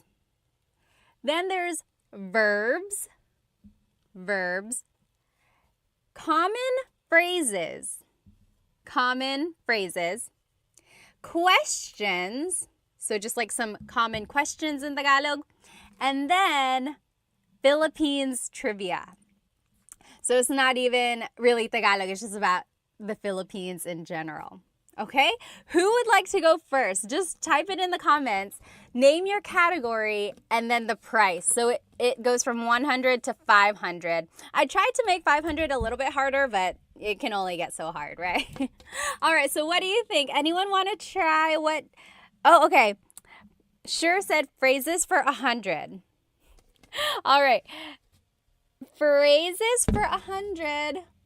Common phrases for 100. Okay, here we go. Ready? This is easy. How do you say, hi, how are you in Tagalog? How do you say, hi, how are you in Tagalog? Write it in the comments. Hi, how are you in Tagalog? So, phrases for 100. The clue was, hi, how are you? What is it in Tagalog? Anyone know? TMD Texas said, ¿Cómo estás? Very close because it is from Spanish. ¿Cómo Very good. ¿Cómo ka? ¿Cómo ka? And if you want to be respectful, ¿Cómo po kayo? ¿Cómo po kayo? So anytime you're using po, you have to change ka to kayo because you change a singular you pronoun to the plural you pronoun. So, ¿Cómo po kayo or ¿Cómo ka? Very good. Sure said, what is kumusta ka? Yes, if you want to be official, make sure your answer is in a question format. If not, it's okay. All right. What is the next question that we should do? Hang on, I saw some up here. Okay, TMD Texas said, trivia for 500. Okay, go big or go home, obviously. Philippines trivia for 500. Let's see what it is. Where is it? Right here. Oh, can I get it? Trivia for 500. So, see, this one's not very hard. What is the national animal of the Philippines? What is the national animal of the Philippines? So we're doing Philippines trivia for 500. What is the national animal of the Philippines? Yes, TMD Texas said carabao. Calabao in Tagalog, calabao. Carabao in English. Carabao, caribou, water buffalo, all of that is the same thing. Calabao. So that is the national animal. Thalamomo said pusit. Pusit is squid. Very good. Williams said the Jollibee.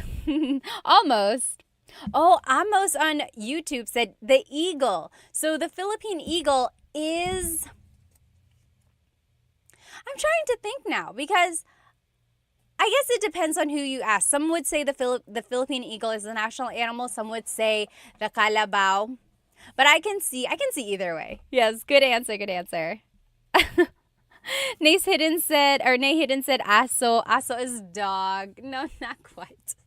Okay, what should we choose next? So if you're just joining us, we are doing Tagalog Jeopardy.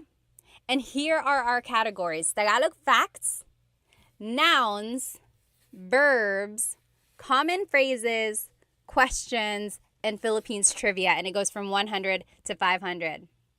Okay, Brandon said verbs for 300. Verbs for 300. Here we go.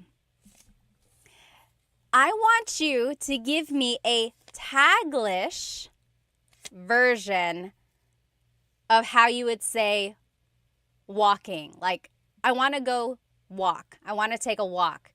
How do you say it in a Taglish version? Anyone know? If you've taken my class, you kind of know what I'm asking for.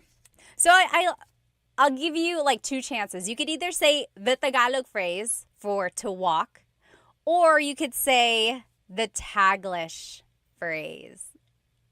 How would you say? Oh, very good. So Thalamos has the idea. He or she said, mas strolling ako. Very close, very close. David Jr. said, walk mo. Very good. Yes, sure said, magwalking. So if you've attended some of my classes or even here on these lives, I've given you the hint to use Taglish when you can. So if you don't know a verb in Tagalog, turn it into a mag verb. So magwo-walking ako. I will go walking. Mag-cook ako. I will cook. Or magsisleep ako. I will sleep. So in that way, you're using the English verb, but you're kind of doing the Tagalog conjugation. Okay, so magwo-walking. That was kind of what I was looking for. Anyone know what to walk is in Tagalog? How would you say I am walking in Tagalog? What is the Tagalog way to say it? Levin Lulu said, let's go walking na. Yes, that also works. Yes. Oh, Brandon Connor said, lalakad or maglakad, Makbak said.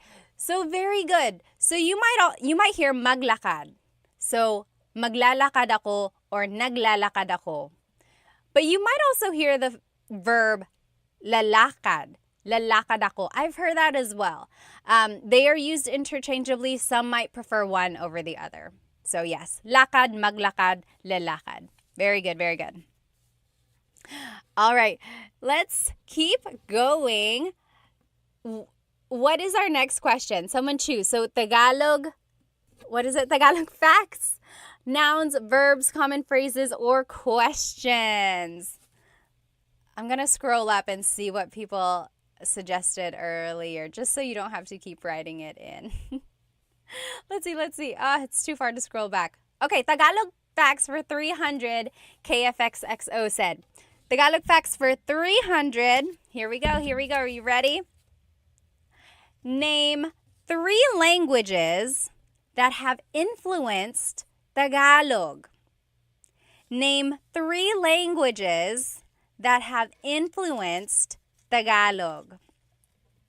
So there's been lots of influences in Tagalog, like not just 3. I'm sure like lots and lots, there are lots of components of Tagalog that have been, from different areas. But yes, name 3 that have had like a very major impact in the language. Very good, very good. So I'm seeing Spanish. Oh, Arabic. I didn't think of that. That wasn't one on my list. Yes, English. There's one more. Yes, there it is. So grub down Chinese. So I'm seeing Japanese in there as well. Yes, my main 3 from what I've kind of looked up is Spanish, then Chinese actually, and then English. So those are 3 main influences in Tagalog. And of course, Tagalog itself is an Austronesian language, as they call it. So there's a lot of overlap in languages in the Southeast Asia region. So there's a lot of like similarities there. Very good, you guys. Okay, next, let's see. What has What has everyone suggested? Question for 200. Question for 200, someone said. Here we go. How would you say, where are you from in Tagalog? So questions for 200, the question was, how would you say, where are you from in Tagalog? Where are you from? Yes, very good. Brandon Connor said, taga saan ka? Taga saan ka? So taga means from, saan means where, ka is referring to you. Taga saan ka? Taga saan ka? Now, how would you reply? Very good, very good. Almost polyglot said on YouTube, taga saan ka? Conan said, saan mo? Not quite, not quite. Yes, taga saan ka? And then how would you reply if you wanted to say, oh, I'm from Manila? Yes, Brandon Connor, you got it right. So, taga California ako. Makpak said taga Boston. And then you could say ako. Very good, very good. Ria Rossi, taga Tondo. Talaga, you must be tough. TMD Texas said, taga dito. I'm from here. Very good, very good. And David Jr. just said, San Diego po. You could say that. Very good. So if you want to say, where are you from? It's taga saan ka? Taga saan ka?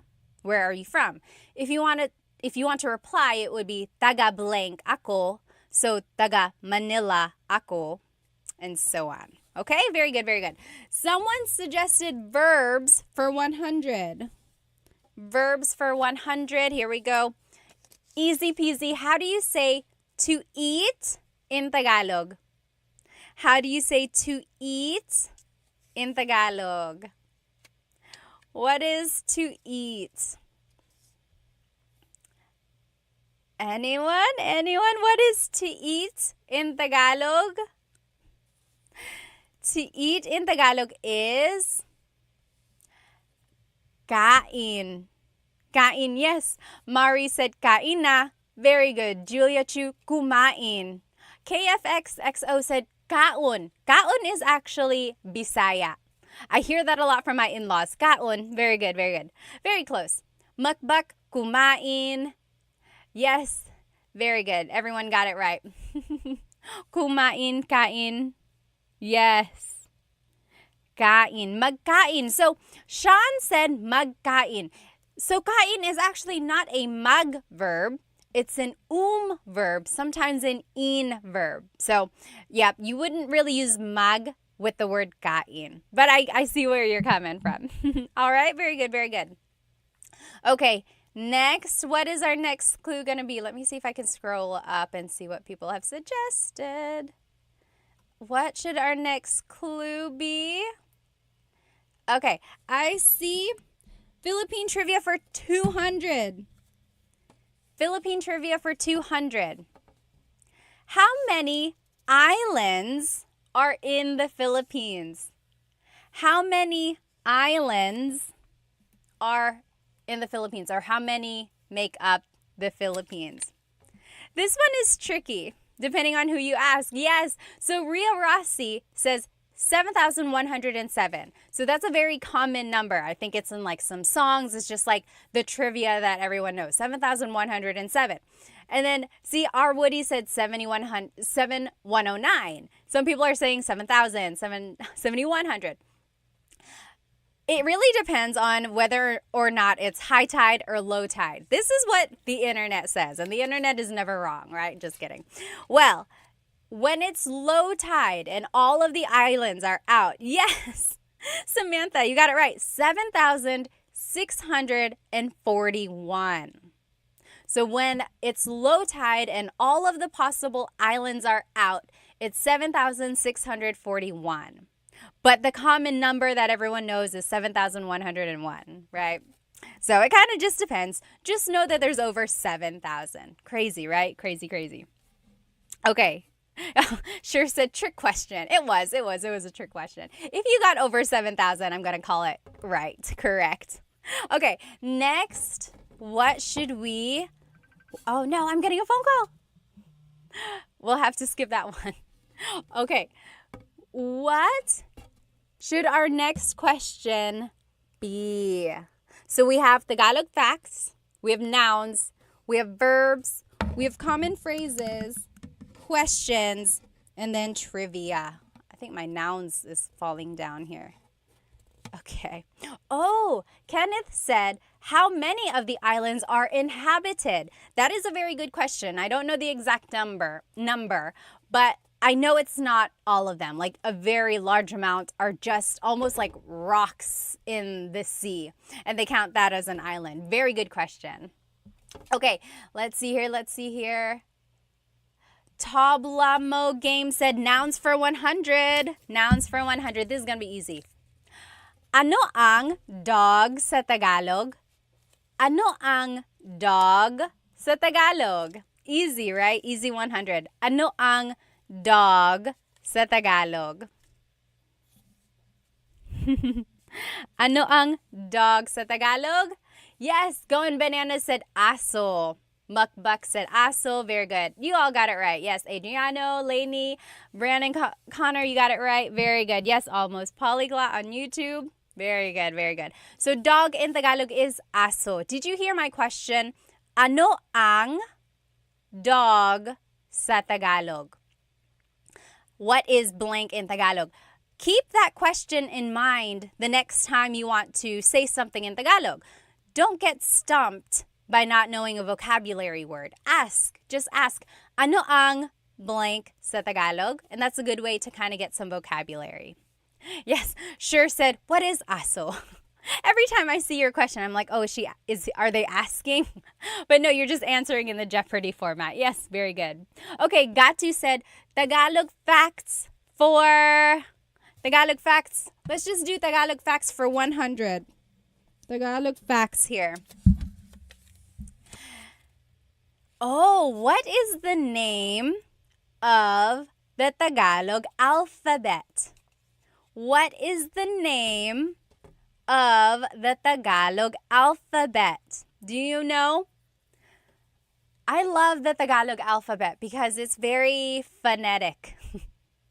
Oh, Brandon Connor said, baybayin. So there is a difference between baybayin and the Filipino or the Tagalog alphabet. Yes, Rio Rossi got it. Abacada. So the abacada is the alphabet of Tagalog. Baybayin is the ancient Philippine script. So baybayin is considered like the oldest type of writing in Tagalog, in the Philippines. And that's also why Tagalog is considered to be like the oldest language in the country. And some people say that's why it's the national or one of the national languages, because it's like the oldest documented language in the country. But anyway, so baybayin is like symbols and represents kind of like the old ancient language. And that's what Tagalog is derived from. So that's not technically the alphabet, although it has a lot of influence in the language altogether. But the Tagalog alphabet is called abacada. Abacada. And I think it's very interesting because it's like all the letters are just the sound, like abacada. And then whenever you're saying the word, that's the sound of the letter. I don't know if that made any sense, but I think it's very interesting. Okay, what is our next clue? Are we going to do Tagalog facts again? Nouns, verbs, common phrases, questions, or Philippines trivia? Anyone? How about over here on YouTube? What would you like to do? YouTube. There's a little lag on YouTube here, but we'll let them choose this time. Oh, noun for 100, Amos said. Okay, nouns for 200. Oh, how do you say hands in Tagalog?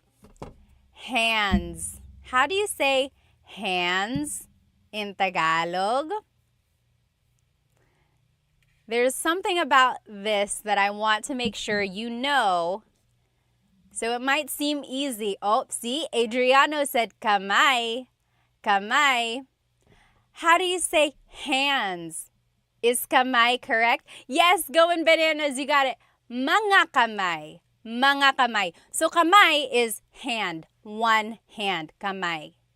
But if I want to say hands, both hands or multiple hands, it's mga kamay. Mga. Don't forget the mga when you want to make something plural. So in English, we always add an S at the end. But in Tagalog, if you want to make something plural, it's mga. Mga kamay, hands. Mga aso, dogs. Mga babae, women. Okay? So mga was the thing I wanted you to get from that. Very good, everybody. Yes, sure got it. Yes, David, very good, very good. And just don't forget the mga. All right, next. All right, let's do, someone up here suggested, let us do common phrases for 200. Common phrases for 200 here. Common phrases, easy. How do you say thank you in Tagalog? How do you say thank you in Tagalog? Thank you in Tagalog is... Kaylin said, thank you for doing this. You are so awesome. Salamat, salamat. Thank you for spending some time with me tonight. Yes, Residue 1830 said, salamat. Yes, Samantha said, salamat po. Very good, very good. Ballroom, yes, you got it. Salamat. Yes, JR said, or JB said, salamat po. Yes, Conan, Gatu, you guys all got it. Matthew, Sean, everyone. Yes, sure. What is salamat? Yes, Mark, Gatu, everyone. So you can say salamat, salamat. That means thank you. If you want to be respectful, it's salamat po, salamat po. You add po if you're speaking to someone older than you or to someone in authority. So priests, doctors, lawyers, police, anyone you want to be respectful to, you would add po. Now, if you want to say I'm very thankful or thank you very much, that would be maraming salamat po. Maraming salamat po. Okay? But you could just say salamat. That also means thank you. All right.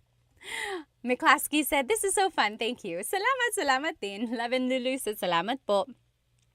Salamat times 1,000, Matthew said. All right. Pick the next one. Should we do Tagalog facts, nouns, verbs, common phrases, questions, or Philippines trivia? What should we do? What should we do? JM said questions for 100. Let's do it.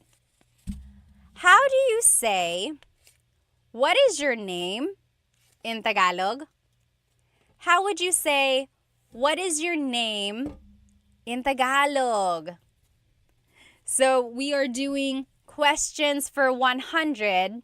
How would you say, what is your name in Tagalog? What is your name in Tagalog would be? Yes. Urkaz said, anong pangalan mo? Anong pangalan mo? So anong is ano ang, what is.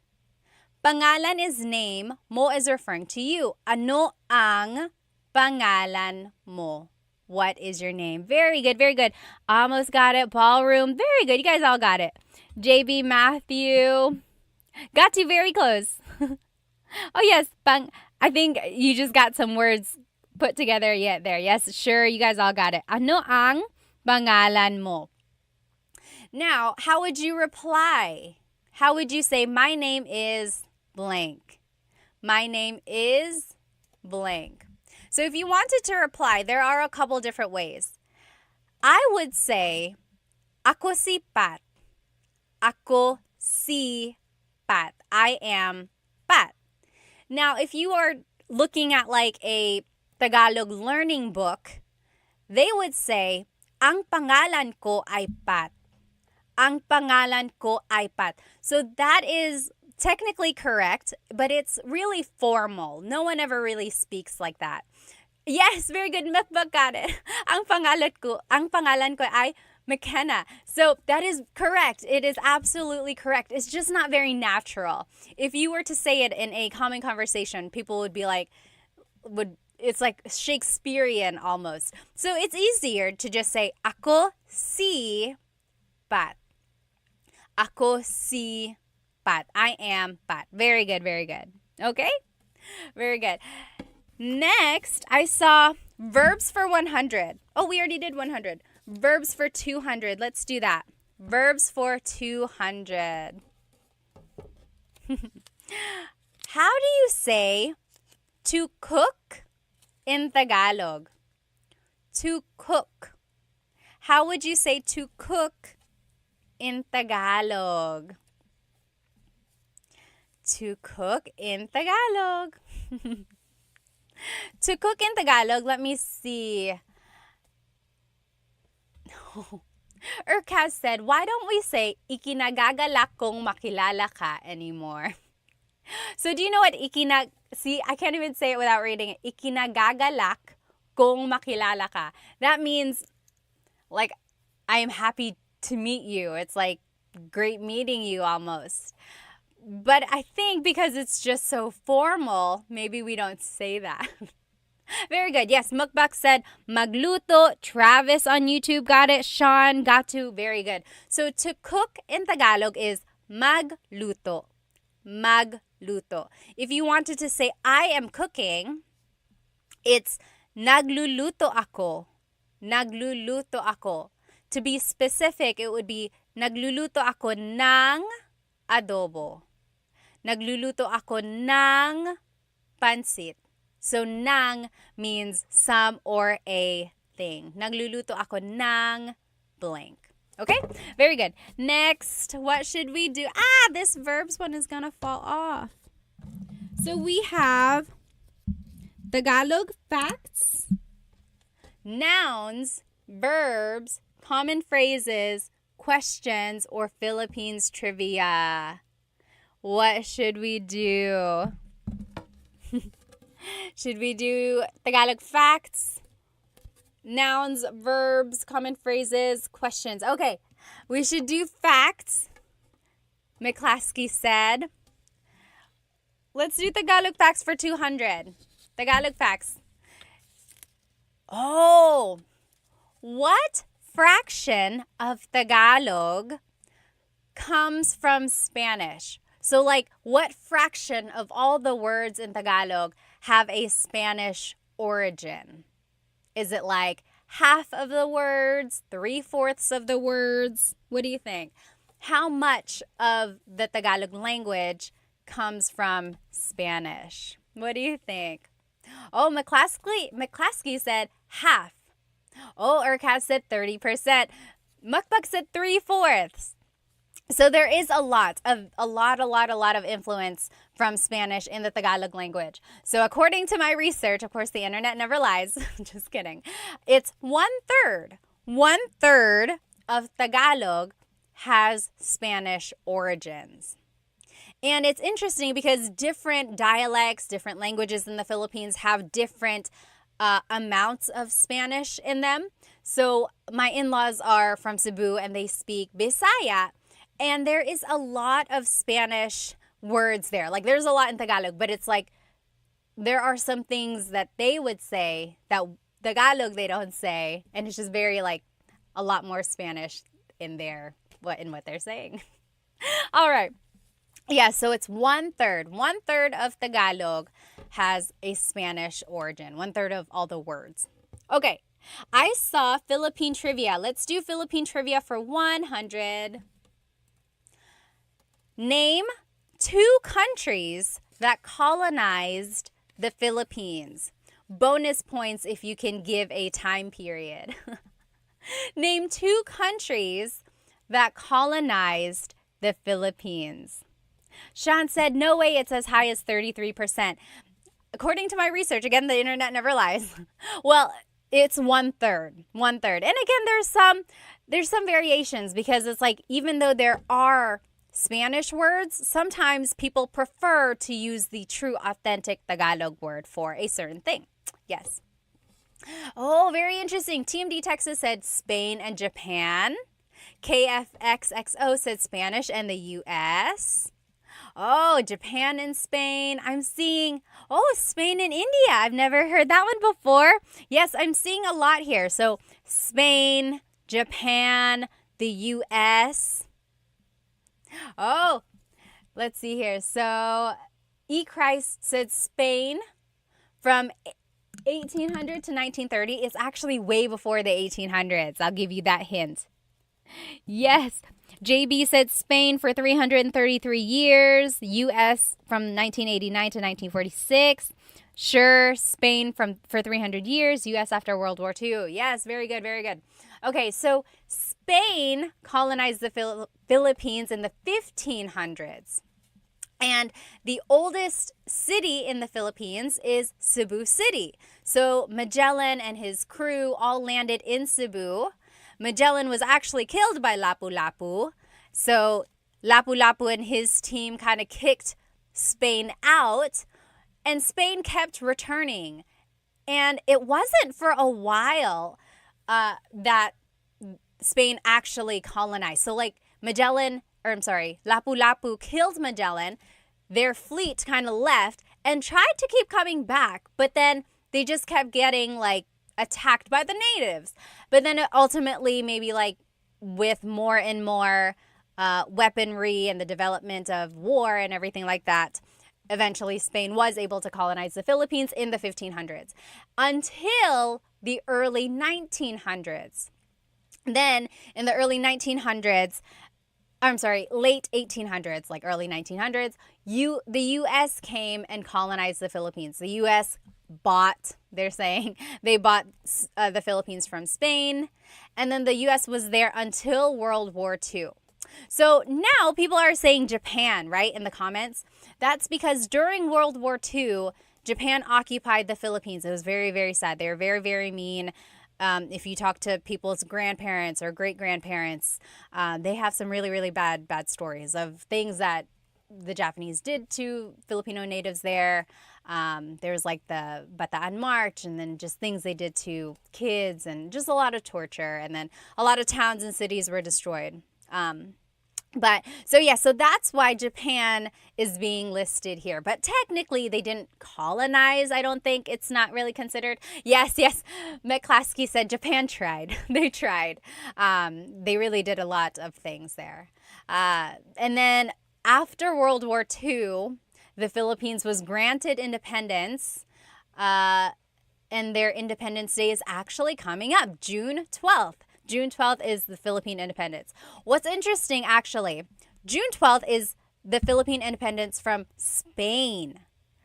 July 4th is the Philippine independence from the U.S. And what's interesting, we'll get back to our Jeopardy game. I get so sidetracked. I remember in high school, I took AP U.S. history, and my teacher asked, when is the Philippines Independence Day? And I was so confident that it was June 12th. I know for a fact that it is because I was in the Philippines on June 12th one year when I was a kid, and there was a big celebration for Philippine Independence Day on June 12th. So I shouted it out. I was like, June 12th.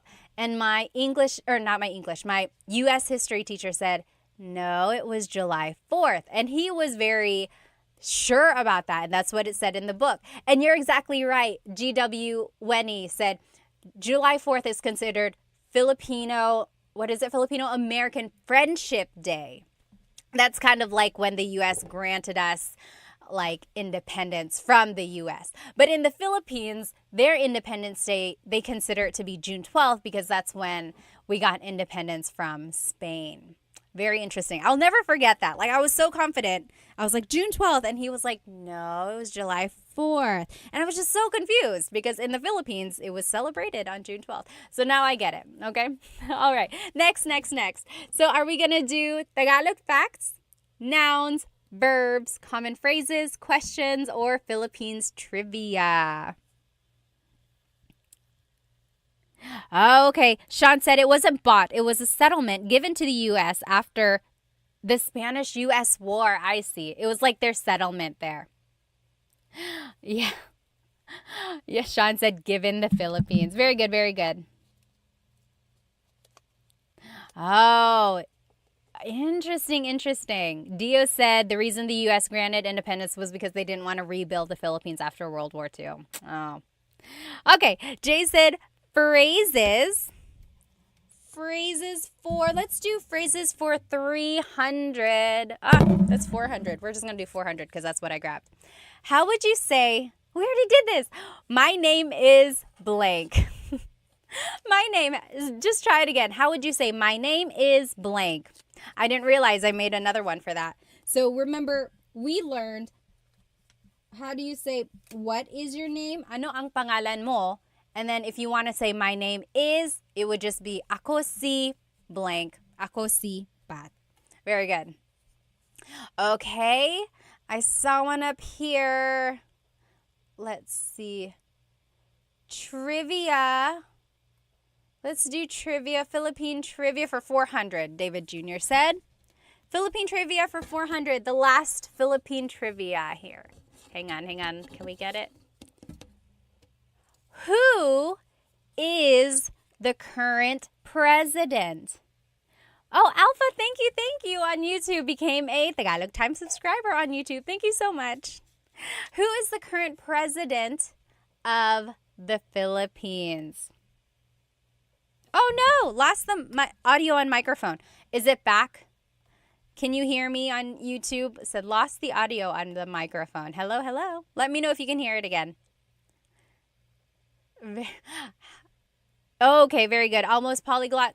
So I think you can hear me because you're answering. So who is the current president of the Philippines? So yes, President Bongbong Marcos. Who is Bongbong? BBM, yes. So Ferdinand Bongbong Marcos is the current president. He is the 17th president of the Philippines. His father was the president as well in the 1960s to the 1980s, Ferdinand Marcos. So Ferdinand Marcos has had like varying degrees of whether people like him or not. Some people have said he actually really helped the Philippine economy. There were a lot of developments. Some say that the Philippine peso was actually worth the most during his term. But then also there's the understanding that he had some dictatorship qualities. He really enforced martial law, and he had a really, really long term from the 1960s to the 1980s. Like, he prolonged everything. And then there's just the reputation where his family kind of spent government's money and they got money from, other things. So there's some people fully support him. Other people would like to think otherwise. But the current president, Bongbong Marcos, is his son. And their whole family really has a long line of politics. Like his sister, cousins, a lot of them are senators or just government officials in other areas as well. So that's just some facts. There's just some information. Feel free to look them up on your own. Okay. So next are we, oh gosh, and there it goes. There's the verbs. So are we going to do Tagalog facts, nouns, verbs, common phrases, questions, or Philippine trivia? These sticky notes are the worst, I'm telling you. Okay. Hello, guitar. Said hi, Pat. All right. Let's see. Oops. Let's see. Okay, my class Clee said I was in the Philippines when Duterte was elected. Interesting. Yes. Annabis said only 17 presidents. That's wild. When you think about it, so if the Philippines got its independence in the late 1900s or mid 1900s, and now it's 2024, and then you had a president who had a really, really long term, that doesn't really leave a lot of time for the other presidents, right? Yeah, so 17 presidents for the Philippines. Okay, nouns 300, Mari said. Nouns for 300. Oh, this might be a word you don't say a lot.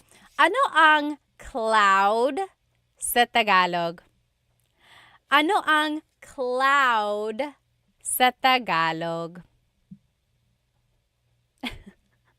Ano ang cloud sa Tagalog? Do you know? What is cloud in Tagalog? Valentino said, you're doing great even with those stubborn sticky notes. I know. Next time I'm going to tape them or something. I wanted to do it virtual or like on the computer, but then it was hard for me to figure out how to have my camera on and have it big enough to enjoy the actual game. You know what I mean? Oh, remind me to show you the back of this board. It's very interesting. Yes, very good, very good. McClaskey, Urkaz, you got it. Ulap. Ulap. Sure said mug cloud. So the mug prefix only works for verbs, unfortunately. Very good. Almost polyglot. Cloud is ulap. Ulap. Chibis Cheryl said, my husband is Filipino and doesn't even know.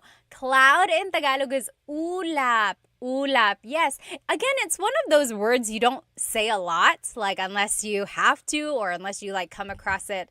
So ulap is cloud. Ulap. Ulap. All right, next clue. Let's see, where are we at? Let's finish up Tagalog facts for 400. It's the last one in that category. Then we'll take off this sticky note. Ta-da! It's gone. Tagalog facts. I love this fact, you guys. I love this. Where did the name Tagalog come from? Where did the name Tagalog come from? Oh.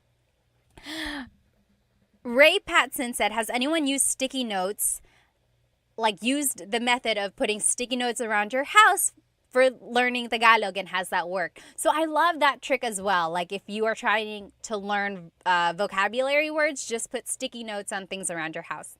Okay.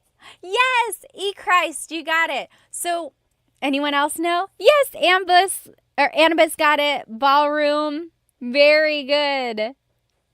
Yes. Jay, you got it. Yes, Annadelle. So my question was, where does Tagalog get its name? So back in the day when the Spaniards colonized the Philippines, they heard native Tagalog speakers, talking near a river. And they were like, what is this language? Ilog in Tagalog is river. So the Spanish called it Taga-ilog, like the people living there, Taga-ilog, from the river. So like river dwellers. So then the people speaking it were considered Taga-ilog, and they just considered their language Tagalog. So it comes from the phrase Taga-ilog, from the river, and then it just kind of became the name of the language spoken there. Tagalog, Taga-ilog. Very good, very good. Oh, Jonathan said try Kahoot for a Jeopardy game. Yeah, I'll try that. I know Kahoot, they use that in schools. Okay, very good. Now, all we have left are nouns, verbs, common phrases, questions. Oh, we're all out of Philippine trivia, so that's gone. Nouns, verbs, common phrases, and questions. What should we do? Let's do... Anyone? Sure said, what a great lesson. I know, right? I love trivia, and I love learning things. Okay, we're gonna do, anyone? Nouns, they are tough, McClaskey said. Okay, so if you joined me, you might hear some thunder. It's thundering hard now. So nouns for 400. Tell me 2 ways to say bed in Tagalog. 2 ways to say bed in Tagalog. So the past couple weeks I've been doing lives and like repeat lessons, and I did a lesson on vocabulary words about the house. Do you remember what the Tagalog word is for bed? Bed. And there are 2 words or 2 ways to say bed. Yes, Going Bananas said kama. Oh, there are 3 ways. So Christ said tulugan. Tulugan. Tulugan means a place to sleep. Yes, that wasn't included in our lesson. So there's kama, which means bed. Christ said tulugan. Tulugan means a place to sleep. There's one more. Yes, McClaskey, you got it. Higaan. Higaan. Higaan is a place to lie down. Very good, very good. Very good. Yes. Sean, Jay, Claudio, you guys all got it. Conan, yes, higaan. Very good, very good. So those are three ways to say bed. Kama, tulugan, and higaan. I like that in Tagalog, you can just kind of turn a verb into a noun. So tulog is to sleep. Tulugan is a place to sleep. Higa is to lie down. Higaan is a place to lie down. Yes, Sir David Sir David R, you got it right. Very good. Let's finish off nouns since there's only one left. What is our last noun clue? Oh, this is kind of similar. How do you say chair in Tagalog? How do you say chair in Tagalog? Chair in Tagalog, two ways. I like this second way to say chair. It's not used a lot. Oh, yes. Binyeves said silya. So, okay, we'll say three. That wasn't on my list. Yes, Mukbak said upuan. Upuan. Christ, you got it right. Oh, Annabis, it's tulog. Tulog means chair. Tulog. Not tulo. Tulog. Very close. Very close. Yes. Yes, Mark said upuan. Jay, maupo means, oh, manupo. It's almost like you're saying manupo. It's not quite manupo. Yes, silya, upuan. And then there's another Tagalog word. It's considered like a very deep Tagalog word. What is like a deep Tagalog word for chair? Anyone know?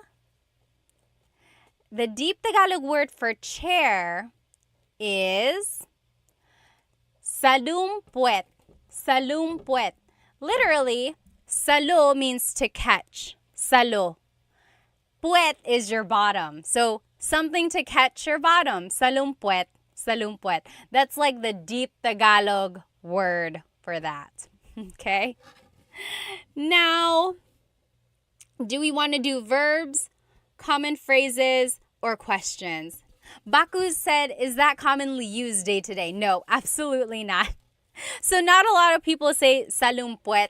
That's just like a deep Tagalog word, almost like a trivia, good thing to know.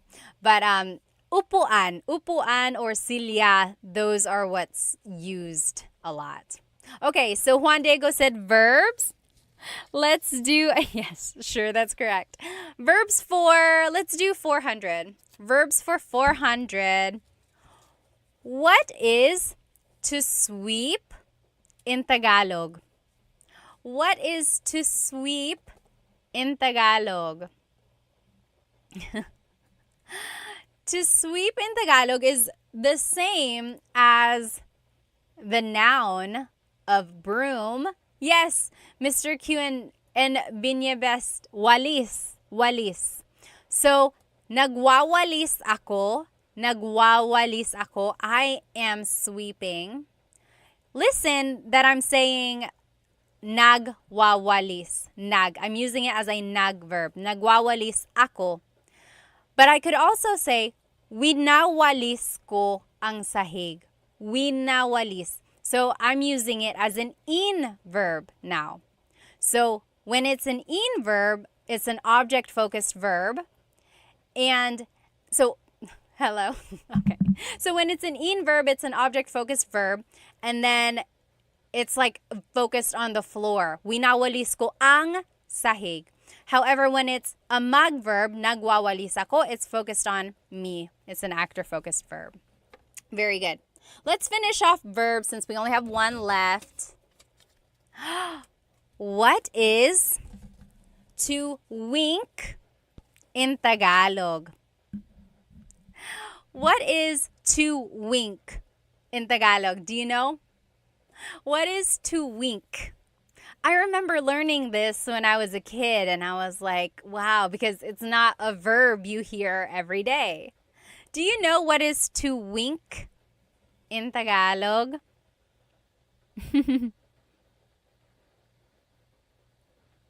Sean said, why do Filipinos repeat words like walis-walis?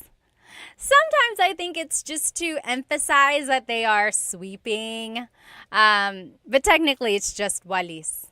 Yes, very good. Going Bananas said kindat. Kindat. Yes, very good. So, kindat, kindat, wink. Kindat. So, kumikindat ako, I am winking. Kumikindat ako. Kindat, wink. Okay? Very good, very good. 2 more categories, only 4 more clues. Let's do common phrases for 3. Common phrases for 300. What are 2 ways to say, I don't know? 2 ways to say, I don't know.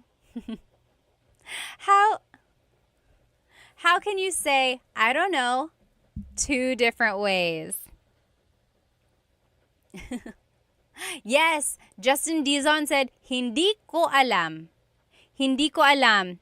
And then Cosmo Scary said, ewan ko. So those are the 2 ways you can say it. Hindi ko alam means I don't know. Ewan ko means I don't know either. So they are used interchangeably. Hindi ko alam and ewan ko. Very good. Let's finish off common phrases since we only have 1 left. Common phrases. How do you say goodbye in Tagalog? Or like how would you say it in a casual way? So you might hear me say it at the end of my videos, but that's actually not the common way to say goodbye. I just say it at the end of my videos just to kind of close my videos off. Yes, I know everyone is saying paalam, paalam because I say it. That is technically goodbye in Tagalog, but how would you say it like in a casual way? Yes, E-Cry said, kita kits, kita kits. Kita kits means like, see you later, see you soon. Yes, Micah said, ingat, ingat. Sir David, that's what I was looking for. Sige, sige. So, if someone is about to leave, yes, Annabis also said it. David on YouTube. So, a lot of people say, sige, ingat. Okay, take care. Sige. So, it's like, oh, sige, alis na ako. Okay, I'm leaving now. So there's no real like goodbye. It's almost just like, okay, okay. See you later. Okay, so that's one thing to know there. Okay, we finished off common phrases. 2 more. Let's do questions for 400. How do you say, what are you doing? What are you doing? How do you say, what are you doing in Tagalog? Let's see. What in Tagalog is ano? Yes, Cosmo Scary said it on YouTube. Anong ginagawa mo? Very good. Justin Dizon got it. Anong ginagawa mo? Let's see here. A Amorous Rap Sing said, anong ginawa mo? That's past tense. Anong ginawa mo means, what did you do? Anong ginawa mo? But in the present tense, what are you doing? It's anong ginagawa mo. Okay? Anong ginagawa mo? And then the last clue of the night. Questions for 500. How do you say what happened in Tagalog? What happened in Tagalog? How would you say that? What happened in Tagalog? What happened in Tagalog is... I saw someone write it there. Oh. Sean, I'll answer your question in just a minute. Yes, very close, close, Micah. Yes, Abigail got it. Anong nangyari? Anong nangyari? What happened? Anong nangyari? Anong nangyari? What happened? Very good. Sean said, how do you say to a group of people, what are you doing? So if you're talking to more than one person, you wouldn't say, anong ginagawa mo? That's just one person. Anong ginagawa mo? What are you doing? But if you're asking a group of people, what are you all doing? It would be, anong ginagawa nyo? Anong ginagawa nyo? Nyo is the you plural. There we go. We finished it. We finished all of this.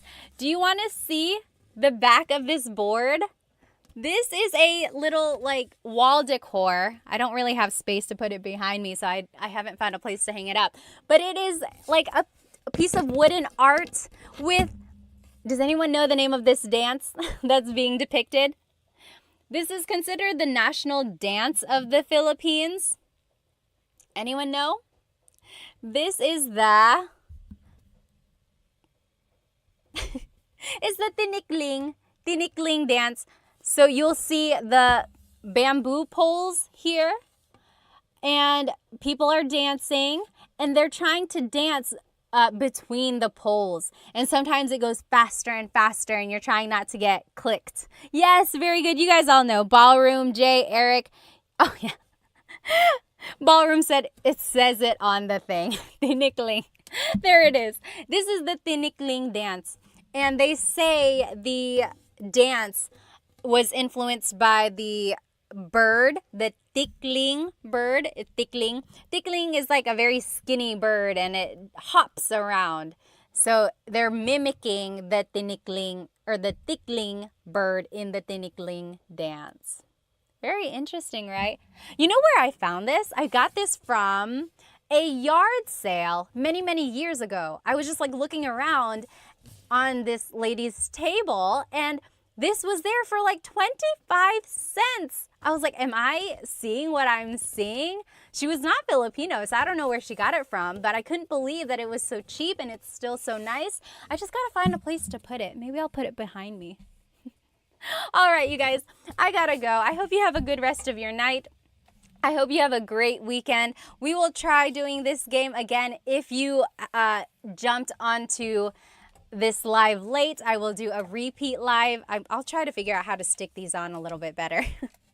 But otherwise, I hope you have a good rest of your day and night. Oh, Miss Date said, oh, nice, it was made for you. You're right, but you know, I wasn't even doing Tagalog Time when I found it.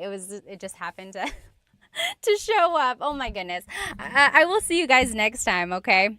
Let me just read some of these comments before I leave. Oh, Sean said, is it for sale, Ate Pat? No, I can't even. I want to put it up. I just don't know where to put it up, but it's not for sale. It's all mine. Sorry. All right. I will see you guys next time. Have a good rest of your weekend, everybody. Or good evening and good weekend. Bye-bye. See you.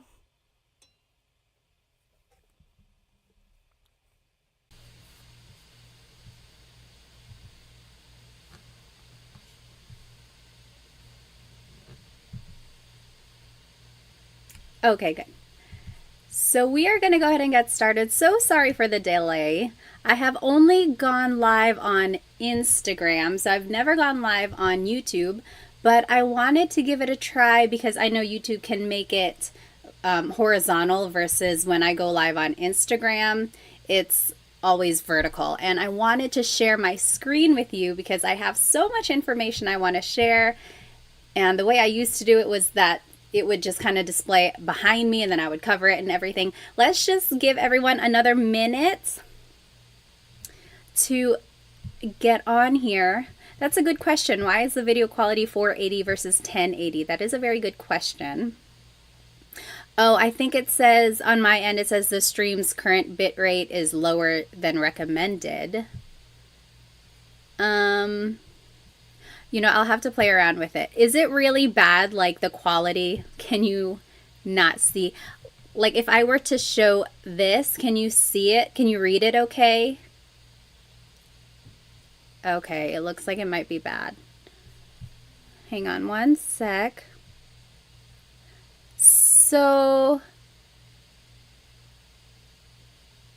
okay, so some people are saying it's clear, it looks good, it's not bad. Okay. Okay, we'll just keep it like this for now. If it goes really bad, then let me know. Alrighty, so today we are going to be learning some possessive pronouns and question formation. Also, how is my audio? Is it okay? Is it fuzzy? Is it too soft? Let me know. And sorry if I'm looking to the side because I have two monitors here. This one is where all of the information is, and over here is where all of the comments are. Okay, good. So it looks like the quality is good. We're going to go ahead and jump right into this. So go ahead and grab yourself a piece of paper and something to write with. Audio sounds good too. Good. We got everything going. We're going to get going here. So I'm going to actually turn off my face just because I'm covering up some of what we need to see. So this is what we're going to be learning today. So we're going to be doing some possessive pronouns. So my, your, his or her. Then we'll learn some adjectives. Then we'll put it all together into a simple sentence structure. And then at the very end, we will learn some question words, how to ask questions in Tagalog.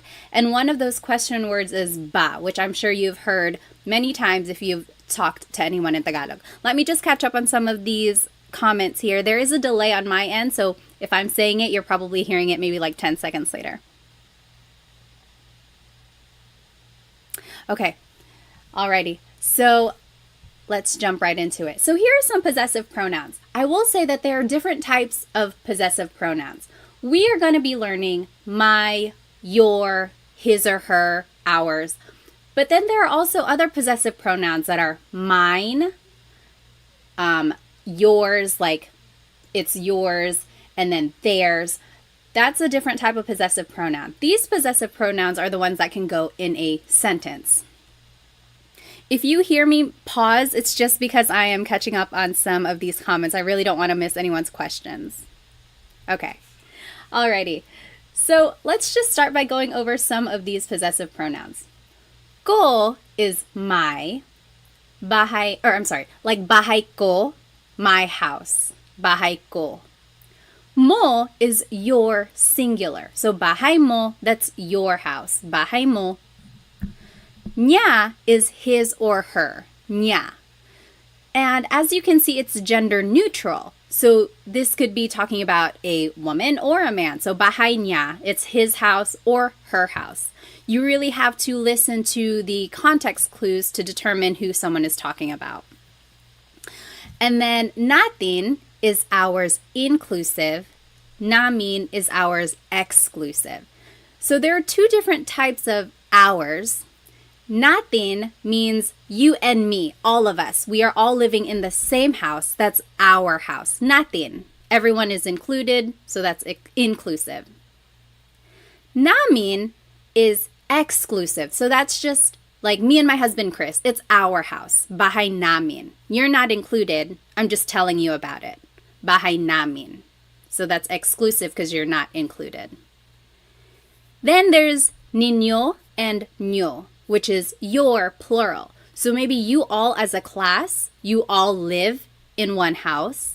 Bahay nyo. That's your house, all of you. And then there's nila, their house. So over there, that's their house. Bahay nila. Okay, so those are the different types of possessive pronouns.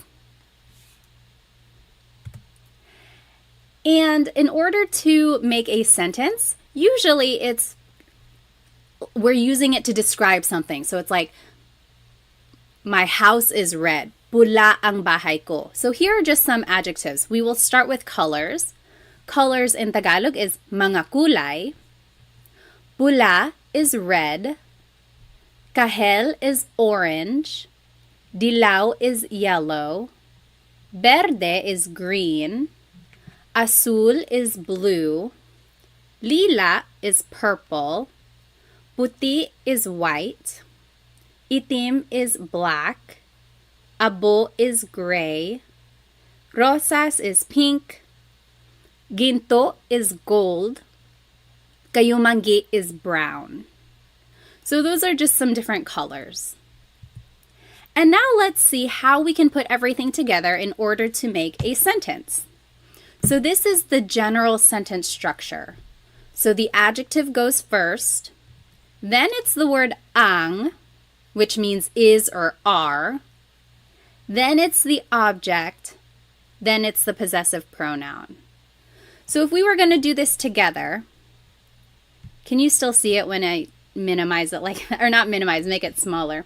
So let's take a look at the first one. His pants are blue. The adjective blue in Tagalog is azul. So azul.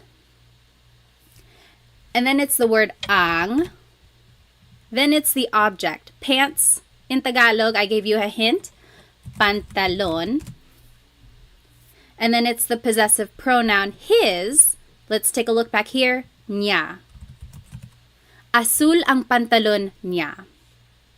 So all we did was plug in the vocabulary that we know into this sentence structure formula. And in order to make something plural, technically it should be mga pantalon, but in common conversation, it's just pantalon. Azul ang pantalon niya. His pants are black. So go ahead and you try number 2 and 3. And we will go over it in just a minute. How would you say their car is black and my house is green and white? Remember, all you have to do is plug in the vocabulary you know into this formula, and then we will check it in the end.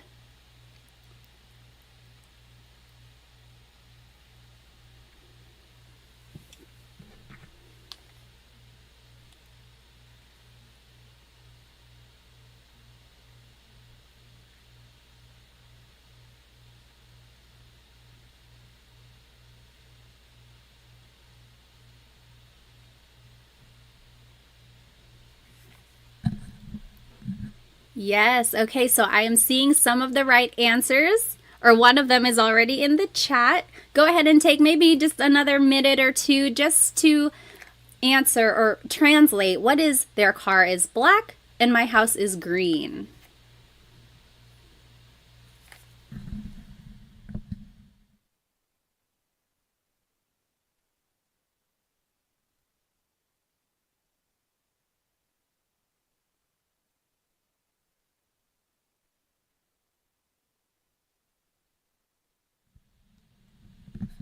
Alrighty, so number 2, their car is black. Tenfold for 10. Itim ang kotse nila. That's what they said. Itim. That's the adjective. Then it's the word ang, which means is or. I'm sorry, is or are. Object car is kotse. And then the possessive pronoun there is nila. Itim ang kotse nila. Yep, that is correct. Itim ang kotse nila. Number 3, who wants to give it a shot? Write it in the chat. My house is green and white. What do you think?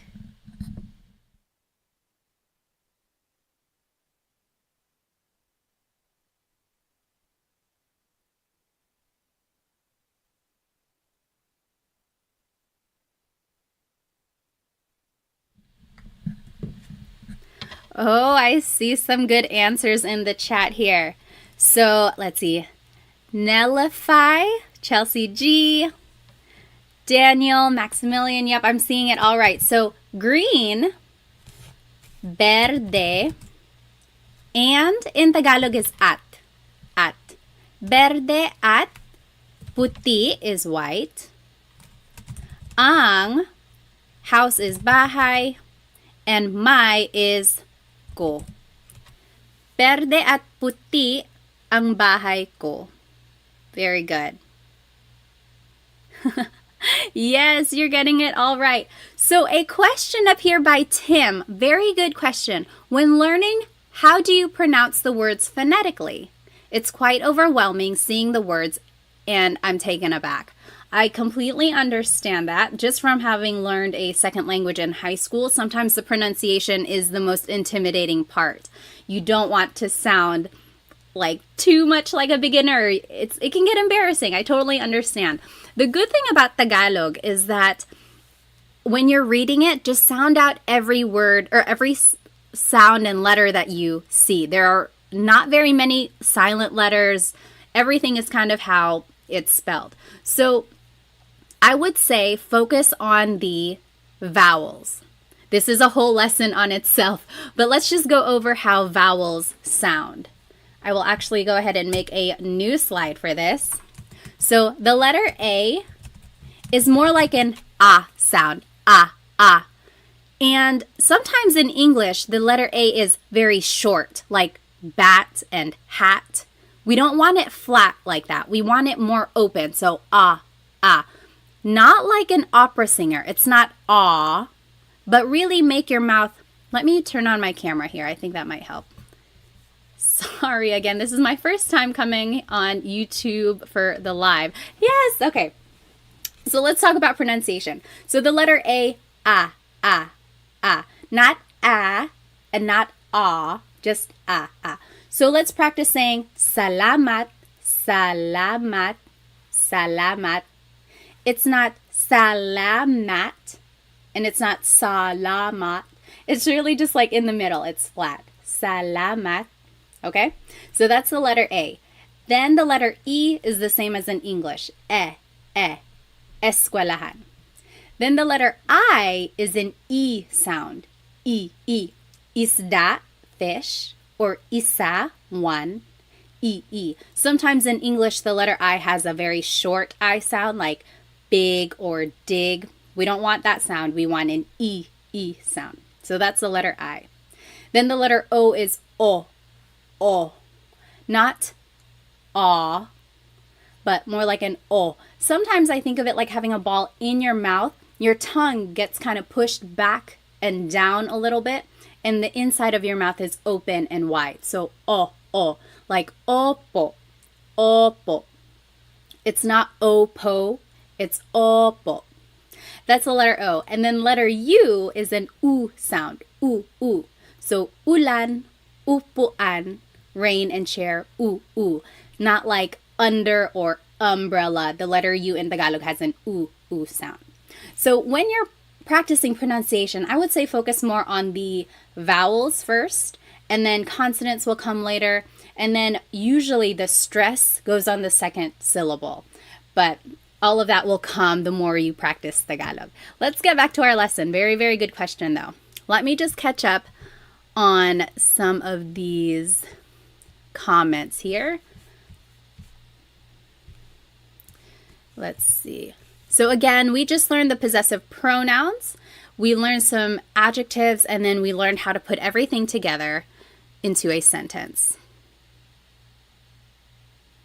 Yes, so Ben said, I heard Filipino only has one pronunciation for each vowel. For the most part, yes, all the vowels have a short sound. It's not like A can sound like 8. A always sounds like ah. Yep. I love your earrings. Thank you. They're from Sunkissed Pinay. I wear them all the time. Okay. Alrighty. So let's move on. So we just learned the possessive pronouns. Now we're just going to do some more practice. Over here in the top left corner are the possessive pronouns we just learned. So ko, mo, niya, natin, namin, ninyo, nyo, and nila. Those are the possessive pronouns. Then at the bottom left corner are the colors we just learned. And then in the middle are some vocabulary words that you might use in these examples. So aso is dog. Aso. Pusa, cat. Pusa. Coche, car. Coche. Bahay, house. Bahay. Damit, clothes. Damit. Buhok, hair. Buhok. And then top right corner are just some more adjectives. So masakit means something hurts. Hurts. Masakit. Sira, broken. Sira. Nawawala, missing. Nawawala. Masaya, happy. Masaya. Bago, new. Bago. Malayo, far or far away. Malayo. Masarap, delicious. Masarap. And then malamig, cold. Malamig. So that was a lot of adjectives, a lot of vocab there. All of those things you might be able to use in these examples coming up. Then just to review, here is the sentence structure that we just practiced. Adjective goes first. Then it's the word ang, which means is or are. Then it's the object. And then it's the possessive pronoun. The possessive pronoun goes at the end. And then here's the example. His pants are blue. Azul ang pantalon niya. Everything just was plugged into this formula that we learned. So let's do the first one together. Your singular hair is black. So remember the adjective goes first. Black in Tagalog is itim. Then it's the word ang. Then it's the object. Hair is buhok. And then it's the possessive pronoun your, which is mo. Itim ang buhok mo. Any questions on that example or anything we've learned so far? If you have a question, just type it into the comments or in the chat. Otherwise, go ahead and do 1 through 5, and then we'll go over it. So just do half of them first, and then we'll go over it. So 1 through 5. Don't write it in the chat yet, just because I want everyone to be able to do it on their own. So go ahead and do 1 through 5, or I'm sorry, 2 through 5, and then we'll check it.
Let's see, is it available for replay? I think it might be recording. As for the rewindable, let me see if I can change that. I'm not sure. Oh, okay. I think I just need to enable this. Okay, I enabled DVR. We'll see if that helps. If you are just joining us, we are doing these examples.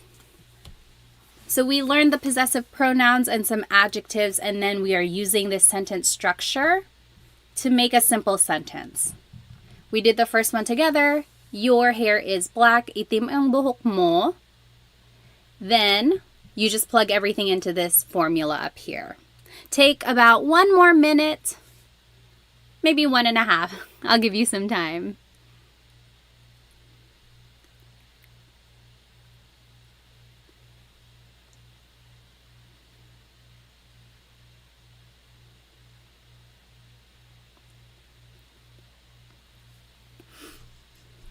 Oh, that is a very good question, Chelsea G. When would you say ma before the color? Like maitim ang buhok ko.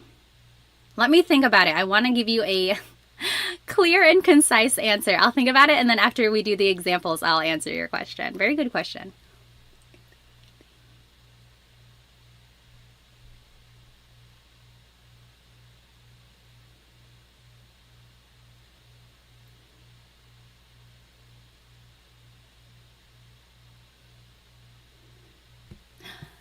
Okay, we'll go ahead and start with number 2. My head hurts. Head is ulo. Oh, Angel, missing in Tagalog in the top right corner, nawawala. Nawawala, missing.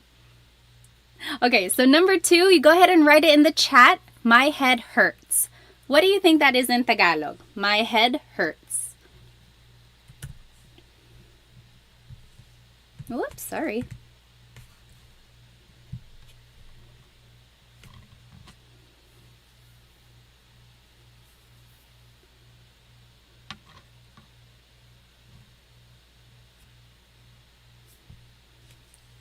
Yes, Maximilian, masakit ang ulo ko. So remember, adjective goes first, masakit. Then it's the word ang. Then it's the object ulo. Then it's the possessive pronoun ko. Masakit ang ulo ko. Yep. Number 3, my hands are cold. Hands in Tagalog is mga kamay. What do you think that is in Tagalog? My hands are cold. Let's see. My hands are cold.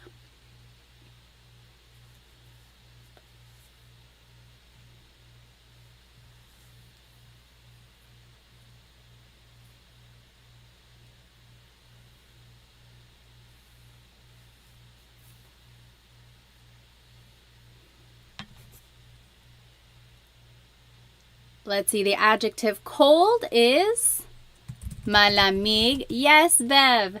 Malamig ang.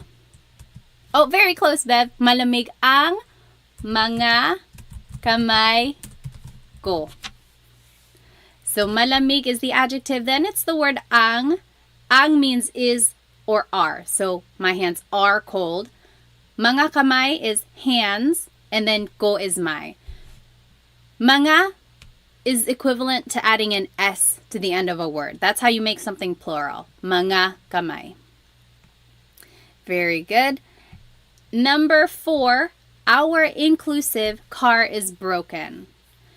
Broken in Tagalog is sira. Then it's the word ang. Then it's the object car, which is kotse. And then the possessive pronoun our inclusive is natin. Sira ang kotse natin. Sira ang kotse natin. So remember the difference between inclusive and exclusive. Inclusive means it's all of ours. We all use the same car. It is our car. So, sira ang kotse natin. But if it's exclusive, that's just me and my husband, it's our car. Not yours, ours. I'm telling you about it. And then the last one, go ahead and write it in the chat. Their cat is missing. Their cat is missing. How would you say that in Tagalog?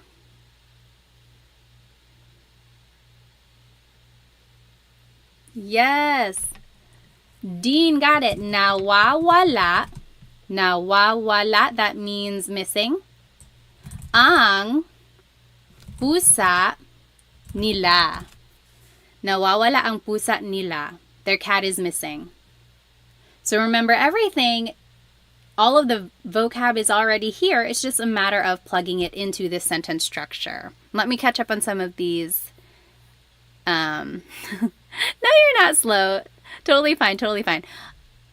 When would you use I versus ang for the verb is? Let me think about it. So, I see what you mean. Because sometimes I can mean is. So Rachel asked a good question. When would you use I, ay, versus ang for the verb is? I want to say I is more like an adverb. So it's more related to a verb versus ang, which is more related to an adjective. If I can think of a good I example, I'll write it in the chat or I'll mention it, but I can't think of one right now. For the most part, in these cases, ang is more fitting. And I think it is because like the adjective is going first. It's just the sentence structure in this case. Very good question. If I can think of an example when I is used, I'll bring it up. Back to the question for, let's see, when would you say ma in front of an adjective? So Chelsea G said, maitim ang buhok ko. That also means my hair is black. However, I would say in that case, maitim is like saying my hair is kind of black. My hair is kind of black. Versus like when you say itim ang buhok ko, my hair is black. So the ma prefix in that case is kind of making it not unsure, but it's like not as certain for some reason. That's how I've always heard it that way. But usually, yes, a lot of adjectives start with the ma prefix. Itim is one of those where it does not. Or like for colors, when you add the ma prefix, it's almost like you're just kind of describing it, but it's not exactly that. I don't know if that's making any sense at all. But it's one of those things where it's like, it's almost right. And if you said it in Tagalog, no one's going to be like, oh my gosh, they don't know what they're talking about. But it's just more correct to use itim without the ma. Very good question. Let's go ahead and finish up these examples. So 6 through 9. And go ahead and write the answers in the chat so that we can go over it a little bit quicker. I will make it a little bit bigger so that we can see it better. Okay, go ahead and take maybe 3 minutes. Just do 6 through 9 and then we'll go over it.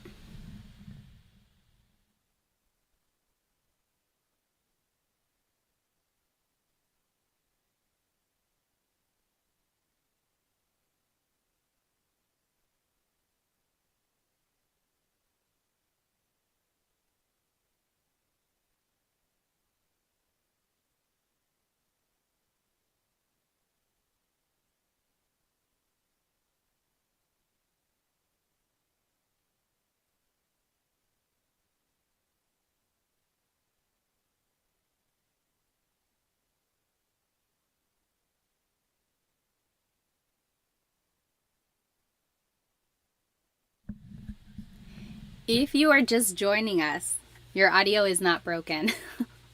We are all trying to answer number 6, 7, 8, and 9. Oh, sorry. Your audio is not broken. Anyway, yes, we are all trying to answer or translate these phrases, and then we're going over it. I'll give you about maybe 1 more minute.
Okay, let me go ahead and just read some of these comments. So Dean asked, some adjectives have repeated, I've seen or heard some words like adjectives repeat the first syllable, like sasakit.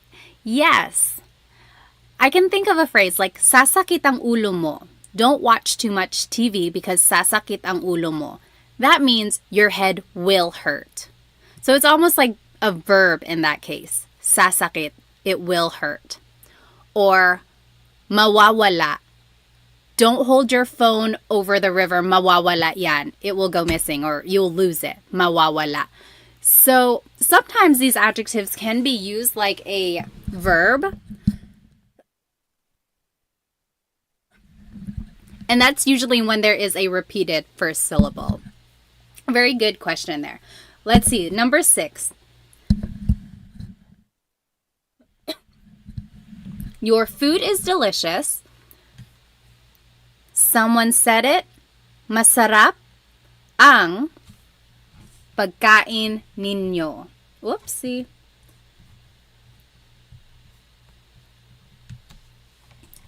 Delicious is masarap. Then it's the word ang. Then pagkain is food. Your, ninyo or nyo.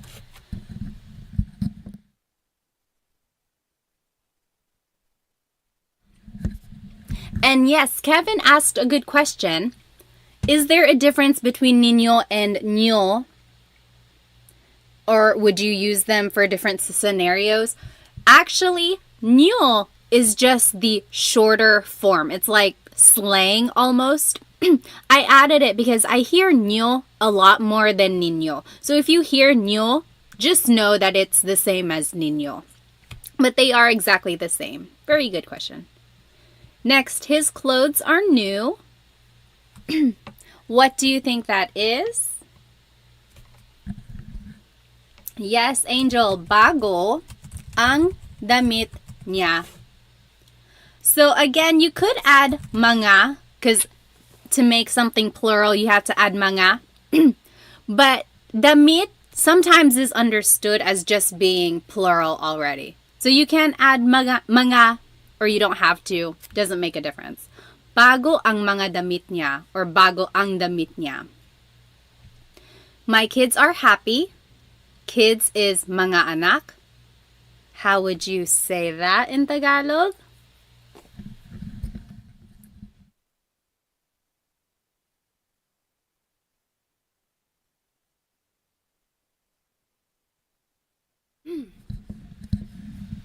Yes, masaya ang mga anak ko.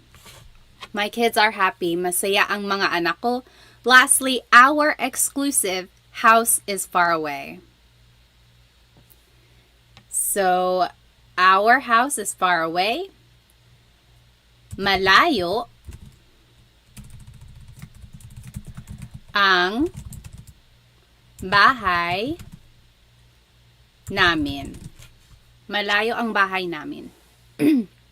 Our house is far away. Good. Yes, Angel, you can add mga, but again, you don't have to. That's perfectly fine if there's no mga damit. Any questions about possessive pronouns or adjectives or this sentence structure that we learned?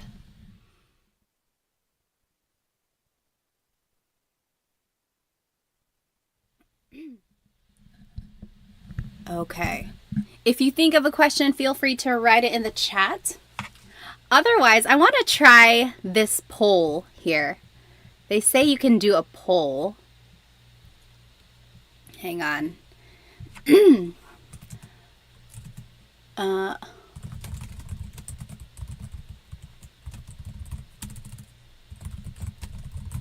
Okay.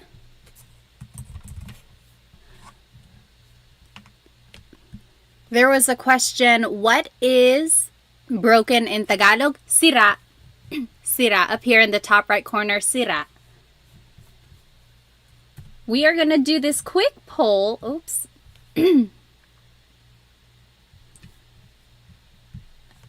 Let's see. Okay. See if that works. We're going to do a little contest to see what our favorite food is. Oh, it's not even showing up on your screen. Hang on one moment.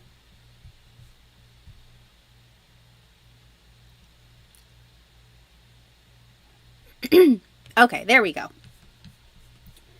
So let's see what everyone's favorite Filipino food is. We have this little bracket. We're going to see what the winner is. Can you guys see the bracket?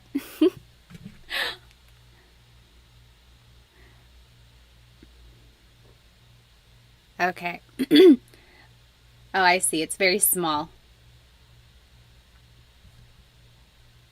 Well, you get the idea. I won't make it too big. Let's take about 30 seconds. Put your vote in. What is your favorite? Adobo or kare-kare? Right now, we are answering the poll. What is your favorite, adobo or kare-kare? So adobo is soy sauce and vinegar, bay leaves, lots of garlic. Usually it's chicken, but it can really be anything. Pork adobo or squid, even green beans. Then kare-kare is usually beef, and it's like a peanut butter sauce. So yummy. I would actually choose kare-kare. Sometimes I have too much adobo. It's like my go-to. It's so quick. Okay, let's see. What is the winner? It looks like adobo is the winner. Okay, adobo is gonna move forward. Sorry, kare-kare. And then let's do another one here. Oops. What? Oh no. Okay. And then pansit or sinigang, which would you choose? Hang on.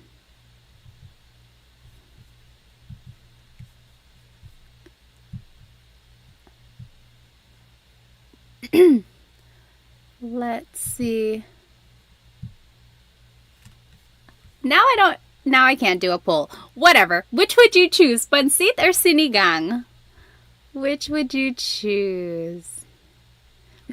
Oh yeah, adobo 1. So 70% by 30%. Por kare-kare. Favorite food. Sinigang or pansit? Okay, there. I started the poll.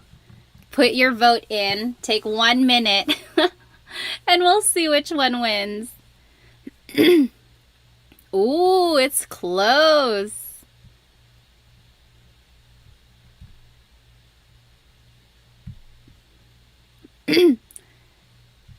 Pansit, again, is like adobo to me. I feel like I have it so much. Or just like at any Filipino farm. Oh my gosh, it's 50-50. Oh no, pansit is winning. Everyone get their votes in. Sinigang or pansit? It's very close. No, it's 50%. What are we going to do? Is there anyone who did not vote? Oh my gosh. Let's see how many people are watching right now versus how many people have not voted. Come on, get your vote in. It's so close. Okay, there are 57 of you, and there are only 34 votes. Put your vote in. Pansit or sinigang? It is 50-50. We don't have a winner. Why is it nilaga on there? Well, there's still more choices. Oh, I see. On the bracket. Oh, my goodness. There's no winner. Pansit. Okay, unfortunately, pansit is the winner because we have to end the poll. Pansit is moving forward. Poor sinigang. Okay. Let's go back to our studying here. We'll finish up our contest in just a minute. Let me get back to this screen. This one. Okay. Now let's jump into question words. I asked what people were interested in learning. A lot of people said they want to learn more conversational Tagalog. And what is more conversational than questions? It's very good to start any sort of conversation with a question, like how is your day or what are you doing? So these are some good question words to know. Ano means what? Sino means who. Saan means where. Kailan means when. Paano means how. Bakit means why. And there's no particular reason why bakit is this lighter color. I think it just happened to be like that. So for any of these question words, you can say them by themselves. Like if someone said something and you didn't hear it, you can say ano. Just say it by itself. Ano. Or if someone is calling, or someone was like, hey, someone called you, and then you're like, who? Sino? Who? So you can say these question words by themselves. But if you wanted to expand on your question, there are certain prepositions or other types of words, sometimes an article, that has to go after the question before you continue on with the question. So for the word ano, usually it's ano ang blank. What is blank? Ano ang sabi mo? What did you say? Ano ang sabi mo? Another example, ano ang blank sa Tagalog? What is blank in Tagalog? So this is a good question to know. Ano ang wallet sa Tagalog? What is wallet in Tagalog? Or ano ang Cell phone sa Tagalog. What is cell phone in Tagalog? Both of those. Wallet in Tagalog is usually just said in English. Another question. Ano ang pangalan mo? What is your name? Ano ang pangalan mo? Next, the word sino, who, also uses ang. Ang. Sino ang blank? Sino ang kumakanta? Who is singing? Sino ang kumakanta? Also, sino yun? Who is that? Sino yun? So sometimes you can just use a demonstrative pronoun, this or that. Sino yun? Sino ito? Who is this? Next, saan and nasaan.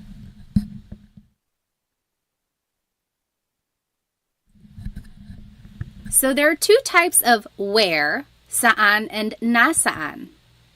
Saan always goes with a verb, like, saan pupunta si Jake? Where is Jake going? Saan pupunta si Jake? Or I'm sorry, nasaan always goes with a noun. Nasaan ang CR? Where is the bathroom? CR is comfort room, and that's what a lot of Filipinos call the bathroom in the Philippines. Nasaan ang noun?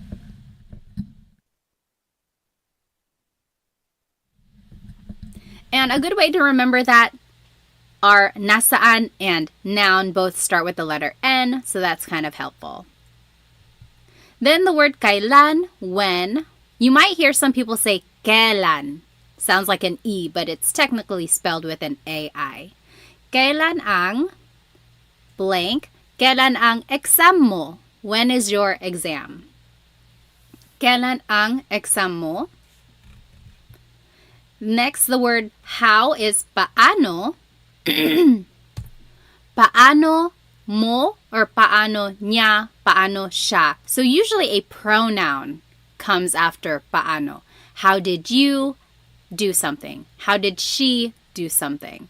So those are just, it kind of goes with the question, how, and then pronoun follows. Then, paano mo ginagawa yun? That's an example. So, paano mo ginawa yun? How did you do that? And lastly, the word why is bakit. Bakit mo, bakit niya, bakit siya. Again, pronouns usually follow the word bakit. Any questions about these questions before we do some practice?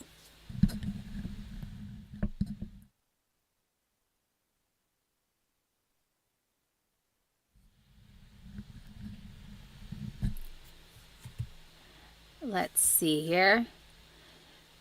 So on this next slide, in the top left corner are the question words we just learned and the usual sentence structure or the format of the question. Bottom left corner are the possessive pronouns we just learned. And then to the right are the questions that I want you to translate into Tagalog. So let's do the first one together. What is your name? What is your name? So let's take a look at the word ano. Usually it's ano ang blank. And I gave you a hint. Pangalan is name. So what is your name? Ano ang pangalan? Your, take a look at this bottom left corner, mo. Ano ang pangalan mo? Yeah, very good, Dita. Ano ang pangalan mo? You go ahead and do 2 through 6, and we'll go over it.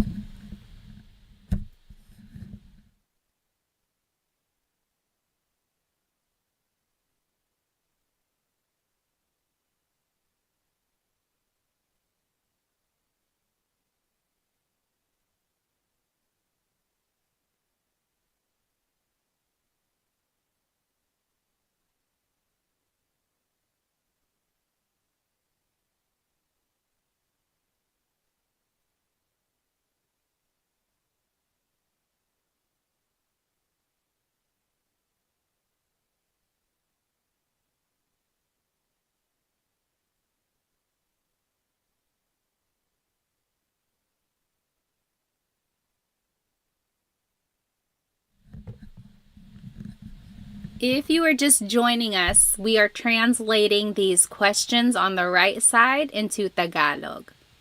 And we learned the Tagalog words, which are up here. They are the question words, and then the possessive pronouns are down here.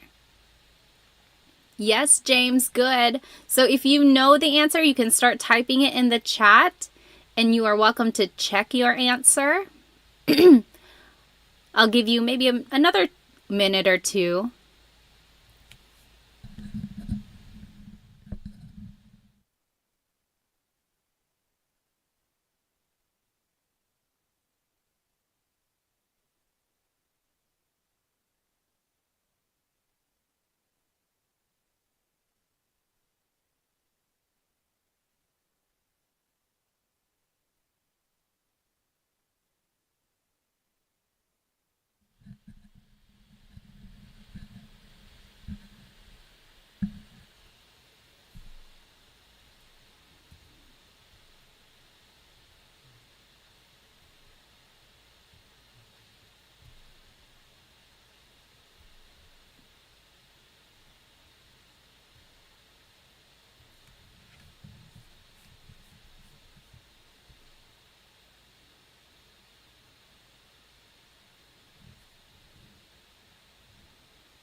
Okay, take 30 more seconds. And if you're not done, no worries. We can all do it together.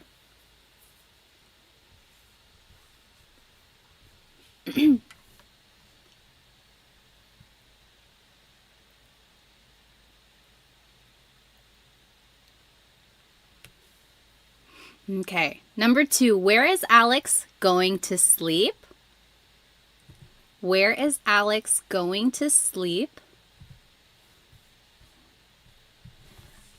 So let's take a look at the word where. So we have to choose, is it saan or nasaan? So since it's matutulog, that's a verb. Saan matutulog si Alex. The word si is the linking word before a proper noun. So anytime you're talking about a person, it's si. Saan matutulog si Alex? When is your birthday? Birthday in Tagalog is kaarawan. What do you think that is in Tagalog?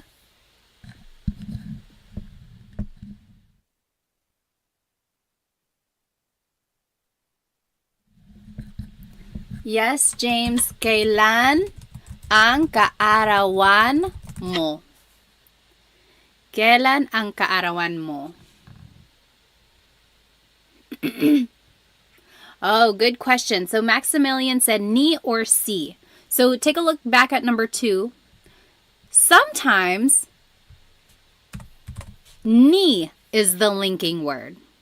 That's more of a possessive linking marker though. Like bahay ni Alex, coche ni Alex. So that's Alex's house, Alex's car. That's ni. But if you're talking about what Alex is going to do, it's si. So saan matutulog si Alex? Okay, next. Who is their father? Tatay. Tatay is father. Sino ang tatay? There in Tagalog is nila. Nila. There is a question up here. Oh, Chelsea, when do you use ang versus yung? So we've been using ang, but sometimes you might hear sino yung tatay nila. Ang translates to is or are.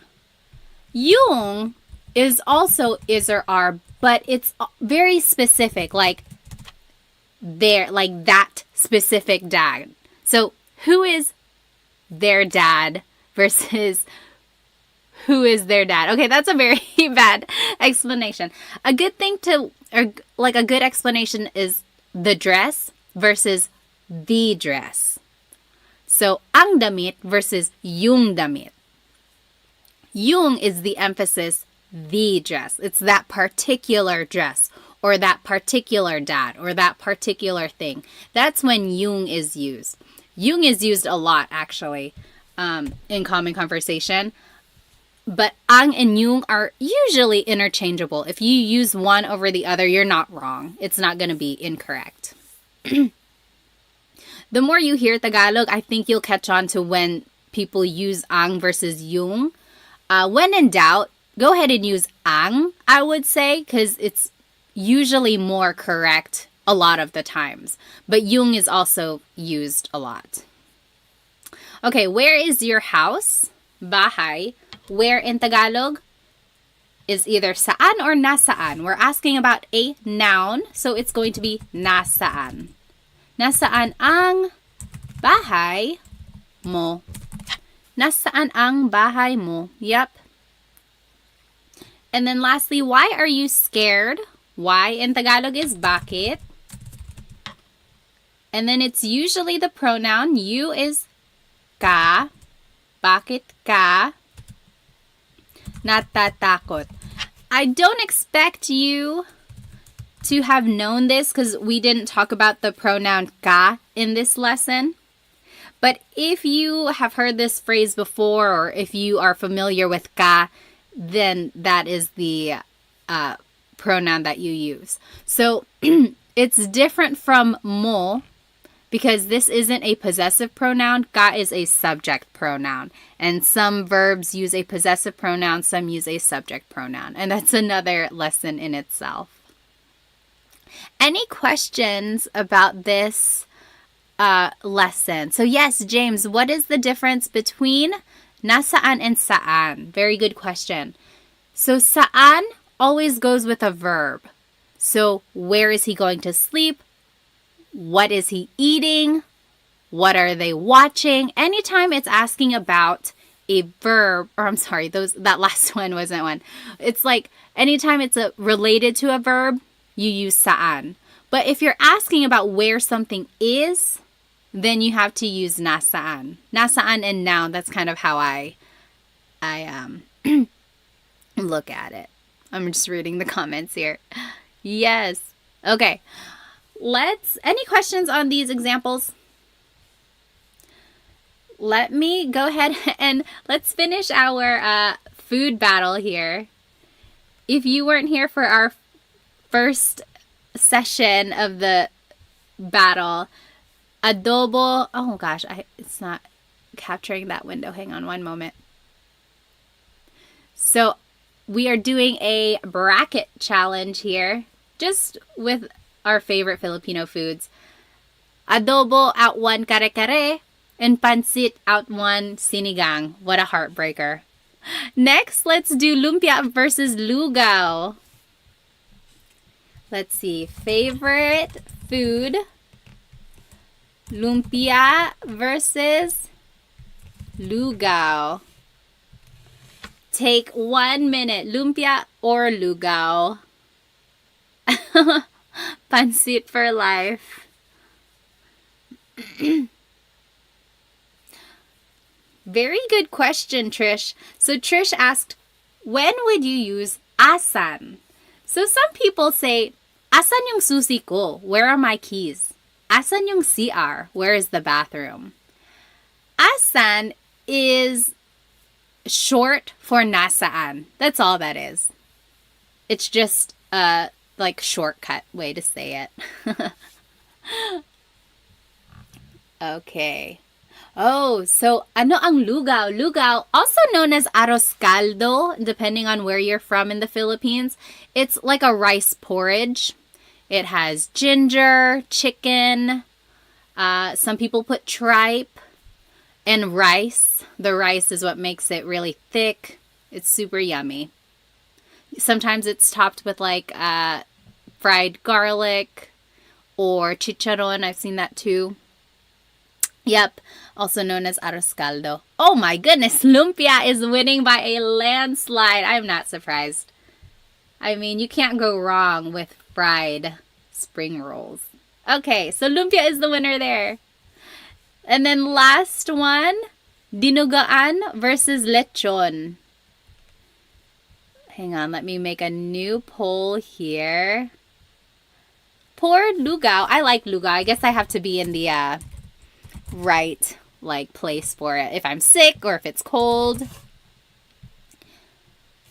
Dinuguan versus lechon. Rain asked, ano ang dinuguan? Does anyone want to explain what dinuguan is? So dinuguan is a kind of like a stew, usually made with pork, and there's like long green peppers in it, garlic, some ginger too. But the main ingredient is pork blood. So if you look at it, it's like a really dark, almost black color, and that's from the pork blood. And a lot of people will joke and say, oh, it's just chocolate meat. It's a chocolate soup. But it's not chocolate. It's dinuguan. But it's very good. Don't knock it till you try it, I would say. Let's see, who's winning? Oh, lechon. Lechon. You can't go wrong with lechon either, especially when the skin is so crispy. Lechon. Okay. Yeah, chocolate meat. Yeah, I think everyone has heard that, especially if you have someone who's not Filipino at a party. They're going to say, oh yeah, try this. It's just chocolate meat. Okay, let's go back to our lesson here. Now, we are going to be learning about this word ba. Let me switch over. Oops. Let me switch over to the other slide. There we go. So, ba. This is a question word. There is no real translation in English, but it's used when the question is asking for a yes or no answer. So, for example, kumain ka na ba? Yes or no. Have you eaten yet? Yes or no. Or, ready ka na ba? Are you ready yet? Yes or no. So, anytime it's asking for like a yes or no question, it's usually it has a ba in there. But whenever you want to add ba, there are certain placements of it in the question. It's not like the word po, where you can add po at the end of anything you say to make it respectful. Ba, you actually have to add in certain places in the phrase or in the question in order for it to make sense. Okay, so usually, ba goes after the word na, which means already, or after a pronoun like ka, mo, or ko. So if any of those appear in the question or in a phrase, ba would go after that. We will see examples of these. So, nandito na ba si Benji? Is Benji here yet? There's the word na. So ba goes after that. Remember, if na appears in the phrase, that's where ba would go. Or, bumili ka ba ng bigas? Did you buy rice? Bumili ka ba ng bigas? There's the pronoun ka. Remember, it was in the rule. Ba goes after a pronoun. Bumili ka ba ng bigas? Did you buy rice? I want to point out that if you take out ba in any of these questions, then it's just a statement. Nandito na si Benji. Benji is here. Nandito na si Benji. Or, bumili ka ng bigas. Go buy rice. Or, you bought rice. Bumili ka ng bigas. So, when you take out the word ba, then it's just a statement. As soon as you add the word ba, it turns it into a question. I think that's so interesting. One small word has such a big impact on its meaning. And here's just another example. Nakapunta ka na ba sa Pilipinas? This is showing that if there's a pronoun and the word na, ba would go after both of those. So remember in the rule it said if na and a pronoun are in a phrase, ba would go after that. So if both of them are in a phrase, then ba goes after both of them. Nakapunta ka na ba sa Pilipinas? Have you been to the Philippines yet? All right, so that's rule number 1. Next, ba goes after an adjective or a noun. For example, Kotse ba yan ni Sarah? Is that Sarah's car? So there's the noun kotse. Ba is after that. Mabait ba si Tito Boy? Is Tito Boy nice? Mabait is an adjective meaning nice. Ba goes after that. So it goes after an adjective or a noun. Okay? And then ba goes after a verb. Naligo ba yung mga bata? Did the kids take a shower? Naligo ba yung mga bata? And then magtatrabaho ba si Mark bukas? Will Mark go to work tomorrow? So there's the verb magtatrabaho, meaning to go to work, will go to work. Ba goes after that. So for the most part, ba goes after the first word. It's usually the second word. If you see these last 4 examples, it's the second word in the question. However, you have to watch out for na or a pronoun because it would go after that. Let's take a look at some examples. I think it will kind of put everything in make it more sense. So turn these into a question. The first one, kumain ka ng almusal. You ate breakfast. Kumain ka ng almusal. Let's do that one together. Remember our rules. Let's just go word by word. So kumain ka ng almusal.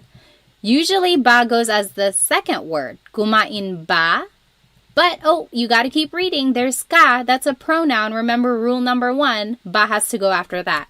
So it would go after the word ka. Kumain ka ba ng almusal? Kumain ka ba ng almusal? Because remember, technically it goes after a verb, like in rule number 3. But you got to keep reading and you'll see that there's a pronoun and it goes after pronouns. So I want you to go word by word throughout these examples and see if you can figure out where ba would go. So for number 2, nasa eskwelahan na ang mga bata. The kids are at school already. Where do you think ba would go? You can type it into the chat. Nasa eskwelahan na ang mga bata. Where would ba go?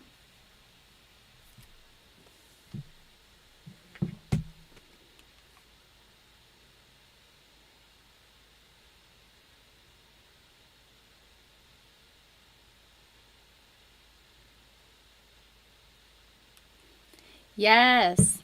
So after na.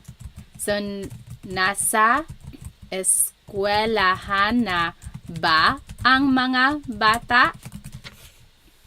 Are the kids at school already? Nasa eskwelahan na ba ang mga bata? Remember, it goes after the word na. Galit si nanay. Mother is mad. Galit si nanay. Where would ba go in this phrase?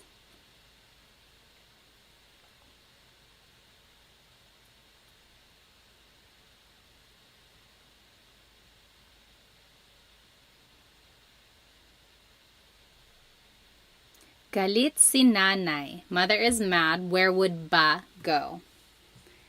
Yes, Maximilian. So after an adjective, so galit is an adjective meaning mad. So galit ba si nanay? Is mother mad? Galit ba si nanay? Yep. Up here, that should be number 4. Bahay yan ni Ate Mary. Bahay yan ni Ate Mary, where would ba go? Bahay yan ni Ate Mary.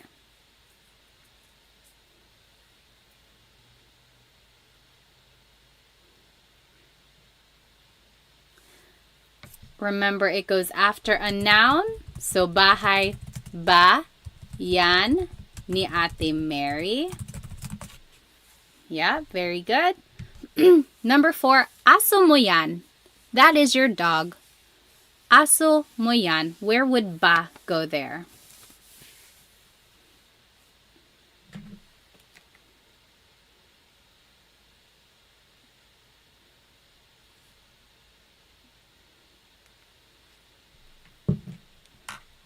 After mo. Aso mo ba yan? Yep. Aso mo ba yan? Very good. And then last one, pupunta dito si Luke bukas. Luke is coming here tomorrow. Pupunta dito si Luke bukas. Where would ba go?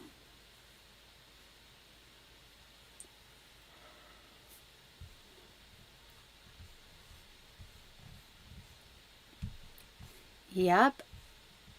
After pupunta. So, pupunta ba dito si Luke bukas. So, after a verb, that was rule number 3. Pupunta ba dito si Luke bukas. Any questions about ba placement? Usually, it's the second word in the question. You just have to watch out for na or any pronouns because ba would go after that. All right. Last thing here before I let you go. This last slide is an interesting activity because so far I've been having you translate things from English to Tagalog. But now I want you to translate things from Tagalog to English. So here are some common questions in Tagalog. I want to see what you think they mean. For the most part, you could probably figure it out, but towards the end, they're a little bit trickier. So jot it down. What do you think? Anong oras na? What do you think that means? Do 1, 2, and 3, and then we'll go over it. Translate these questions to English.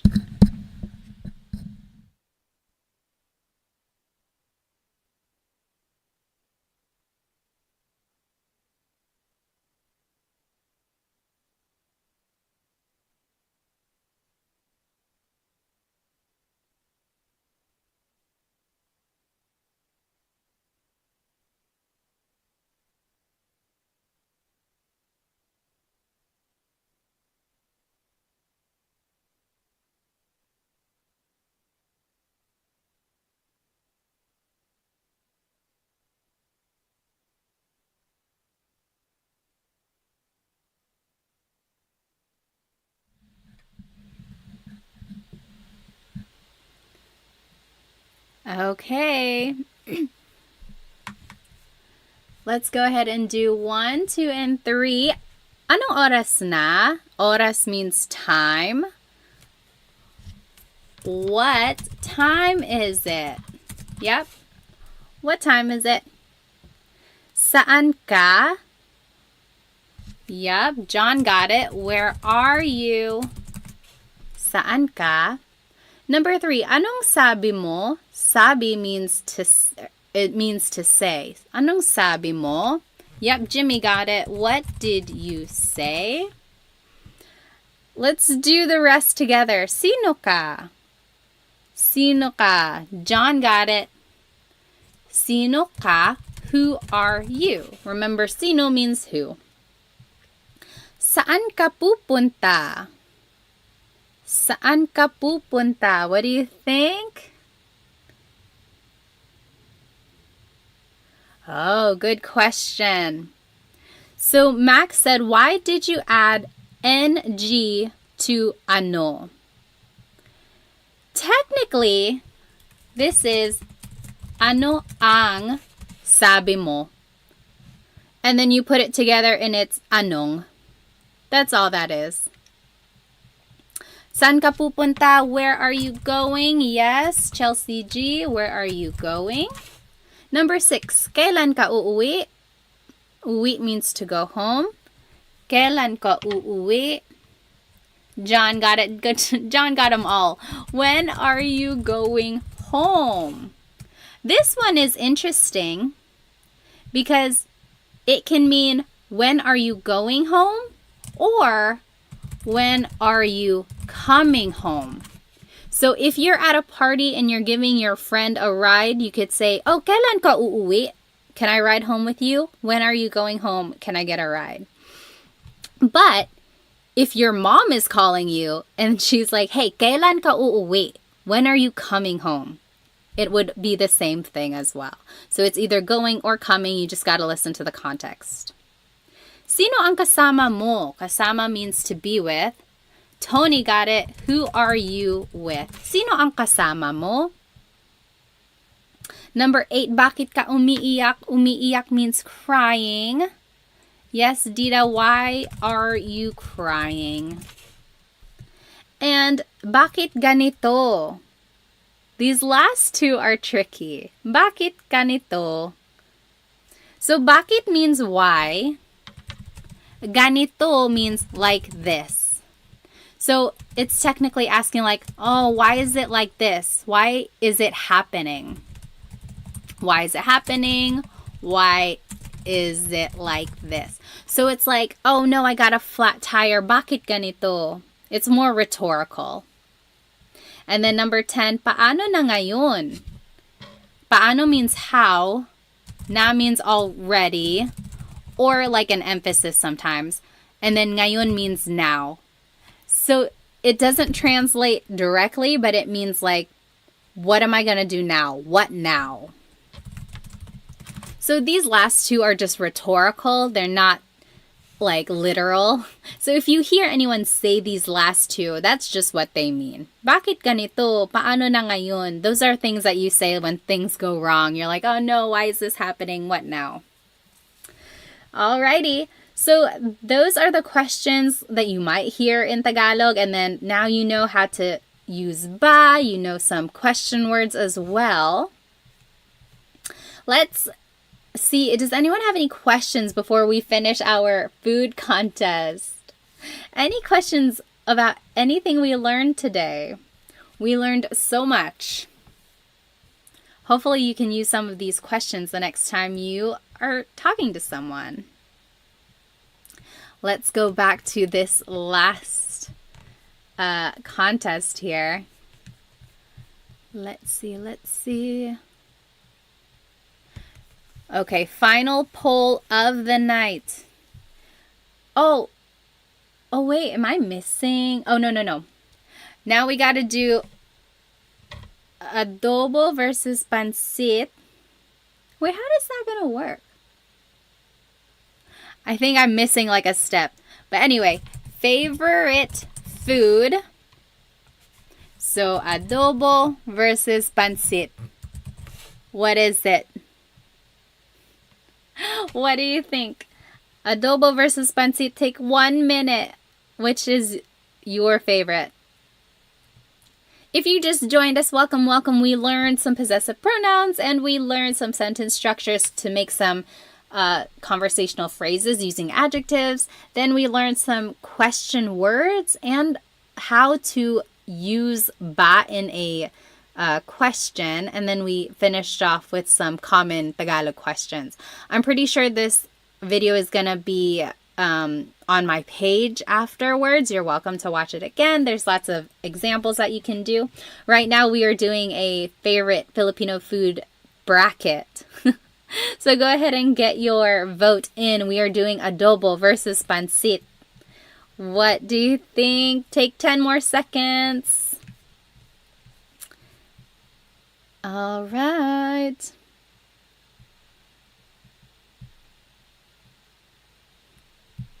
Okay, let's see. Oh, adobo is the winner. Adobo with lots and lots of rice, of course. Okay. And then last one. Or I guess we would have another one after this. Let's see. Lumpia versus lechon. Favorite food. Lumpia versus lechon. Oh, that's a hard one. They're both crispy and yummy. Which would you choose? Lumpia versus lechon.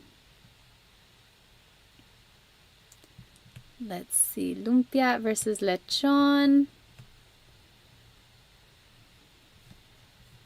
Those are both very popular party foods, too. I think I would probably choose lumpia. Oh no, it's 50-50 again. Make sure to get your votes in. Every vote counts. Oh, lechon is winning. Let's see. Get your vote in. Lumpia versus lechon. 10, 9, 8, 7, 6, 5, 4, 3, 2, 1. It is a tie. Oh, lechon won. Oh no, now lumpia won. Okay, 3, 2, 1. And oh, lechon won. Lechon is the winner. And then last one. Now it's between lechon and adobo. Who is going to be the winner here? Lechon or adobo? Adobo has been a crowd favorite tonight. Adobo versus lechon. 1 minute. I'm going to set a timer. Adobo versus lechon. Hang on. The minute is starting now. Get your vote in. Amy said adobo will totally win. Oh, I don't know. Lechon is winning right now. Make sure you get your vote in. Adobo versus lechon. If you're just joining, no, this is not a Tagalog lesson. We just finished our lesson. Now we are just figuring out the ultimate favorite Filipino food. You have 30 seconds to vote. Get your vote in. Every vote counts. This is for the championship. Adobo versus lechon. Who's it gonna be? Oh no! Lechon is winning. Amy, you jinxed it. I'm just joking. Let's see. 10, 9, 8, 7, 6, 5, 4, 3, 2, 1. Lechon is the winner.